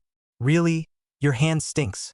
Lin Zhaomei absent-mindedly followed and threw the money, her eyes drifting a bit. Oops. No more games, no more games. Lin Zhaomei threw the cards in her hand and stretched. I'm starving. What time is it? Let's go out and buy some midnight snacks. Now? There's almost nothing for sale out there, right? Kai Yuan looked at her cell phone. It's almost 12. That's right, Zhao Mei. Play a couple more games? I was just about to transit. Wang Han obviously hadn't played enough. No, no, no, I'm starving. I'm hungry if you guys aren't. Lin Zhaomei stood up with a resolute attitude. You guys wait. I'll go to the neighborhood to see if there's a barbecue stand and bring it back for you. Kai Yuan and Wang Han looked at each other and knew they couldn't argue with her. So they nodded their heads. Then go and come back soon. Buy more kebabs. Lin Zhaomei made two sounds, grabbed her jacket and cell phone, and left the door. The lights in the hotel corridor were a little dim, and she didn't go downstairs right away. Instead, he walked to a slightly quieter corner, took out his cell phone, flipped to a number, and hesitated for a few seconds before dialing it. The phone rang a few times and was picked up. Hello, it's Su Fan's voice. It sounds like it's a bit noisy, like it's playing a game. Su Fan, it's me, Lin Zhaomei. Lin Zhaomei said somewhat nervously. Oh, Akimi, what's wrong? It's the middle of the night. Su Fan's side seems to have moved her headphones a bit away, and the background sound is a bit lower. No. Nothing big. Just want to ask you. Lin Zhaomei licked his somewhat dry lips, weighing the words. You sent a message earlier saying that there will be a good show in 2 days. In 2 days? What does it mean? She just couldn't help but be curious. Ever since she accidentally got through to Su Fan some time ago and learned something about Kai Yuan and Zheng Yu, her heart had been in turmoil. It's true that she and Kai Yuan are BFFs, but she doesn't want to watch Kai Yuan get deeper and deeper into it, much less get dragged into it. Su Fan's phrase, good show, made her heart beat straight. Chapter 58. Lin Zhaomei secretly reporting a message. Su Fan on the other end of the phone laughed softly. Oh, wanna know? Well, you'll know when the time comes. Don't worry, it doesn't have much to do with you. It's mainly for certain smartass. Su Fan's tone carried a hint of playfulness. If you're not doing anything in the next couple of days, you can follow Kai Yuan and Wang Han to spectate. It's guaranteed to be wonderful. Where does the huddle go? They're going to visit my house. A house arranged by a Wang Han who claims to be his cousin. Su Fan's voice was laced with laughter. Lin Zhaomei froze. Wang Han. Cousin? Su Fan's house? What's going on here? She was feeling a little short of brains. All right, not much more to say. I'm busy here. A few in-game gunshots came from Su Fan's side. Anyway, just wait and watch the show in a couple days. After saying that, Su Fan hung up the phone. Lin Zhaomei held her cell phone and stood in place, her mind a mess. Wang Han is taking Kai Yuan to see Su Fan's house and said his cousin arranged it? Where did this Wang Han get a cousin who can arrange Su Fan's house? Isn't this bull? Su Fan said there will be a good show in 2 days. Could it be? She didn't dare think about it any further and shook her head hurriedly, going to get some barbecue and coming back.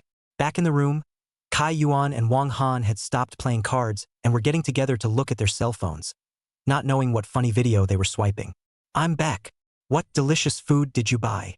Kai Yuan's eyes lit up when she saw the bag in Lin Zhaomei's hand. Barbecue, meat skewers, chicken wings, and leeks are available. Lin Zhaomei put the bag on the table. Hoo-hoo. It's still Zhaomei who understands me. Wang Han immediately came over and picked up a skewer of grilled meat and stuffed it into his mouth. Delicious. Kai Yuan also took a bunch of chicken wings and ate them while still disliking Wang Han. Eat, eat, eat. Just know how to eat. Have you made arrangements for the house? Don't fall off the wagon. Don't worry. You can rest assured that I'll do my job. Wang Han patted his chest and said vaguely. My cousin's side all said yes, when we have time, we'll take us there then. It'll definitely be an eye-opening experience for them. It better be. Kai Yuan glanced at him. Lin Zhaomei ate silently, watching the two who were fighting, but her heart felt like it was pressed with a stone. Su Fan's words, there will be a good show in the next couple of days, echoed in her mind over and over again. She had a feeling that the visit would not go as smoothly as Wang Han and Kai Yuan thought. How will this good show play out? Late at night, Su Fan just hung up Lin Zhaomei's first phone call. The game interface has not yet cut back it. The phone buzzed and vibrated again. Picked it up and looked at it. Come on, it's still Lin Zhaomei. This girl, are you done? He scratched the answer. Hello? What is it now, Akimi-san? Anything else you forgot to mention? Lin Xiaomei's voice on the other end of the phone was obviously more urgent than just now, with a bit of caution. Su Fan. Me. I still feel like I have to make things clear to you. Say. Su Fan leaned back on the gaming chair and changed to a comfortable position. It is. That Wang Han he is actually a messenger, you know it, right? Lin Xiaomei paused and seemed to be organizing his language.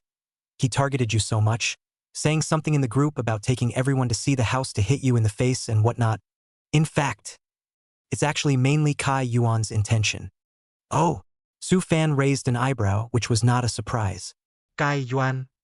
She now has her heart set on that boyfriend of hers, the one called Zhang Yu. Lin Xiaomei spoke faster. I heard Kai Yuan mention a few words, that Zhang Yu seems to have quite a background at home, at least much stronger than Wang Han. Kai Yuan is now obedient to him, she said. She said that Zhang Yu seems to be a bit of an opinion on you, thinking that you were close to her in school before, making her lose face or something. Huh. Su Fan almost thought he heard wrong.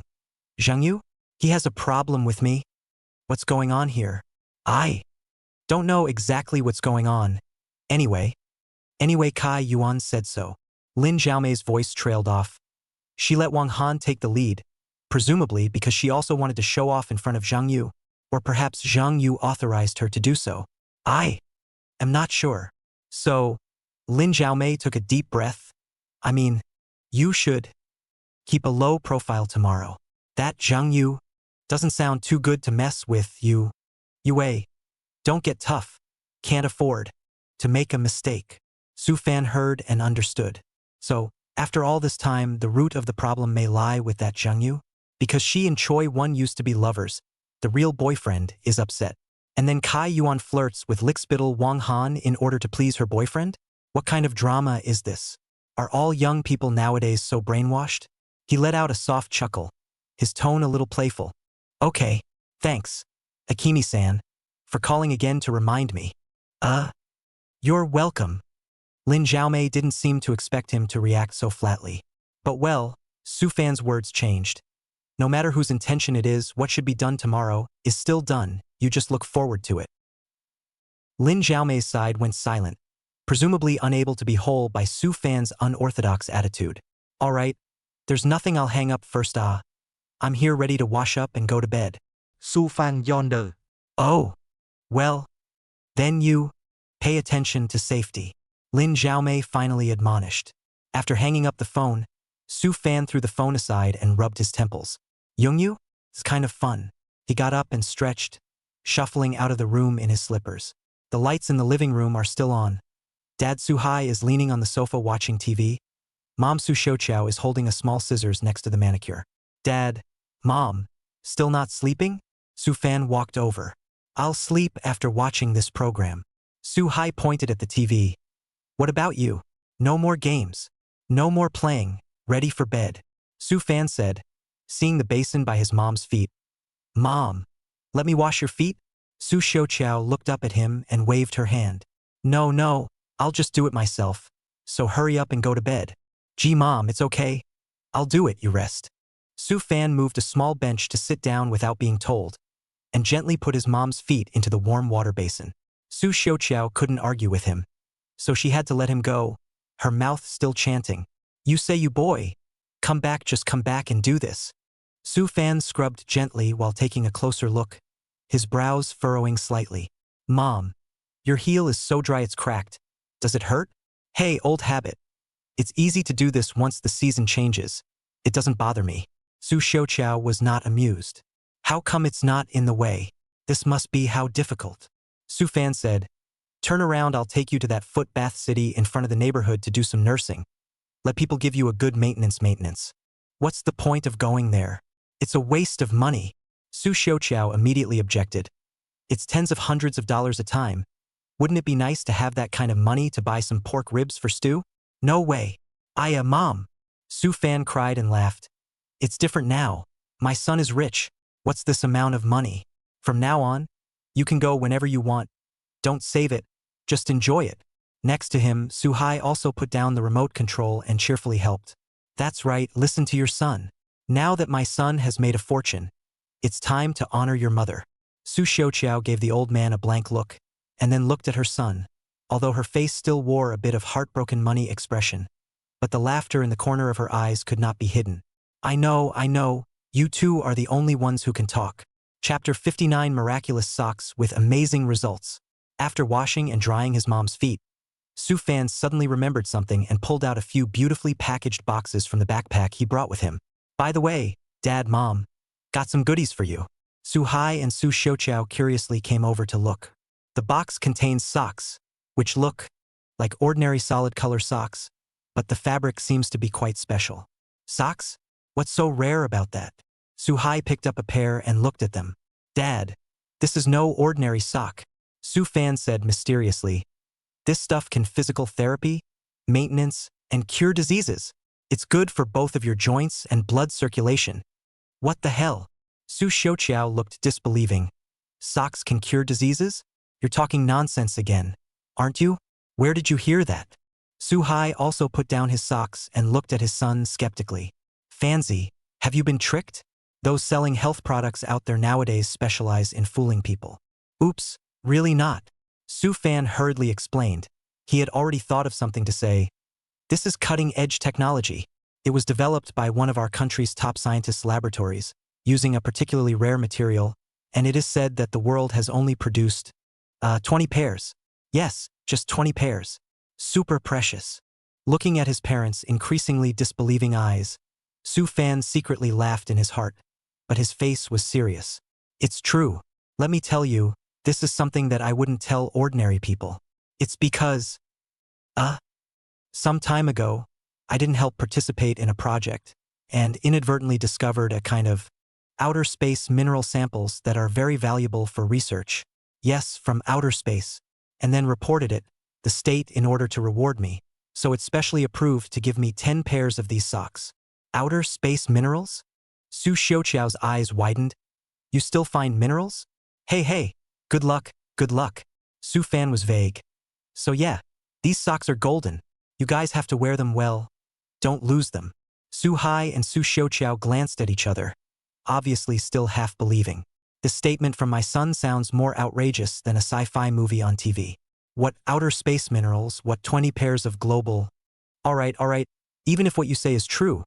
Su Xiaoqiao picked up 2 pairs and handed them to Su Hai. Then keep them for yourself? Why give them to us? I still have it here. Su Fan took out 2 more pairs from her bag. 2 pairs for each person to wear. I'm doing fine. Your health is the most important thing. You child. Su Xiaoqiao looked at the socks in her hand. Although she didn't fully believe her son's words, her heart was still warm. Hurry up and try it on. Su Fan urged. You'll know the effect when you wear it. Su Hai muttered. What a load of nonsense. But still took off his old socks and replaced them with the new ones Su Fan gave him. Su Xiaoqiao also put it on as instructed. How does it feel? Su Fan asked expectantly. Well, quite comfortable, soft, and... Su Hai moved his toes. It is quite warm. Su Xiaoqiao also nodded. Other than that, I don't feel anything for now. The effect has to come slowly. Su Fan laughed. Stick to wearing it. There are definitely benefits. Watching her parents both wear them, Su Fan was satisfied. He had secretly kept a pair for himself to try tonight. He was really curious about how amazing this system-produced medical sock was. All right, Mom and Dad, you guys go to bed early too. I'm going to my room. Su Fan picked up his pair of socks and slipped back to his room. Closing the door behind him, he couldn't wait to remove the slippers from his feet and replace them with these mediocre-looking socks that he had blown out of proportion. Well, the feet feel really good, soft, breathable, and an ineffable sense of warmth, as if there are subtle warm currents wrapped around the palms of the feet. Su Fan, lying on the bed, crossed his legs, admiring his feet in cutting-edge technology. I'm looking forward to waking up in the morning and seeing if there will be any transformation. Thinking about it, along with the slight warmth coming from the soles of his feet, Su Fan gradually entered dreamland. Sailor, get up. The sun's on your ass. Mom Su Xiaoqiao's loud voice penetrated the room door and directly bombarded Su Fan's eardrums. With a jolt, Su Fan violently popped up from the bed and sat up, his sleepiness instantly running most of the way. He rubbed his eyes and grabbed his bedside cell phone to see holy. It's 7 o'clock. Over and out. Su Fan wailed and lifted the covers with his hands and feet. Last night, I was so focused on feeling the warmth of the socks and thinking about how to wow Kai Yuan and the others today, that I accidentally overslept. Looked down at the socks on the feet. Well, in addition to feeling the soles of the feet refreshed a bit, it seems that there is not much transformation of the changes. It does seem that the effect has to be slow. Mom, I'm up and up, Su Fan shouted as he quickly dressed. By the time he rushed out of the room, breakfast was already set out on the table: millet porridge, buns, and 2 hard-boiled eggs. Hurry up and eat. Su Xiaoqiao carried the bowl of congee. Looking at him in a hurry, couldn't help but read, "You say this child of yours? How grown up? Still fussy. What did you do last night?" No. Didn't do anything. Just slept more deeply. Su Fan slurred, grabbing the 2 eggs on the table. Mom, it's too late to eat. I have to hurry to Lu Bai's side. He's getting married today. Hey, you this. Su Xiaoqiao still wanted to say something. Su Fan has already rushed to the door like a gust of wind to change shoes. Dad, Mom, I'm leaving. Before the words fell, the person had already disappeared outside the door. Su Hai held the bowl of congee, looked in the direction of the gate, and sighed softly. This kid, he still hasn't grown up. He's not stable at all. All right, young people are like that. Su Xiaoqiao was more open-minded, with a smile on her face. It's good to have vigor. Hurry up and eat. I'll clean up afterward. Su Hai shook his head and didn't say anything else, lowering his head and drinking congee.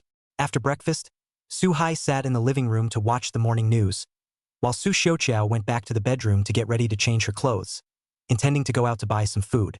Not long after walking into the bedroom, a short exclamation of surprise suddenly came from inside.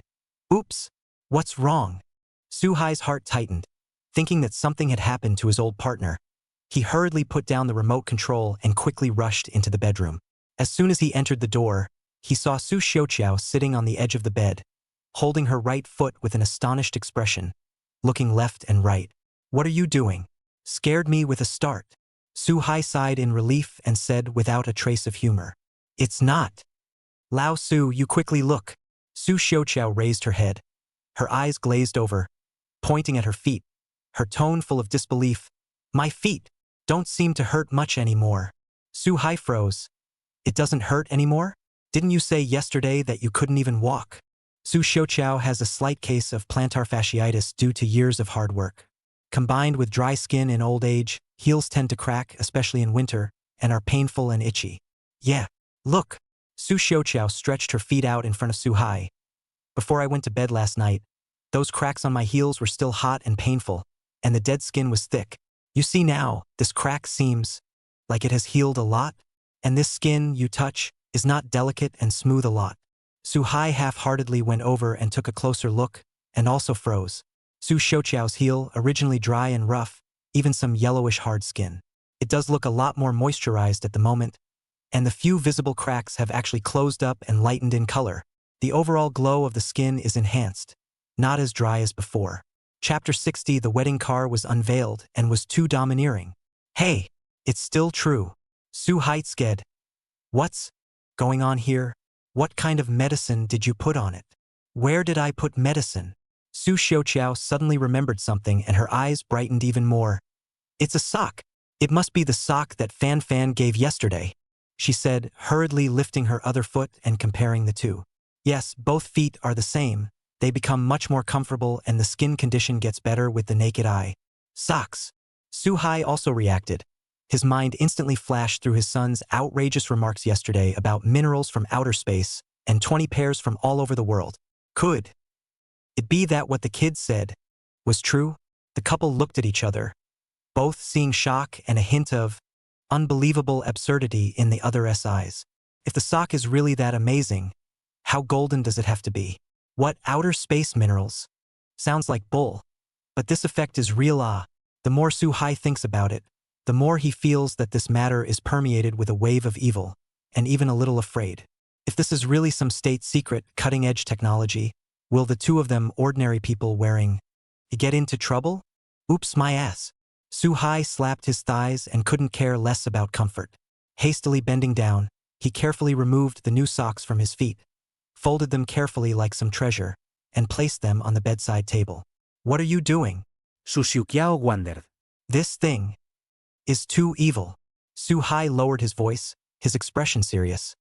In case it's really as arcane as Fan said, we can't just wear it. This kid, his guts are too big. No, I have to ask him quickly. Saying that, Su-hai pulled out his cell phone. His fingers shivering a bit, found Su-fan's WeChat, and cracklingly typed a message over. Son. What's going on with that sock of yours? The cracks on your mom's feet are healed. You be honest. Is this thing wearing all right? And at the moment, Su-fan knew nothing about it. He had just taken a taxi to reach his destination, also a villa area, the new bridal home bought by his hairy friend, Lu Bai. Looking at the grand community gate in front of him and the hidden single-family houses inside, Su-fan's heart is also a little emotional. It was an expensive-looking modern-style villa with several luxury cars already parked in front of the entrance. Su-fan had just pressed the doorbell when the door opened and Lu Bai's familiar fat face was revealed. A smile piled on his face. Brother Fan, you're finally here. Just waiting for you. There was a bit of traffic on the road. Su-fan smiled and walked in, handing over a small gift in his hand. Bought something random. Congratulations on the new marriage. Hey, just come. What else to bring? Lu Bai accepted the gift and enthusiastically took Su-fan's shoulder and walked inside. Come in. Come in. Wang Han and the others are all here. In the living room has gathered a lot of people, men and women, seem to be quite young, dressed also through a not bad money atmosphere. Wang Han and Kai Yuan were among them and were talking and laughing with a few people. Lin Xiaomei sat quietly next to Kai Yuan, a glass of juice in her hand. Su-fan's appearance naturally caught the attention of everyone in the living room. When Wang Han saw him, a flicker of imperceptible surprise and contempt flashed in his eyes. Kai Yuan, on the other hand, just glanced at him lightly and averted her gaze as if she was just an insignificant stranger. Su-fan didn't care and found a corner sofa with Lu Bai to sit down. Just then, Sayuan's cell phone rang. She picked up the phone and said a few words, a look of excitement immediately appearing on her face and her voice rising a few degrees. What? We're already at the entrance to the neighborhood? Great. Brothers and sisters, I have good news for you. My boyfriend's Bugatti Chiron, which is worth $200 million, has arrived at the entrance of the neighborhood. Let's go down and have a look. Bugatti Chiron? Really? A $200 million car? My God! Brother Han is awesome. This can even be borrowed. The living room instantly exploded with excitement as everyone got up and prepared to go downstairs to see the action. After all, this level of supercars usually can only be seen on the internet or auto shows. The opportunity to get up close and personal is not much. Kai Yuan, surrounded by the crowd and with a smug look on her face, took the lead towards the door. Wang Han and Lin Xiaomei and the girls also followed the crowd outside.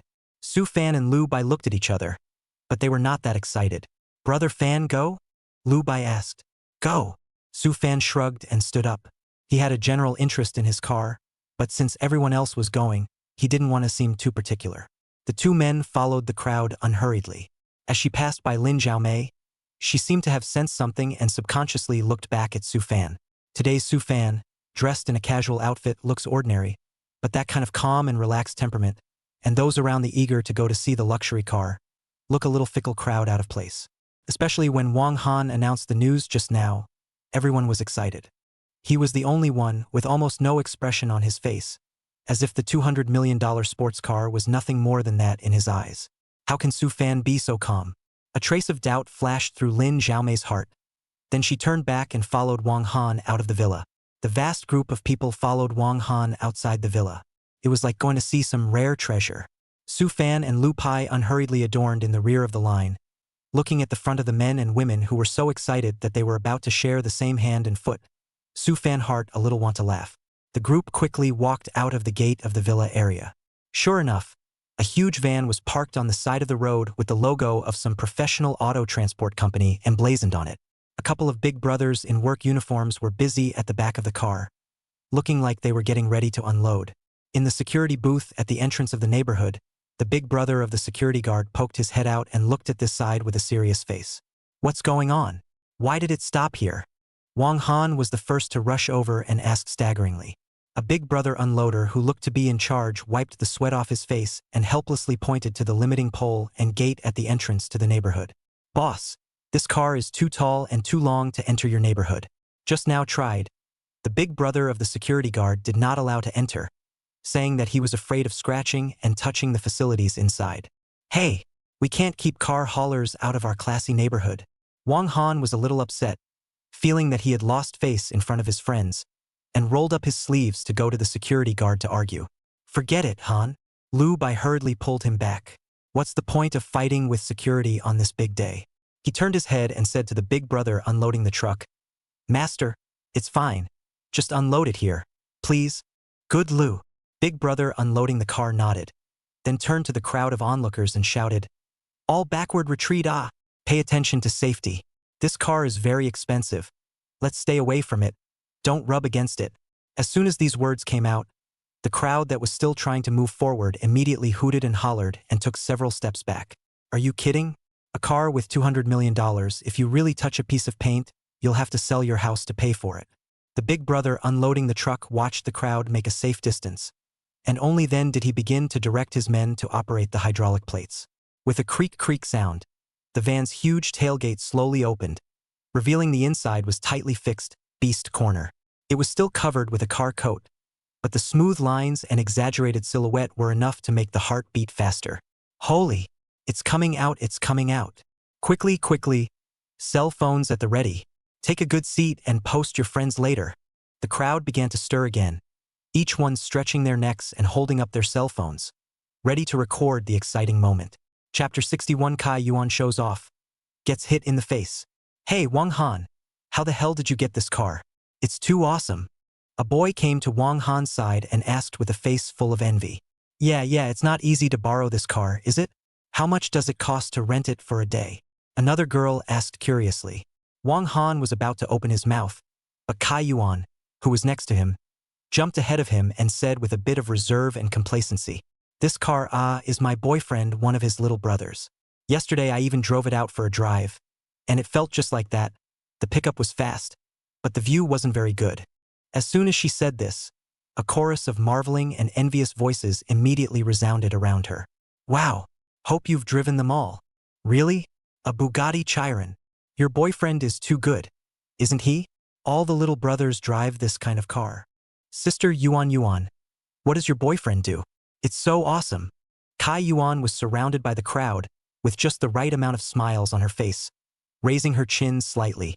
It's nothing, he's just doing a small business. The owner of this car is also to see my face, only agreed to rent to Lu Pai for a day, otherwise people usually do not lend. She said nothing, but the braggadocio in her tone was almost too obvious. The Versailles wave is pretty much on point. Wang Han listened on the sidelines, and although his heart was a bit unfavorable, he still piled a smile on his face and concurred. It's still Hope who has great face. You can't even rent this car. Su Fan listened from behind the crowd, and the corner of his mouth couldn't help but twitch. Good Lord, this bull's tea almost made even him a believer. But he wasn't about to break it down. Today is Lu Bai's good day. There is no need to be serious about such things, and it won't hurt to let Kai Yuan satisfy her vanity. Lu Bai also knew the inside story and laughed sarcastically, but didn't say anything. After all, the good stuff is still to come. As the crowd murmured, the big brothers unloading the truck had carefully undone the securing straps, then slowly hauled the clad beast out of the van. A gasp erupted from the scene the moment the car cover was lifted. My God! It's so cool! That color, that styling, it's perfect. With its classic blue and black color scheme, aggressive body lines and exaggerated aerodynamic kit, every detail highlights its status as a top supercar. The sunlight poured on the car body, reflecting a charming luster, as if it were a finely crafted work of art. Click, click. The flash barely stopped and everyone was taking pictures and recording videos like crazy. Some even started live streaming, excitedly presenting to their cell phone screens. Families, look what I saw today. A Bugatti Chiron, a $200 million mobile palace. Old-timers, 666 swipe up. Wang Han is even more excited, relying on his relationship with Lu Bai close, the first to want to go up to pull open the car door. I'm going in first to get a feel for it. Take a picture, take a picture. Hey. Han bryter. Lu Bai's quick eyes and hands, a hand to stop him, with an apologetic smile on his face. Brother, don't. This car is expensive. Let's just take pictures outside on the line. Wang Han was stopped. His face was a little embarrassed. But after looking around so many pairs of eyes, it was not good to have a fit, and he could only take a step back resentfully. Okay. If you don't sit down, you don't sit down, can you take a picture? With that, he struck what he thought was a cool pose, leaning against the side of the front of the car so that someone else could take his picture. Others followed suit, posing around the Bugatti Chiron and posing for photos. Kai Yuan and Lin Xiaomei were also dragged along for a few shots. Kai Yuan stood beside the car with a confident smile on her face, as if the car belonged to her family. Lin Xiaomei, on the other hand, appeared a bit formal, only smiling politely, but her gaze unconsciously flicked to Su Fan, who stood on the outskirts of the crowd with a bland face. Is this guy really not interested in this car, or is he just playing deep? Lin Xiaomei was becoming more and more mystified by Su Fan. Su Fan really did not come forward. He stood on the periphery, watching Lu by carefully directing the two best men look like people, with red silk flowers and ribbons, ready to give the sky-high sports car dress up a little. Brother Fan? Lu Pai came over with one of the largest silk flowers and asked with a little uncertainty, Is this? The flower okay. I'm afraid to give you car paint scratched. Su Fan looked at the suction cups and soft rubber used to hold it behind the silk flower and nodded. It's fine, just be careful. These suckers don't hurt the paint. You do it gently, don't push too hard. Okay. Getting Su Fan's confirmation, Lu Pai then put down his heart, personally on the hand, carefully fixed the silk flowers in the front of the car. The others helped with 7 hands. Soon the supercar, full of technology and power, was embellished with a festive red color. Don't tell me it's quite a contrast. After tying up the wedding car, Lu Bai looked at the time and hurriedly greeted. All right, it's almost time. I have to go back to change my clothes and get ready to leave to pick up my daughter-in-law. After saying that, he ran back to the villa like a gust of wind. The others put away their cell phones with interest, ready to follow and watch the reception. It didn't take long for Lu Pai to walk out in a straight black suit with a bow tie and his hair combed meticulously and in high spirits. It was a far cry from the image of the fat man in casual clothes he had just portrayed. Brothers, let's go. Lu Bai waved his hand and sat in another Mercedes-Benz S-Class sedan that had already been prepared as the lead car. Driven by a professional chauffeur, the Bugatti Chiron starts slowly and the engine emits a low, mesmerizing roar, instantly drawing another admiring look. Subsequently, several Mercedes-Benz, BMW, Audi, and other wedding caravans were also started in order, followed by the Bugatti, and drove in the direction of the bride's home in a voluminous manner. Su Fan also returned to his parking space and drove out his big black Mercedes-Benz G. Buzz. When the square, imposing SUV came into view, it caused another small commotion. Huh? Isn't that Su Fan? What kind of car is he driving? Looks like a Mercedes G-Class? The big G. This car isn't cheap, is it? $2 million. I thought he wasn't doing so well? How come he's driving a big G? Some of the students who had followed Wang Han and Kai Yuan earlier and had treated Su Fan with some contempt had expressions of surprise and doubt on their faces at the moment. Especially when I think of just now Kai Yuan also words implied that Su Fan cannot mix. Now it seems as if it is not so. Kai Yuan also saw Su Fan's big G. Her face changed slightly, and her eyes were a bit complicated. She subconsciously looked at Wang Han beside her and found that Wang Han's face was not looking too good either, apparently also not expecting Su Fan to be driving a car of this class. Su Fan didn't care about the gazes of the people around him. He lowered the car window and nodded to Lin Xiaomei, who was standing on the side of the road, as a greeting. Then, with a kick of the gas, he merged the car into the end of the convoy. Lin Xiaomei watched the big black G disappear into the traffic, and the corner of her mouth rose slightly, revealing a rakish smile. Meanwhile, hundreds of kilometers away, in the city of Kawafu, a black luxury business car steadily parked in front of the entrance of the Zenmei Group's headquarters building. Wearing a well-tailored casual suit and sunglasses, Zhang Yu, escorted by 2 black-clad bodyguards, one tall and one short, walked out of the gate quickly and got into the back seat of the car. Young Zhang, it's all ready to go. The driver turned back and said respectfully. Chapter 62. The convoy departs for the wedding. Well, Go directly to Songlong City and get on the highway. Zhang Yu took off his sunglasses and rubbed his eyebrows. He barely slept last night to take care of something. Okay.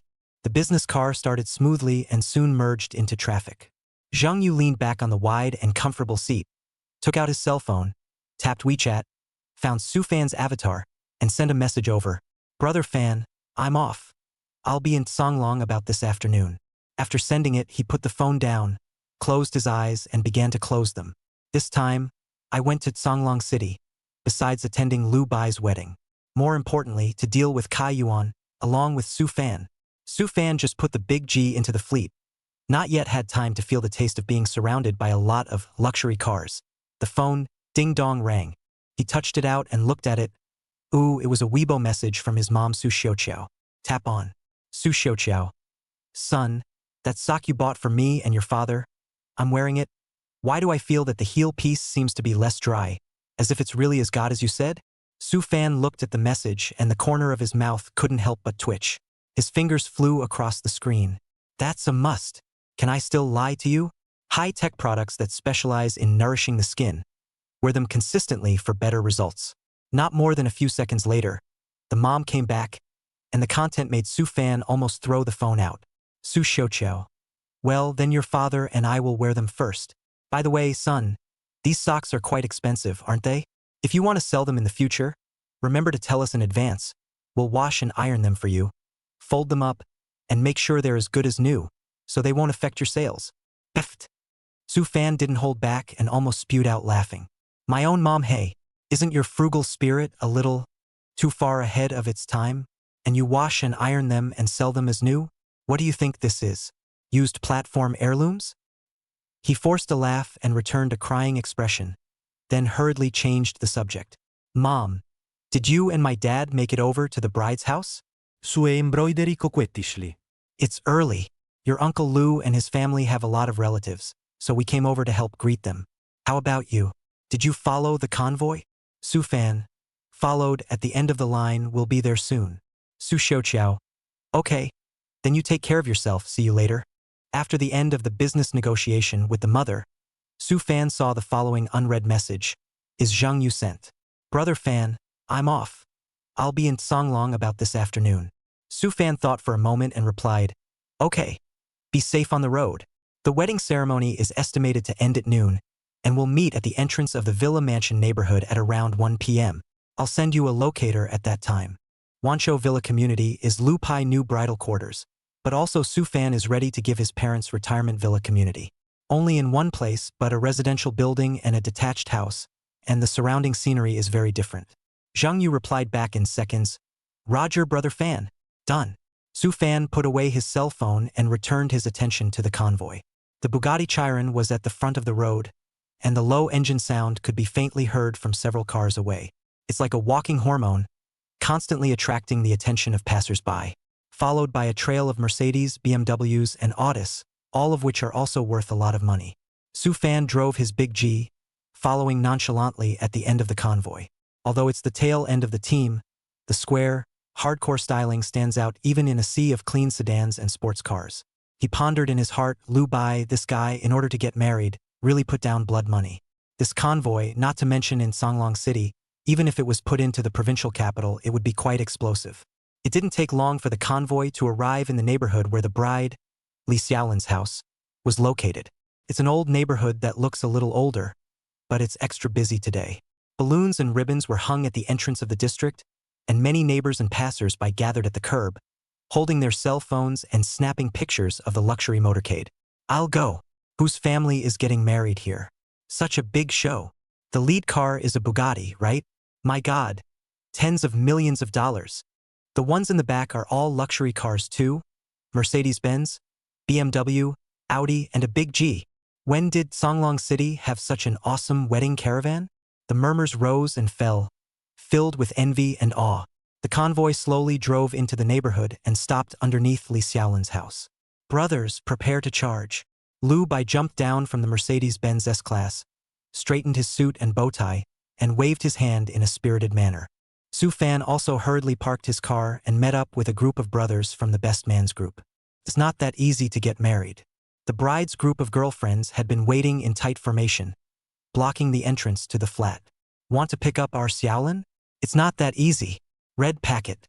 Give me the red packet. A tall bridesmaid at the head of the group crossed her arms and was aggressive.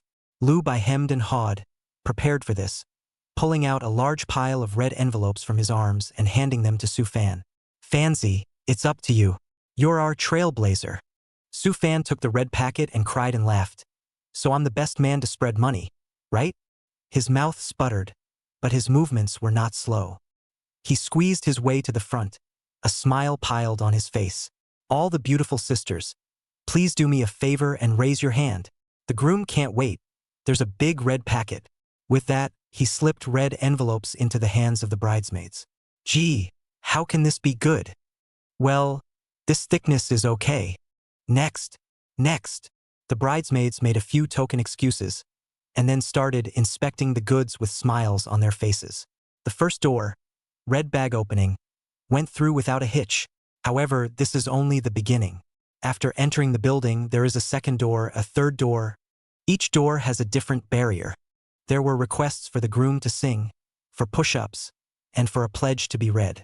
Lu Bai was so tired and sweaty that his voice was almost muffled. Su Fan and the other groomsmen were not idle, handing out red envelopes, helping to create a buzz, and helping to complete tasks. Su Fan muttered in her mind as she stuffed the red envelopes. This tying the knot is almost more exhausting than running a 5K obstacle course. Physical, financial, and intellectual. You can't have one without the other. Finally, after a lot of jumping and laughter, the last door was breached. Dressed in a white wedding gown with exquisite makeup, the bride, Li Xiaolin, was sitting demurely on the bed in the bedroom with a shy yet happy smile on her face. The room was packed with people. Besides the bridesmaids, there were quite a few relatives of the women. Su Fan saw his dad Su Hai and mom Su Xiaoqiao in the crowd at a glance. Mom was talking to a gentle-looking middle-aged aunt with a smile on her face. Dad, Mom. Su Fan squeezed over and said hello. Hey son, you finally came in. When Su Xiaoqiao saw Su Fan, she immediately pulled him back and pointed to the middle-aged couple next to her and introduced them. Quickly, call Uncle and Auntie. This is Xiaolin's parents, Uncle Li, Auntie Wang. Shu fanuriavli grata. Ayu unklali, ayu auntiabang. Hey, well. Li Xiaolin's mom, Auntie Wang, smiled as she sized up Su Fan.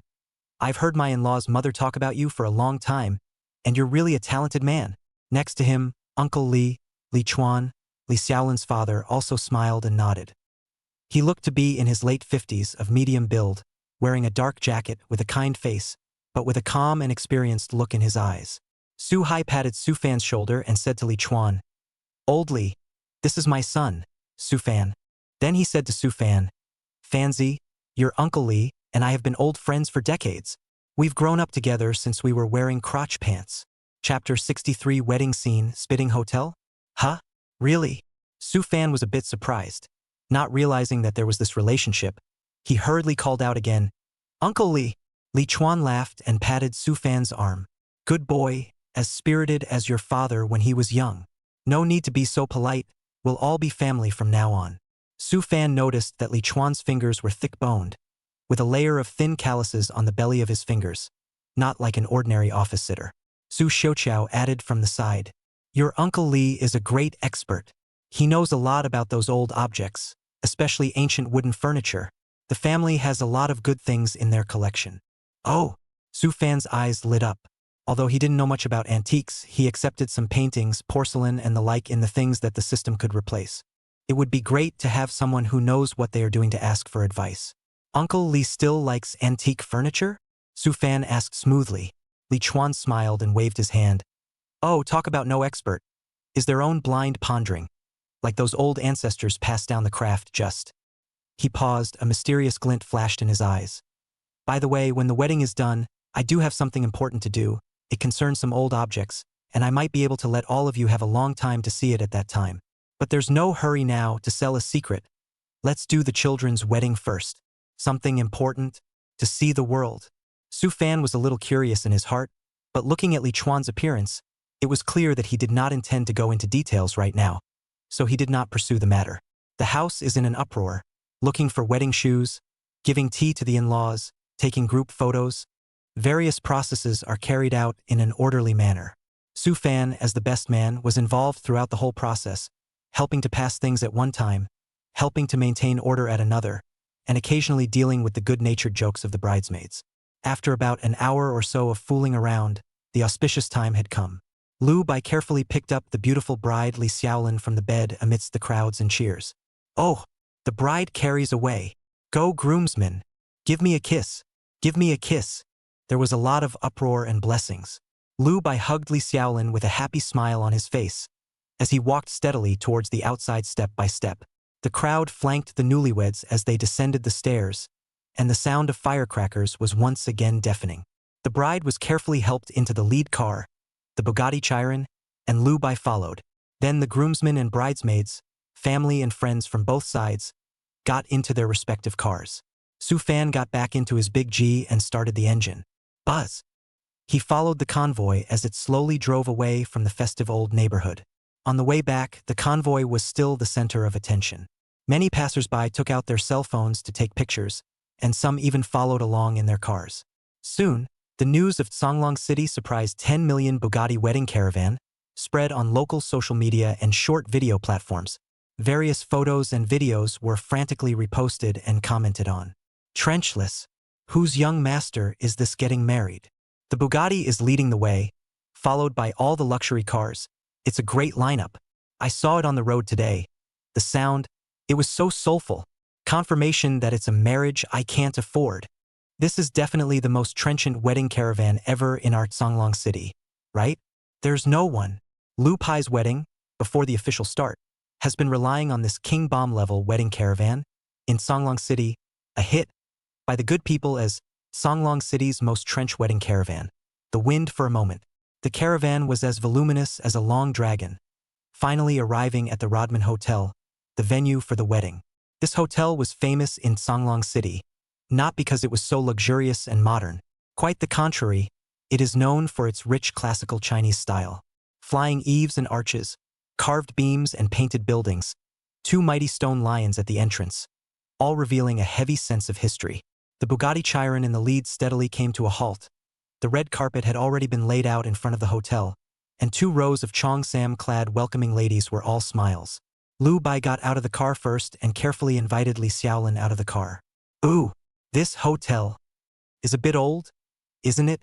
"Yeah, it looks pretty grand, but it feels a little, well, old-fashioned." Immediately, some of the young men who had gotten out of the car behind them began to mutter in whispers, especially a few of the little sisters who followed the bride here and are usually exposed to modern shopping malls and hotels. There was some maladjustment to this purely classical style for a while.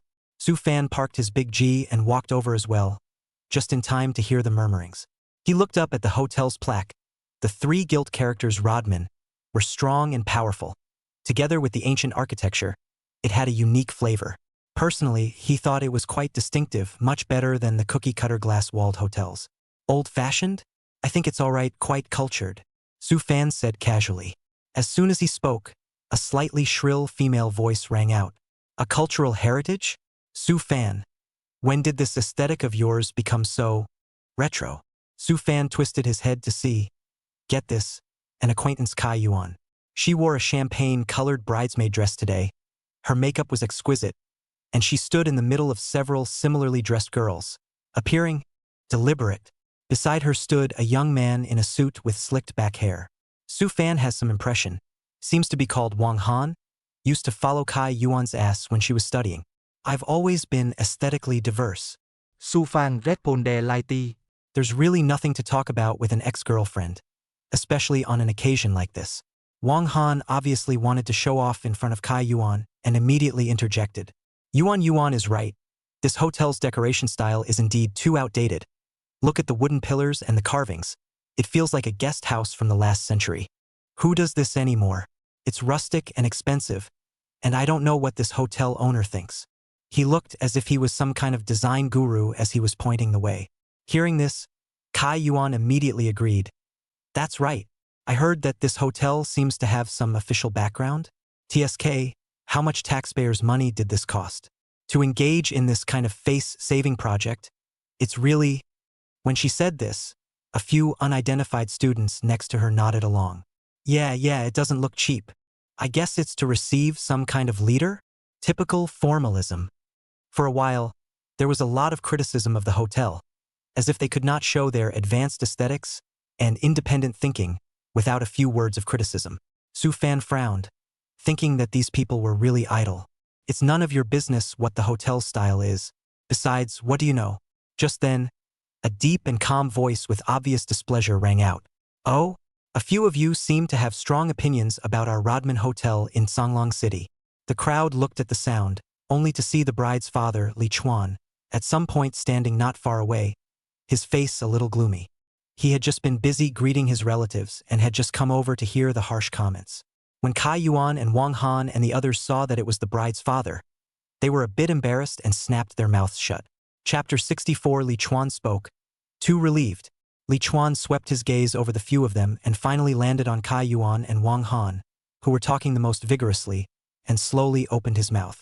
The voice was not loud, but it carried an undeniable aura. This young lady, and this gentleman, you probably don't know Rodman very well. He paused, his tone intensifying. This hotel is a business card of our Songlong City. Its overall design, including these wooden pillars and carvings that you just couldn't see, has won the National Architectural Design Gold Medal many times. What it represents is not only the building itself, but also the long history and deep heritage that has been passed down through thousands of years of our Chinese history. Li Chuan's voice was so loud that the surroundings instantly quieted down, and all eyes were focused on him. You guys think it's old-fashioned? Do you think it's rustic? Let me tell you, how many foreign friends, how many international scholars studying Chinese culture came here, saw these exquisite wood carvings, saw these mortise and tenon classical furniture, and all of them were in awe, marveling at the wisdom and craftsmanship of our old ancestors. He pointed to the heavy, ancient-looking mahogany furniture in the lobby and continued, these are not some face-saving projects, let alone formalism. This is the pride of our nation, its cultural confidence engraved in the bones. You young people, you can pursue fashion, you can modernize things, that's fine. However, you absolutely cannot count your roots and forget your ancestors. And you cannot go around casually disparaging our national treasures just because of your own ignorance. A statement that is powerful and resounding. The surrounding guests, both elders and young people, were deeply touched by what they heard, and many of them even revealed a thoughtful look. Those students who had followed the uproar just now lowered their heads even more shamefully at this moment. Well said, elder brother Li. As soon as the words fell, a bright laughter came, only to see a hale and hearty man in a tang suit, looking to be in his 50s, walk over quickly and warmly give Li Chuan a hug. Boss Qin. Li Chuan responded with a smile as well. This man in a tang suit was none other than the owner of the Rodman Hotel, Qin Fong. Qin Fong patted Li Chuan's shoulder and laughed aloud to the crowd. What elder brother Li said just now was so well said. It simply spoke my heart. Worthy of being our Songlong City's imperial, ancient culture inheritance ambassador and classical wooden apparatus expert. His words were half joking, but they also illuminated Li Chuan's status and vision in the industry. The crowd then realized, no wonder Li Chuan is so understanding and maintenance of these old objects. The original itself is a connoisseur in this area. Qin Fong warmly greeted again. All right, everyone don't stand outside. Hurry inside, please. Today is Mr. Liu and Miss Li's wedding day. We have to have a good time. The hotel staff also rushed to guide the guests inside. Kai Yuan, Wang Han, and the few students who agreed, their faces were red and white at the moment, wishing to find a crack in the ground. Just a moment ago, he was so self-righteous and judgmental, but now he seems to be nothing but a clown and a disgrace. Su Fan followed the crowd, and when he passed by Kai Yuan, his footsteps paused and he spoke softly in a voice that only two people could hear. Remember that in the future, don't always use stupidity and ignorance as a maverick's sense of superiority. After saying that, he no longer looked at Kai Yuan's face that instantly became ugly, and walked straight into the opulent yet ancient hotel lobby. Gee, some people just lack education. Su Fan's light sentence, like a needle, pierced into Kai Yuan's heart accurately and ruthlessly. Remember that in the future, don't always use stupidity and ignorance as a maverick's sense of superiority. After saying that, he just walked away without looking back, dashing as if nothing had just happened. Leaving behind Kai Yuan, Her face instantly turned from a burst of red and white just now, directly into an iron blue. Su Fang. Stop right there. She clenched her back teeth, almost yelling out in a low voice as she turned around and wanted to chase after him to theorize. What does this asshole mean? Calling her stupid? Calling her ignorant? Who does he think he is? Just a bereaved dog who got fired from the design center? Who is qualified to lecture her here? However, Su Fan pressed on and ignored her. Without stopping his footsteps, he had already walked with the flow of people into the thick carved wooden door of the hotel lobby, and his figure quickly disappeared behind the revolving door. It felt like casually swatting a buzzing fly to death, swatting it and then forgetting about it, not giving it a second thought. This utter disregard drives Kaiyuan even more crazy than a straight-up argument. She was shaking with anger, her chest rising and falling violently, her nails pinched deep into the palms of her hands. Yuan, forget about it? Lin Xiaomei next to her pulled her arm and advised in a low voice. So many people are watching, don't be general with him. Lin Xiaomei's heart was actually quite complicated. The words of Li Chuan just now, as well as the sight of the interior of this hotel, really made her quite shocked. When she came in, she realized that it was not old-fashioned, distinctly understated luxury, with sophistication and undertones everywhere. Those huge mahogany columns with intricate and vivid patterns carved on them. The ceiling was painted algal wells, and when the light hit them, they were flowing and imposing. There was even a faint, nice woodsy scent in the air. Compared to the cookie-cutter modern hotels out there, this place is like a mini palace, full of history and art. Thinking about the fact that I just followed Kai Yuan and their blind coaxing, saying that the decoration here is rustic, Lin Xiaomei's face is also a little feverish. It does seem to be a bit uninformed on its own. Su Fan, that sentence is hard to hear, but think about it, as if, not wrong. She sneaked a look at Kai Yuan, only to see that she was still puffing up, obviously not listening to Li Chuan's words and Su Fan's taunts, but instead, it was as if a barrel of dynamite had been ignited. Alas, hope's temper is sometimes too strong. Forget it? How can you forget it? Kai Yuan shook off Lin Xiaomei's hand, her voice shrill. Who the hell is he? Su Fan? He dares to talk to me like that. And that old man, he's just a woodworker. What's the big deal? We'll see them later. She's lost face today. First, he was publicly reprimanded by that what's-her-name expertly, making him look like an ignorant girl who doesn't know any better. And then he was taunted by Su Fan, his ex-boyfriend, to his face. She couldn't swallow this breath. No matter what, it has to be recovered. And get it back hard. Yuan, don't be angry, don't be angry. Wang Han hurriedly came over and doggedly consoled. It's not worth it to get angry with that kind of person. Besides, we'll have plenty of chances to get our face back. Kai Yuan glared at him. How can I find it? In front of so many people, I've been counted into something. Hey, the mountain man has his own plan. Wang Han lowered his voice, a kind of smarmy smile on his face. Yuan, have you forgotten?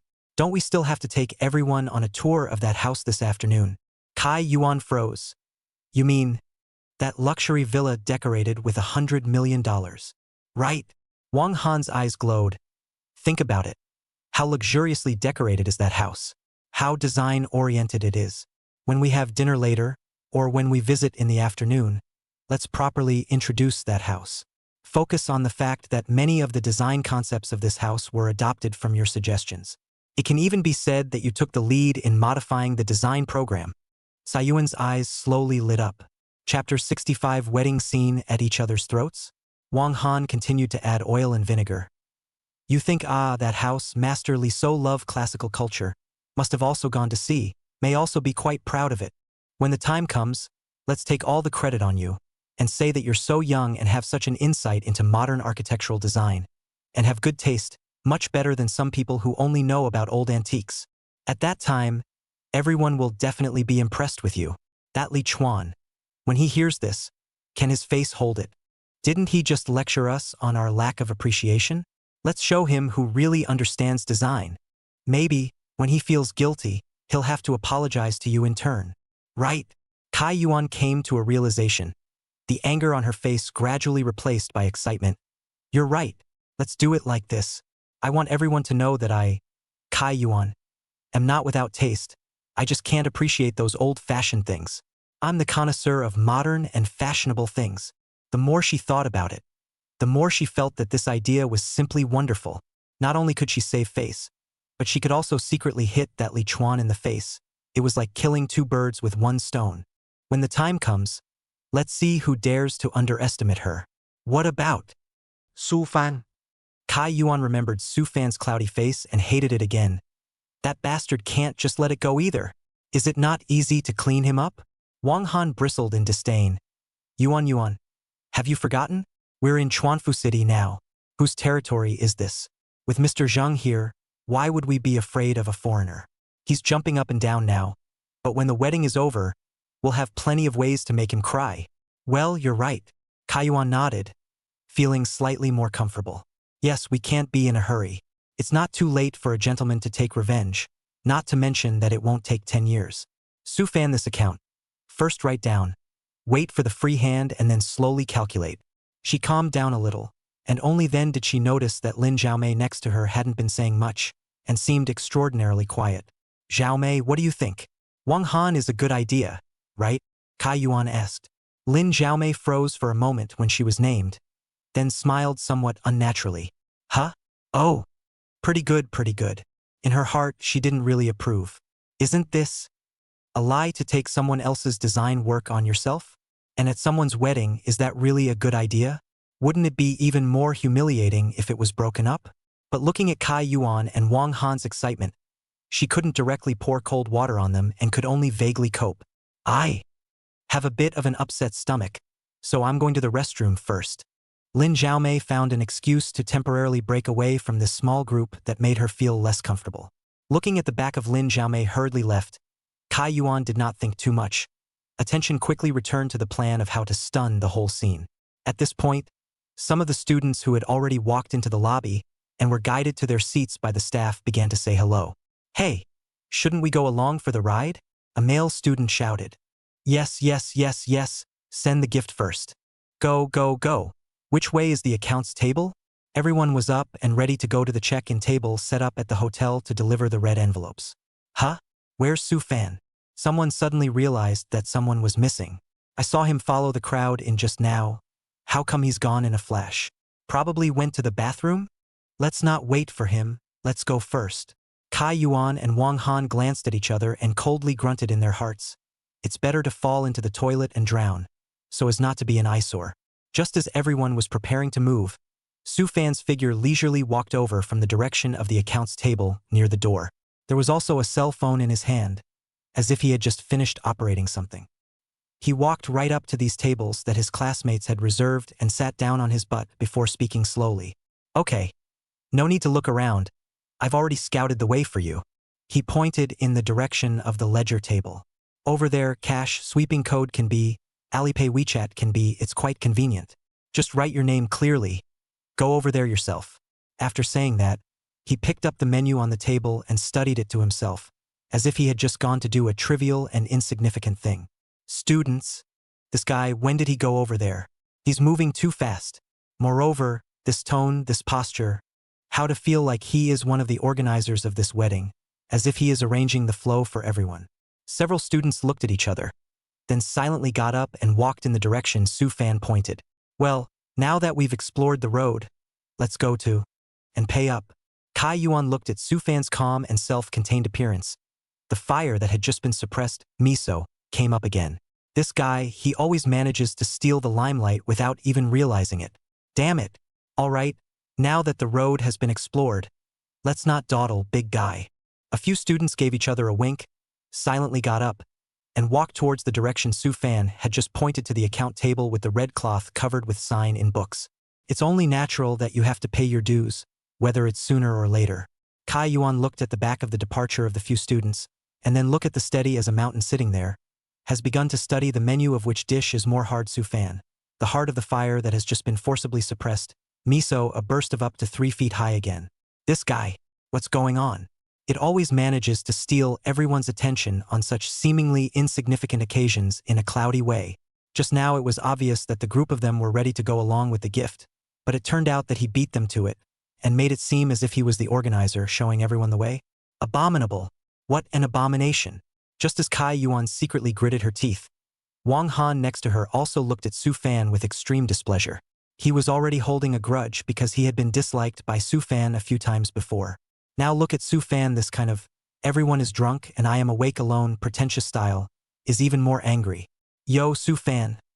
Wang Han opened his mouth conspiratorially. Not too loud, not too small, just enough to be heard by the people at the nearby tables. What's the matter? Did you sneak over there by yourself just now? Did you not have enough cash on you, so you went to see if you could scan the code first? Don't be shy, we're classmates. If you can't, I'll lend you some. The air instantly quieted for a few moments as those words left his mouth. Several of the students who hadn't gotten far stopped and looked back this way. Wang Han had a smug smile on his face, as he felt that he had finally caught Su Fan's pigtail this time. Humph, what's the point of pretending to be a wolf? Must have been scared by the battle just now, afraid of their own gifts, too little shame, so one person first slipped over to explore the bottom. Su Fan raised his eyelids and glanced at Wang Han. The corners of his mouth hooked up into a smirking arc before he could speak. Pop! A crisp, loud slap exploded without warning in the noisy hall. Everyone was stunned.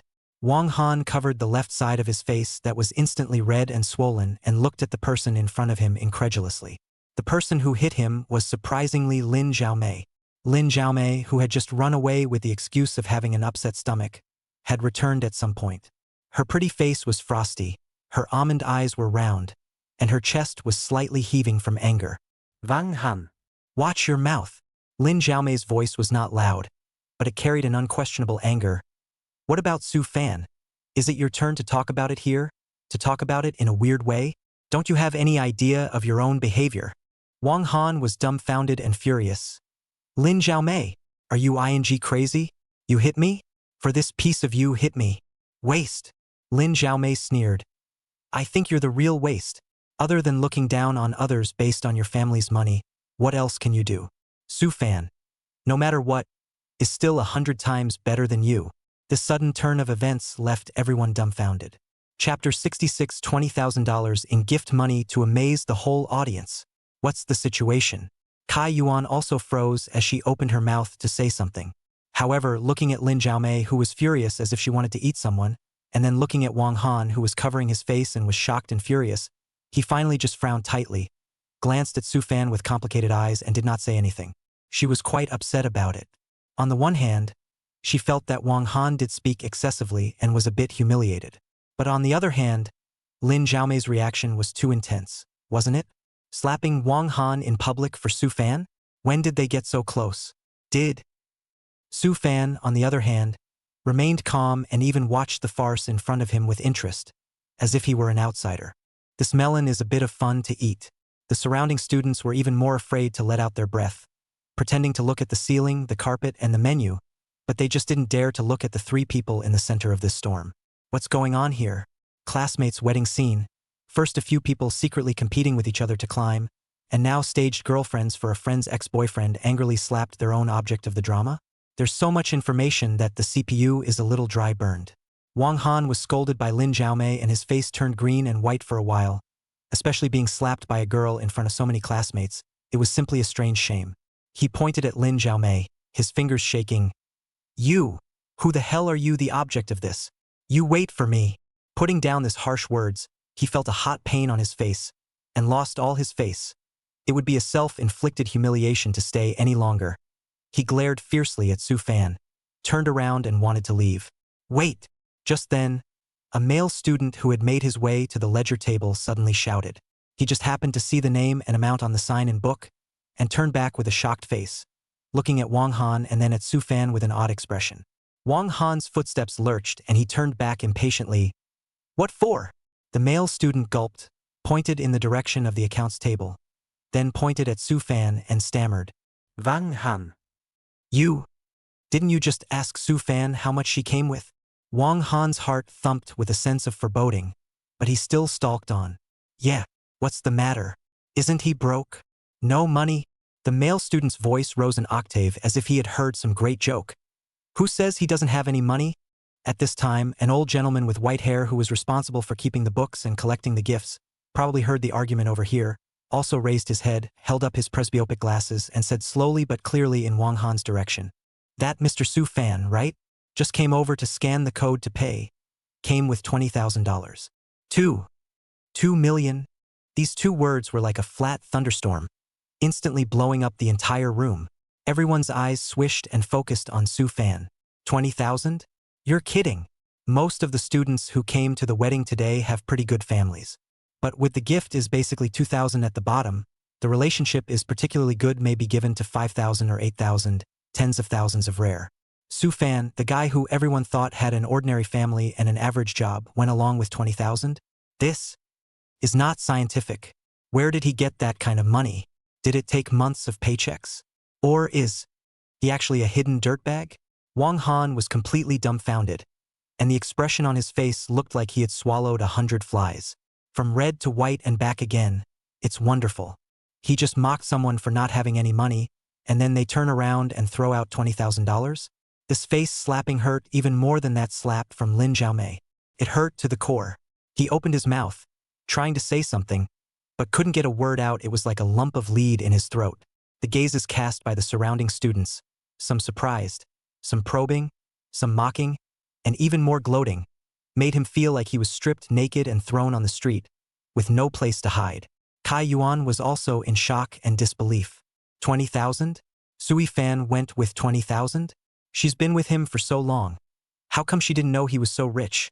Or had something drastic happened to him in the last 2 years that she didn't know about? She looked at Su Fan's calm and unruffled face.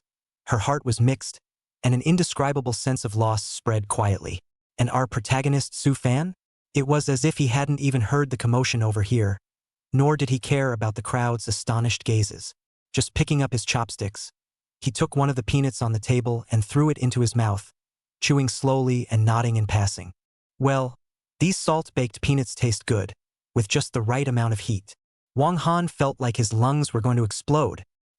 He couldn't stay any longer, stomped his foot viciously, and dustily followed a few familiar classmates towards the accounts table.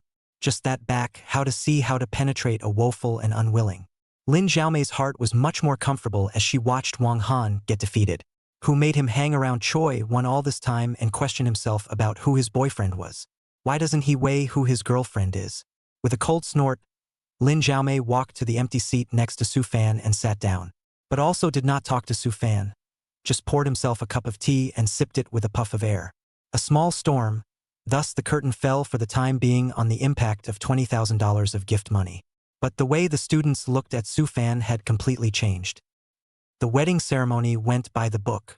The groom, Lu Bai, and his beautiful bride exchanged rings on stage and kissed each other affectionately, with thunderous applause and blessings from the stage. Su Fan looked at his hairy little man's silly, happy face and was sincerely happy for him. With the ceremony over, the crowd moved to the banquet hall next door, where the real feast began. The delicacies of the mountains and the sea are served on the table like a stream, and the mutai wuliangye is openly supplied. The atmosphere was warm as the students pushed their cups together. The little hiccup just now seemed to have been washed away quite a bit by the wine and food. After 3 rounds of wine, the food is over. When everyone was almost done eating and chatting, the groom Lu Bai's father-in-law, the rather imposing-looking Li Chuan, stood up with a red face. He held his glass and signaled for silence, then cleared his throat and spoke aloud. Dear friends and family, thank you for coming to the wedding of my daughter and Lu Pei today. Seeing my children so happy, I, as a father, am happy in my heart. There was another round of good-natured laughter and applause from the stage. Li Chuan smiled and pressed his hand as he continued. Today, everyone ate and drank well, right? It's not enough to eat and drink well. Next, I'll take you all to open your eyes. I'm going to take you to see the world. Oh, there's a program? The students were instantly interested and pricked up their ears, only to hear Li Chuan say with a mysterious face and a few hints of smugness. I have a friend who just recently settled a super mansion. It's in our city's most famous Villa Wanshou neighborhood. That decoration, TSK, a full set of top-class classical furniture. It said that the decoration and furniture alone cost $100 million. $100 million. What a concept. Hiss, a sound of cold air being sucked in resounded from underneath. $100 million of decoration? What kind of divine house is this? As for today, I purposely asked for connections and borrowed the keys to that house. Li Chuan shook the bunch of keys in his hand, and the smile on his face grew even more It's a rare opportunity. After the banquet is over, if you are interested, let's go over to visit and feel what is called true luxury. How about it? Yes. Go. Must go. $100 million house? I've never seen that in my life. Uncle Lee is awesome. The crowd's emotions were instantly ignited, and each one of them pumped their fists in anticipation. Who wouldn't want to see what a $100 million mansion looks like? This can be more attractive than attending the wedding itself. Chapter 67. Wang Han's bragging to overturn? The corners of Su Fan's mouth rose slightly, and he and Lu Bai beside him exchanged glances, both seeing a hint of unspoken laughter in the other's eyes. The banquet finally dispersed, but the crowd's excitement did not diminish at all, and under Li Chuan's greeting, they vastly prepared to set off to the Wanshou Villa neighborhood. The parking lot was filled with cars of all makes starting up. Su Fan's black Mercedes-Benz S-Class, which hadn't attracted much attention before, was at the moment exceptionally understated and luxurious amongst the crowd of vehicles that were either ordinary or small and luxurious. Get in! Su Fan opened the car door and greeted Lu Bai. Lu Bai, as the groom today, drank a lot of wine. His face was red, but his spirit was unusually high. He cheerfully got into the passenger side and buckled his seatbelt as a strong odor of alcohol mixed with excitement hit him. Hey, Fanzi, is it urgent? Lu Bai asked as soon as he sat down, lowering his voice and rubbing his hands together excitedly. Su Fan skillfully started the car and smoothly drove out of the parking lot and merged into the traffic, sniffing and just smiled faintly. What's the rush? Stick to the plan. Can I not be in a hurry? Lu Bai was so excited that he almost jumped up. Later they see that house. See that the owner of that house is you. You say they will. What kind of expression will they have? Especially that grandson Wang Han and Kai Yuan. Ha ha ha. Just thinking about it is exciting. Brothers, keep charging. Lu Bai roared over the intercom, his voice shaking with excitement. Su Fan was happy. This guy marrying a daughter-in-law is like attacking a mountain. But it's true. Marrying a daughter-in-law is a sweet battle. Win and hold the beauty. Lost. There's no such thing as losing, it's just more red packets. The motorcade pulled up steadily under the new house. Here, it's the Villa Mansion neighborhood. Songlong City is famous for its upscale residential area. Lu Bai's new house is a large flat here. Of course, compared to Su Fan's detached villa, it's still not as interesting. However, as a wedding room, it has been quite grand. Su Fan had just parked the Big G, turned off the engine, and was about to get out of the car to join in the fun, when out of the corner of his eye he glimpsed a few familiar and somewhat obtrusive figures. Yoo-hoo, isn't this an old acquaintance? Only to see threi people standing not far from the entrance of the neighborhood, next to the green belt. Wang Han, Kai Yuan, and Kai Yuan's follower BFF, Lin Xiaomei. What are the three of them doing here? Didn't we just get off on the wrong foot? Making up again so soon? Being puzzled, Wang Han cleared his throat and started his performance to some of the surrounding students and friends and relatives who had followed him over to watch the fun. Ahem, everyone, don't rush to the new house yet.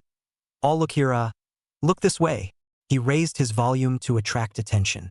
Today, it's Lu Bai and Xiaolin's big day. We're all happy for them. But then, just looking at the wedding car isn't enough of a treat, is it? He deliberately sold it. Let me tell you, this Wanshou Villa district is one of the top high-end districts in Songlong City. The house inside, that's expensive. Lin Xiaomei cooperated with a reluctant face. How expensive is it? Wang Han proudly puffed out his chest. That's not usually expensive. Let's say the best one in the neighborhood. A single-family home. Tens of millions of dollars. As soon as he said this, an intake of breath rang out around him. Tens of millions? Really? Holy, a single-family home. How much square footage does that have to be? Who's so rich? Wang Han enjoyed the awe of the crowd.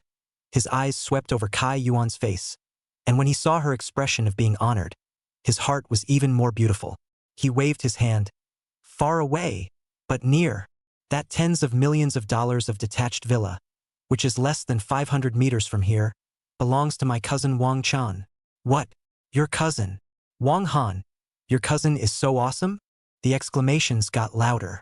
Wang Han's chin lifted higher. That's a must. Who is my cousin?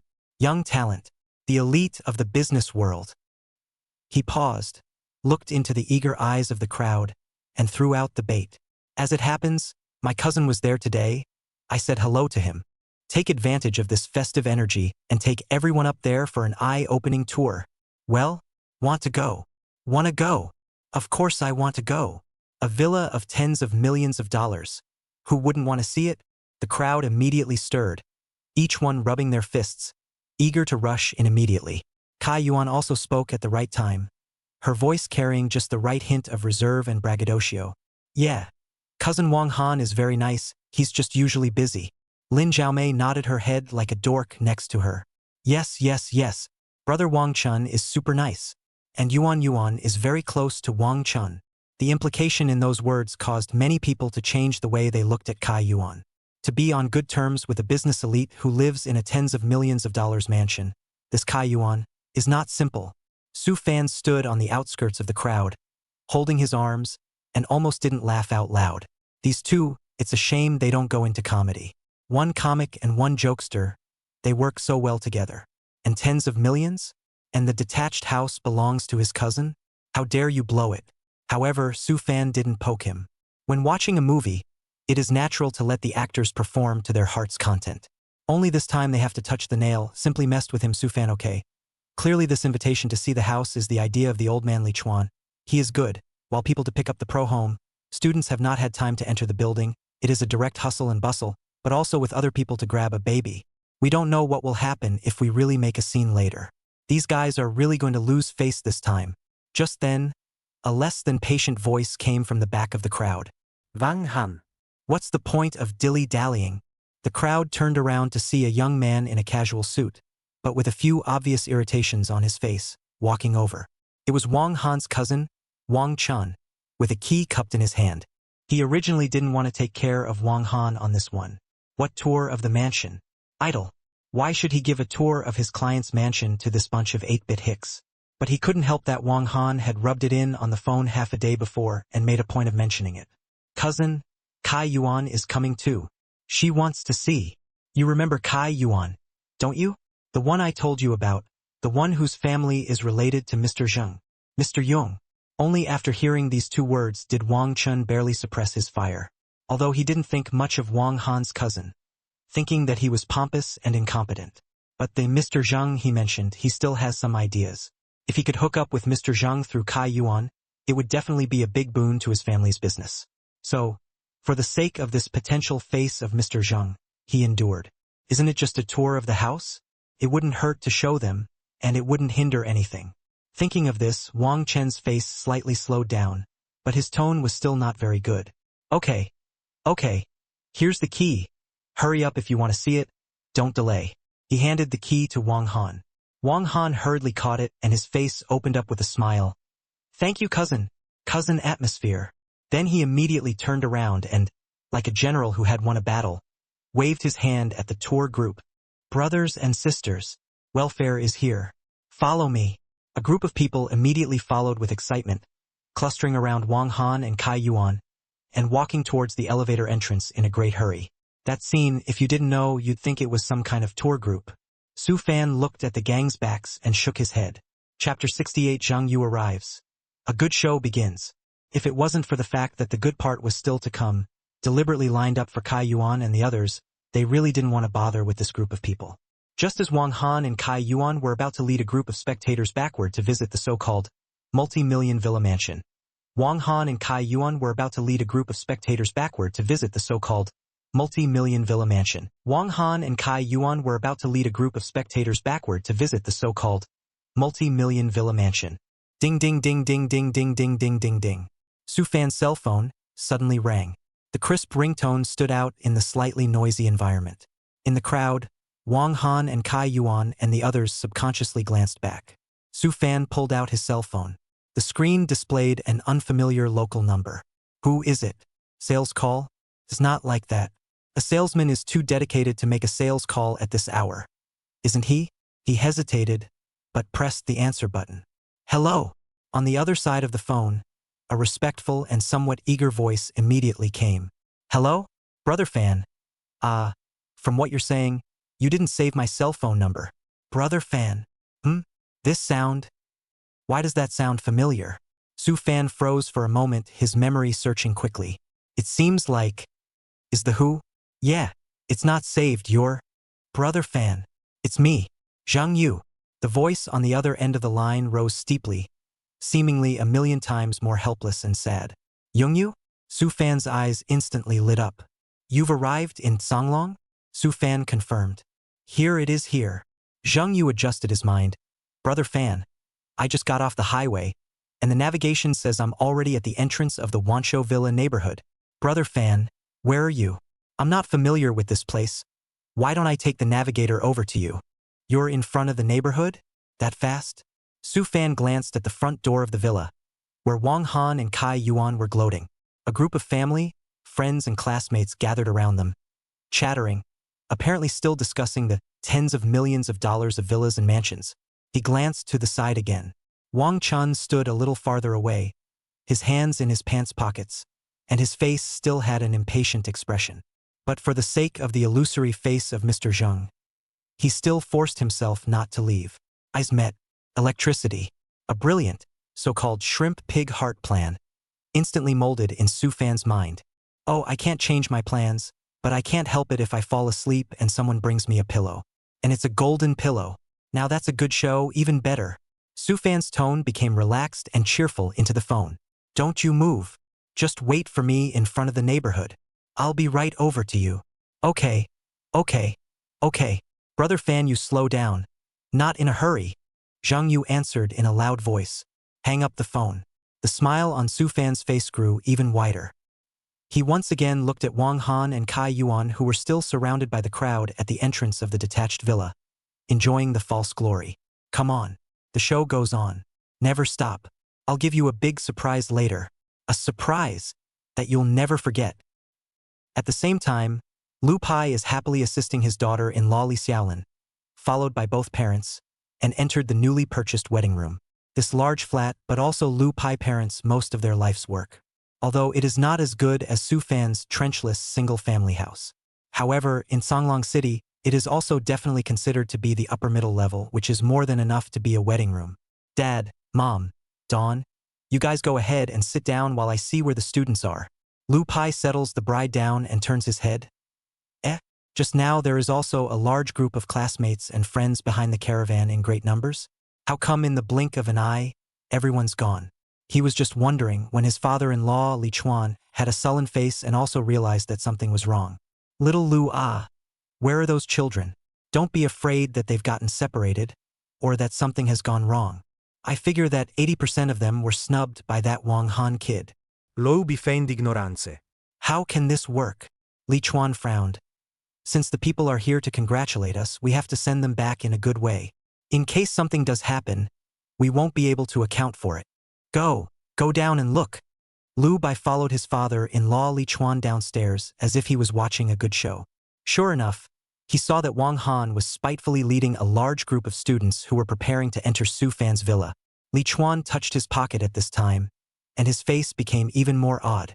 Hey, Xiao Lua, that villa, is not that friend of yours? I remember you just gave me the key yesterday, saying that your friend specially lent it to you to add to the newlyweds. And by the way, with your joy, warm up that new house of his, saying that he's going to pick up his parents and bring them over to stay in a while. Lu Pai nodded. Yeah, Dad.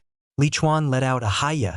I was thinking that I would let the guys mess around in this new house of yours for a while first, and then I would explain the rules to the guys later. After all, you can't fool around with a house that expensive. And then we'll take them over there to open it up, and I'll see what kind of mansion it is in the meantime.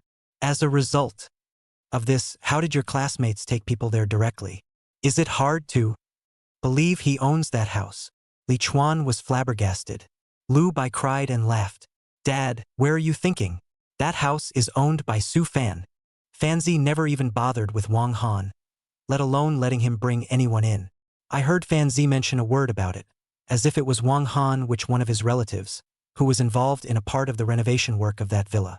This kid, he must have taken this name and brought someone in privately to show off. Nonsense. Once Li Chuan heard this, his fire came up. That's more than enough. That's $100 million of decoration. If you break something for someone, how can you pay for it? No, I have to hurry over there. Can't let them fool around, Li Chuan said, and hurriedly chased after them in the direction of Wang Han's group. It was like trying to catch a thief.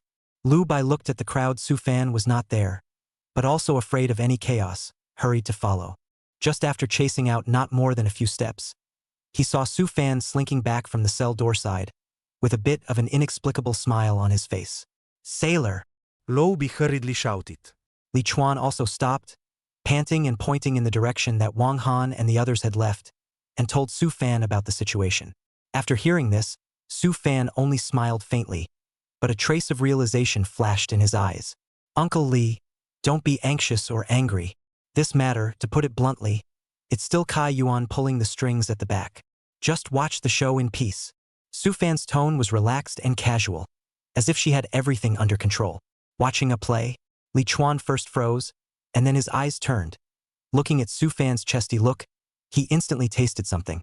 This kid is going to pretend to be a pig to eat a tiger, and give a good beating to those young people whose vanity is overflowing. Okay kid, a bit of fun. Then, you see, can I call another friend over to join the fun? It's Boss Chin from the Rodman Hotel. You just met him, remember? Su Fan nodded. Li Chuan continued. That old Chin guy is quite knowledgeable in antiques and literature, especially in the area of traditional Chinese culture. It's also more convincing to have him come over here and palm it off, isn't it? Su Fan smiled. Indeed, the more people there are, the more lively the play will be. Okay, Uncle Li, go ahead and call. Su Fan agreed readily. Okay. Li Chuan got Su Fan's permission, immediately took out his cell phone and joyfully began to shake people. Hello? Old Chin, what are you doing? Hurry up, Wanshou Villa area. There is a good show. Yeah. Gee, you'll see when you get here. It's guaranteed to be an eye-opener. Hurry up, it's late. Li Chuan hung up the phone, his face smiling like a flower. Lu Bai was crying and laughing as he watched his father-in-law and Su Fan in this 1-2 punch. These two, one is more of a tosser than the other. However, he was kind of looking forward to what would happen next. Wang Han's grandson, as well as Kai Yuan, were afraid that they would lose their face to their grandmother's house today. Chapter 69. This guy. How rich is he? As soon as Li Chuan finished that phone call, Qin Fang's side was probably stepping on the gas pedal to the bottom and rushed to the Wanshou Villa area side in a hurry. Over here, Lu Bai's new wife, Li Xiaolin, also came down from upstairs. She had changed out of the elaborate wedding dress and put on a lighter gown, looking much sharper. Honey, Dad, what are you all gathering downstairs for? Li Xiaolin asked with some curiosity, her gaze flicking between Lu Bai, Li Chuan and Su Fan. Lu Bai heatedly smiled, walked forward and gently wrapped his daughter-in-law's waist. Come on, daughter-in-law, take you to the big show. Watching a play? Li Xiaolin blinked, a little confused. By the way, for our good brother Su Fan, warm up the room. Lu Bai added another sentence and made a wink towards Su Fan. Su Fan. Only then did Li Xiaolin turn her attention formally to Su Fan. She and Su Fan are not really too familiar with each other. That is, Lu Bai got married, as the groom's best friend, before they were officially acquainted with each other. Congratulations, Su Fan. P said you bought a suite. Li Xiaolin smiled politely. After all, she was her husband's good friend. Hey, sister-in-law is polite. Su Fan responded with a smile as well. This room, Fanzi, is something. Lu Pai was proudly showing off as if the house was bought by him. The one with the best lighting in the Wanshou Villa area is Fanzi's. Huh. Li Xiaolin was really shocked now. I thought it was just an ordinary square footage, but I never thought it was a villa, or the villa mansion in the same neighborhood. The one with the best light? That's a lot of money. She looked at Su Fan with wide eyes, that expression, as if she had seen a ghost. Her heart turned over. No way. He's that rich. She was under the impression that Su Fan has always been a common-hair little Lu Bai. Usually Lu Bai has never said that he has any rich second-generation friends. Who would have thought that it would turn out to be a hidden real tycoon? Just as Li Xiaolin was too shocked to speak, a figure hurriedly ran over. Brother Fan. Brother Fan. The person who came was none other than Zhang Yu. He still had a little bead of sweat on the side of his head, presumably from handling that Bugatti Chiron with some effort. Brother Fan, I've carefully checked the car again inside and out. There's no problem at all. Don't worry. Zhang Yu ran to Su Fan and reported with a nod. Immediately afterward, His words changed and a hint of indignation appeared on his face. Brother Fan, that woman Kai Yuan. I damn well want to go and settle the score with her right now. Su Fan was fiddling with her cell phone at the moment and didn't know who she was messaging. Hearing Zhang Yu's words, he didn't raise his head and gave a hmm. Zhang Yu's heart thumped when he took a look at Su Fan's reaction. It's over. Is Brother Fan mad at me? His mind spun and he rushed to find a replacement. Brother Fan. Don't be angry, Brother Fan. That wasn't. Me before that wasn't vanity. Zhang Yu's face squeezed out a smile that was worse than crying, and his voice carried a bit of a tremor. Just thought of putting on a face in front of my girlfriend. Me, I really know it's wrong. Never dare again.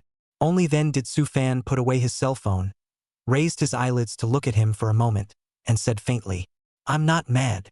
Huh. Zhang Yu froze. I said I don't mind this. Su Fan's tone was calm. As long as you pay the rent on time in the future. Besides, we are all dealing with money, so there might be other opportunities for cooperation in the future. As soon as Zhang Yu heard this, he was relieved and his entire body relaxed. Hey, thank you, Brother Fan. Thank you, Brother Fan. He nodded his head repeatedly, so excited that he almost bowed to Su Fan. Don't worry, Brother Fan. When our company survives this period of time, I'll surely pay you every penny of the rent on time. He came closer again and lowered his voice. Brother Fan, then I still follow the original plan. Just waiting for you to send me a message. Su Fan nodded without a trace.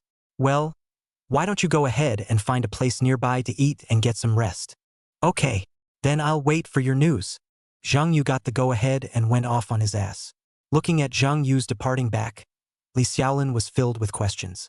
She waited for Zhang Yu to walk away before she asked Lu Bai in a low voice.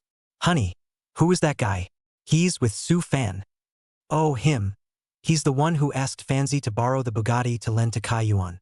Lu Bai replied casually. Ha! Li Xiaolin was shocked. Then, the most eye-catching limousine at the wedding is also Su Fan's. She had really thought it was driven by Kai Yuan's, so-called, boyfriend's little brother. What the hell, the owner is Su Fan. Then Kai Yuan and Wang Han, who had that smug look in front of her before, would not. The more Li Xiaolin thought about it, the more she felt that something was wrong, and the shock was about to overflow in her eyes when she looked at Su Fan. This guy, how rich is he? Another mansion in the mansion villa area. Another Bugatti supercar in the tens of millions. When she thought of Kai Yuan and Wang Han's previous behavior, Li Xiaolin felt a pang of disgust in her heart. That Kai Yuan, she's too vain, isn't she? Isn't this a swollen face? She couldn't help but mutter in a small voice. Lu Bai heard it from the sidelines and grinned. It's all right, daughter-in-law. There'll be plenty of fun to be had in a while. Li Xiaolin heard this and snorted out a laugh. You guys are so damaged. Just as the words came out of her mouth, she felt a bit embarrassed again. After all, Su Fan was still beside her. She stole a glance at Su Fan, her face a little embarrassed. Su Fan didn't care. Instead he smiled and flirted, quite damaging indeed. But, in the end, it's not because some people have to beg and climb up the ladder. That said, Li nodded with deep empathy. A few people were talking when a black Audi A8 slowly drove over and stopped not far away. The door of the car opened and a man in a tang suit, who looked to be in his 50s but with a strong aura, stepped down from the car. Old Li. As soon as the man stepped out of the car, he gave a mid-sentence shout. Hey, old Qin. You're finally here. Li Chuan greeted him with a smile on his face. Almost as soon as Qin Fang's feet hit the ground, on the other side, another car drove by. Getting out of the car were two middle-aged couples who looked kind and friendly. As soon as Su Fan saw them, he greeted them with a smile. Dad, Mom, you're here. The ones who came were none other than Su Fan's parents, Su Hai and Su Xiaoqiao. Xiao Fan, you called us over in this hurry, saying that there's a bustle to see. What kind of bustle is it? Su Xiaoqiao asked with some confusion, her gaze sweeping around the people around her. Su Hai also nodded his head, indicating the same question. Su Fang smiled mysteriously. You'll know later, Dad, Mom. Let me introduce you. This is Uncle Li, Lu Bai's father-in-law. This is Uncle Qin, Uncle Li's friend. He pointed to Li Chuan and Qin Fang to introduce them to his parents. A few brief pleasantries were exchanged. Li Chuan looked at Su Fan's parents and then at Su Fan, and the more he looked, the more satisfied he became. Okay, everyone's almost here. Li Chuan clapped his hands and said with interest that, "Go, go, go, let's all go to Fanzi's villa. Let's see what those youngsters are up to." A group of people walked in great numbers, in the direction of Su Fan's villa. Li Xiaolin held Lu Bai's arm, her heart filled with the excitement of watching a good show. Although Su Fan's parents are still confused, but also happily follow behind, ready to see what a good show. Chapter 70. The floor actually uses the king of all woods. The crowd was vast, and in a short while, they arrived at the entrance of Su Fan's Wanshou villa. Good lord, before the people even went in, they heard a burst of suppressed gasps from inside. Wow, this is too much. My god, this chandelier, how much does it have to be worth? You guys, look at this wallpaper. It doesn't seem like ordinary wallpaper. Apparently, Wang Han's group had already turned away from the first floor of the villa. Everywhere they went, there was a wow sound, as if they had never seen the world of the bumpkin into the city. Li Chuan had originally skimmed his lips, thinking that these youngsters were making a fuss and were too pompous. But when he himself stepped into the living room with one foot and his eyes fell on the ground, his entire body instantly became fixed. That floor, the whole body presents a kind of warm golden brown color, delicate ink line texture hidden in the light, calm and atmospheric. Is this teak? Li Chuan's voice was tinged with a little tremor. He knows what he's talking about. Teak is known as the king of all woods, water and moisture resistant with excellent stability.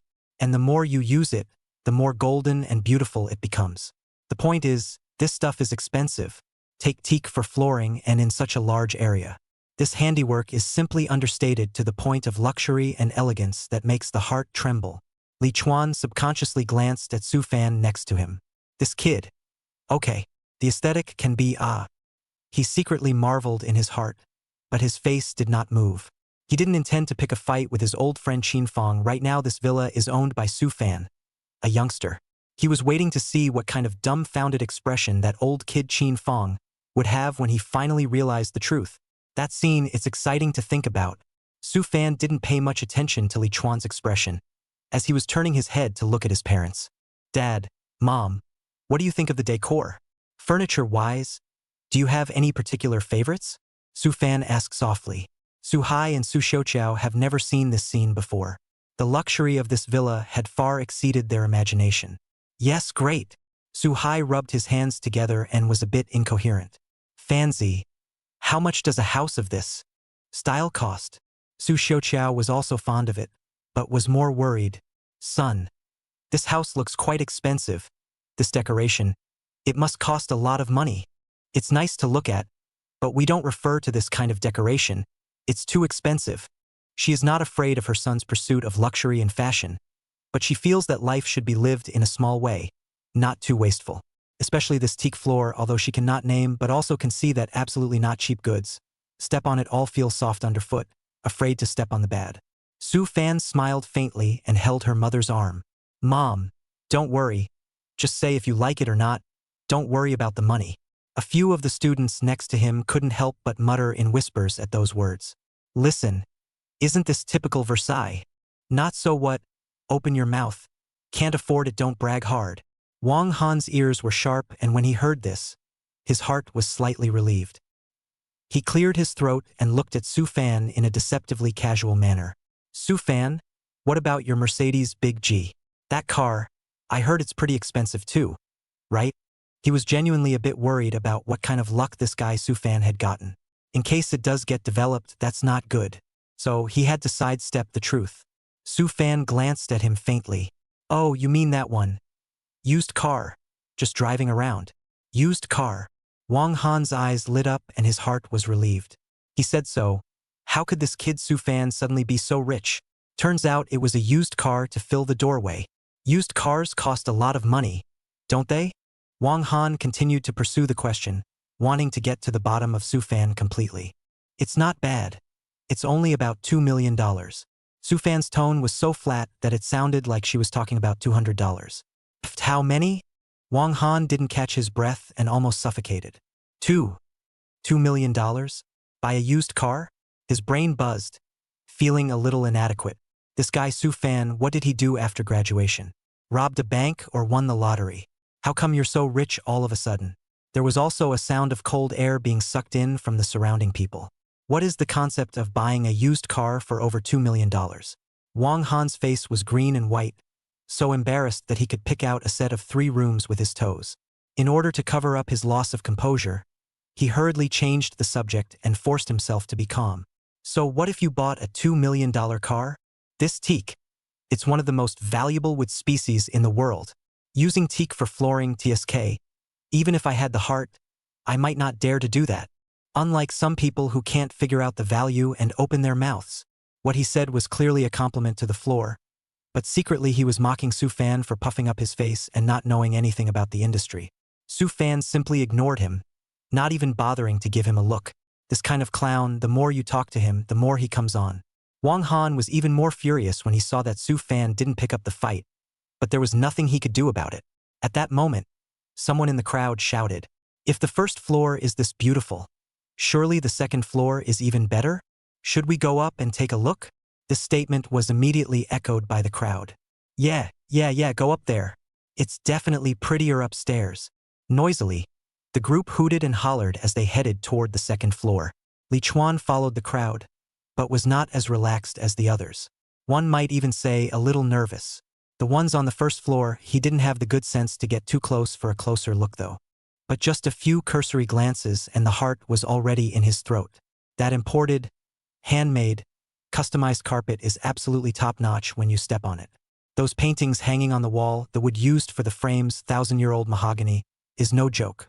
And the unassuming tea table, which is actually of top-grade sedum wood. This stuff is now much more expensive than gold when sold by the gram. Not to mention the carved wood ornaments that are everywhere, and the set of yellow rosewood desk and circle chairs. At first glance, it looks like it's some years old. Those appliances in the living room, what with the holographic projection TV and the built-in smart refrigerator. A lot of them he hadn't even seen the brand, but just looking at that tech you can tell it's expensive. These things add up to an astronomical value. The more Li Chuan thought about it, the more alarmed he became. The first floor is like this, the second floor of the things, these people, in case they accidentally touch the bump, that cannot afford to pay. He reminded himself that, when he got upstairs later, he would have to keep his hands to himself. Just look with your eyes, don't touch with your hands. Qin Feng's mood at the moment was very different from Li Chuan's nervousness. He is engaged in antique collection and opens a big hotel. He has seen a lot of good things naturally. But when he came here today, he realized that his little collection wasn't enough. Originally, when visiting someone's home, especially someone he didn't know very well, he was always very cautious and didn't talk too much. But today, he really kind of couldn't help himself. Come across these old and good things that have a name and value. His antique-loving heart was as excited as a cat's claw scratching. Now is really hate to this house in every piece of treasure, are carefully explained to the crowd once again, properly said inside the doorway. The crowd headed up the spacious staircase and soon arrived at the second floor area. The second floor is equally open and has a different layout than the first floor. But that sense of understated luxury is in the same vein. Kaiyuan took a deep breath and straightened her expression. She was actually responsible for most of the introductions and explanations when she was on the first floor earlier. All that knowledge about furniture brands, materials, and design styles was what she had previously been told by Wang Han's cousin, Wang Chun. She had a good memory and was deliberate about it, so she kind of got the hang of it. It's her way of showing off that she's well-informed, knows high-class gadgets, and is someone who frequents celebrity occasions. This way, you can show your high-end in front of your classmates. She had just cleared her throat and was ready to speak when she pointed to a piece of furniture not far away and started her professional review. "Guys, look at this." Before the words were finished, a slightly agitated voice beside her suddenly rang out, directly interrupting her. "My God, this is..." Chapter 71, $30 million for a bed? The crowd followed the sound and saw that Qin Feng was standing in the doorway of what looked like a second bedroom or a study, pointing at a bed in the room with a shocked expression. His whole body was trembling slightly with excitement, and his eyes were glazed over, staring at the bed as if he wanted to see a hole in it. "Mr. Qin, what's wrong? Is there something wrong with this bed?" Someone asked curiously. Kaiyuan was a little upset at being interrupted. However, looking at Qin Feng's out-of-control appearance, it was not easy to have an attack, so he could only swallow back the words that were on his lips. She followed Qin Fang's gaze to a wooden bed that looked quite a bit older. The styles are old and the colors seem a bit dark and not as polished as modern furniture. In her opinion, this bed, one could even say that it was the least eye-catching piece of furniture in this entire second floor. I guess no one will pick it up if you throw it away, right? She muttered silently in her mind. Qin Fang did not answer immediately, but took several deep breaths and tried to calm his agitated mood. He pointed to the bed, his voice wavering a bit. Do you guys know what the price is for those sets of mahogany eunuch chairs in the lobby of my Rodman hotel? The crowd looked at each other, wondering why he suddenly brought this up. Someone asked tentatively, the things in Qin's hotel, that must be all good things. A set of hundreds of thousands of dollars. Qin Fang shook his head and extended 8 fingers. One set, market price, $800,000 bottom. Hiss! A huffing sound rang out from the crowd. A set of eunuch chairs costs $800,000? Wouldn't that be several $1,000,000 for a few sets? It's too scary. Qin Fang continued. That eunuch chair, too, is made of top-grade mahogany, and the craftsmanship is quite good. But he turned his words around and pointed to the plain, wooden bed in the room. Compared to this bed, my eunuch chair, it's worthless. Huh. Now everyone froze. Mr. Qin, you're not kidding, are you? Is this bed worth more than your $800,000 eunuch chair? How is this possible? It doesn't look insignificant. Yeah, it feels pretty old, it's falling apart, right? Isn't it time to throw it away? A young classmate mouthed off. When these words came out, Qin Fang's face turned green. He was so angry that he could barely turn his back, wanting to point at the youngster's nose and curse him out. Throw it away? You know, this baby, you threw it away? Wastefulness. It's a waste. He pointed to the bed and said, word for word, in an almost pilgrim-like tone. Do you know what this is? It's called Late Ming Early Qing, Wangwali. One panel enclosure, horseshoe feet, Luohan bed. This is antique. A real antique. The value is worth at least $30 million. Boom! Qin Fang's words were like a thunderbolt that boomed in the ears of the crowd. 30 million? Just a Thai bed? Oh no, antique beds? What an international joke. Everyone was dumbfounded, including Su Fan's parents, Su Hai and Su Xiaoqiao. $30 million. For such a bed? It's not rich enough to describe it anymore. This is a realm that they can't even think of. Su Xiaoqiao felt like her heart was about to jump out of her chest. She covered her chest and gasped for air. Su Hai's face was also white, holding onto the wall next to him before he could barely stand still. They've worked hard all their lives. They've never seen $3 million, not to mention 30 million. Lu Bai and Li Xiaolin glanced at each other, both seeing a strong shock in the other's eyes. They knew Su Fan was rich now, but they didn't expect to be so rich. That's a handful, and it's scary. Li Xiaolin couldn't help but tug on her own father's sleeve. Dad, is what Uncle Qin said true? This bed, is it really worth that much money? Li Chuan was also gloomy and excited at the moment. He took a few steps forward and approached the rude bed, scrutinizing it carefully. His eyes were filled with the scrutiny and admiration of a professional. After a while, he slowly straightened up and let out a long breath. Elder brother Qin wasn't wrong. Li Chuan's voice carried a hint of imperceptible trembling. This is indeed a late Ming and early Qing dynasty Wangwali one panel surrounded by horseshoe-footed Luohan bed. And, judging from this mortar, this workmanship, and this texture, it's definitely authentic. Wangwali Luohan beds of this quality have very few survivors, and each one is a national treasure collection. Not to mention $30 million, if you take it to a top auction, it wouldn't be surprising at all to meet someone who really knows and likes it and fetch a higher price. Li Chuan turned to Qin Fang and lamented. Elder brother Qin, your eyesight, it's still so poisonous. Qin Fang let out a bitter laugh. Don't make fun of me. This homeowner is the real deal, the big collector. We're having fun at best. People are taking the museum straight home. Li Chuan nudda, deeply impressa. He looked at the Luohan bed again, his eyes filled with envy. It's not just a piece of furniture. It's a piece of history, a cultural legacy. Li Chuan exclaimed heartily. To be able to own and keep such a treasure intact, this homeowner is truly remarkable. After saying that, as if Li Chuan suddenly remembered something, his words changed and his gaze fell on Wang Han next to him. he asked with a slight smile and a calm tone. By the way, Wang Han, right? Wang Han froze in shock at the price and gulped back. Ah? Yes. Li Chuan looked at him kindly. You just said that your cousin, Wang Chun, is friends with the owner of this house. Wang Han's heart was in his throat when he heard this. He knew that the owner of this house had money, but who would have thought that a bed would be over $30 million? He can't afford to know this kind of connections even with 800 relatives in his family. When Li Chuan saw that Wang Han did not speak for half a day, a hint of realization flashed in his eyes. He paused and followed up with another question, his tone still gentle, but invariably carrying a pressure. Your cousin Wang Chun, what kind of work does he do? To have a friend like that, you must be either rich or famous and have a successful career, right? That's almost like saying, does your cousin really have such a great friend?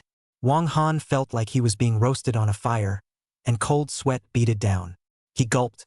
His brain was so hot that he couldn't care less, and he could only harden his heart and make things up. Ah? It is.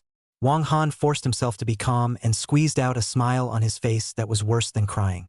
My cousin Wang Chun, he and the head of the household of this house, the relationship is particularly good.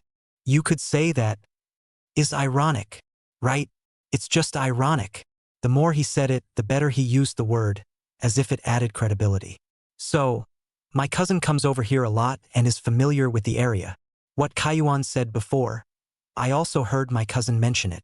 He pulls Kai Yuan down with him, thinking that it's better to have more people to share the burden than to be embarrassed by him alone. Kai Yuan was on the side and only wanted to roll her eyes when she heard Wang Han say that. Her celebrity persona that she had managed to build up so easily was just poked and prodded by Wang Han, but it could only stiffen its head and nod along, with an extremely unnatural smile on its face. Yes, brother Wang Chun is on good terms with the homeowner. Just then, Lu Bai suddenly opened his mouth.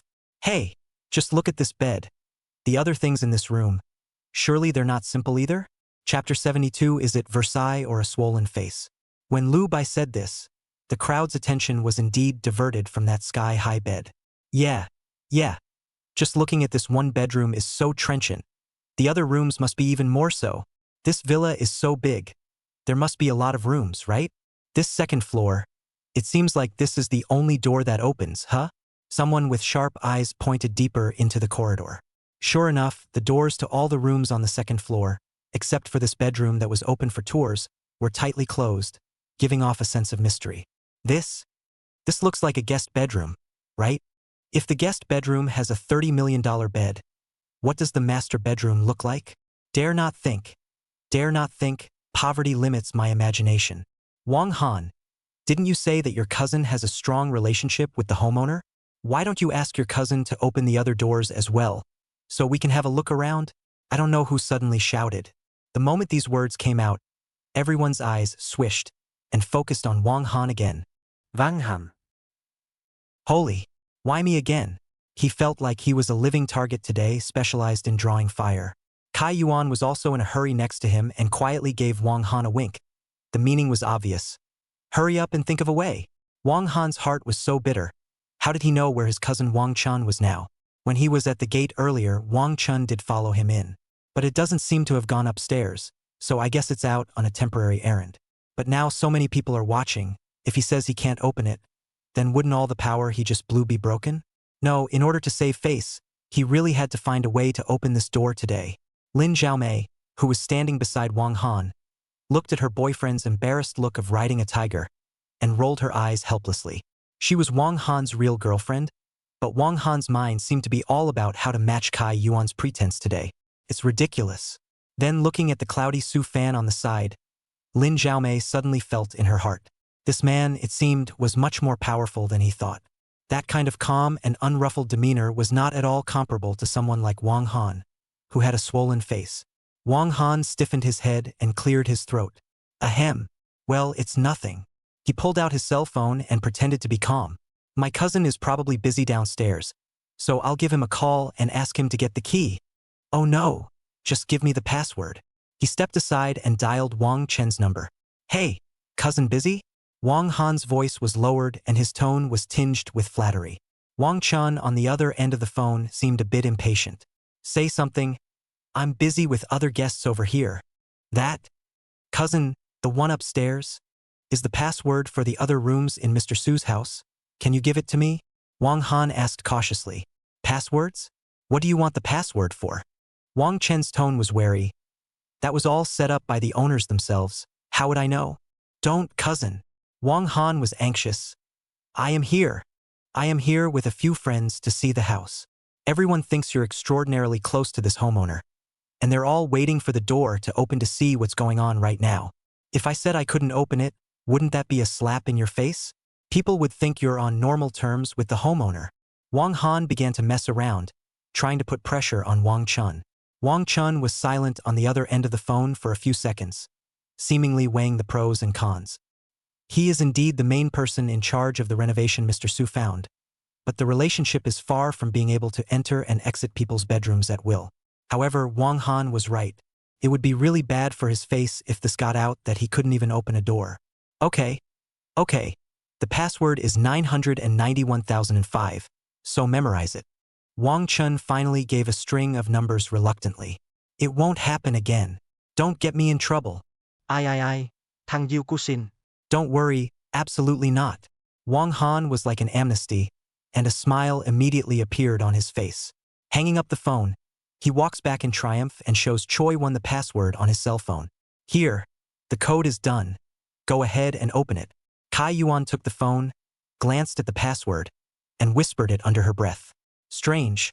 Why does this string of numbers feel a bit familiar? It's like I've seen it somewhere before. But she couldn't think of anything else for a moment, so she didn't give it another thought, and joyfully walked over to a closed door to a room, ready to enter the code.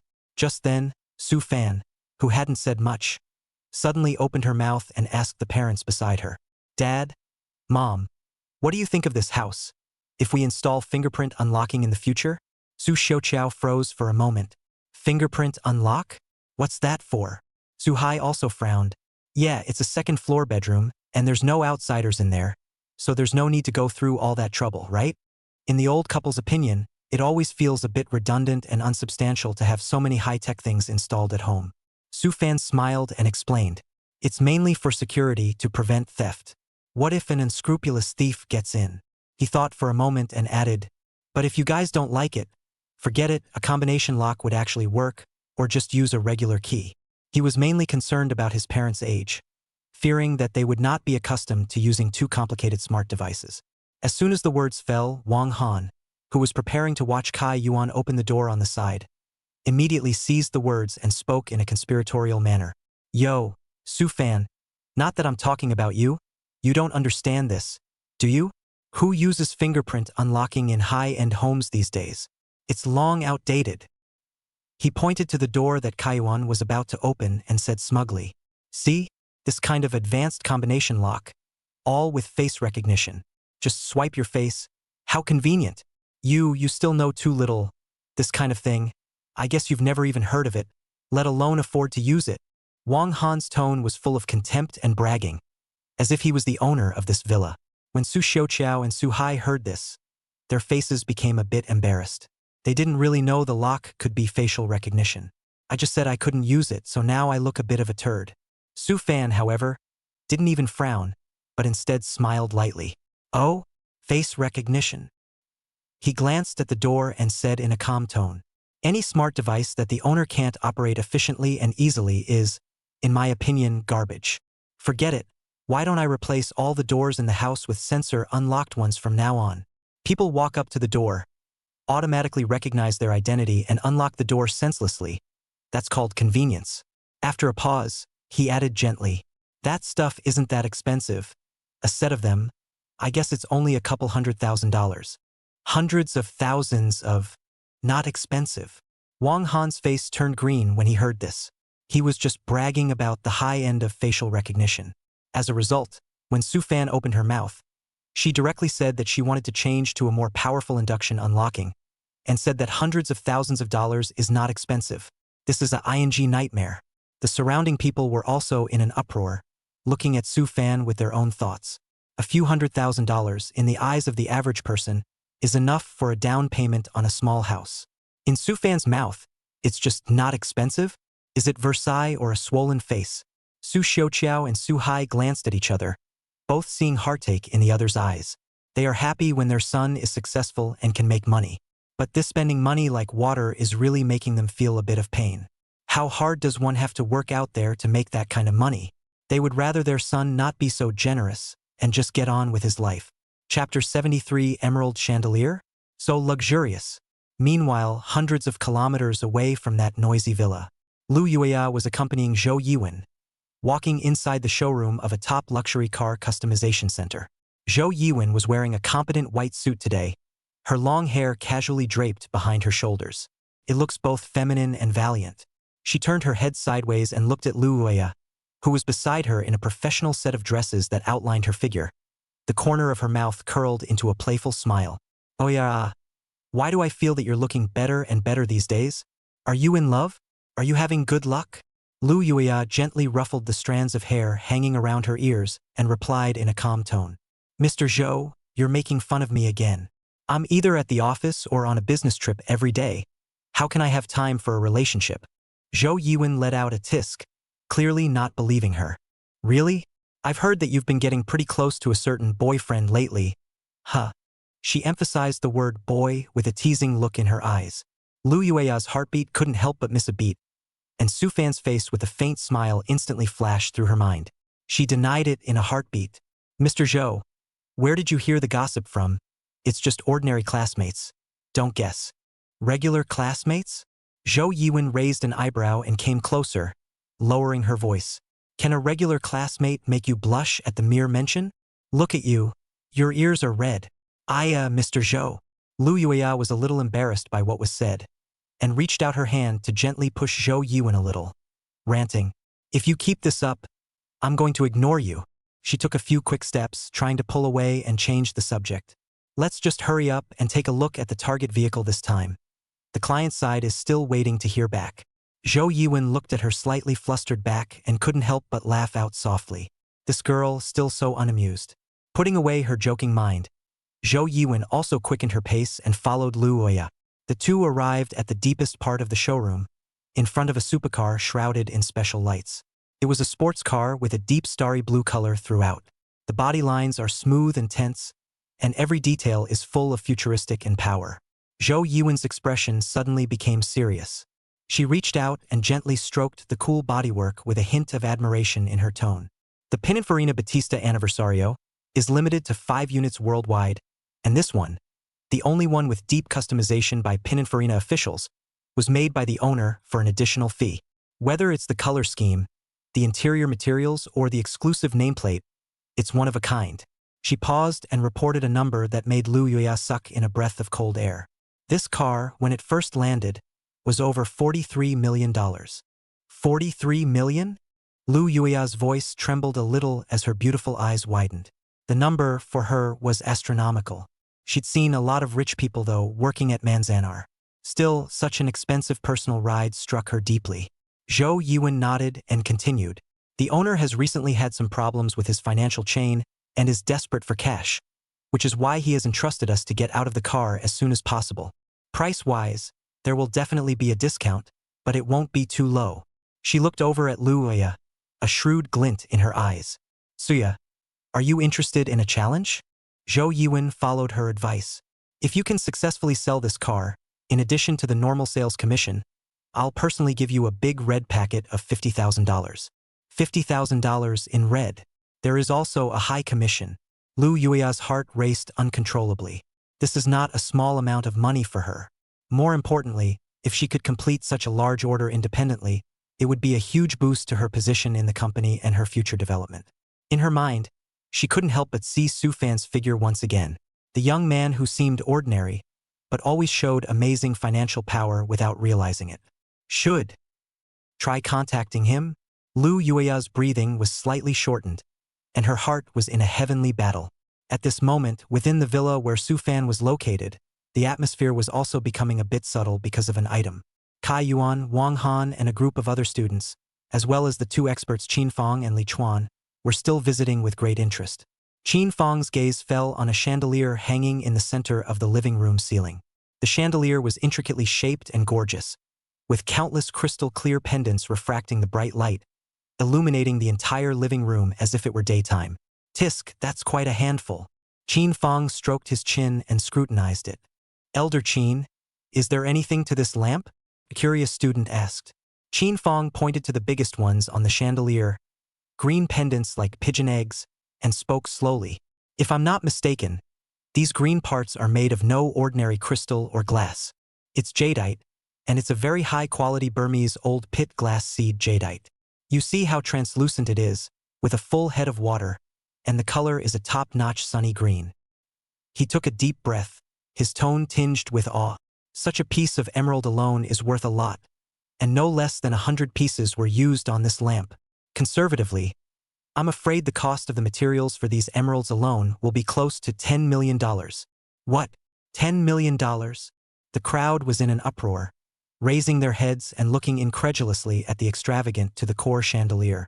Just now they only thought that the lamp was beautiful and grand, but they didn't realize that it was so expensive.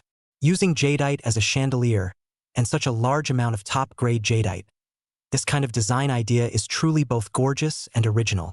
Li Chuan also nodded his head in praise from the side. Sayuan's eyes went straight as she listened. My goodness, how grand it would be to get a set of these to take home. She hadn't been a big fan of these classic luxury contraptions before. Now that he had seen and heard the value of these things with his own eyes and ears, his little mind came alive. Wang Han, on the other hand, had a look of envy and jealousy on his face. Just as the crowd marveled at the extravagance of the emerald chandelier, Su Fan frowned slightly. He was staring at a nondescript floor lamp in the corner. That floor lamp has a plain shape and the shade is a common beige fabric. The lighting is dim and there's really nothing out of the ordinary. In his opinion, the lamp was a bit out of place with the whole villa style, and could even be said to be a bit ugly. System, change this thing to a better-looking one for me, Su Fan murmured in his mind. As his thoughts came together, the ordinary floor lamp in front of him quietly changed. The original bland lamps disappeared and were replaced by a lamp with an ancient and chic shape. The lamp base appears to be some sort of unknown dark wood, calm and antique.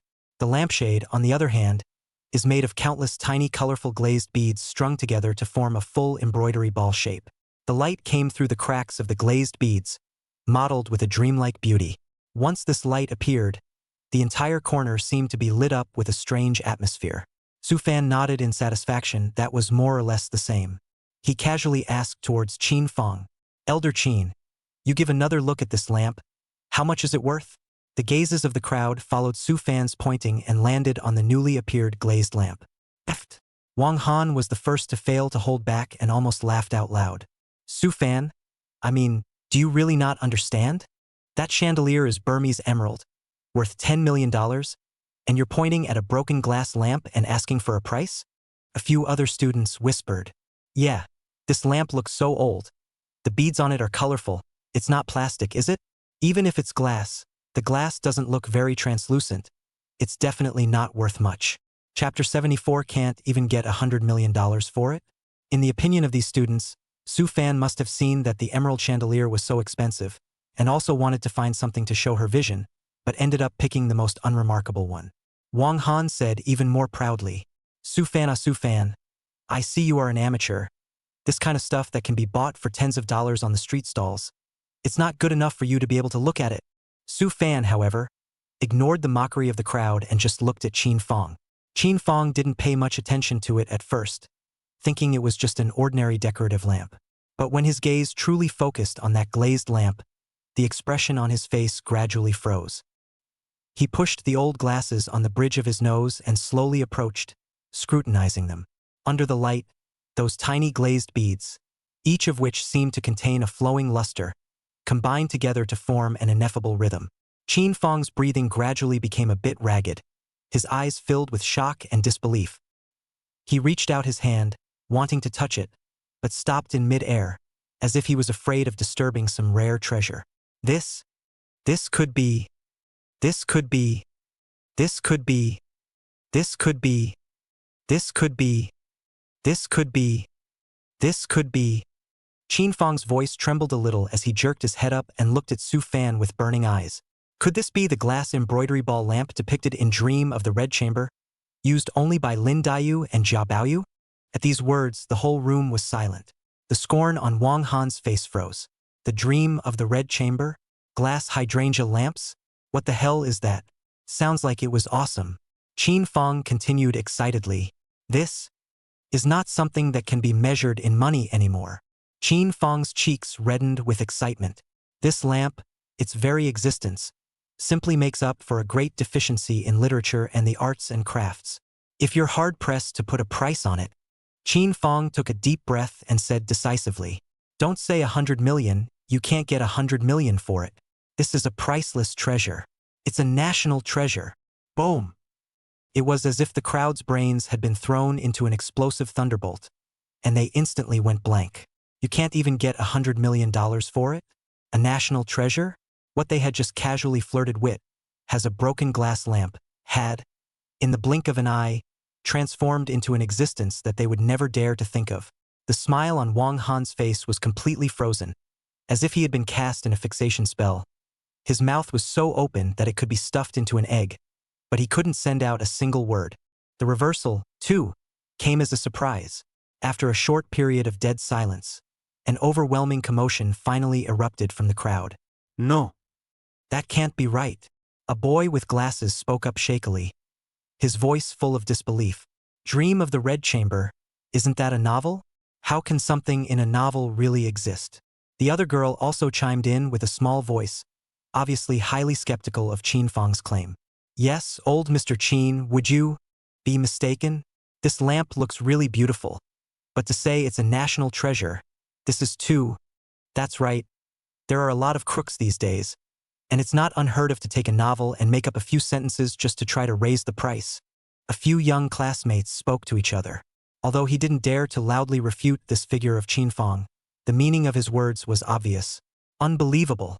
Qin Fong has spent his life studying antiquities and has seen many things. Listening to these queries, he was not angry, but only shook his head slightly and was about to open his mouth to explain. Just then, Li Chuan spoke out first. "Oh, a few young students, that's not true." Li Chuan's voice was gentle but carried an unquestionable power. The eyes of the crowd focused on him at once. Li Chuan held his own glasses and said slowly, "Elder Qin's status in the field of antique appraisal, that is undoubtedly at the level of a titan. But you may not know that Qin Lao is likewise a top expert in the study of rheology and traditional cultural inheritance in China. He probably knows more professors and scholars in literature and history than all the teachers you've ever seen in school combined. The shape and craftsmanship of this lamp, as well as the cultural meaning it contains, since old Qin said it was the glass hydrangea lamp from Dream of the Red Chamber and asserted that it was a priceless treasure, it is by no means empty talk, much less a haphazard boast." Li Chuan paused. His gaze swept over the several young men with disbelieving faces, and his tone slightly intensified. "It's good for young people to have their own ideas, but they should still be in awe of fields they don't understand, and not easily use their shallow perceptions to question the professional judgment of their seniors." These words were spoken with a resounding thud. Those few students who had been whispering and beeping just a moment ago, their faces were on fire. One by one, they all lowered their heads, not daring to say anything more. Wang Han's face at the moment was unpredictable and wonderful. He was just laughing at Su Fan's lack of vision, but it turned out that what he was casually pointing at was a national treasure. Now that Li Chuan had come out to support Qin Fong, he would really be a clown if he didn't know better. In order to salvage some face, Wang Han hurriedly cleared his throat and picked up the conversation with forced composure. Li Lao is right. Elder Qin's vision, that's definitely top-notch. A treasure of this caliber, it definitely can't be wrong. With a twinkle in his eye, he seemed to think of something, and his tone took on an undertone. "In fact, my cousin's friend, the family is the kind of several generations down the big family. The ancestors are very generous, collected a lot of this kind of heirloom antique treasures, hundreds of years of history of the old objects more to go. A lot of them are the palace out of the flow that can be the real thing. So yeah, this kind of glazed lamp, it's not surprising that it appeared here." Wang Han spoke with great care, as if he had really seen many exotic treasures. When the students heard this, they sucked in their breath even more. Even Wang Han said so. "It seems that this glazed lamp is really worth a lot of money." Many people's eyes changed when they looked at Su Fan, from initially looking at jokes to now being shocked, envious, and even a few moments of awe. "This guy, what the hell is he?" Wang Han quietly touched Kai Yuan beside him with his elbow as he spoke. lowering his voice and saying in a volume that only 2 people could hear. Yuan, this lamp, I think 80% is true. If I can let Zheng Xiao know, he will definitely be interested. If this can be taken down, it's definitely a heavenly opportunity to pick up the pieces. When Kai Yuan heard this, a strange light flashed in her eyes, but she quickly hid it again and just nodded slightly without saying anything. Su Fan listened to Wang Han's flawed proof, almost did not laugh out loud. Li Chuan looked at the atmosphere of the scene and said, I'm curious about this mysterious homeowner. I don't know if Cousin Wang is so well acquainted with the owner of the house. Can you help introduce us to the owner of the house so that we can get to know him and make friends? We're not talented, but we've done a little research on antiques. In the future, we might even be able to discuss and explore collecting tips together, which would be a great pleasure. The smug smile on Wang Han's face instantly froze. Huh? This? He was a little flustered and stammered. This isn't very convenient, is it? Wang Hanxiang laughed. The owner of the house, he's particularly busy. Where does he find the time to meet guests? Without waiting for Li Chuan to open his mouth again, Kai Yuan on the side suddenly said, Yes, Elder Qin, but don't worry. I'll help you introduce you when I have the chance a little bit. With these words, she had both relieved Wang Han and appeared as if she really did seem to have some friendship with the house owner. Li Chuan smiled at his words. Oh, really? Really, of course it's true. Kai Yuan nodded her head. Instead, he felt a pang of weakness and uneasiness in his heart for no reason. I don't know why, but I always felt that Li Chuan's eyes were weird. It was as if, having carefully woven something, one had been glanced at and seen through to the bottom. Chapter 75 Top Luxury Cars. Ahem. Kai Yuan coughed softly, trying to change the subject. Professor Qin, Elder Li, should we continue to look? She felt that if she asked any more questions, her heart would not be able to take it. Qin Fang also calmed down and nodded. Yeah. Keep looking. The group continued inside and came to a side room. This side hall was decorated in an antique style, with a set of oily and shiny furniture that looked very expensive. Wang Han's eyes lit up again. Having just planted his head on the glazed lamp and lost face, he was eager to recover.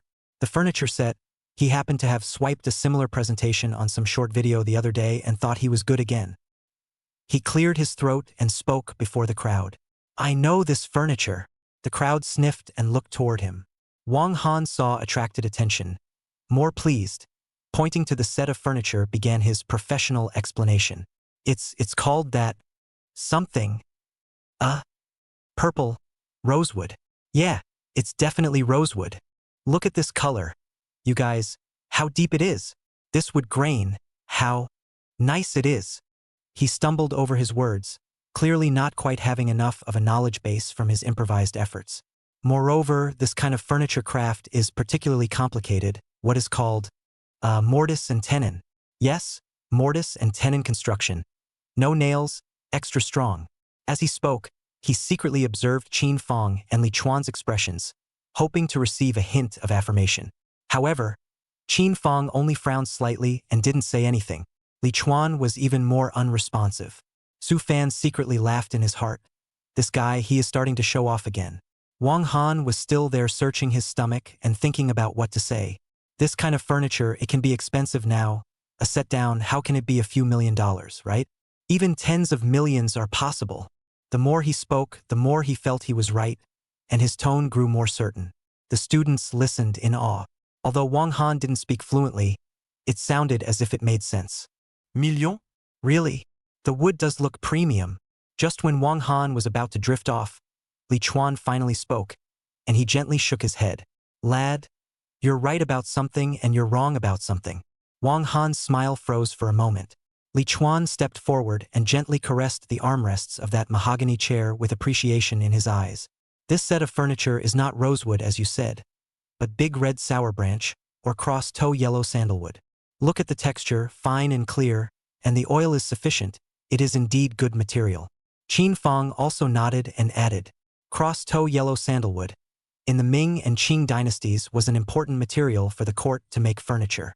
Its value is not as good as Zeton or Wangwali, but it is also among the top grade of mahogany. Li Chuan continued, as for the craftsmanship, you are right about the mortise and tenon structure, which is the essence of our Chinese classical furniture. But this set of furniture, from the point of view of the mortar and carving, should be an antique product from the late Qing and early Civil War periods, not an original from the Ming and Qing dynasties. The market value, well, it's not bad, but to say millions and millions, that's a bit of an exaggeration. Li Chuan paused and gave a relatively pertinent evaluation. A small couple $100,000 to $1 million out is more reasonable. Wang Han's face, vacantly, reddened again, this time bashfully. Again. Is wrong again, and so wrong. He couldn't wait to find a crack in the ground. The eyes of the surrounding students looking at him became a little subtle. This guy, what's going on? He's always beating his head against the wall. Qin Fong and Li Chuan didn't care about Wang Han's embarrassment. The two of them, in a word, began to describe in detail the history, craftsmanship, and characteristics of this set of large red acid branch furniture. From the identification of wood, to the symbolism of the carving pattern, to the precautions of maintenance, it is said in depth and fascinating. The crowd realized that the original set of mahogany furniture inside, there are so many doorways. Listening to you is better than reading 10 years of books. Someone lamented. Yes, this knowledge is so specialized. How do we usually have access to it? After visiting the parlor, the crowd looked at a few more rooms one after another. My God, this second floor is too big. Someone couldn't help but marvel. Yeah, it feels like a lot more space than we thought it would be. How many rooms does this have to be? And that's just the second floor. There's a third floor up there. Just as the crowd was talking, Su Fan's cell phone suddenly vibrated. He took it out and saw that it was a WeChat message from Lu Yueya. Lu Yueya. Mr. Su, we have a Pininfarina Batista here. What do you think? Global limited edition. Explosive performance. Turnover rate of 200%. Su Fan looked at the message and the corner of his mouth rose slightly. Pininfarina Batista? It just sounds so energizing. He replied, sounds good. I can find out more about it sometime. Putting away his cell phone, Su Fan's gaze inadvertently swept over a corner of the collection shelf. There are some porcelains and jade ornaments on the Boichio shelf, and one of them, a golden toad teapot, attracted his attention. The golden toad was golden, with a copper coin in its mouth, and the modeling was lifelike, and it looked quite festive. Su Fan's mind moved, and his thoughts focused on that golden toad teapot. Ding! Detected a common golden toad teapot modern crafts, valued at $68, can be replaced and upgraded to Ming Dynasty Wangwali Qi Dragon pattern warped headcase and matching South official hat chair set. Ming Dynasty Wangwali Qi Dragon pattern warped headcase, from precious Hainan Wangwali, wood quality firm, texture gorgeous.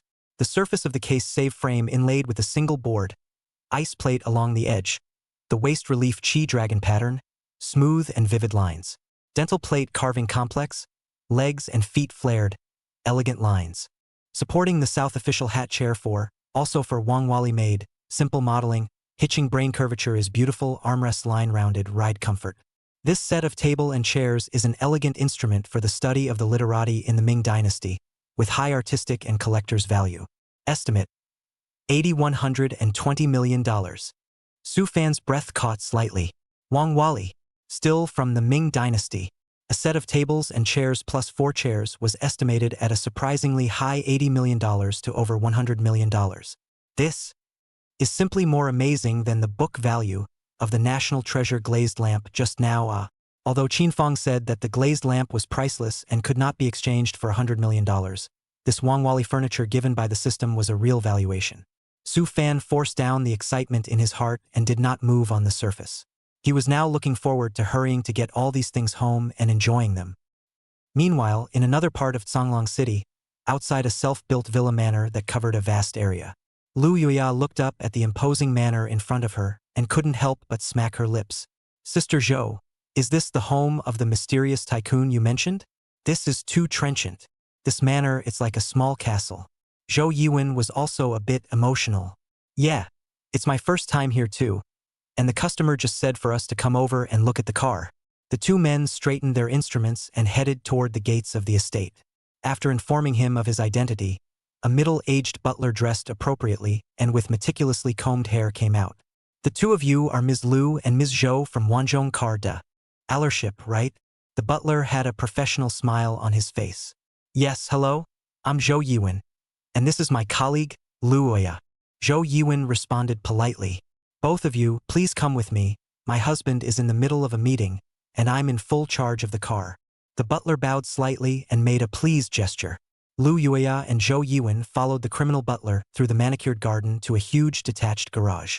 The garage door slowly rose, and the sight inside caused both men to take a breath of cold air at the same time. One could only see a dozen or so top-class luxury cars of various kinds parked in the huge garage, each of which was worth a lot of money. Instead, the criminal butler led them directly to the very center of the garage, to a sports car covered by a car coat. Miss Lu, Miss Zhou, please look. The criminal steward stepped forward and gently lifted the jersey. A supercar with extreme sci-fi styling, smooth and graceful lines, and covered with a unique blue paint job, appeared in front of the two. This is the Pininfarina Battista Targamerica, exclaimed Lu Yueya out of breath, her eyes glazed over. A small smile appeared on the criminal steward's face. It seems that both of you are people who know what they're talking about. This Battista Targamerica, customized by my husband 3 years ago, one of 5 world premieres, currently has less than 500 miles on it. Zhou Yiwen forced down the excitement in her heart and tried to keep her voice steady. Criminal steward. Then, what price does your husband intend to sell it at? The criminal steward held out 3 fingers. $30 million. Sir, said the price, no bargaining, and if you two feel it's right, you can do the paperwork anytime. Chapter 76, another set of Ming Dynasty yellow pair? Zhou Yiwen took a deep breath and walked slowly around the ghostly blue Pininfarina Battista Targamerica. Butler criminal, this car, the paint is indeed the original paint, without any traces of refinishing, right? The criminal steward smiled slightly, with a touch of pride. Of course. Miss Zhou, please don't worry. My husband loves the car. This car has been cared for by a dedicated team from the moment it landed. It's hard to find even a scratch, let alone touch up the paint. Zhou Yiwen nodded and pointed to a few more details of the bodywork. The Pininfarina Battista, itself a performance monster of an electric supercar, accelerates to 0-100 in under 2 seconds and is limited to 150 units worldwide. But this convertible version of the Targamerica, of which only 5 were produced, is each customized to the owner's extreme individual needs, and each one, so to speak, is unique. A trace of surprise flashed in the eyes of the criminal steward, and he said approvingly, Ms. Zhou is really a connoisseur. She knows this car so thoroughly. I admire her. He had originally thought that the other party was just an ordinary sale, but he didn't expect to have such a deep knowledge of such top-notch collectibles as well. Zhou Yiwen smiled faintly, then looked straight at the criminal steward. Butler criminal, for $30 million, we'll take it. Lu Yueya's heart jumped as she listened from the sidelines. It's settled? The criminal steward obviously didn't expect the other party to be so straightforward either. The professionalized smile on his face lurched slightly, then returned to its normal state. Ms. Zhou is really fastidious. So now this Pininfarina Battista Targamerica is your company's. Great! Joy also appeared on Zhou Yiwen's face. Lu Yueya even breathed a long sigh of relief, the big stone in her heart finally falling to the ground. She hurriedly took out her cell phone and edited a message on the fly. Mr. Su, the car is done. The price is $30 million. The other party has agreed. When do you think it's convenient to come over and take a look? Clicking send, Lu Yueya's heart was overwhelmed with anticipation. Meanwhile, the atmosphere in Su Fan's Wanshou villa was positively heated. Inside the second bedroom. This is all mahogany. As soon as Wang Han entered, he couldn't help but marvel out. Although he is not a professional like Qin Fong and Li Chuan, he knows the preciousness of mahogany furniture by ear. Qin Fong and Li Chuan's expressions also became serious. The two men stepped forward, carefully stroking the edges of the bedstead and observing the texture of the cabinet doors. Li Chuan even got close enough to smell the unique aroma of the wood. This is a large red acid branch, old material. Li Chuan's tone carried a bit of excitement. Qin Fong also nodded, his eyes glowing. That's right, and look at this mortar, this craftsmanship. It's definitely something from the mid to late Qing dynasty, and it's from the hands of a great Su worker. Sugon. Su Fan asked from the sidelines. He was now catching the opportunity to learn. Yes, Su made furniture, Qin Fong explained. Ming and Qing dynasty furniture mainly has 3 major schools: Su made, Beijing made, and Guang made, and Su made is known for its delicacy and elegance, and the materials used are also extremely sophisticated. This set, whether it's the material or the craftsmanship, it's all top quality. Kai Yuan was staggered at the side and asked Wang Han in a low voice, "How much would a bedroom furniture set, Qing Dynasty, large red acid branch, cost?" Wang Han shook his head with a bitter smile. "Where can I estimate this?" Qin Fong and Li Chuan meticulously inspected each piece of furniture, exchanging a few words in low tones every now and then. It was only after a while that Qin Fong straightened up, his face wearing an undisguised marvel.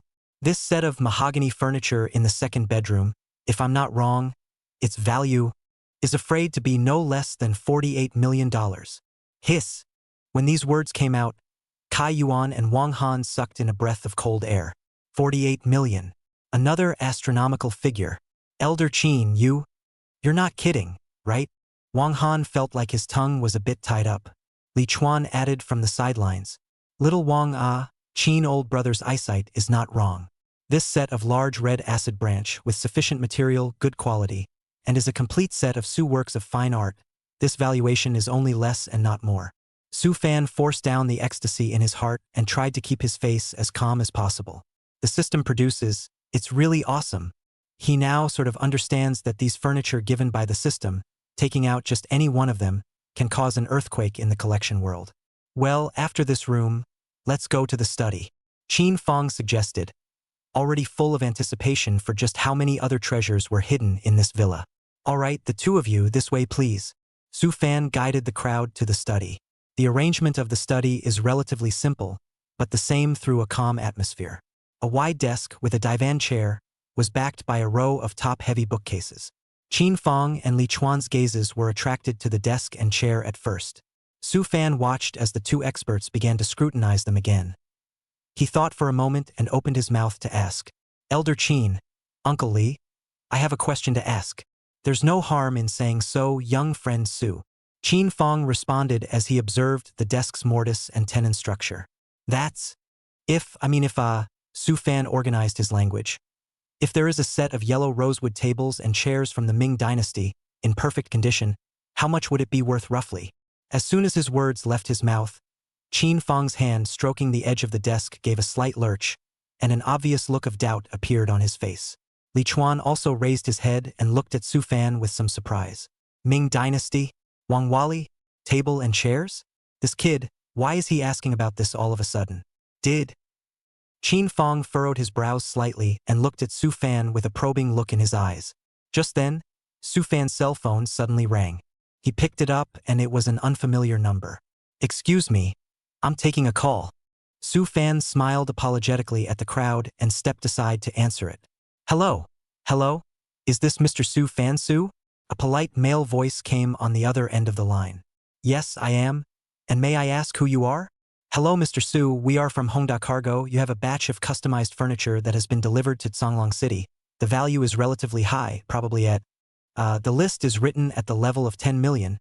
We need you to confirm the delivery address and the time of signing." Multi-million-dollar furniture? Su Fan's heart thumped and instantly reacted. This must be the system previously rewarded those Ming Dynasty Wang Wali treasure has arrived. "Oh yes, there is such a batch of furniture," Su Fan said. "The address is Villa Wanshou in Songlong City, correct?" The other party confirmed. "Yes, Manso." Su Fan Viplit. "Then when is convenient for you to sign for it? We need you or an authorized person to sign for the goods in person on our side."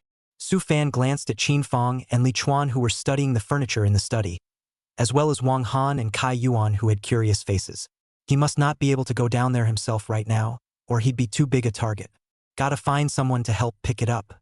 A flash of light went through his mind and he thought of someone. "How about this? I'll have a friend of mine contact you guys later. He'll be responsible for signing for it. Is that okay?" Su Fan asked. "Yes, as long as you authorized it. Then we'll wait for your friend's call." "Yes, please." Hanging up the phone, Su Fan immediately looked for Wang Chun in the crowd. It's a shame people aren't around.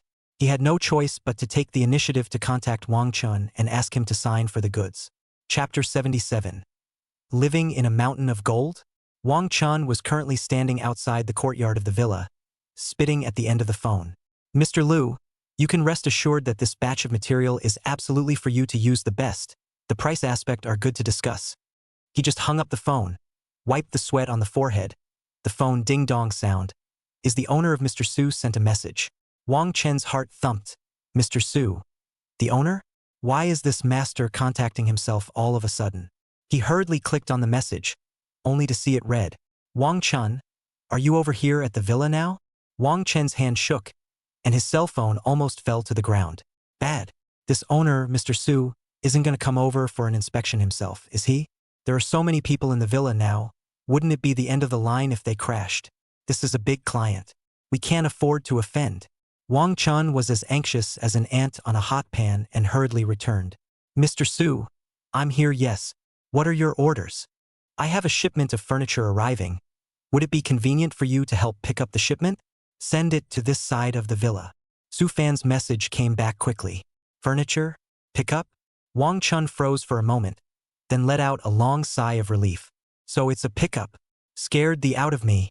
Conveniently convenient. Too convenient. Wang Chen hurriedly replied. Mr. Su, do you have the contact information of the freight company?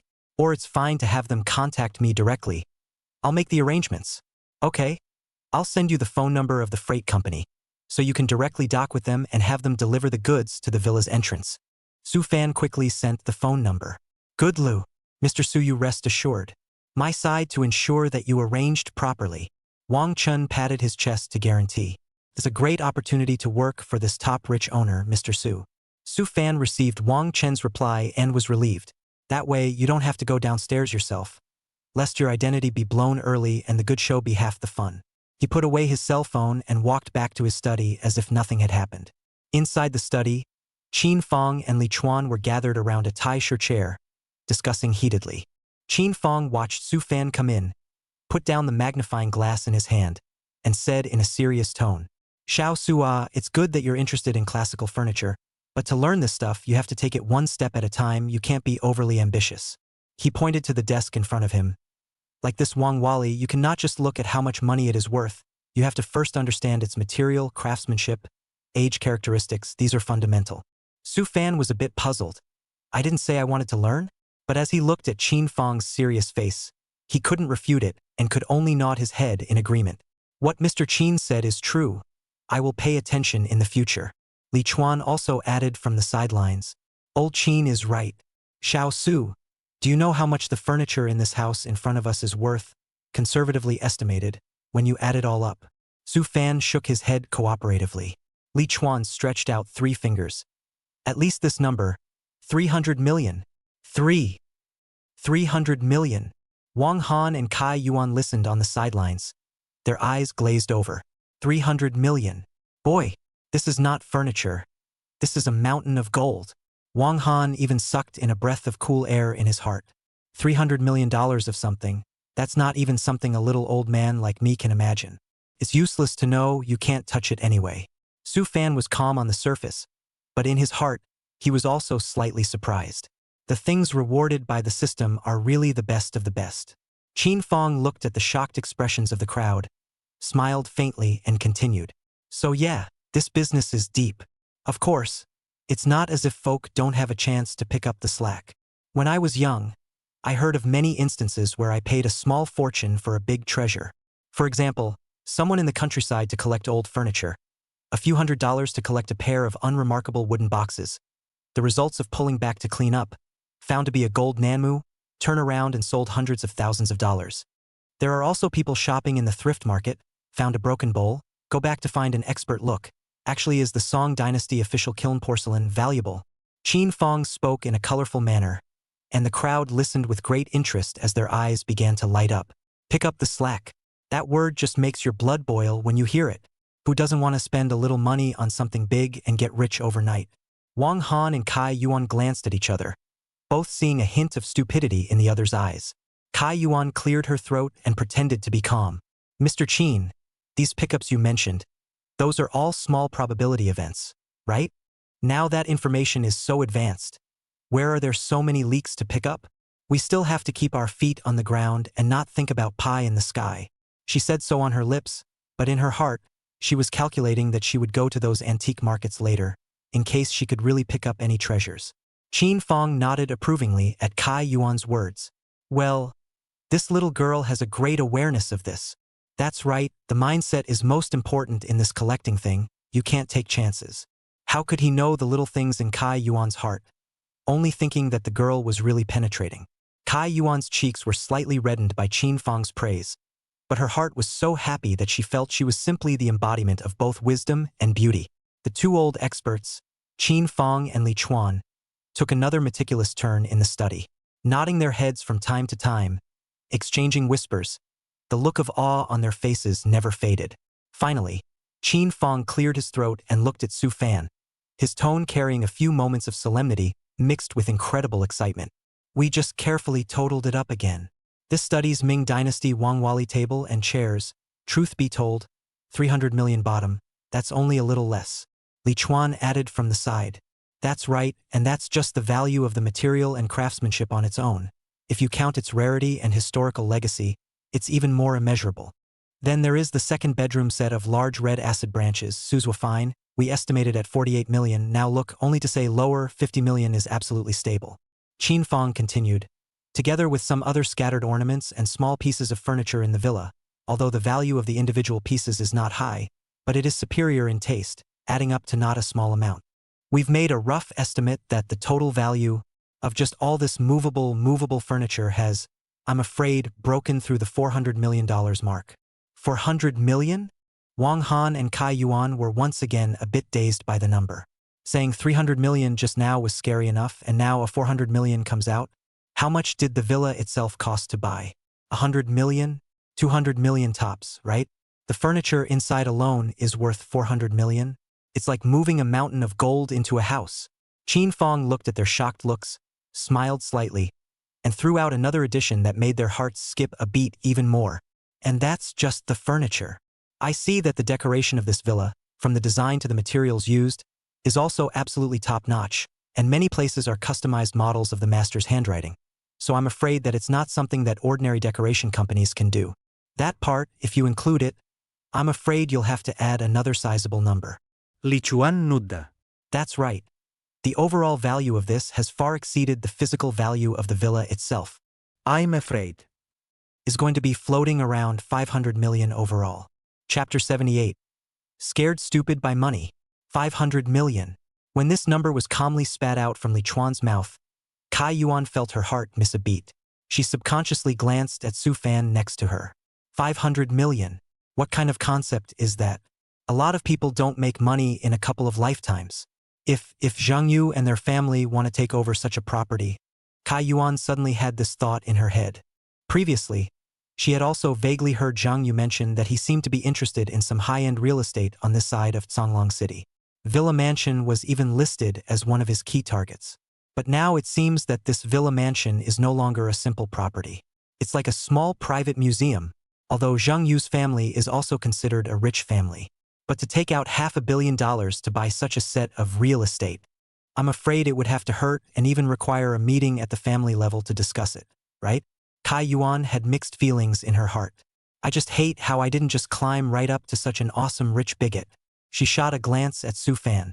When Su Fan heard the figure of 500 million, he still had the same light-hearted expression on his face and didn't even raise an eyebrow. It was as if this $500 million, in his eyes, was no different from $500 or $5,000. Hiss! Kai Yuan sneered in her mind. This Su Fan? I'm afraid he wasn't dumbfounded by the huge number. Was he? It was also true that for ordinary people, not to mention $500 million, even $100 million was already an astronomical figure that they could not even dare to think about. At Su Fan's age, it's probably already smoke from his ancestors' graves, and he's had great luck to be able to buy himself an old broken-down house. As for the $500 million in furniture and decorations, he's afraid he can't even count how many zeros stand behind that number, right? That's why they act so calm, because there's no fear in ignorance. Thinking about this, Kai Yuan suddenly felt a bit tasteless. He himself was always subconsciously trying to get out of his way before, but now it seemed completely unnecessary. He was not at all on the same level as himself. He can't even understand what $500 million stands for. So what's the point of fighting with him? Like a college student who's going to argue a calculus puzzle with a little kid who still has a runny nose? There's no point. It's too much of a drop. Kai Yuan gently shook her head, a self-deprecating smile spreading at the corners of her mouth, also with a hint of relief. Forget it. I'd better stay away from him in the future. Different paths lead to different things. Just as the crowd was having different thoughts, Wang Han's cell phone suddenly rang. Excuse me, I'm taking a call. Wang Han smiled apologetically at the crowd and stepped aside to answer it. Hello, cousin? What's up? Wang Chen's slightly staccato voice came from the other end of the phone. Hansi, hurry up and tell all those classmates of yours to put their feet up. The owner, Mr. Su, has arrived with a batch of antique furniture worth $10 million and is taking delivery right away. What, worth $10 million? Antique? Even though he was used to hearing prices in the hundreds of millions and millions of dollars, he was still shocked. Worth $10 million is none of your business. Hurry up and come out and open the door. Can you afford to pay for the delay? Oh good. Wang Han's side was already a bit numb. Again? And in the ING millions? He subconsciously glanced at the tables and chairs in the room worth 300 million, and then looked at Su Fan. Is Fan trying to fill the villa with antiques? In the study, Qin Fong and Li Chuan what ears. Although Wang Han deliberately lowered his voice, the key words worth more than 10 million still drifted into their ears. The two old experts looked at each other with a flash of interest in their eyes. Qin Fong stroked his beard and asked with a smile. Little Wang. Ah, from what you're saying, there's a new baby on the way? Li Chuan also looked at Wang Han with interest. Oh, an antique Wang Wali worth over $10 million. This is to take a good look. Nowadays, some of the antique craftsmanship can indeed be fake, and even in some details than the ancients to do more fine it. Wang Han scratched his head somewhat awkwardly when asked by the two experts. It's my cousin Wang Chun. He helped pick up a batch of furniture that the owners ordered earlier, and it just arrived downstairs. Why, this cousin of mine, on the strength of his good relationship with the owner, honestly helps people with things, this kind of furniture accepting work too. It's a good thing there are so many of us here today to help keep an eye on things. Forget it. I'm going downstairs to get it. Su Fan smiled and laughed, feeling more and more amused at Wang Han's ability to make up nonsense. He took out his cell phone and sent a WeChat to Zhang Yu without a trace. The stage is set and the lights and sound are in place. Ready to make your entrance? The message was sent successfully. Su Fan slipped the phone back into his pocket with a playful smile on his face. The fun, it's just beginning. Go on, go on. We'll wait here and open our eyes. Qin Fong smiled and waved his hand, obviously curious about the next 10 million antique furniture. Li Chuan also nodded his head and said, just in time, to see what level of antiquing craftsmanship has reached nowadays. Wang Han hurried down the stairs. In the living room of the villa, the atmosphere was a little subtly quiet for a while. Qin Fong and Li Chuan, two experts, exchanged glances with each other. Seems to be guessing the origin of this batch of antique furniture. Su Fan, on the other hand, was old and calm, walking to the window and looking out at the scenery, as if he was indifferent to what happened next, and as if he had everything under control. Kai Yuan hugged her arms and leaned against the doorframe, her eyes twinkling as she wondered what she was thinking. Meanwhile, the Vanguard used car's location. In the deepest part of the store, in the VIP negotiation room, the atmosphere was slightly solemn. A futuristic-looking inspection machine has just finished its full scan of the Pininfarina Battista. Tick inspection complete. Vehicle is in perfect condition with no potential problems. The cold mechanical voice reported. An imperceptible smile appeared on the criminal steward's face, obviously very satisfied with the result. He represents the mysterious rich car owner. Zhou Yiwen pushed a printed contract for the sale and purchase of vehicles in front of the criminal steward with a professional smile on her face. Butler criminal, you've seen the results of the vehicle inspection. This Pininfarina is in perfect condition. Please go through the contract. If there are no problems, you can sign it. Lu Yueya stood beside Zhou Yiwen, and as an intern, she carefully observed the entire transaction process. The criminal steward picked up the contract, carefully flipped through it, and after confirming that it was correct, he cheerfully signed his name. Good cooperation, Manager Zhou. The criminal butler extended his hand. Happy cooperation. Zhou Yiwen shook his hand. Lu Yueya noticed that on the contract, the vehicle's head of household was clearly written, Criminal Zhengde, 3 words, not the legendary mysterious tycoon. She asked in a small voice, a little puzzled. Sister Zhou, how did this car fall under the name of the criminal steward? Chapter 79. That's a top-tier client. Zhou Yiwen glanced at her, and only explained in a low voice after the criminal butler had left to go through the follow-up procedures accompanied by the staff. Sukiakari, there's a lot of doors here. A lot of really rich people don't keep all their assets in their own name to avoid unnecessary trouble, or for some other reason that we don't know about. An old man like the criminal steward, who has followed his master for more than 20 years, is deeply trusted, and many things will be left to him, and it's a common operation for vehicles and properties to fall under their names. Zhou Yiwen paused, her tone carrying deep meaning. Moreover, the criminal steward himself may be able to get a lot of benefits, which is a kind of hidden welfare. Lu Yuya nodded as she listened with understanding. She knew that the industry was deep and that she still had a lot to learn. Zhou Yiwen looked at Lu Yuya with a few moments of praise in her eyes. This little girl is down to earth and perceptive. More importantly, she can sink her teeth into really looking out for her clients, instead of going after commission and using those shady tactics. Yuya, you're very good, Zhou Yiwen encouraged. Do a good job.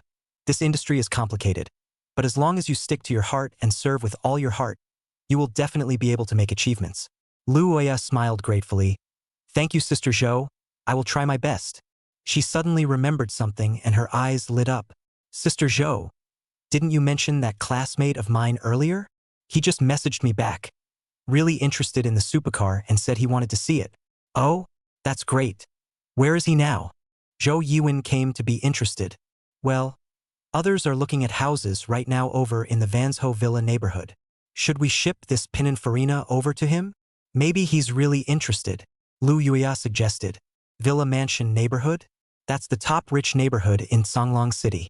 Zhou Yiwen made an instant decision. Good. Since your friend is over there, we'll take the car over there. A top-of-the-line luxury car like this deserves door-to-door service. Lu Yuya immediately sent a Weibo message to Su Fan. The message was sent out, but there was a delay in getting a reply. Lu Yuya said to Zhou Yiwen with some embarrassment, Sister Zhou, my friend might be busy and hasn't seen the message yet. Zhou Yiwen waved her hand in understanding. That's okay. Looking at houses is a big deal too, so I guess I won't be able to take care of my cell phone for a while. She surveyed Lu Yuya with some curiosity. Yuya, this friend of yours, can look at the house in Wansho Villa. It seems that the family is not simple. Lu Yuya herself was actually a bit surprised. She knew that Su Fan was quite rich, but to be able to look at a house in Wansho Villa, this financial power was indeed beyond her imagination. I'm not too sure what exactly is going on with him, Lu Yuya answered honestly. It just feels like he's changed quite a bit lately. Zhou Yiwen smiled and said, coincidentally, I was also looking at a retirement home for my parents at Villa Mansion earlier. It's a really nice environment over there. It's just expensive. She lowered her voice. I've also heard that there are several sets of single-family villas being renovated inside the Wansho Villa, and the renovation fees alone cost tens of millions of dollars. I really don't know what kind of big shot it is. Lu Yuya staggered. Tens of millions of dollars in renovation costs. What a concept. Zhou Yiwen clapped her hands. Well, don't think about it so much. Since Mr. Su Fan is at the Wansho Villa, we'll transport the car there. A prospect like that can't be missed. Notify the transportation department. Be careful. And get the Pininfarina safely to the Villa Wansho area for me. Yes, Manager Zhou. The staff member next to him immediately responded. Lu Yuya looked at the Pininfarina with smooth lines and a sense of power, and there was some anticipation in her heart. I wonder how Fan will react when he sees this car? Wansho Villa community, inside a certain imposing and extraordinary single-family villa. Su Fan's mind at the moment was long gone from the Pininfarina Batista that was about to arrive. The appeal of a tens of millions of dollars sports car really isn't that fatal to him who owns a set of antique furniture with a total conservative estimate of at least $300 million. He was now more concerned about those precious pieces of furniture and how to securely place them into this villa. The villa's second-floor terrace has a wide view, with a clear view of the small courtyard downstairs and beyond. Wang Han was greeting the crowd with vigor. Come on, everyone over here. The best view is from here. He pointed downstairs to the open courtyard door. A large van is slowly driving into the car body printed with the words, Hongda Freight. Su Hai and Mr. and Mrs. Su Xiuqiao also followed the crowd to the edge of the terrace. Su Xiuqiao looked at the almost fully transparent glass fence under her feet. Couldn't help but grab Su Hai's arm, her voice a little tight. Old man, this? This balcony fence? How is it glass? It's hanging on by a thread. Is it sturdy? Suhai also frowned as he probed down. Although the villa was only 3 stories high, there was still some height to be seen from the second-floor balcony. Yeah, sailor, can this glass one be safe? Suhai also raised a question. In case it touches and breaks, that's a big deal. Their old couple was used to living in an old house with concrete railings. Instinctively, I felt uneasy about this modern but fragile-looking design.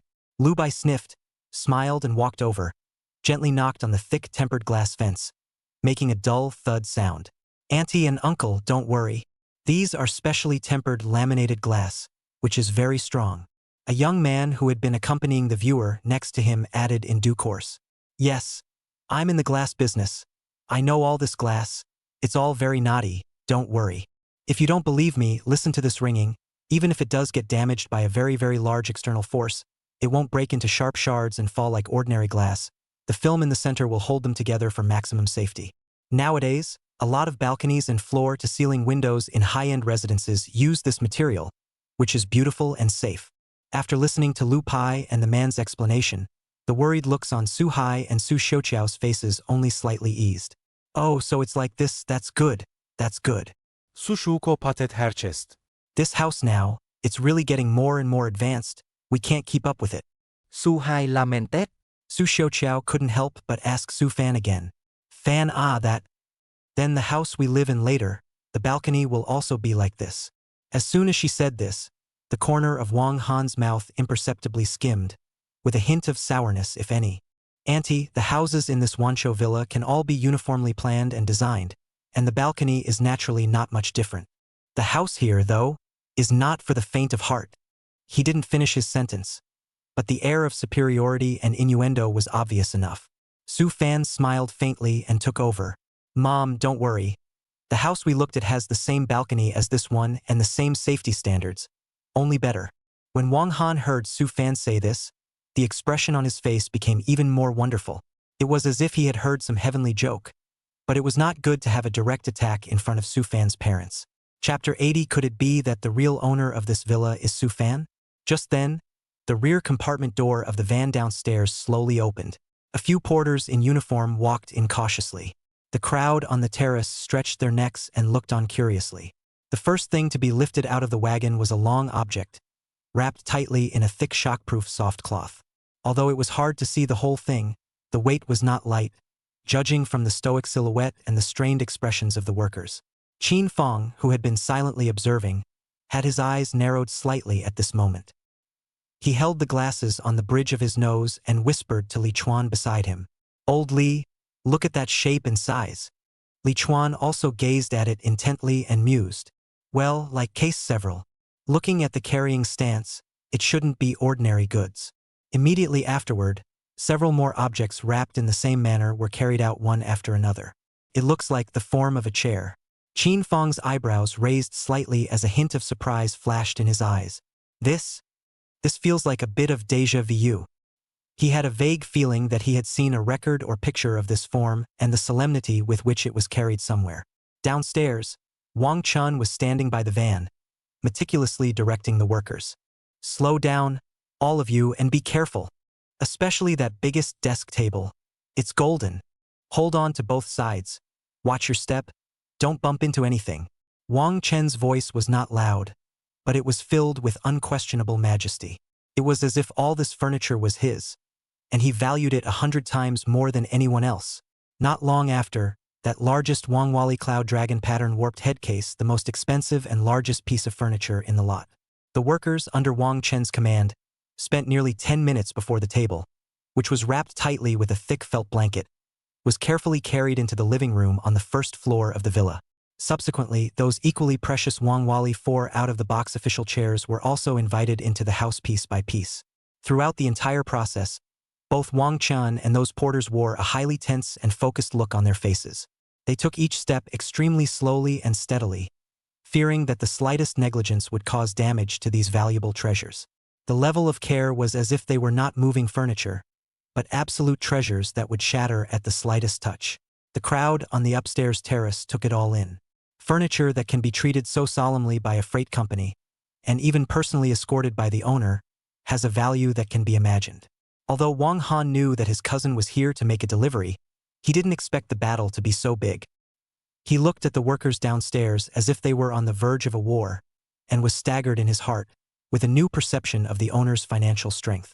The heart hated the idea of turtling the house and claiming it for yourself, but he didn't dare. The crowd waited in silence, seemingly anticipating a glimpse of the furniture once it had been placed in its place. Su Fan looked at the both curious and somewhat restrained look on his parents' faces and smiled as he opened his mouth to ask, "Dad, Mom, did you see that furniture set? Do you like it?" He was referring to the set of Wangwali furniture that had just been moved in. Su Hai froze for a moment at his words, then shook his head with a bitter smile. Like is. He paused and said with some emotion, "Selah, things here, whether it's the house or these pieces of furniture, are too expensive. We, as an old couple, couldn't even think about it before." Su Xiaoqiao also nodded her head repeatedly and softly agreed. "Yeah, Sailor. Mom's getting dizzy looking at it. How much does this cost? It feels too expensive for us. We simply can't afford to live in a place like this or use something so golden." The old couple's thinking was very simple.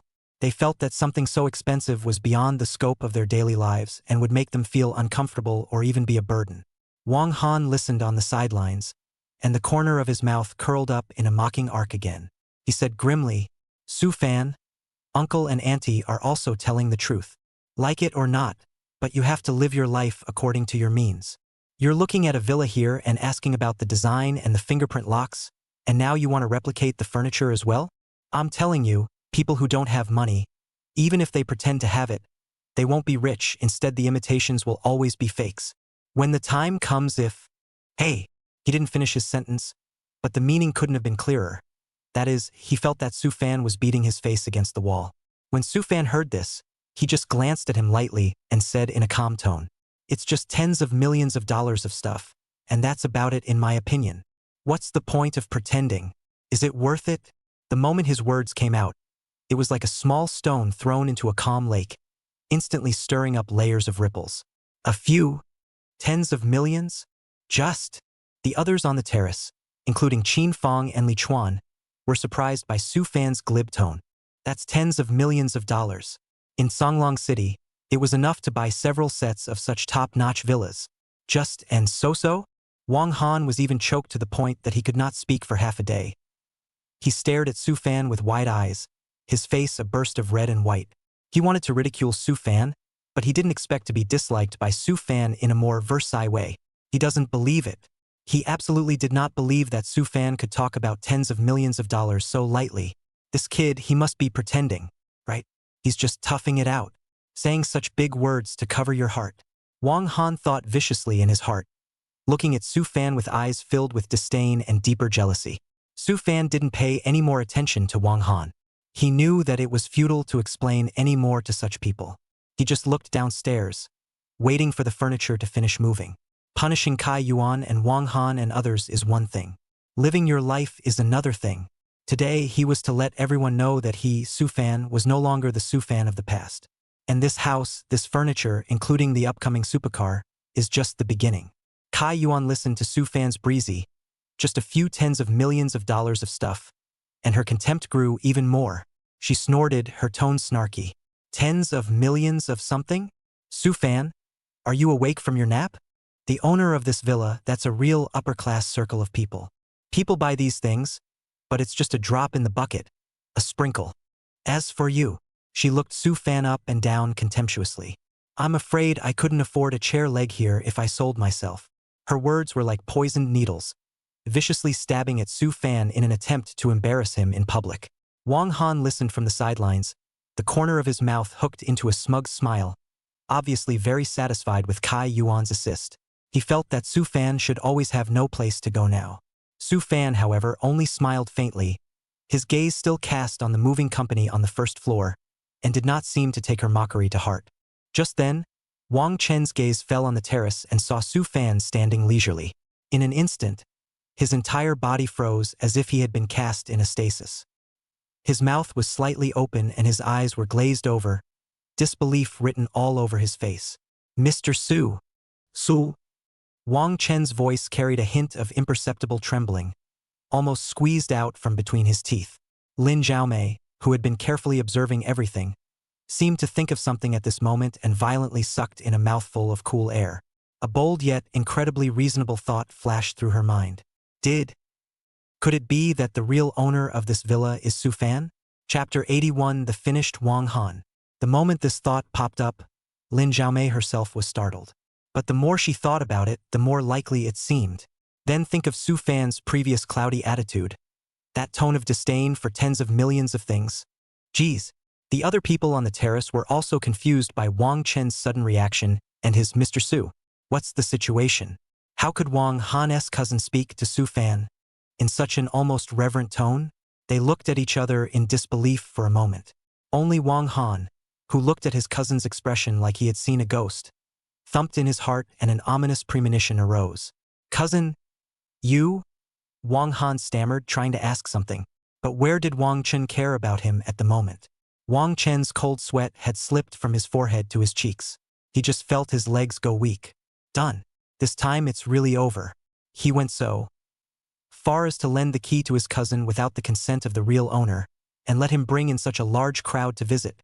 If this is pursued, he didn't dare think about it any further. Su Fan only felt amused as he looked at Wang Chen's panicked appearance. You know you're panicking now? Wasn't that bold when you gave the key earlier? And at that moment, Qin Fong, who had been showing great interest in those furniture, had carefully put on a pair of snow-white gloves. From the bag he was carrying, he actually fished out a professional hand-held magnifying glass. The first thing he walked up to was a rustic-shaped desk table that sat in the corner of the terrace. That case table body presents a deep rosewood color, warm pulp, emitting a light wood fragrance. Qin Fong leaned down and first scrutinized the overall shape and structure of the case table.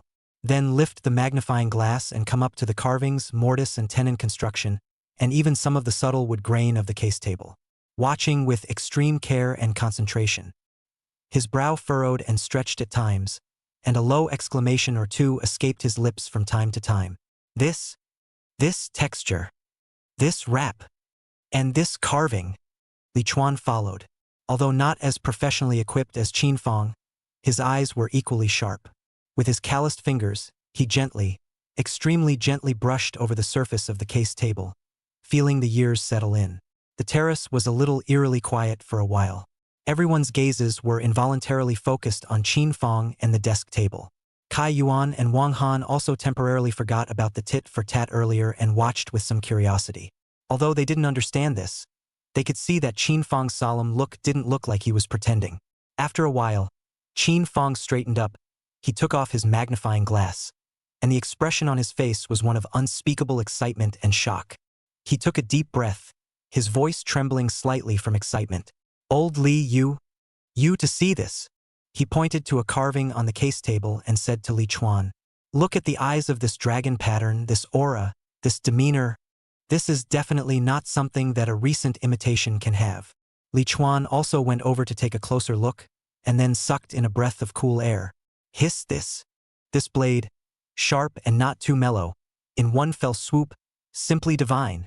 Qin Fong turned to the crowd, his eyes gleaming, his tone carrying an ecstasy of discovering a supreme treasure. Guys, if I'm not mistaken, this case table, including those chairs over there. He pointed to a couple of circle chairs not far away in the same antique style. They are all rosewood furniture from the Ming dynasty. Moreover, from the point of view of this carving and the materials used, it is highly likely that it is from the palace manufacturing office and is something used by the royal family.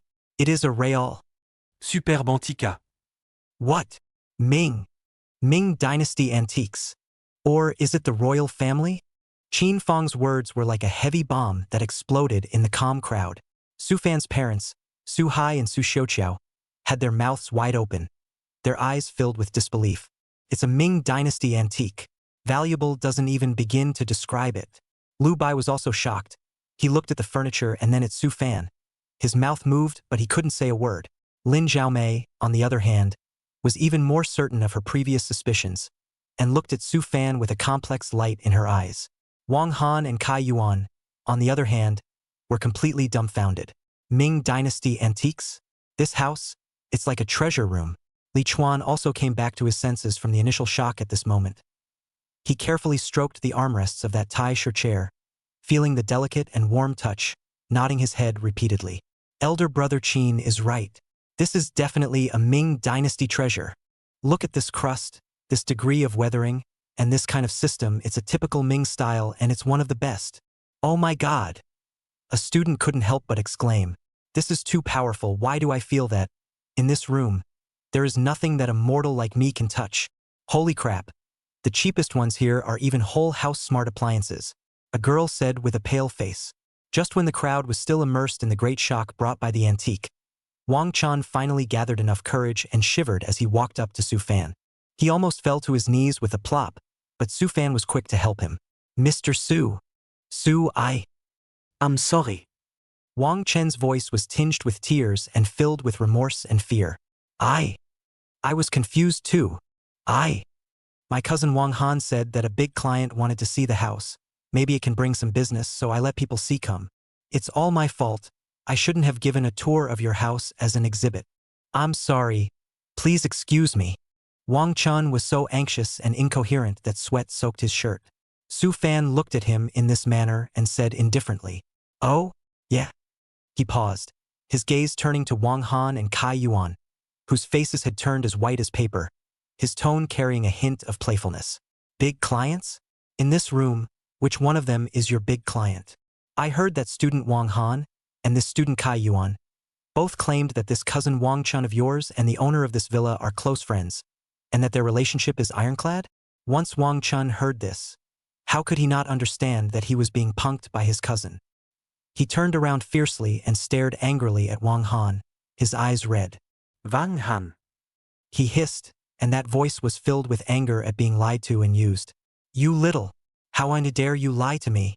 And I'm best friends with the landlord? I think you want to die. Wang Chun was so angry that he was trembling. He felt that he had really fallen into bad luck today, and was actually pitted by his out-of-tune cousin to such an extent. Who is this Mr. Su? That's a lord that even their boss has to serve with care. I can't believe I'm... The more Wang Chun thought about it, the more angry he became, and the more he thought about it, the more he was afraid, and a wave of anger went straight to the top of his head. He violently raised his hand and was about to slap Wang Han hard in the face. I'll beat you to death, you bragging asshole. Chapter 82. The owner is surprisingly Su Fan. Just as Wang Chen's slap was about to fall, Su Hai and Su Xiaoqiao were quick on their feet, one on each side, and hurriedly pulled him back. Young man, have a word. Don't make a move. Don't make a move. Su Xiaoqiao hurriedly advised. Yeah, they're all young, don't be impulsive.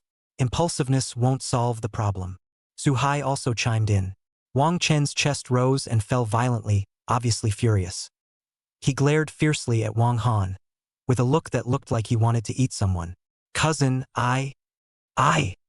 Wang Han shrank his neck, his eyes averted, not daring to look at Wang Chun at all. He is now really afraid. This cousin usually looks quite good to talk. Launched the fire, simply a living hell. You. Wang Chun violently shook off Su Hai and Su Xiaoqiao's hands and pointed at Wang Han's nose and cursed. You make or break thing. Wang Han's head went even lower as he was scolded, and he stammered and tried to defend himself. I didn't know it would be like this. It's Kai Yuan Shi. He tries to put the blame on Choi One. After all, it was really Kai Yuan who insisted on coming to see the house in the first place. You still dare to argue? Wang Chun was so angry that veins popped up on his forehead and, you do what she tells you to do? If she tells you to die, you do it too. I told you a long time ago to stay away from this woman. You just don't listen. Wang Han was yelled at so much that he couldn't say a word and his face was pale and white. After Wang Chun finished scolding Wang Han, he took a deep breath and tried to calm down his emotions. Then he violently turned to Kai Yuan, his eyes as sharp as knives, and his tone became unusually serious and icy. Ms. Kai. Kai Yuan was startled by his sudden harsh tone, and her body involuntarily trembled. Miss Kai, regarding this matter today, I think it is necessary for you to give me, and Mr. Su Fan, a reasonable explanation and an apology. Wang Chun said word for word. You instigated my cousin, Wang Han, to contact me to borrow a key and bring unauthorized persons into a client's private home. Your behavior has seriously violated our company's rules. Even, it may involve commercial fraud and reputation damage.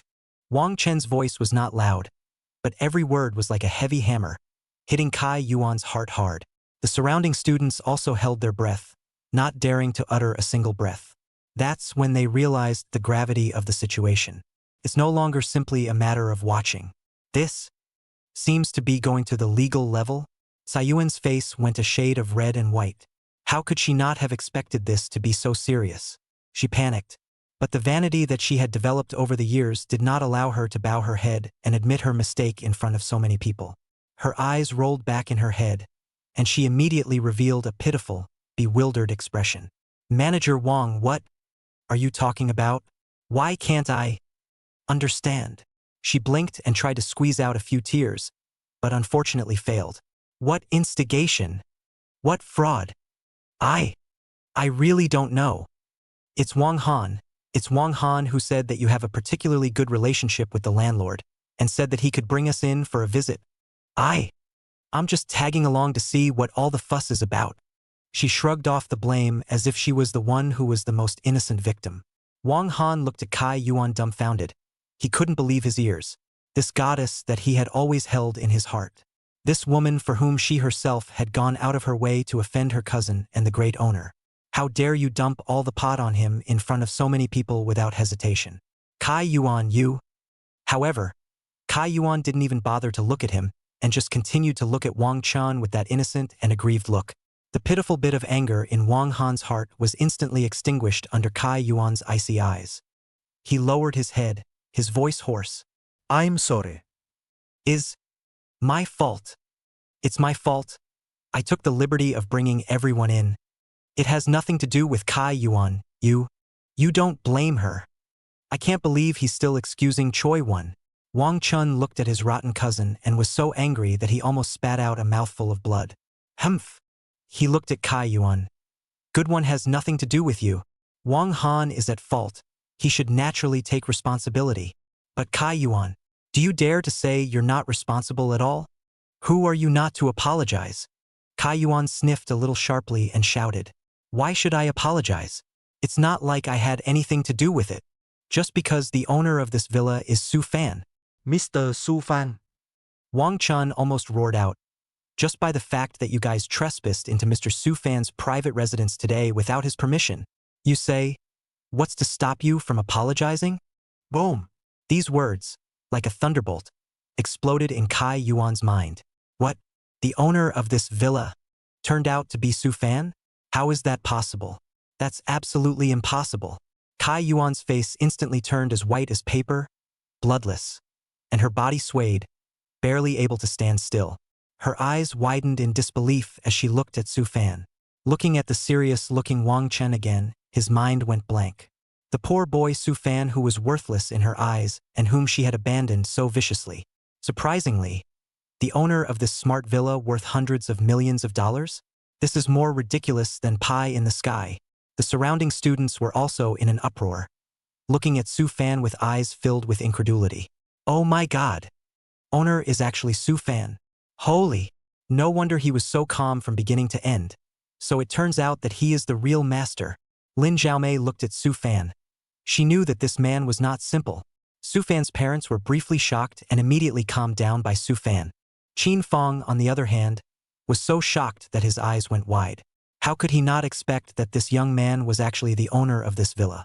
Li Chuan, Lu Bai, and the others were laughing on the side, waiting for this. Only Wang Han was still in a daze. He looked at Su Fan and then at Kai Yuan, obviously still not recovered from the huge shock. After Kai Yuan's initial shock, a strong sense of humiliation and unwillingness surged through her heart. No, she doesn't believe it. This must be Su Fan's doing. He must have set this up on purpose just to see her make a fool of herself, right? That must be it.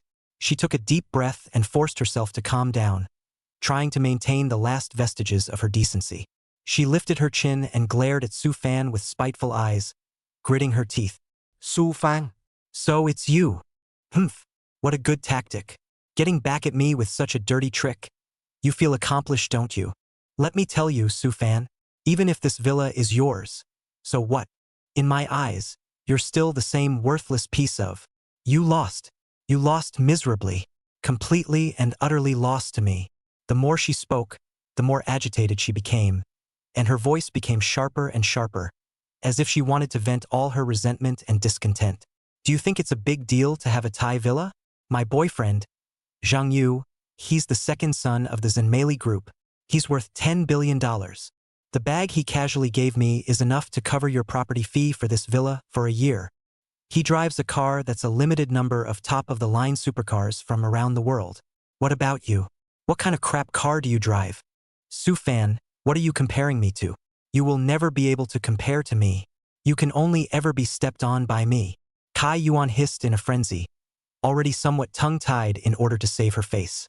Su Fan looked at Kai Yuan's hysterical appearance, and there was no anger in his eyes, only a piece of indifference. He just watched her silently, letting her vent as if he were watching a clown's poor performance. It wasn't until Kai Yuan spoke until her mouth was dry and her voice was a little hoarse that he slowly opened his mouth. Finished. His voice was soft, but it carried an undeniable penetration. Kai Yuan was a little furious at his look, but still said with a strained neck, "How? What? I've hit a sore spot and you have nothing to say." Chapter 83. Kai Yuan's mind is broken. Su Fan ignored her provocation and just smiled faintly. Then, without haste, he took his cell phone out of his pocket. His long fingers flicked on the screen. In the next second, the cell phone screen lit up, and on it was a WeChat call interface. And the object of the call, the memo, is exactly Zhang Yu. And the call, it seems, is connected. Just when Kai Yuan and the crowd were still a bit uncertain, the carved door of the villa was slowly pushed open from outside.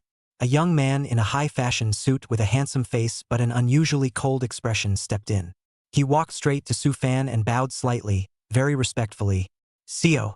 Only then did he slowly turn his head, his gaze shooting at Kai Yuan like an ice arrow. That look, so cold that it made Kai Yuan shiver. The man spoke slowly, his voice not loud but clear throughout the living room. "Boyfriend? Who's your boyfriend? Don't do anything under my banner."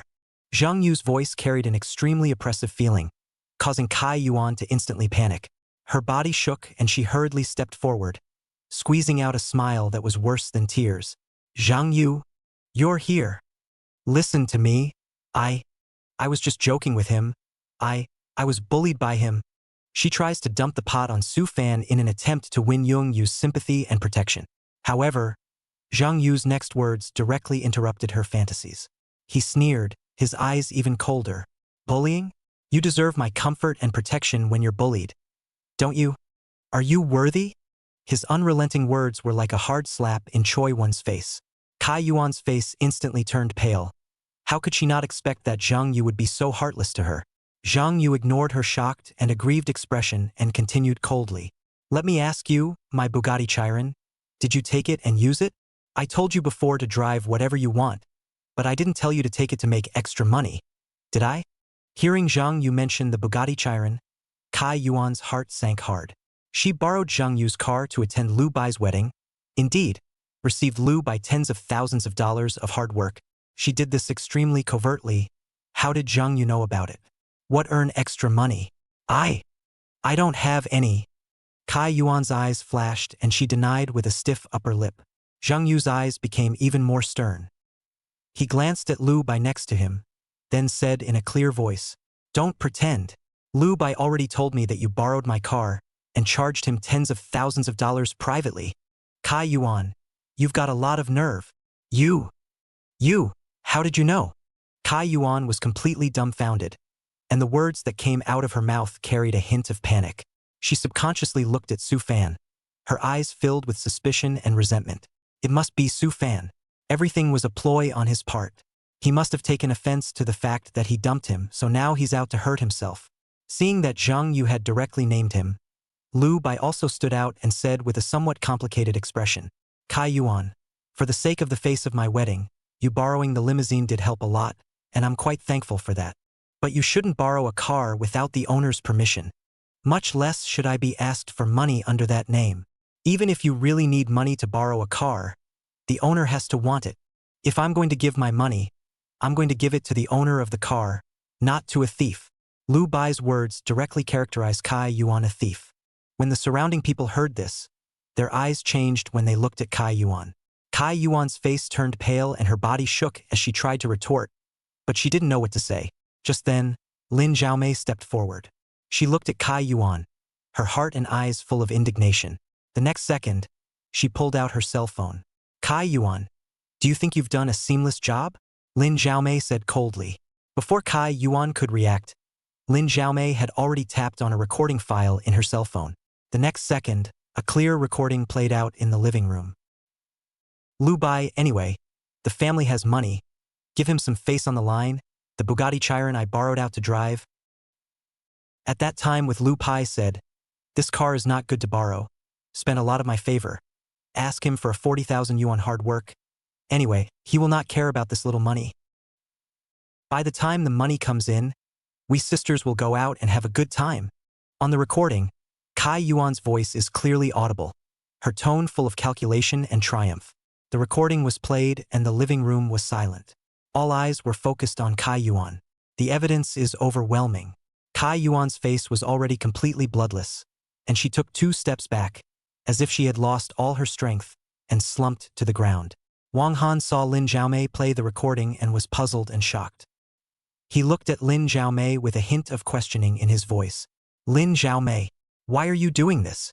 Lin Xiaomei looked at Wang Han with a hint of disgust in her eyes. Why? Because I can't stand her.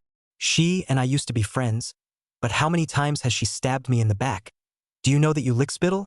And you, surrounding her all day long with a slavish look that makes me sick to my stomach just looking at you.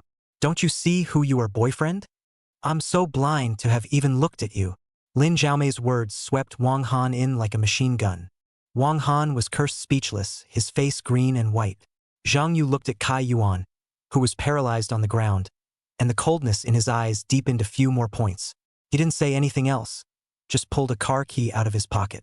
It was a uniquely shaped car key, streamlined with a familiar logo engraved on it, Bugatti. Zhang Yu handed the key to Su Fan with a hint of apology in his tone. Brother Su, this key is yours. I should have told you when I lent it out, it was ill-considered. Su Fan smiled and took the key. That's okay. Zhang Yu's words were like a thunderbolt exploding in the ears of the crowd. Bugatti Chiron is Su Fan's? Those students who could afford to eat melon were once again shocked by Su Fan's identity. At first, they thought Su Fan just made some money and bought a used Mercedes-Benz Big G. But now it seems that he is far richer than they ever imagined. Ah, the Bugatti Chiron. That's a top-of-the-line supercar worth tens of millions of dollars.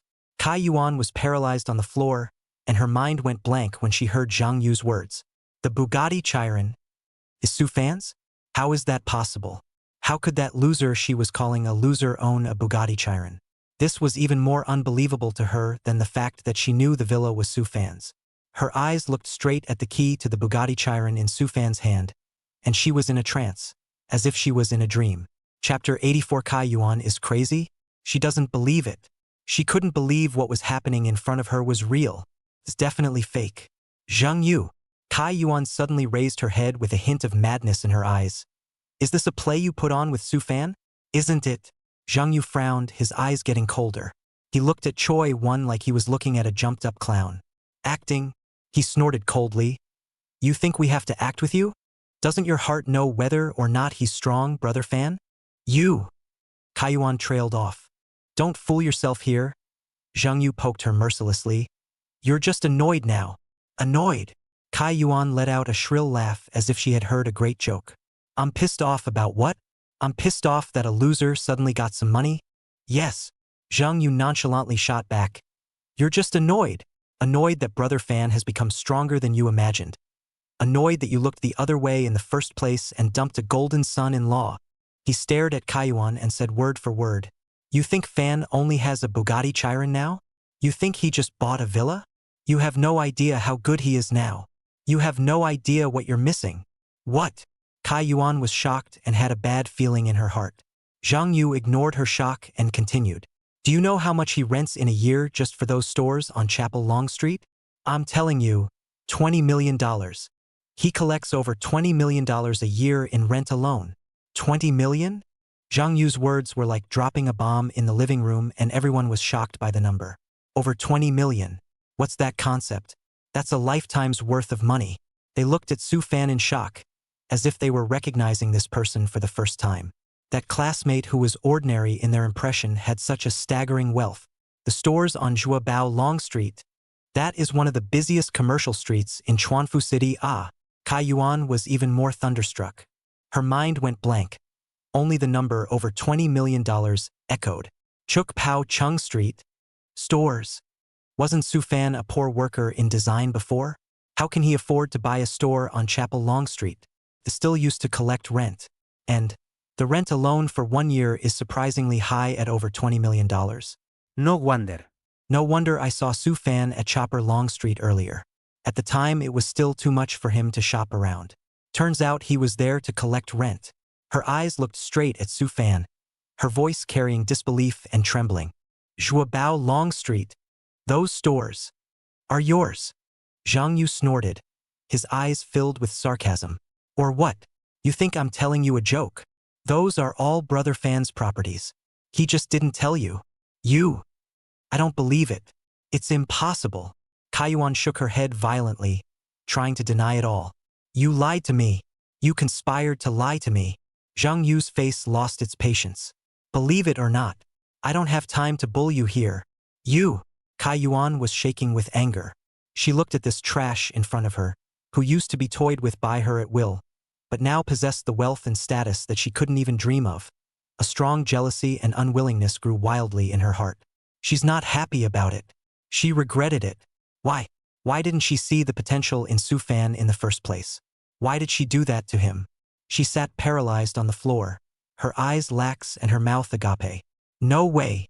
This is impossible. Her world, it seemed, completely collapsed at that moment. Wang Han stood on the side, looking at the scene in front of him. His face was even harder to see. He looked at Kai Yuan, who was sitting paralyzed on the ground, and then looked at that Su Fan, whom he had always despised, and his heart was full of mixed feelings. It turns out that Su Fan turned out to be the most well-hidden big shot. The goddess he'd been licking for so long turned out to be nothing more than a rat-faced fool. He felt like a clown. The superiority that he had shown in front of Su Fan before now seemed so ridiculous. He hated himself for not hugging Su Fan's thigh in the first place. I hate myself for offending Su Fan for Kai Yuan. But more than that, I hated Su Fan for actually being so vicious. I can't believe I'm playing dumb and letting my own cousin personally expose it when I know I'm acting like a big shot. Or get in his face in front of everyone. It's too much. Lin Xiaomei looked at Wang Han's green and white face, the corner of her mouth hooked into a mocking smile. Serves you right. Such lickspittles deserve a good lesson in reality. The living room was dead silent, with only Kai Yuan's low sobs and mumbles echoing. As if Su Fan didn't hear the voices, he just calmly took the Bugatti's car keys and said to Zhang Yu, "Keep the key. It's handy to have at your place." Brother Fan. Zhang Yu was a little embarrassed, but still took the key. Su Fan turned his head to look at the students who were still in shock, smiled and said, "What? Don't recognize me? Su Fan. You really? Chapel Long Street. All yours." The students remain incredulous. Su Fan Street. Well, small business. Small business. They felt like they were suffocating. Over $20 million in annual rent, and you call that a small business? Then what are they, the hard-working people? People are more angry than people. Their minds are completely broken. Su Fan ignored their shock and instead walked over to his parents and gently patted their shoulders. "Dad, Mom, let me tell you something."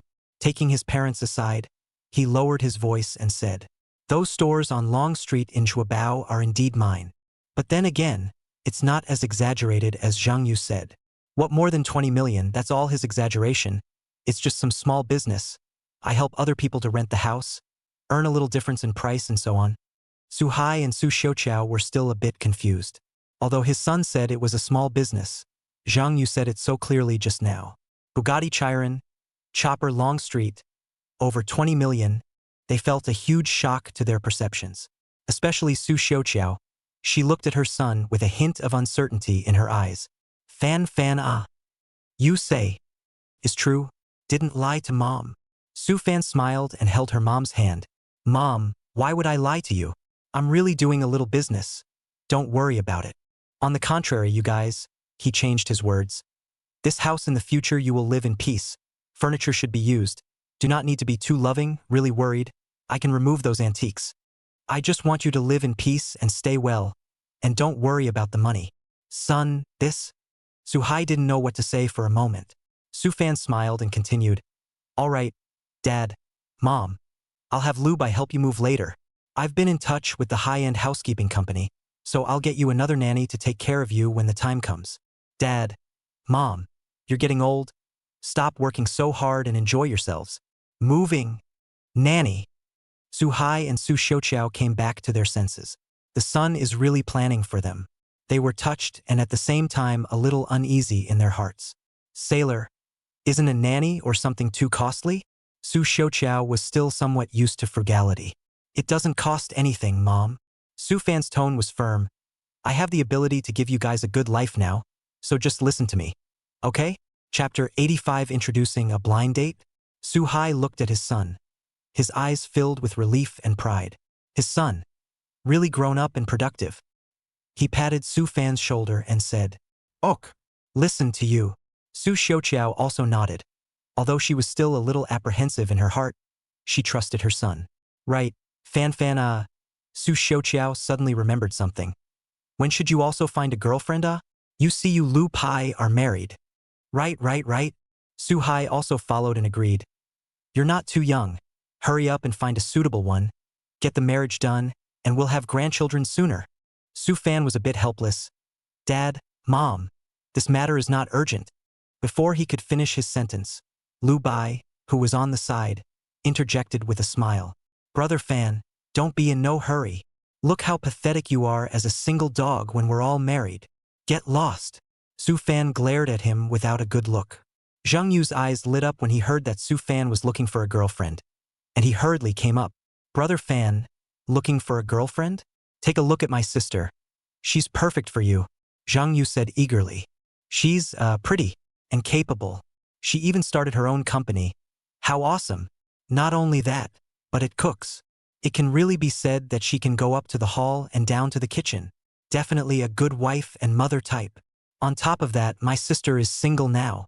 Zhang Yu was like a salesman, praising his sister to the skies. Su Fan's parents' eyes lit up as they listened. Start your own company? Pretty and capable? And cook? Isn't this their ideal daughter-in-law?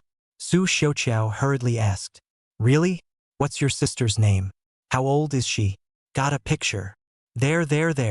Zhang Yu hurriedly took out his cell phone and flipped out his sister Zhang Yu's photo, handing it to Su Xiaoqiao as if offering a treasure. Auntie, look.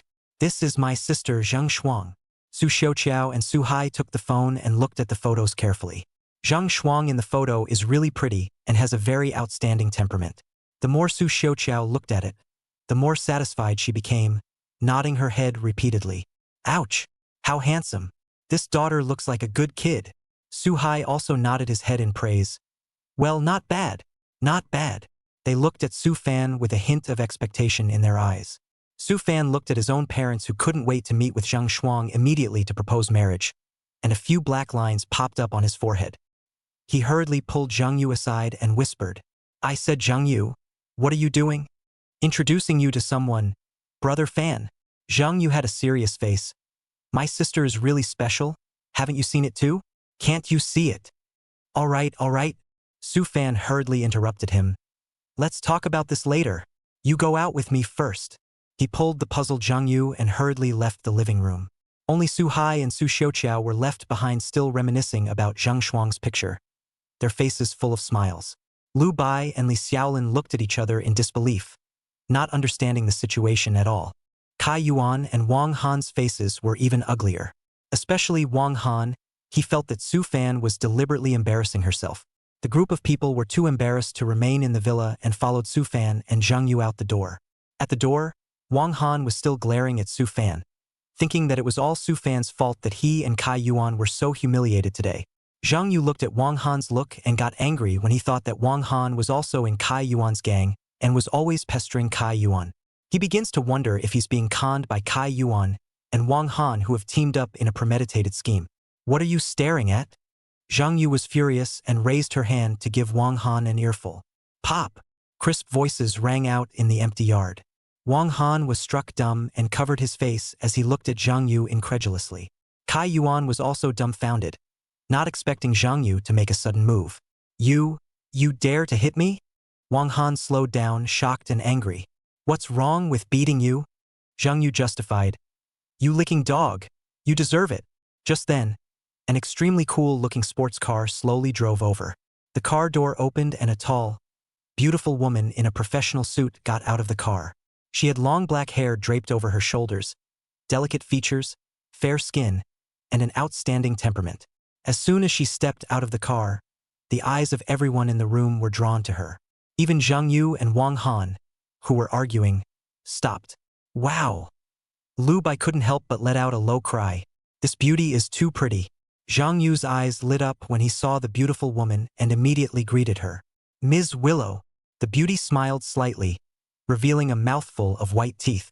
Hello, Mr. Yong. Lu Yuya greeted Zhang Yu before turning her gaze to Su Fan. Mr. Su, I've brought you the car you wanted to see. Su Fan nodded. Good. Lu Yuya smiled sweetly, setting off the flower garden in front of the villa to lose its color. Zhou Yuan coughed twice before Lu Yuya remembered that she still had to make an introduction to Sister Zhou and hurriedly said, Mr. Su, this is our Wanzhong's general manager Zhou, who is also the person in charge of this luxury car. Zhou Yuan nodded with a smile as well. Hello, Mr. Zhang. I'm Zhou Yuan. Zhang Yu was self-conscious and quickly climbed into a conversation with Zhou Yuan. Lu Yuya then said to Su Fan, Mr. Su, this is the luxury car, you can inspect it. She pointed to the customized Pininfarina sports car beside her. We've supervised and inspected this car, and all the paperwork is in order, along with the warranty. Su Fan walked over to the car and scrutinized the streamlined sports car. The red bodywork shines charmingly in the sunlight. He pulled open the car door and got in. Seeing this, Zhang Yu also got into the passenger side. Su Fan started the engine and the sports car let out a low and powerful roar. He slowly pulled out of the yard and circled the villa area. About 10 minutes later, the sports car was back in front of the villa. Instead of getting down from the driver's seat, Su Fan opened the rear door and got out of the rear boss seat. After he got out of the car, Zhang Yu got out of the driver's seat with excitement written all over his face. Brother Fan, the performance of this car is too good, Zhang Yu exclaimed. Fast acceleration, stable steering, it's just too good to drive. Su Fan smiled faintly. It's okay.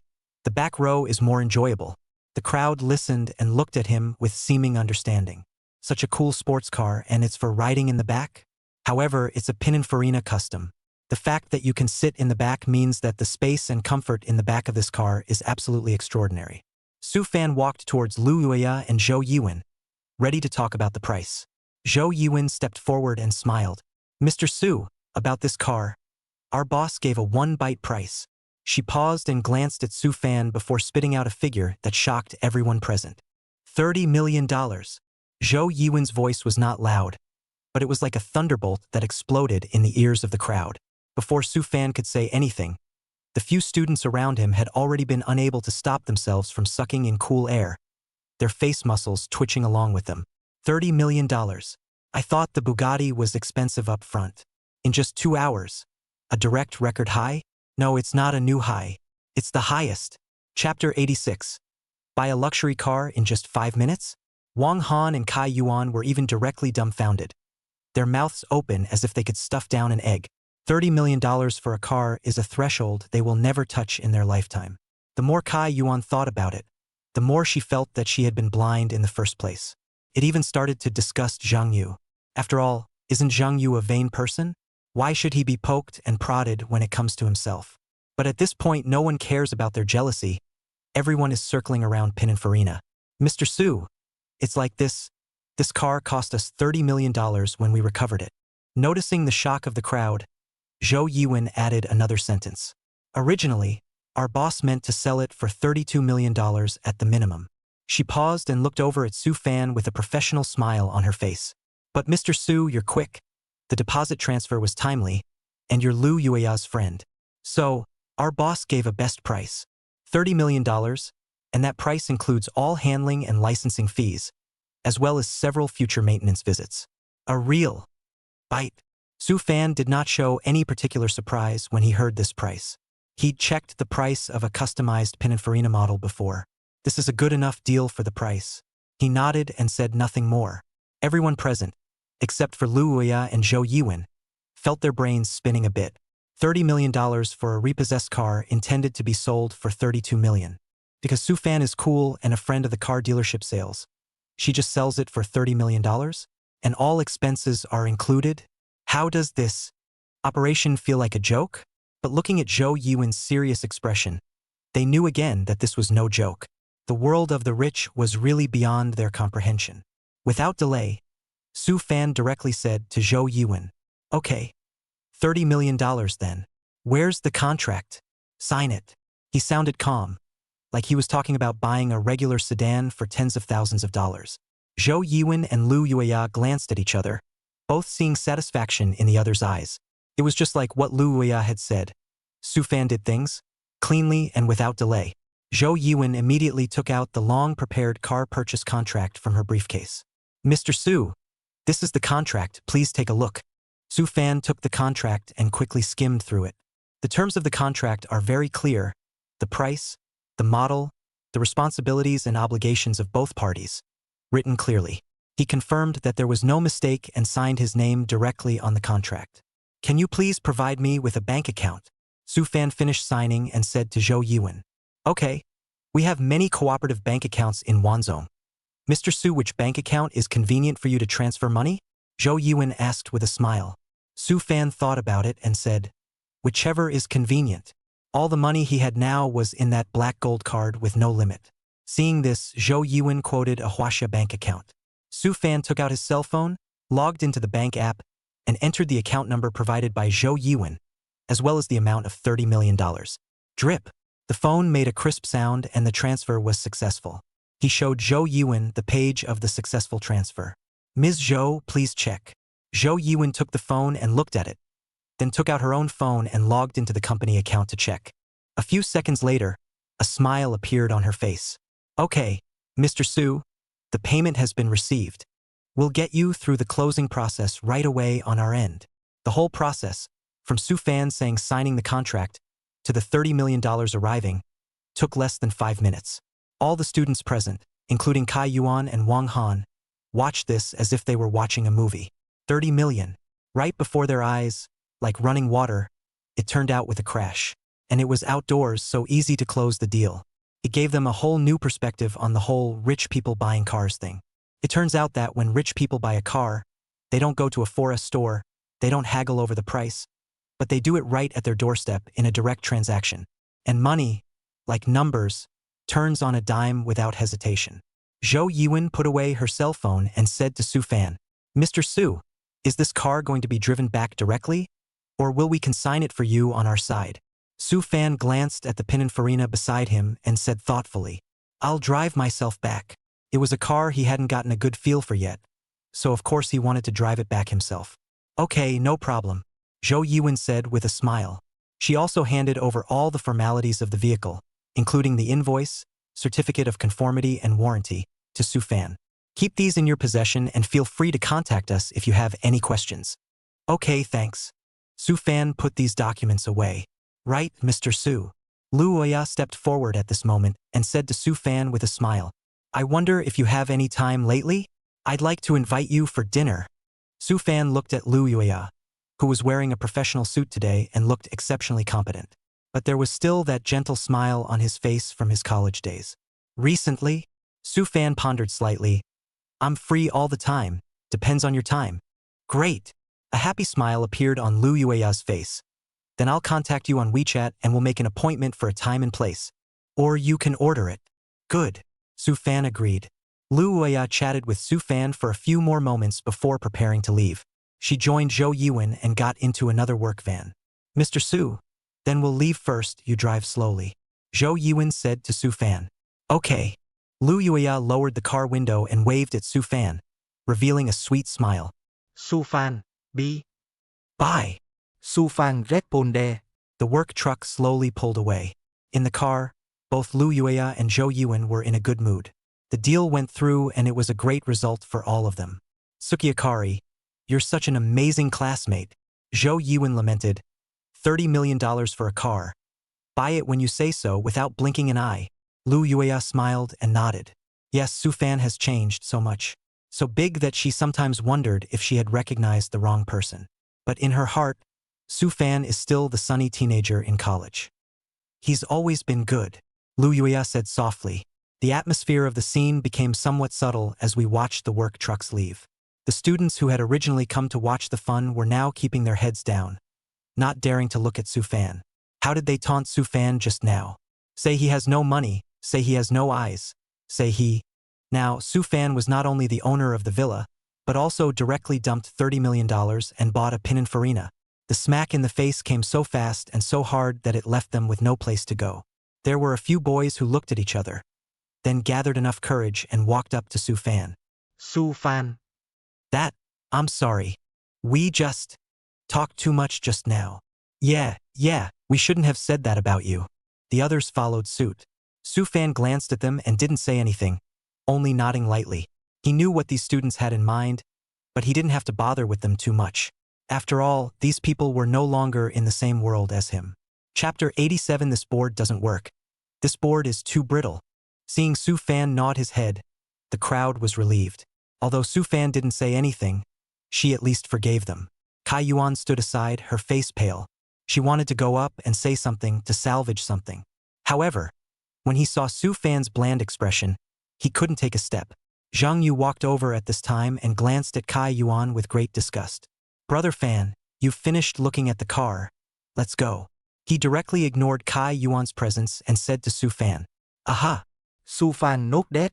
He looked at Zhang Yu and said, Then I'll drive this car back first. Okay, no problem. Zhang Yu agreed painfully. He knew that Su Fan had bought a new car and must have wanted to drive it back himself. That's Su Fan. Kai Yuan finally couldn't help herself and opened her mouth to call out to Su Fan. Su Fan stopped and looked at Kai Yuan. Kai Yuan gathered her courage and took a few steps forward, lowering her head. Can I talk to you for a minute? Just. However, before Su Fan could speak, Zhang Yu directly interrupted her. Kai Yuan, what else do you have to say? Zhang Yu looked at her coldly, his tone filled with impatience. If I were you, I'd run away with my tail between my legs. I wouldn't have the face to look for Brother Fan. His voice was loud enough for everyone in the room to hear. Kai Yuan's face instantly turned red. She knew that Zhang Yu was doing it on purpose, deliberately embarrassing her. Zhang Yu, stop it. She couldn't help but raise her voice, trying to get Zhang Yu to shut up. But Zhang Yu didn't care at all. Why didn't I say anything? He snorted, contempt in his eyes. You think I don't know what's on your mind? You snob. It's because you see that Brother Fan is rich now and you want to come back to climb up the ladder, isn't it? Zhang Yu's words were like needles in Kai Yuan's heart. Her lips trembled, but she couldn't say anything in retort, because Zhang Yu was right. She regrets it. She wants to come back. Seeing Kai Yuan's reaction, Zhang Yu was even more certain of his suspicions. He let out a cold snort and pointed at Wang Han. You go with Wang Han. In the future, don't come back to Brother Fan. Zhang Yu's attitude was resolute, not giving any room for redemption. He loathed Choi Won's snobbery and hypocrisy. Zhang Yu. Kai Yuan was shaking with anger, but there was nothing she could do. She knew that Zhang Yu was Zhang Frost's brother, and she couldn't afford to mess with him. Zhang Yu didn't pay any more attention to Kai Yuan as he turned to Wang Han. Wang Han, take Kai Yuan and hurry up and get out. Don't show up here in the future. What bad luck. Wang Han froze for a moment, but quickly reacted. Although Zhang Yu was scolding them, he also gave the opportunity to leave and hurriedly numbly returned. Okay, Zhang. He stepped forward and pulled Kai Yuan's arm. Kai Yuan, let's go. I'm not leaving. Kai Yuan struggled, unwilling to follow Wang Han away. She's not happy about it. She clearly had a chance. Why did Zhang Yu do this to her? You stop it. Wang Han pulled her hard, a hint of warning in his tone. He knows that Zhang Yu is getting impatient, and if Kai Yuan keeps it up, both of them will be doomed. In the end, under Wang Han's forced pull, Kai Yuan reluctantly followed Wang Han away. Zhang Yu snorted coldly at them and turned to Su Fan with a smile. Brother Fan, I'll go first then. See you later. Su Fan not dead. Zhang Yu's car started and quickly drove away from the villa area. Witnessing Zhang Yu's car go away, Su Fan's gaze turned to another direction, the high-speed train station. Lin Zhaomei. The girl scolded Wang Han and ran away, This will let the estimated early take the high-speed train to run away. Sufan shook his head and stopped thinking about this. He got into the driver's seat of the Pininfarina. Starting the engine, the car drove smoothly out of the villa area. Instead of going back home, he went straight to his newly purchased house. A villa that he replaced. Returning to the villa, Sufan did not delay and went directly to the basement. The basement was large and empty, just perfect for practicing. He took off his jacket and replaced it with a baggy sweatshirt. There was a brief warm-up and then the piling began. It's a daily necessity for him. In addition to piling, he has recently become obsessed with kicking and punching boards. He bought a bunch of boards online to use to test his punching and leg strength growth. He took out a new board and secured it, then took a deep breath and blasted out a fist. Ka-ching! The boards cracked and shattered into pieces in response. Sufan Frauen. This quality is too bad, isn't it? The boards he bought 2 days ago were clearly much sturdier. It's less than 10 pieces and it's shattered like this? He took out his cell phone, took a few pictures, and then found the online store's customer service. Hi, I just bought the planks. Why do they break so easily? Quality problem, right? He sent a few pictures straight over, his tone a little less than favorable. Customer service responded quickly. Hello, sir. I'm very sorry for the inconvenience. Would it be convenient for you to take a little video? Let's see what's going on. Sufan was too lazy to take a video and directly returned. No, it's just not good quality. Just look at these pictures and you'll see. Customer service. Sir, the boards in our house are carefully selected and tested for strength. Would it be convenient for you to say what method you used to break it? Sufan's heart stirred when he saw this. Had he grown in strength so fast that he'd burst the boards? He looked at his fist and then at the shattered boards. He really didn't put much force into it, it just felt like a casual swipe and the boards shattered. He thought about it and decided to be honest. Just randomly hit it and it shattered. Customer service sent over a shocked emoticon. A random hit? Are you a professional, sir? Sufan, sort of. Customer service. And what part of the body did you hit with? Fist or leg? Sufan, both. Customer service. Sir, can you send us a video of you hitting the boards? We're having a really hard time believing. Sufan, inconven. Customer service. So then you send me your address, I talk to our boss, maybe a quality problem, to send you some replacement boards. Seeing that the customer service was so polite, Sufan's attitude eased a bit. Maybe it's really your own problem. He sent the address. Customer service.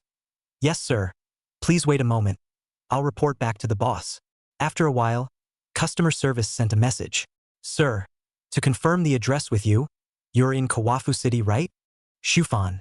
Right? Customer service. That's too coincidental. Our boss happens to be in Chuanfu City as well, and it's not far from your place, about half an hour away. Sufan was a bit surprised, not expecting such a coincidence. Customer service. Our boss said that he would personally deliver it to you, by the way, to see if there is really a problem with the quality of the boards. Sufan thought about it. Since the person's boss personally sent it, there was no harm in meeting him. Okay, then I'll trouble your boss. Customer service. No trouble as it should be. Please give me your phone number for a moment, and our boss will contact you when he arrives. Sufan sent his cell phone number over. Customer service. Yes, sir. Just a moment. Our boss will be leaving soon. Chapter 88. How else can a hater make something out of nothing? Hanging up the phone, Sufan didn't hit the plank again, but continued to hit the stake. He didn't use his full strength, mainly focusing on technique. Since acquiring the skills of a martial artist, he felt that he had absorbed not only power, but also a lot of experience. For example, how to make better power, how to adjust your posture, how to utilize your body's coordination, and so on. It was as if these experiences had been forced into his head, allowing him to instantly grasp the essence of many martial arts. Even he captured some deadly killing techniques. These moves were vicious and harsh, straight to the point, and not at all comparable to ordinary taekwondo. He was just practicing now and hadn't dared to actually cast it yet. He was looking forward to what kind of realm he would reach when the martial master skill fusion reached 100%. He practiced as he waited for the plank boss to arrive. First, I practiced punching and then I started practicing pace jumping. These were the various types of fighting habitual skills that he had replaced through the system. He kept moving his feet according to the memory in his head. his body swaying gently to the rhythm. This stride may seem simple, but it is an effective way to center of gravity, maintain balance, and be ready to offense or defense. He felt like he was now at least 7 times the professional boxer he could be. Even some professional boxers may not have such a solid base of pace as he does. He decided to abandon the idea of upgrading the replacement property book for now. He was now more interested in seeing what other strange things the system could displace. With a thought, he opened the replacement system again and locked his eyes on the soda option. The option had always been there, but he hadn't cared before. Now, he suddenly became interested in this ordinary soda. Perhaps this soda is not ordinary. He selected soda and clicked confirm. System replacement in progress. Please wait. Meanwhile, the Wanzel car dealership. It's been a hard day for you, Tsukiakari. Zhou Yiwen had a smile in her voice. Where it's all I should do. Lu Yueya was a little embarrassed. Zhou Yiwen, her leader and the master who had introduced her to the profession, had always been kind to her. Zhou Yiwen was the main force behind Su Fan's car purchase this time. By the way, are you free tonight? Let's have dinner together. Zhou Yiwen suddenly suggested. Lu Yueya hesitated. No, Sister Zhou. My mom is at home making dinner and waiting for me. So, okay then. Zhou Yiwen didn't force it.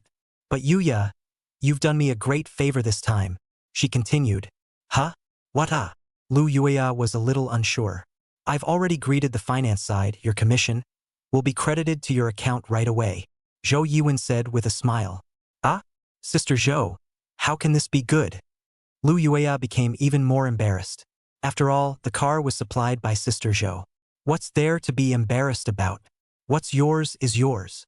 Zhou Yiwen's voice carried a hint of refreshing. I've made $1 million in a few hours and I'm content. Haha, it's really thanks to you, Yuya. I'll treat you to dinner later. Sister Zhou is polite. Lu Yueya was a bit speechless, not knowing what to say. Okay, I'm not going to talk to you. I've got something on my side. A sudden sound of footsteps came from Zhou Yiwen's side. See you later, Sister Zhou. Lu Yueya hung up the phone, her heart a little messed up. Over $1 million in commission. This is like a dream. She took a deep breath and tried to calm down. Just as he was about to turn away, he saw a man standing not far away. Dylan Wong? A hint of impatience flashed in Lu Yueya's eyes, but it was quickly concealed. She politely glanced in the direction of Zhou Yiwen, who also noticed Wang Deluan and nodded politely at him before leaving. Tsukiakari. Wang Deluan walked over, a smile on his face. Mr. Wang, what brings you here? Lu Yueya tried to sound as calm as possible. Came to find you, Wang Deluan said straight away. I'm off duty, Lu Yueya said lightly. I know. Wang Deluan didn't care. He walked to the showroom and flipped out his cell phone and said, I saw in your circle of friends that a Pininfarina has been bought. There was a hint of surprise in his tone. Yes, Lu Yueya nodded. Oh, what a shame. Wang Deluan circled around the car with a hint of regret in his eyes. Can help me contact that buyer. He suddenly stopped and looked at Lu Yueya. What do you want? A hint of vigilance rose in Lu Yueya's heart. ED. Like to add money to buy this car, Wang Deluan said, his tone seeming imperative. Lu Yueya sneered in her heart. The car was already Su Fan's. She didn't have the right to make decisions for Su Fan. Moreover, even if she had the right, there was no way she would let Wang Deluan have his way. I'm afraid not. Lu Yueya shook her head. Why? Wang Deluan frowned. The other guy loved the car and he wasn't short of money. Lu Yueya deliberately emphasized the words, not short of money. When Wang Deluan heard this, a hint of displeasure flashed in his eyes. So, he mused for a moment, then looked up, his tone more resolute and, that's okay. You tell him I'm willing to add another $5 million. $5 million? Lu Yueya was a bit surprised. It's not a small amount. However, she knew that Su Fan wasn't poorly paid either. I'm sorry, Mr. Wang. I don't think the other side will agree. She refused again. Wang Deluan's face finally sank. He stared dead at Lu Yueya with a hint of scrutiny in his eyes. Yuya, tell me honestly, is that buyer named Su Fan? He asked suddenly. Lu Yueya's heart jumped, but on the surface, she remained motionless. How do you? You know? Darren Wang smiled. It really is him. Instead of answering Lu Yueya's question, he went on to ask, Did you and Su Fan know each other a long time ago? A good relationship. Lu Yuya couldn't help but blush. It's not bad. We used to be old classmates. Wang Deluan nodded. So it is an old classmate, I thought. Right, Yuya? You've only just started this order. Have you made a dinner date with Su Fan yet? About. Lu Yuya replied subconsciously. Wang Deluan suddenly looked deeply at Lu Yuya, displeasure flashing in his eyes, and said, Then let's make a dinner date too. Lu Yuya decisively refused. No, my mom cooked dinner. I have to go back. Without further ado, I'll leave. With that, Lu Yuya turned around and left. Wang Deluan looked at Lu Yuya's back and the smile on his face instantly disappeared. His eyes grew grim and he clenched his fists. Su Fan. Sure enough, it's him. The woman who had his heart was stolen by this guy. He had thought it was just a regular rich guy. I didn't realize that Su Fan had the financial resources to buy Pininfarina. He flipped Lu Yuya's friend's circle over and once again saw that picture of Su Fan and Pininfarina. Su Fan on the photo looked so young and so ordinary. A nameless fire lit up in Wang Deluan's heart. On what grounds? What makes this guy get Lu Yuya's favor? Why can he afford tens of millions of dollars of luxury cars? He, Derek Wang, is a taekwondo champion and has a company at home. And this Su Fan, what is he really? How can you compare yourself to that? Good thing he was allowed to find out that the newest member of the taekwondo gym recently was Seo Fan. Wait, I'll make him suffer if I meet him in the future. Wang Deluan gripped his cell phone tightly in his hand, the veins on the back of his hand rippling. Chapter 89 Big Brother is shocked. The end of replacement tone sounded. Su Fan looked at the water in the soda bottle and his eyes lit up. The body of perfection sweet water. He was just about to open the bottle and get a good taste of the legendary sweet water when there was a knock at the door. Knock, knock, knock. Hello, is this Mr. Su? Your planks have arrived. It's the owner of the online store, the Big Brother who sells boards. Su Fan had to put away his curiosity for the time being and carefully put the water bottle containing the sweet water of the perfect body into the drawer and purposely took the key to lock it. When I opened the door, I saw that it was the Big Brother who sells planks of wood. He was standing in the doorway holding a stack of tightly packed boards. Hello, please, Su Fan said politely. No trouble, no trouble. I'm sorry for the delay. The Big Brother selling the planks grinned, revealing a mouthful of white teeth. He was really strong and holding that many planks looked effortless. The Big Brother who sold the planks carried them into the house and found a suitable place to put them. As he unpacked, he saw the old boards on the floor broken into uncountable pieces, and a flash of surprise flashed in his eyes. Ooh, this is what you broke? He asked, pointing to the board on the floor. Su Fan scratched his head a little awkwardly. Yeah, accidentally. The elder brother selling the planks of wood sniffed and his eyes brightened even more. He slapped the new boards with a thumping sound. Mr. Su, these planks are much stronger than the ones before. I can vouch for my reputation of practicing taekwondo for over 10 years that these definitely carry the fight. He turned his head to Su Fan with a hint of a leap of faith. Why don't you try? Su Fan knew in his heart that this wooden board was no longer useful, but seeing that he was so enthusiastic, he couldn't refuse. He pretended to move his wrists for a moment, ready to make a show of it. Just try it. The elder brother selling the planks read his mind and shook his head with a smile. Don't pretend, Mr. Su. Fight with all your might. Break it on me and I'll get you a new one. He seemed to be very interested in the fact that Su Fan could break wooden boards, even with a hint of curiosity. Su Fan is helpless. Why is this Big Brother so persistent? He sighed. Well, if you say so. Su Fan put away his perfunctory attitude, took a deep breath, and assumed a standard taekwondo stance. The Big Brother selling the planks had an excited look on his face when he saw this. He simply sat on his butt on the couch next to him, ready to watch the action. Come on, Mr. Su. Feel free to fight. I'm watching. Su Fan looked at his expectant eyes and became even more helpless in his heart. He concentrated and mobilized his entire body and swung his fist violently. Bang! A muffled sound. The new wooden boards once again split into pieces and burst apart under Su Fan's fist. Pieces flew and scattered all over the place. The smile on the face of the elder brother who sold the planks instantly froze. He stood up with a miso, his eyes wide with disbelief. How is this possible? He walked quickly to the shattered boards, crouched down and looked them over. The quality of this plank is best known to himself.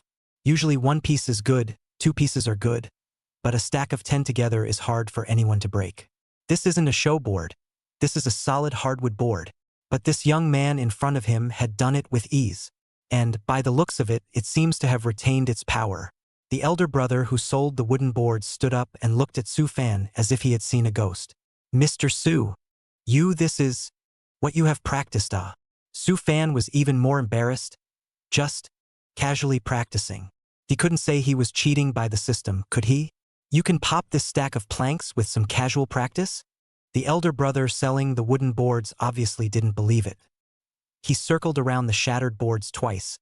Then, as if he had made up his mind, he suddenly said, "Mr. Su, wait. I'll go home and get you 2 more stacks. This time, can you show how you popped it?" There was curiosity and pleading in his eyes. "You don't have to pay for any amount you blow up. I'll give it to you." Su Fan simply cried and laughed. "Isn't this big brother a bit too persistent?" "No need, big brother. This wooden board looks quite good quality. It's not worth it," he said as he stepped forward and made a show of seeing off his guests. "Aya, how can this be? I'm a businessman. I can't let you suffer." The big brother who sells planks of wood stubbornly doesn't want to leave. Su Fan had no choice but to half push him towards the door. "It's really not necessary, big brother. You should go back. I still have some things to do as well." Under the strong power of Su Fan, the big brother selling wooden boards was finally pushed out of the door.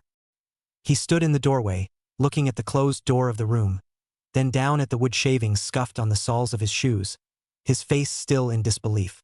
"What is this young man all about?" Su Fan confirmed that the elder brother selling wooden boards had left completely before he breathed a sigh of relief. He turned back to the living room and shook his head with a bitter smile as he looked at the splinters of boards all over the floor. "Guess I'll have to be more careful in the future before this embarrassing thing happens again." He walked over to the drawer, took out the key, and unlocked it. The soda bottle with the sweetened water from the Body of Perfection lay still inside. Su Fan picked up the bottle and tilted his head back to drink the liquid inside. The sweet water goes down your throat and tastes refreshingly sweet with a hint of flavor. When he had just finished drinking, Su Fan didn't feel anything unusual. He was a little puzzled by this legendary sweet water of the perfect body. Just this? However, a few seconds later, a sudden heat came from his body. The heat grew stronger and stronger, as if it emanated from within, making him feel like he was in a furnace. Hiss! It's hot! Su Fan couldn't help but let out a low cry, and bean-sized beads of sweat instantly broke out on his forehead. Sweat quickly soaked his clothes, making them sticky and very unpleasant. He felt like his body was a metal being melted, the heat scorching every cell. The feeling lasted about a minute. Just when Su Fan thought he was about to be vaporized, the temperature inside his body suddenly began to drop. Immediately afterward, a sharp pain struck. The pain wasn't from trauma, it came from the bone, from the muscle, from the blood. It was as if every cell in the body was undergoing tearing and reorganization. Su Fan stifled a grunt. His eyes went black, and he lost consciousness. "I don't know how long it's been." Su Fan woke up in a daze. He felt clammy and had an indescribable greasy feeling. He struggled to sit up from the floor, his body still a little weak. The vertigo lasted for a few moments, then slowly subsided. He glanced down at himself. The skin was found to be covered with a black, greasy substance that gave off an unpleasant odor. This would be the impurities that the body expels. He frowned. The smell was unbearable. He immediately got up and headed towards the bathroom for a good shower. The hot water drenched his body, washing away the greasy substances. Su Fan felt his body relaxed like never before, as if he had unloaded 1,000 pounds. He carefully washed every corner of his body until he could no longer smell the unpleasant odor. After taking a shower, Su Fan dried her body and stood in front of the mirror. He wanted to see just what kind of changes the sweet water of perfection had brought about in him. "You do look different in the mirror." What had been a bit on the thin side became more proportional and well-defined. The belly was surprisingly completely tucked in, and the outline of 8-pack abs could be vaguely seen. The pectoral muscles have also become fuller and more defined. The arms seemed thicker and full of power as well. These changes are very detailed. It may be hard to notice if you don't look closely, or if you're not familiar with him, but Su Fan himself knew that his body had undergone a radical change. Chapter 90. More minions out of nowhere.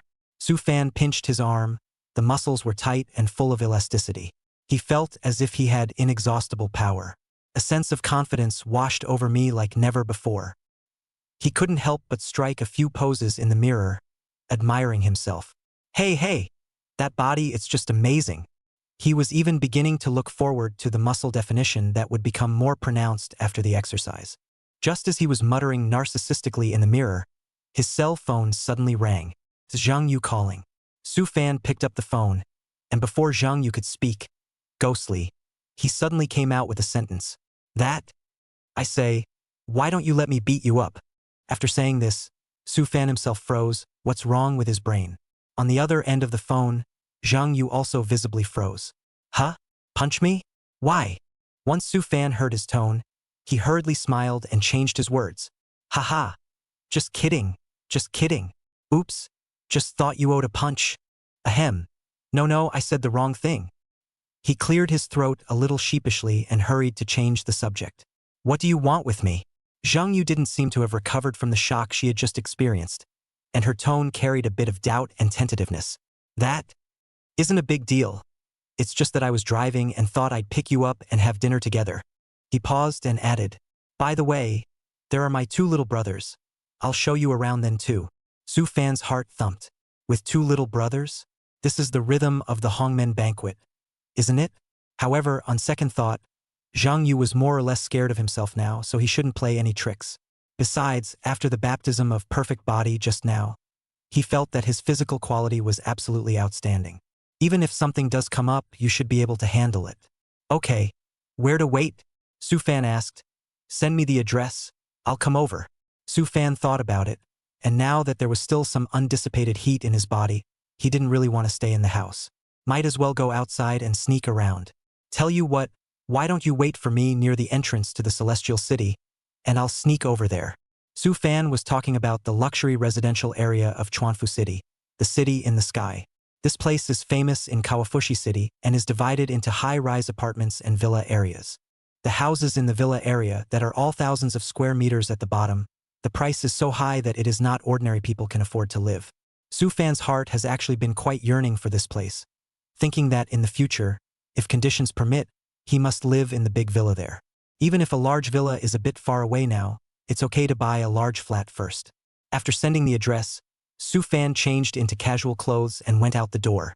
He walked slowly down the street toward the Celestial City. As he walked, he felt the changes in his body. Sure enough, it was just as energizing as what I had just felt after the shower. The pace was also much lighter than usual. When he walked near the entrance of the Heavenly City, Zhang Yu's car had not yet arrived. Su Fan found an inconspicuous corner and waited leisurely. It didn't take long for a black Bugatti Chiron to slowly approach and pull up to the curb. It's none other than Su Fan's car. Zhang Yu sat in the driver's seat, waiting for the red light, while still muttering in his mind about Su Fan's earlier sentence. Let me beat you up. Why has Brother Fan suddenly become so demented? It can't be because he's been irritated by something, right? He was on guard in his heart and decided that when he ate later, he should be careful not to mess with Su Fan. In case Fan was a real jerk, he couldn't beat him himself. Su Fan's height. How can she be 10 centimeters taller than herself? Plus that aura of not to be messed with. And to top it off, he was driving Su Fan's car and renting their store. It would be a pain in the ass to piss him off and raise his rent. Zhang Yu was calculating in his heart while parking his car near the entrance of Heavenly City. He couldn't help but sigh as he looked at the mansion area. TSK. The city in the sky, what a great place. The environment here, the houses here, any set taken out, that's worth a lot. In his heart, he also quite aspired to be able to live in the big villa here. Unfortunately, although their Zheng family has a lot of assets now, most of them are pressed on top of the company. With limited liquidity, you can't buy a house in a place like this yet. We can only wait for the company to stabilize and become more profitable again, and then we can consider it then. Just as Zhang Yu was thinking about these have-nots in his mind, Su Fan had already pulled open the car door and sat up. Yo, so soon? Su Fan said with a smile. Zhang Yu started the car and answered as he drove. There wasn't much traffic on the road. By the way, it's all arranged, places to eat, and chauffeurs and all that, so you don't have to worry about it. Su Fan nodded and didn't ask any more questions. He knew that Zhang Yu had always done things reliably. It didn't take long for the car to pull into an alley. This way, Zhang Yu pointed to an alley on the right. Across this alley is Zhang's old tavern. Su Fan looked in the direction he was pointing. At the entrance of the alley hangs a somewhat mottled wooden signboard, on which the words Zhang's Old Tavern are written in cursive. The sign looks quite old, but it has a sense of age. This tavern sounds quite historical by its name, Su Fan said casually. That's not true, Zhang Yu said with a smile as he parked his car. This place, it's hundreds of years old, passed down from my grandfather's generation. So long. Su Fan was a bit surprised. Yeah. Zhang Yu got out of the car and led Su Fan towards the alley. It's now run by a distant cousin of mine. It's been passed down for 4 generations. The alley is not wide, and the walls on both sides are covered with green creepers, which makes it seem extraordinarily tranquil. The further in you go, there's a faint scent of wine in the air. Don't look at my cousin's uncle living in a big villa and driving a Ferrari. Zhang Yu continued his introduction. But he still likes to guard this old tavern and take care of it himself every day. Su Fan found it quite interesting to listen to. You don't see many people like that these days who are willing to keep their old job. Not to mention a rich kid who drives a Ferrari and lives in a villa. It seemed the tavern did have something to offer, and it gave him a few moments of anticipation as well. Passing through the alley, a quaint courtyard opens up in front of him. There are several old acacia trees planted in the yard, and under the trees there are several stone tables and benches, which looks very elegant. In the middle of the courtyard was a small 2-story building, which was the main building of Zhang's old tavern. The small building has wooden windows and doors. The window panes are beautifully carved with floral motifs, exuding a rich classical flavor. Brother Fan, it's here. Zhang Yu led Su Fan into the small building. On the first floor was the lobby, with a few 8 imperial tables set up and a few guests sitting sporadically. Some were chatting in hushed tones, others were sipping their drinks. The air was relaxing with the faint scent of wine and rice. Let's go upstairs. Zhang Yu led Su Fan straight up to the second floor. The second floor is decorated in a similar antique style as the first floor. They came to the door of a box and Zhang Yu knocked on the door. Come in. A young voice came from inside. Zhang Yu pushed open the door and Su Fan followed him in. There were already a few people sitting in the box, looking about the same age as Zhang Yu. Here, let me introduce you guys. Zhang Yu pointed at Su Fan and said to the people inside, This is my boss, Su Fan, Brother Fan. When the people in the box heard Zhang Yu's introduction, they all looked at Su Fan with some surprise. They all knew that Zhang Yu was usually quite crazy, but they didn't realize that he had a boss. Hello, Brother Fan. One of the sturdier-looking lads was the first to stand up and respectfully shouted to Su Fan. Chapter 91. Another Cockney with a strong background. Hello, Brother Fan. The others rushed to their feet after them, shouting in unison. Su Fan nodded and smiled faintly. Hello, everyone. My name is Su Fan. He walked over to the table and sat down, and Zhang Yu followed suit before greeting the others. Sit down, all of you. Don't stand around. Everyone in the box sat down, but their eyes still couldn't help glancing at Su Fan. Su Fan seems pretty easygoing though. However, there was a hidden aura of not to be messed with, making them more or less terrified in their hearts. Brother Fan, I'm Fan Su. A burly-looking young man took the initiative to introduce himself. This is Jiang Yunlei. He pointed to a young man next to him who wore glasses and looked svelte. Su Fan nodded again, memorizing their names. At this time, Jiang Yunlei suddenly said, Why do I think Fan's name sounds familiar? Fan Su, the latest new member of our Taekwondo gym, isn't it? When this was said, Fan Su also remembered. That's right, hey, Brother Fan. Did you recently enroll in some kind of Taekwondo class? Su Fan smiled. I did enroll in one, to strengthen my body. Mainly the system pushed one because foreign fighting instructors don't have the means to come over and teach whenever they want. And he needed an excuse that would be forceful in name only. After thinking about it, Taekwondo was the best fit, and the classes were small and easy. Jiang Yunlei suddenly became excited. Brother Fan, the one you signed up for? Isn't it the Chen's martial arts dojo? Yes, I heard it was the strongest in Chuanfu City. Su Fan recalled the information given by the system at that time.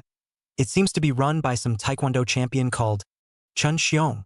Yes, it's Chun Xiong? Fan Su stood up violently, his tone filled with excitement.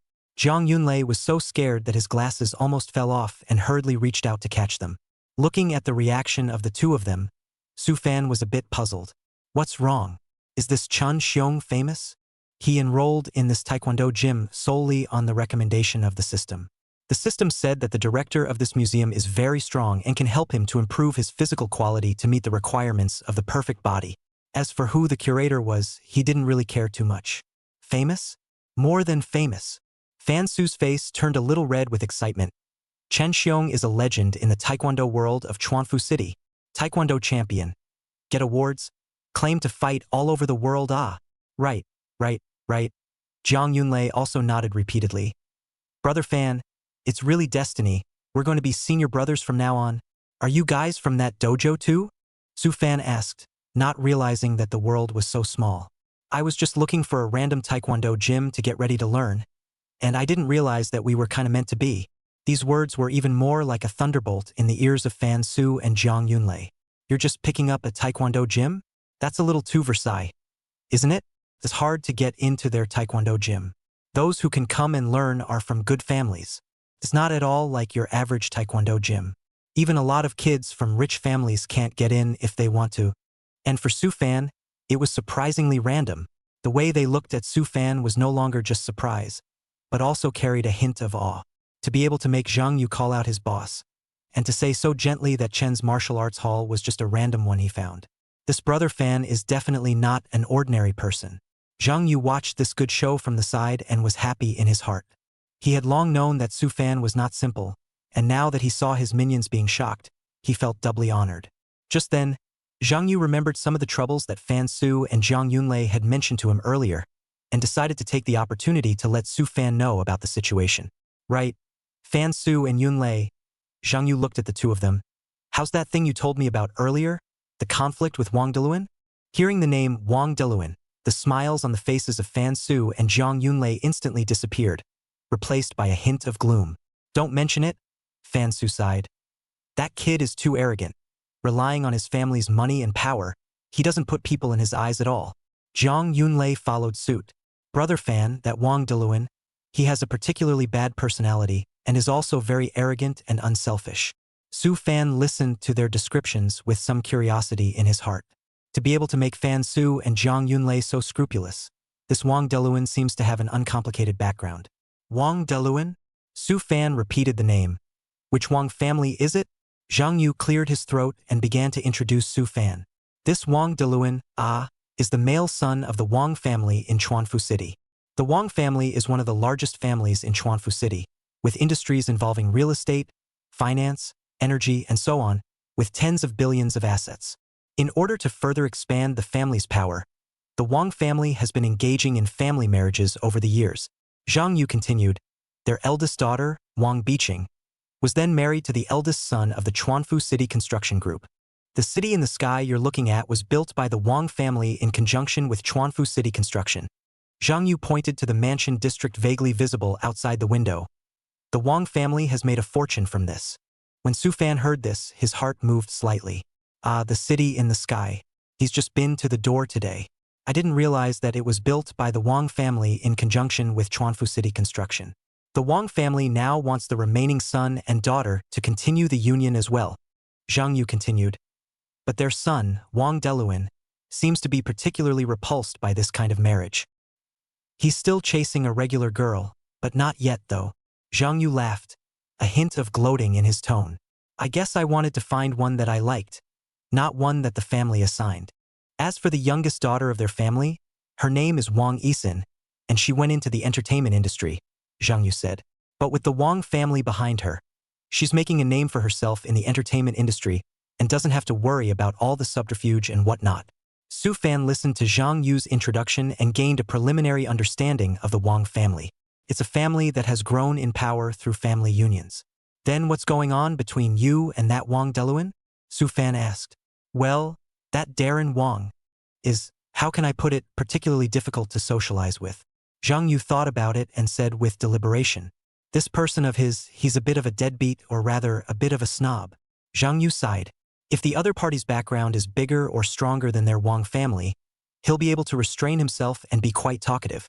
But if he meets someone with a weaker background than his family, or who has little power in his eyes, then his nature is revealed. Zhang Yu shook his head with a hint of helplessness in his tone. Particularly arrogant, out of sight and grumpy. He can't move, and he does whatever he wants because his family is rich and powerful. Hey, it's a standard dude anyway, and one of the nastier ones. Fan Su and Yun Lei's conflict with him, hey, that's a bit of a story. Zhang Yu looked at Fan Su and Zhang Yunlei, signaling them to speak. Chapter 92 The Bully Young Master. Fan Su and Zhang Yunlei glanced at each other, both seeing a hint of bitterness and afterthought in the other's eyes. Don't mention it, Fan. That thing was a nightmare. Fan Su took a deep breath and recalled. A few of us were having dinner together the other day, at a restaurant near here. As we were eating, Derek Wong, came in with a couple of guys, particularly high profile, yelling that he wanted to pack the place. Zhang Yunlei added from the side. There were still quite a few customers in the restaurant at that time, and he didn't even care. He just told the waiters to clear everyone out. We couldn't look away at the time and thought he was too arrogant, so we said a few words about him. Fan Su went on to say. As a result, he was so good, without saying anything. He just rushed up with his men and took both of us. Fan Su paused as he spoke, a hint of humiliation flashing in his eyes. Gave a brutal beating in the street. It was a terrible beating, with bruises all over his face and body. Zhang Yunlei followed suit, a hint of indignation in his voice. Of course we want to get revenge, but wait until we call someone over. As a result, he, Wang Deluan, was even more ruthless and directly brought dozens of people over. It's a big black mass with guys in their hands, and it's scary to look at, Fan Su said heartily. In the end, it got so big that it alarmed the family heads of our two families, and they stepped in to mediate before they managed to suppress the matter. Zhang Yunlei sighed. Originally thought that this matter would just pass, but it turned out that I didn't expect even more bad luck to follow. Fan Su lau ghét bitterly. Didn't the two of us want to follow Brother Rain recently, to learn more and strengthen our bodies? Just specifically enrolled in Chen's Taekwondo gym to learn martial arts? And guess what? Fan Su looked at Su Fan with helplessness written all over his face. That Wang Deluan. He's even learning martial arts at Chen's Taekwondo gym as well. Moreover, he went half a month earlier than us and learned better than us. Zhang Yunlei picked up the conversation. That guy, his talent and physique are better than ours. Plus the fact that he practiced earlier than us, we couldn't even beat him in the dojo. Every time I practiced against him, I was abused. Fan Su rubbed his brow, looking very tired. The worst part is that we both had a little bit of fun before. We used to go to clubs and stuff, and our bodies were emptied out a long time ago. It's not like him at all, although he's arrogant. His body base is really good. His strength and speed are too much better than us. So yeah, Fan, we're really out of options right now. Zhang Yunlei looked at Su Fan with a pleading face. I heard that you have great hands. Can you help us teach that Wang Deluan a lesson? Let him know that there are people outside of this world, and there is a world outside of this world, so don't be so blind. Fan Su followed suit, his eyes filled with anticipation. As Su Fan listened to them, he had a deeper understanding of this Wang Deluan in his heart. Arrogant and domineering, a typical dude indeed. However, asking him to compete with someone he just met, Su Fan was reluctant. Teach him a lesson? It's not like I know him, there's no need. Su Fan said indifferently. Besides, if you guys want to learn martial arts, then you should practice, and if your body is hollowed out, then you should condition yourselves and you can always practice up.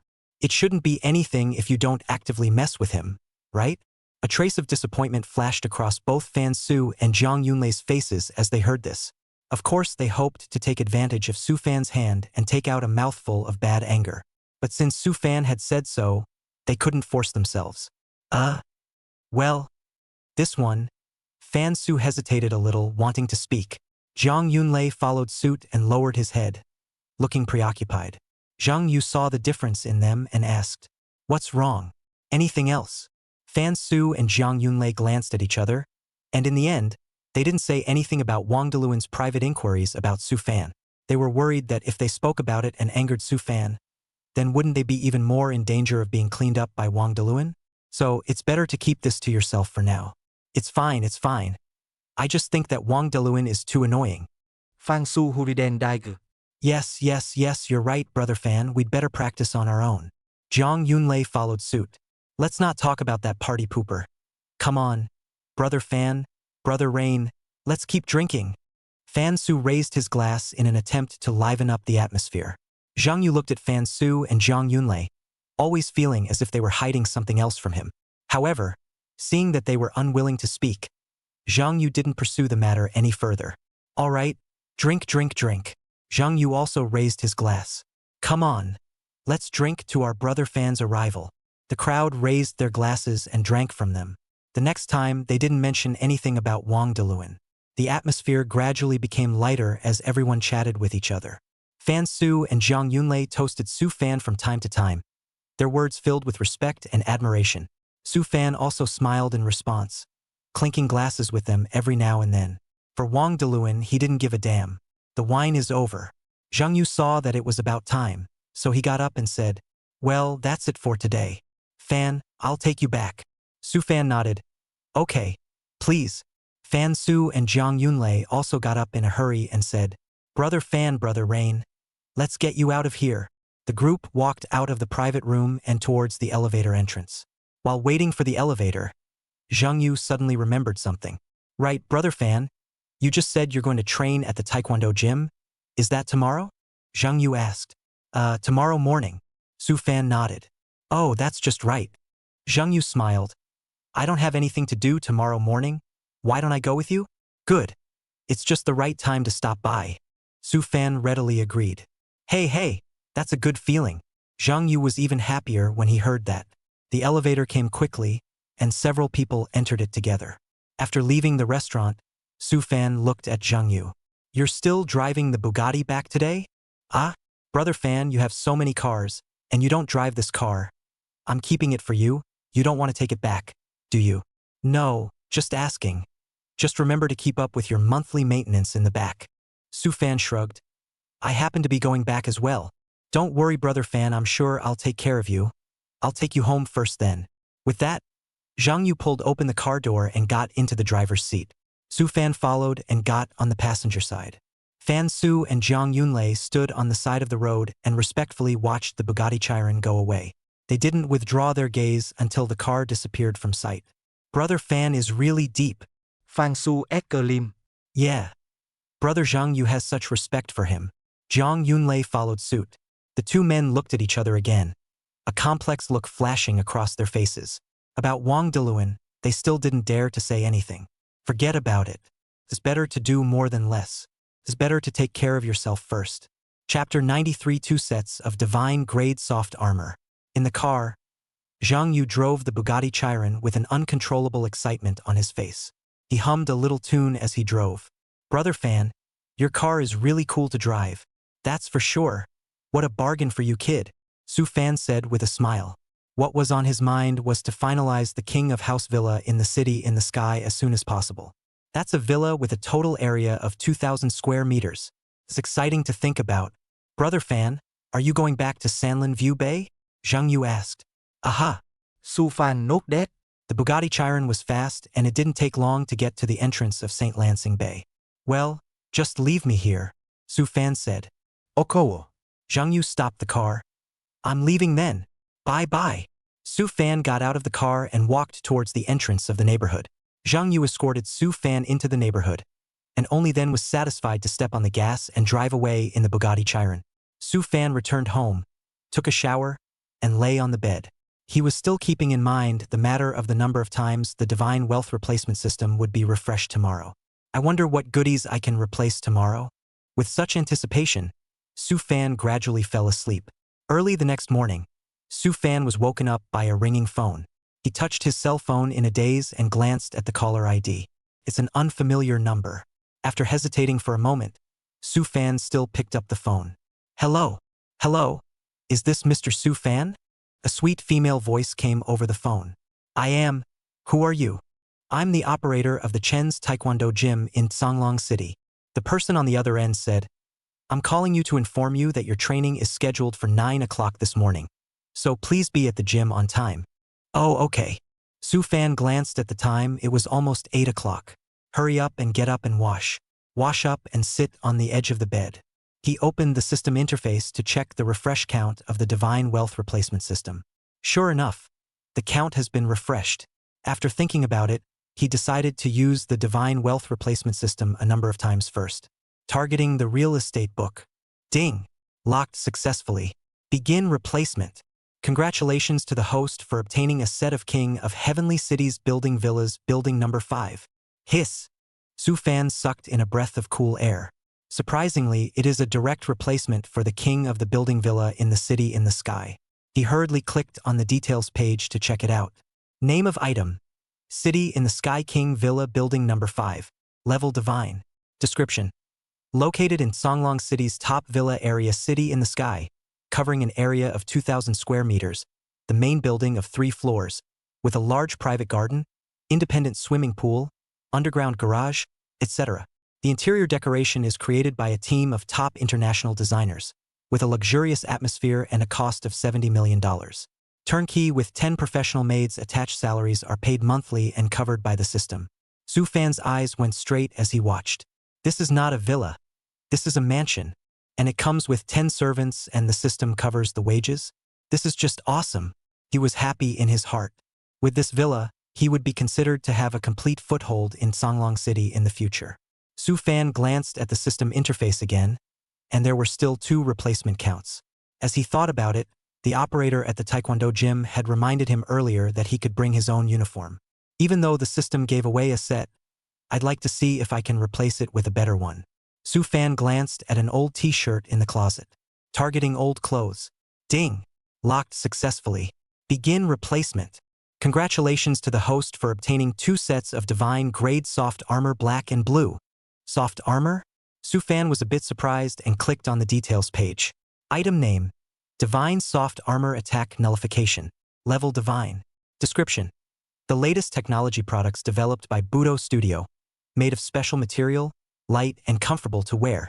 The Attack Nullification trait, which counteracts most physical and energy attacks. It also converts some of the damage into counter damage, inflicting pain on the enemy. The principle is complex and involves the use of energy in higher dimensions. Su Fan's eyes widened as he watched. Attack Nullification, counter injury. It's a godly costume against all odds. And there are 2 sets, black and blue. He hurriedly removed the black set of soft armor. The soft armor didn't look much different than regular gym clothes, with a black jacket and long pants.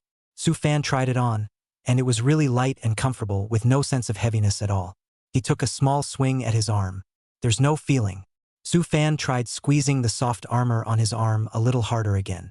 It feels like you're pinching on a layer of flexible rubber, and there's no pain at all. It's amazing.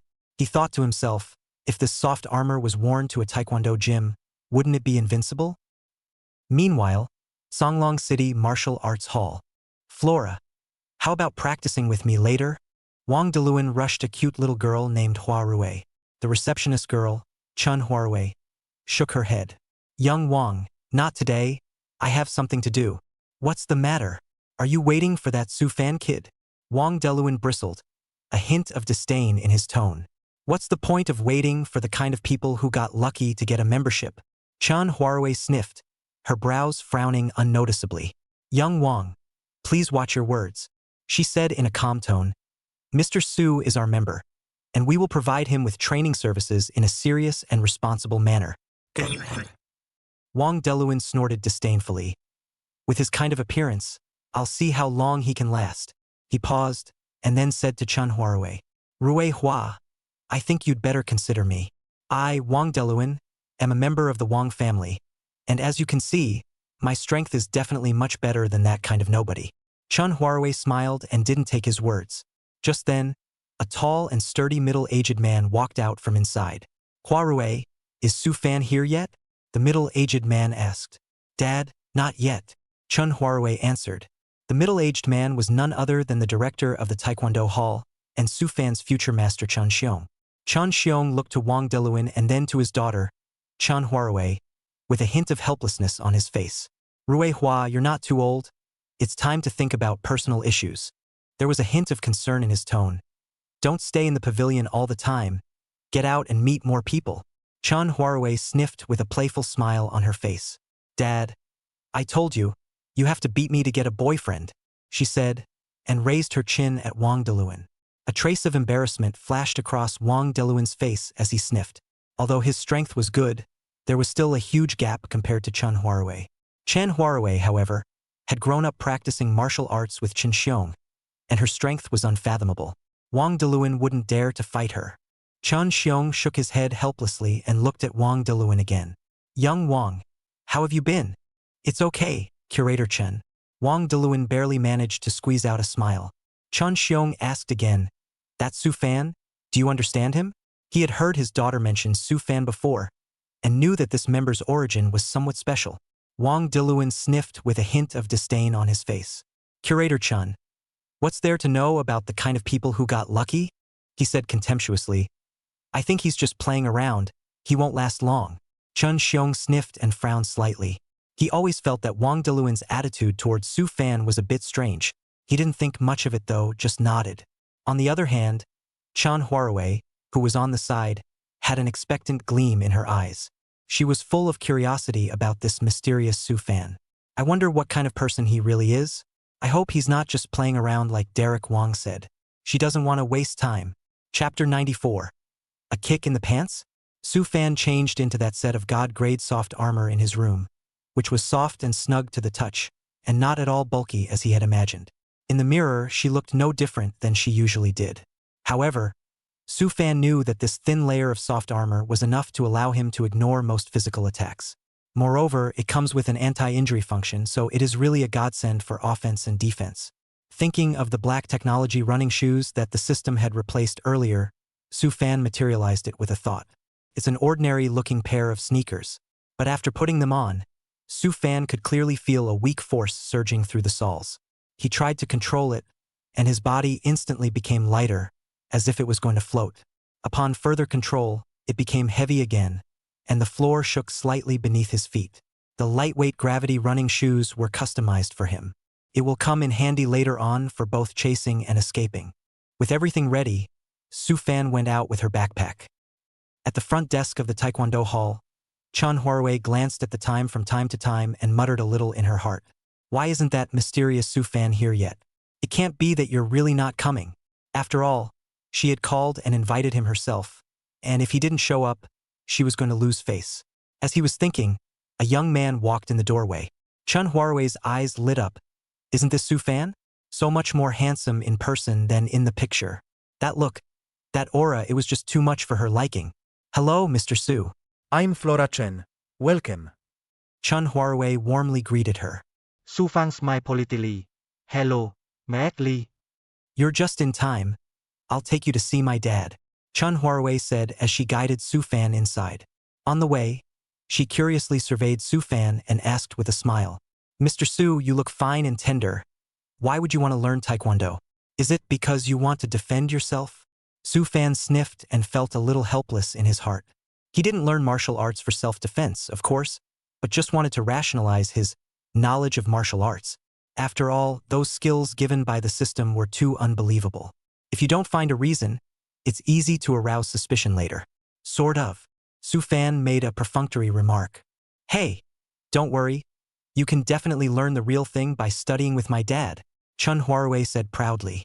The two of them went up the stairs when they heard a gust of broken wind coming from them. When I arrived at the training ground, I saw several young men in Taekwondo uniforms warming up. One of them was, quite literally, Darren Wong from yesterday's chat topic. Wang Deluan is kicking the leg, moving cleanly with a strong wind. Good. Chen Xiong, who was standing by the side, applauded and exclaimed, Daluan, you've made a lot of progress lately. A hint of complacency flashed across Wang Deluan's face. Thank you, Curator Chen, for the compliment.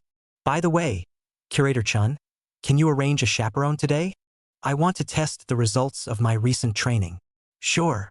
Chen Xiong had just finished speaking when he saw Chen Huarui walk up with Su Fan. Instantly, the atmosphere of the entire training ground changed. Wang Deluan's smile froze on his face, not expecting to meet Su Fan so soon. There was hostility in his eyes and a hint of disdain. The others also glanced sideways, curiously sizing up Su Fan. They all knew that this new member, who had made little Princess Chen Huarui personally receive her, was definitely not a small person. Chen Xiong was also a bit surprised, looking at Su Fan and then Wang Deluan, and vaguely feeling that something was wrong in his heart. Dad, this is Su Fan.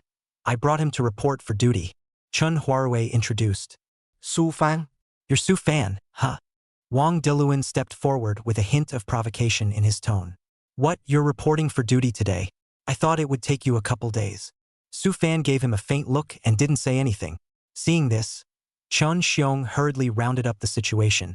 Well, now that we're here, let's have a little test. Strength, speed, coordination, measure it all.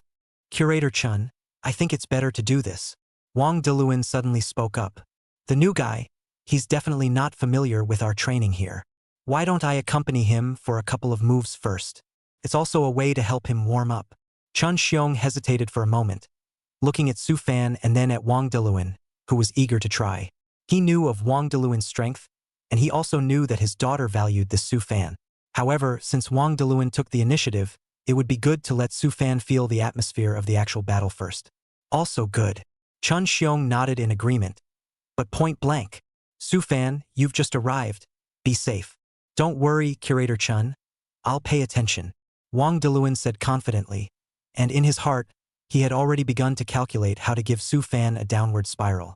He looked at Su Fan and realized that the other party hadn't even warmed up and was just standing there. Now Wang Diluan was even more certain that this Su Fan was definitely a rookie. He laughed contemptuously and assumed a taekwondo starting stance. Watch out! Wang Diluan let out a low gulp and surged forward, delivering a side kick straight to Su Fan's ribs. The kick was fast and hard, with a whistling wind. Su Fan was still standing there unsteadily. It wasn't until Wang Diluan's toes were about to touch his body that he slowly raised one leg. Bang! A muffled sound. Before the crowd could react, they saw Wang Diluan's entire body flying out like a kite with broken strings, falling to the ground with a bang and sliding out several meters before coming to a stop. Silence. Deadly silence. Everyone was stunned, including Chun Xiong and Chun Huarui. How is this possible? Wang Diluan is Chun Xiong's favorite student. Surprisingly, he was kicked away by Su Fan, and Su Fan didn't even warm up. Her movements looked too random to be casual.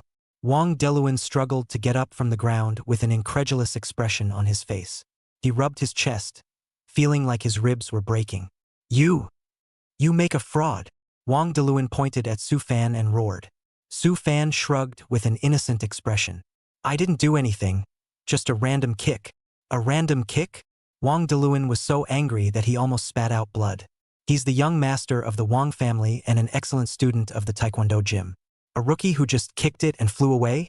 How is he going to meet people in the future? Curator Chan, it was a momentary oversight on my part just now. Wang Diluan said unconvincingly.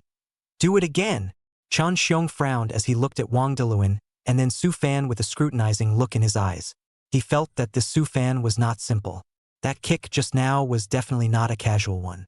Well, Delen, you get some rest. Chun Xiong said. Su Fan, you go test your strength first. Huarui, you take him. Yes, Dad. Chun Huarui hurriedly answered and walked over to Su Fan's side. Fan Su and Jiang Yunlei rushed forward to help Wang Diluan up and comfort him. Brother Luan, are you all right? Just now Su Fan must have made a sneak attack. That's right. Don't be angry, Luan. Wang Diluan grimaced as he watched Chun Huarui's back as she left with Su Fan, his heart going crazy with jealousy. Why was Chun Huarui so attached to that Su Fan? What makes that guy who got lucky get Chun Huarui's favor? It was also looked at by Lu Yuya as well. Chun Huarui led Su Fan toward the testing room, chattering all the way. Mr. Su, what was that kick you just did? It was too powerful too. Are you deep in hiding? Or do you specialize in practicing? I am stunned. Wang Diluan is usually very powerful, but it turned out to be in front of you. Su Fan had a bit of a headache from her noise, but it was not good to interrupt her, so he could only listen with a hard head. He was a little helpless in his heart. This sister was too talkative, wasn't she? Arriving at the testing room, Chun Xiong was already waiting inside. Chun Huarui also wanted to follow in to see the test results. She was really too curious. How much does this weak-looking Su Fan really weigh? Chapter 95, Martial Value, that's all? Inside the testing room, there is a variety of equipment for physical testing. The most striking thing was a strength tester with what looked like a sandbag-like hitting target attached to it. Dressed in a clean martial arts uniform, Chun Xiong was standing next to the strength tester, watching Su Fan walk in. Dad, Mr. Su is here. Chun Huarui hurriedly said, then turned her head to Su Fan and said, just test here. Just listen to my dad's arrangements. Su Fan nodded and looked towards Chun Xiong and shouted, Curator Chen. Chun Xiong looked at Su Fan, his eyes still carrying scrutiny, but his tone was a bit milder. Su Fan, come on. Test the strength first. He pointed to the strength tester and, this device measures the force of your blows. You need to throw 3 punches and we take the average. Su Fan knows in his heart, he did not come here to show off his skills, but to find a reasonable explanation for his no martial arts. It would be too shocking to reveal all of his true strength. So, keep your hand in appropriately. Showing a certain amount of strength without being too noticeable was the purpose of his visit. He didn't move on the surface, but in his mind he was already calculating what to do to control the power and hit a number that is both surprising and not completely unexplainable. He took a deep breath and moved his wrists and shoulders in mock seriousness. Is it done? Chen Xiong asked. Chen Huarui, on the other hand, watched expectantly from the sidelines. Mr. Su, hurry up. I can't wait to see how much you can hit, she urged. Su Fan was a little teary-eyed at her prodding, but still nodded. Okay, it's ready to go. He stood in front of the strength tester and took his stance. And at that moment, in the hallway outside, Wang Deluan was still resting against the wall. He covered his tailbone and wore a pained expression on his face. Damn, if it wasn't for that kid's trickery, I wouldn't have gotten hurt at all. Fan Su and Jiang Yunlei consoled reluctantly from the sidelines. Yeah, that was too hard just now, Fan Su said. That's right. Don't be angry, Brother Luan. Later when the test is over, we'll see his results. Jiang Yunlei chimed in. If he's really strong, you're screwing him.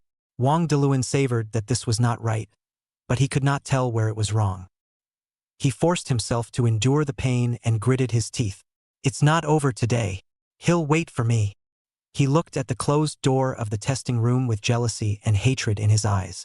Gloomily, his mind had already made up its mind. When Su Fan came out of the testing room, he would definitely get his revenge. Let Su Fan know what happens when you offend him, Wang Deluan. At this time, in the testing room, Chen Huarui was still looking at Su Fan with anticipation. Mr. Su, are you ready? Fight when you're ready, she urged once again. Chen Xiong glanced at her and shook his head, but followed suit. Su Fan, don't be nervous. Start when you're ready. Su Fan didn't delay any longer. He took a deep breath and adjusted his posture, ready to throw the first punch. Su Fan took a deep breath and without any further delay, he condensed his entire body's strength into his right fist and smashed it fiercely against the target of the strength tester. Bang! A dull thud came. The target wobbled slightly, and then the numbers on the tester's screen began to jump. 120 Kilogramm. 130 Kilogramm. Finally, the number stopped at 135 kilograms. Su Fan looked at this number and nodded silently in his heart. Well, almost. The number was neither too low nor too high, just the effect he wanted. The average punching power of an average adult male is probably around 100 kilograms, with professional taekwondo athletes being able to reach over 300 kilograms. This 135 kilograms is just stuck at a level that an average person could reach with some effort. But again, it's quite a bit above average. The explanation knows martial arts seems a little more convincing.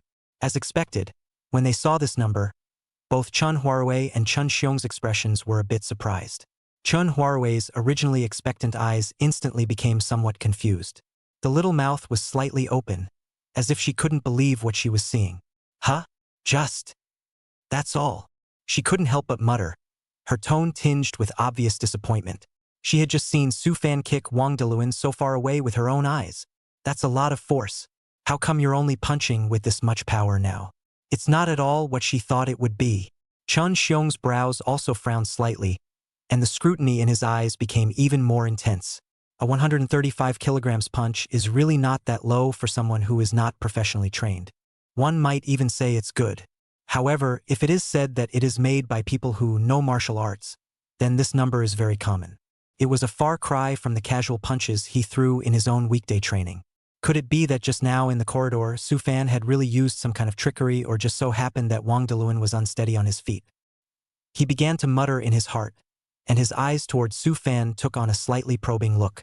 Su Fan sensed the reaction of the two, but he remained motionless on the surface, his tone light, as if punching 135 kilograms just now was a very ordinary thing. He stepped forward and glanced at the numbers on the screen, then said calmly, This is the first punch. He acted so calmly, making Chun Huarui feel even more incredible. It's a test of strength. Shouldn't it be a riveting fight? Why does he look like he doesn't care? Even, she felt vaguely in her heart. Su Fan didn't seem to feel proud of herself for hitting that number. It was as if they were just accomplishing a task. This feeling made her even more confused, and she felt even more that Su Fan was an unpredictable person. On the other hand, in the corridor outside the test room, Wang Deluan was covering his butt and resting against the wall.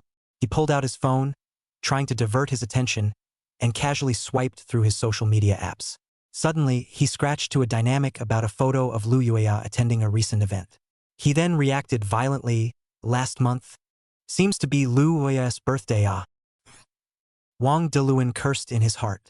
I can't believe he forgot something so important. This is just a huge miss. Lu Yueya was a goddess-like existence to him, and he had always pursued her. How's that for missing her birthday? He hurriedly clicked on the calendar and confirmed the date. Sure enough, it's been a long time since Lu Yueya's birthday. This is going to be a pain in the ass. However, it is not too late to mend. He decided to hurry up and surprise her with a makeup birthday party and show himself while he was at it. He raised his head and looked at Fan Su and Jiang Yunlei on the side. Su Zi, Lei Zi, come over here. He waved at the two. Fan Su and Jiang Yunlei hurriedly came up. Luan, what's wrong? Fan Su asked. Luan, does your ass still hurt? Why don't we go find you some medicine?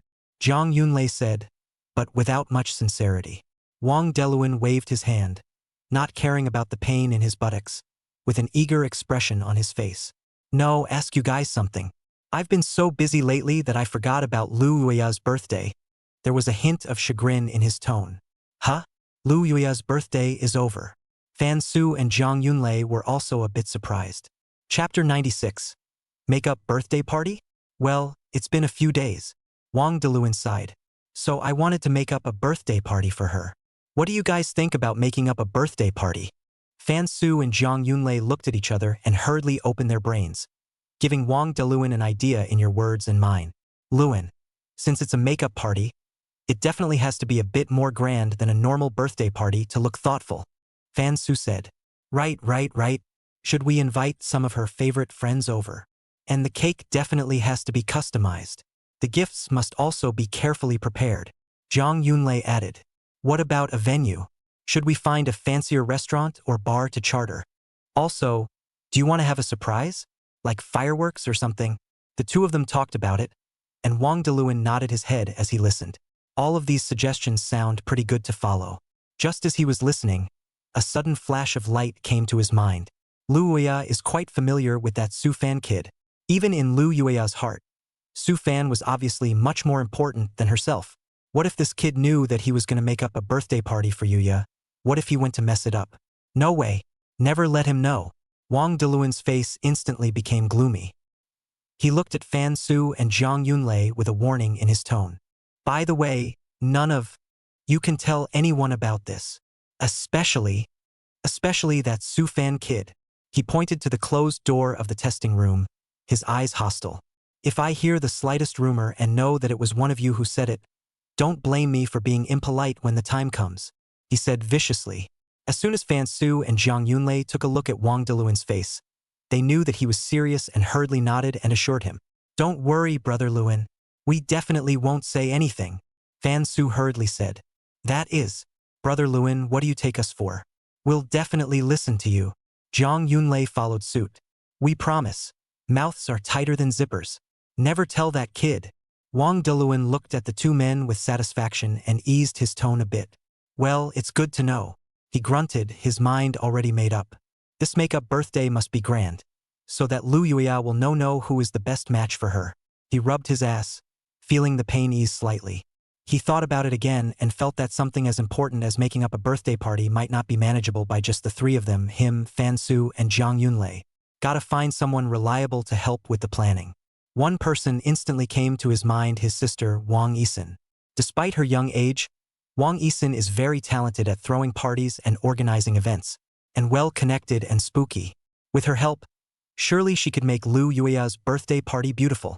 He pulled out his cell phone and found Wang Yisin's contact information, and had already decided in his heart.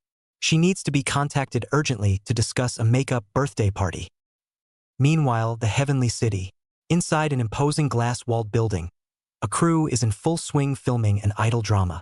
Magenta lights flashed and the camera moved slowly. The site was busy with staff shuttling back and forth. Ka. The director called a pause. Wang Yisin, you were so good in that scene just now. The emotions were totally on point, especially the eye scenes, which were very contagious. The director walked to Wang Yisin, who was resting on the sidelines, with an excited face, and praised her without mincing words. At this rate, this year's movie queen is within reach. Wang Yisin smiled slightly, with just the right amount of humility on her face. Thank you, director, for the compliment. I still have a lot to learn. Although she was the third miss of the Wang family, her status was honorable.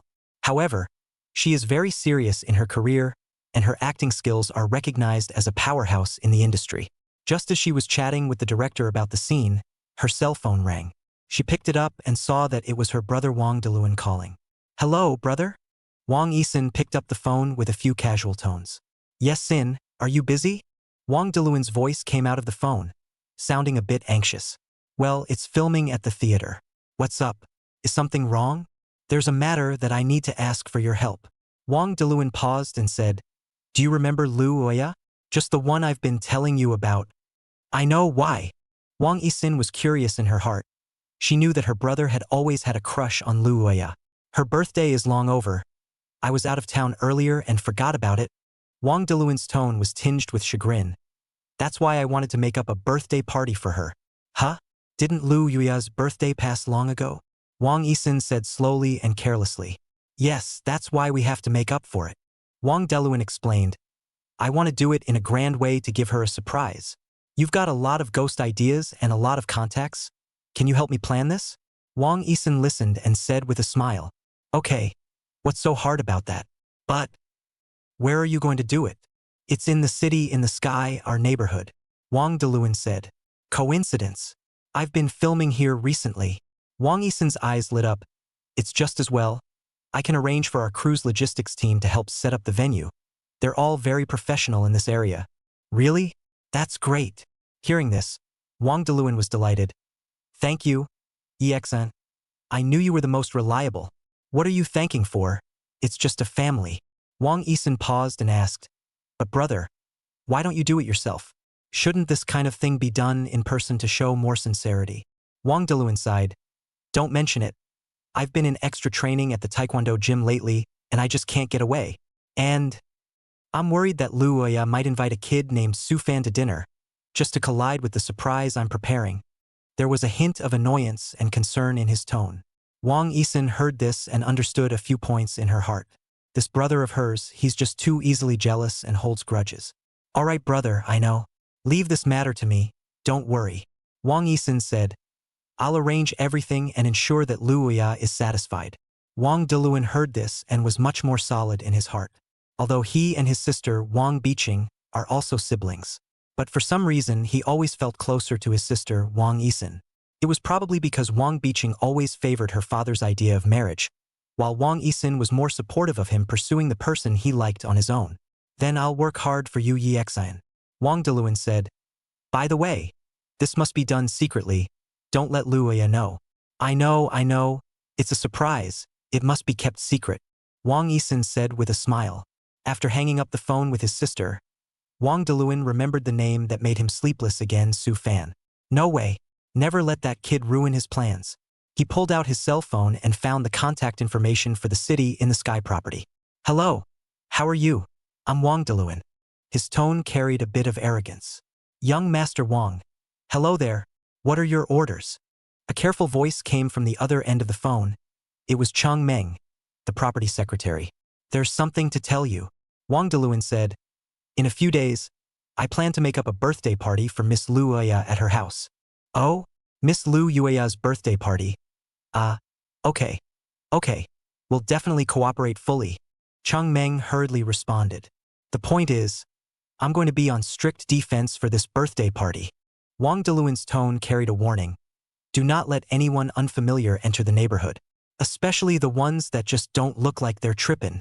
You need to emphasize to the security team to stop them for me. What he had in mind was naturally Su Fan. When Chang Meng heard this, her heart flinched and she hurriedly assured herself, "Don't worry, young Master Wang. We will definitely strictly carry out your orders. Definitely won't let idle people enter the neighborhood." Wang Deluan hummed and eased his tone a bit. "Well, it's good that you know.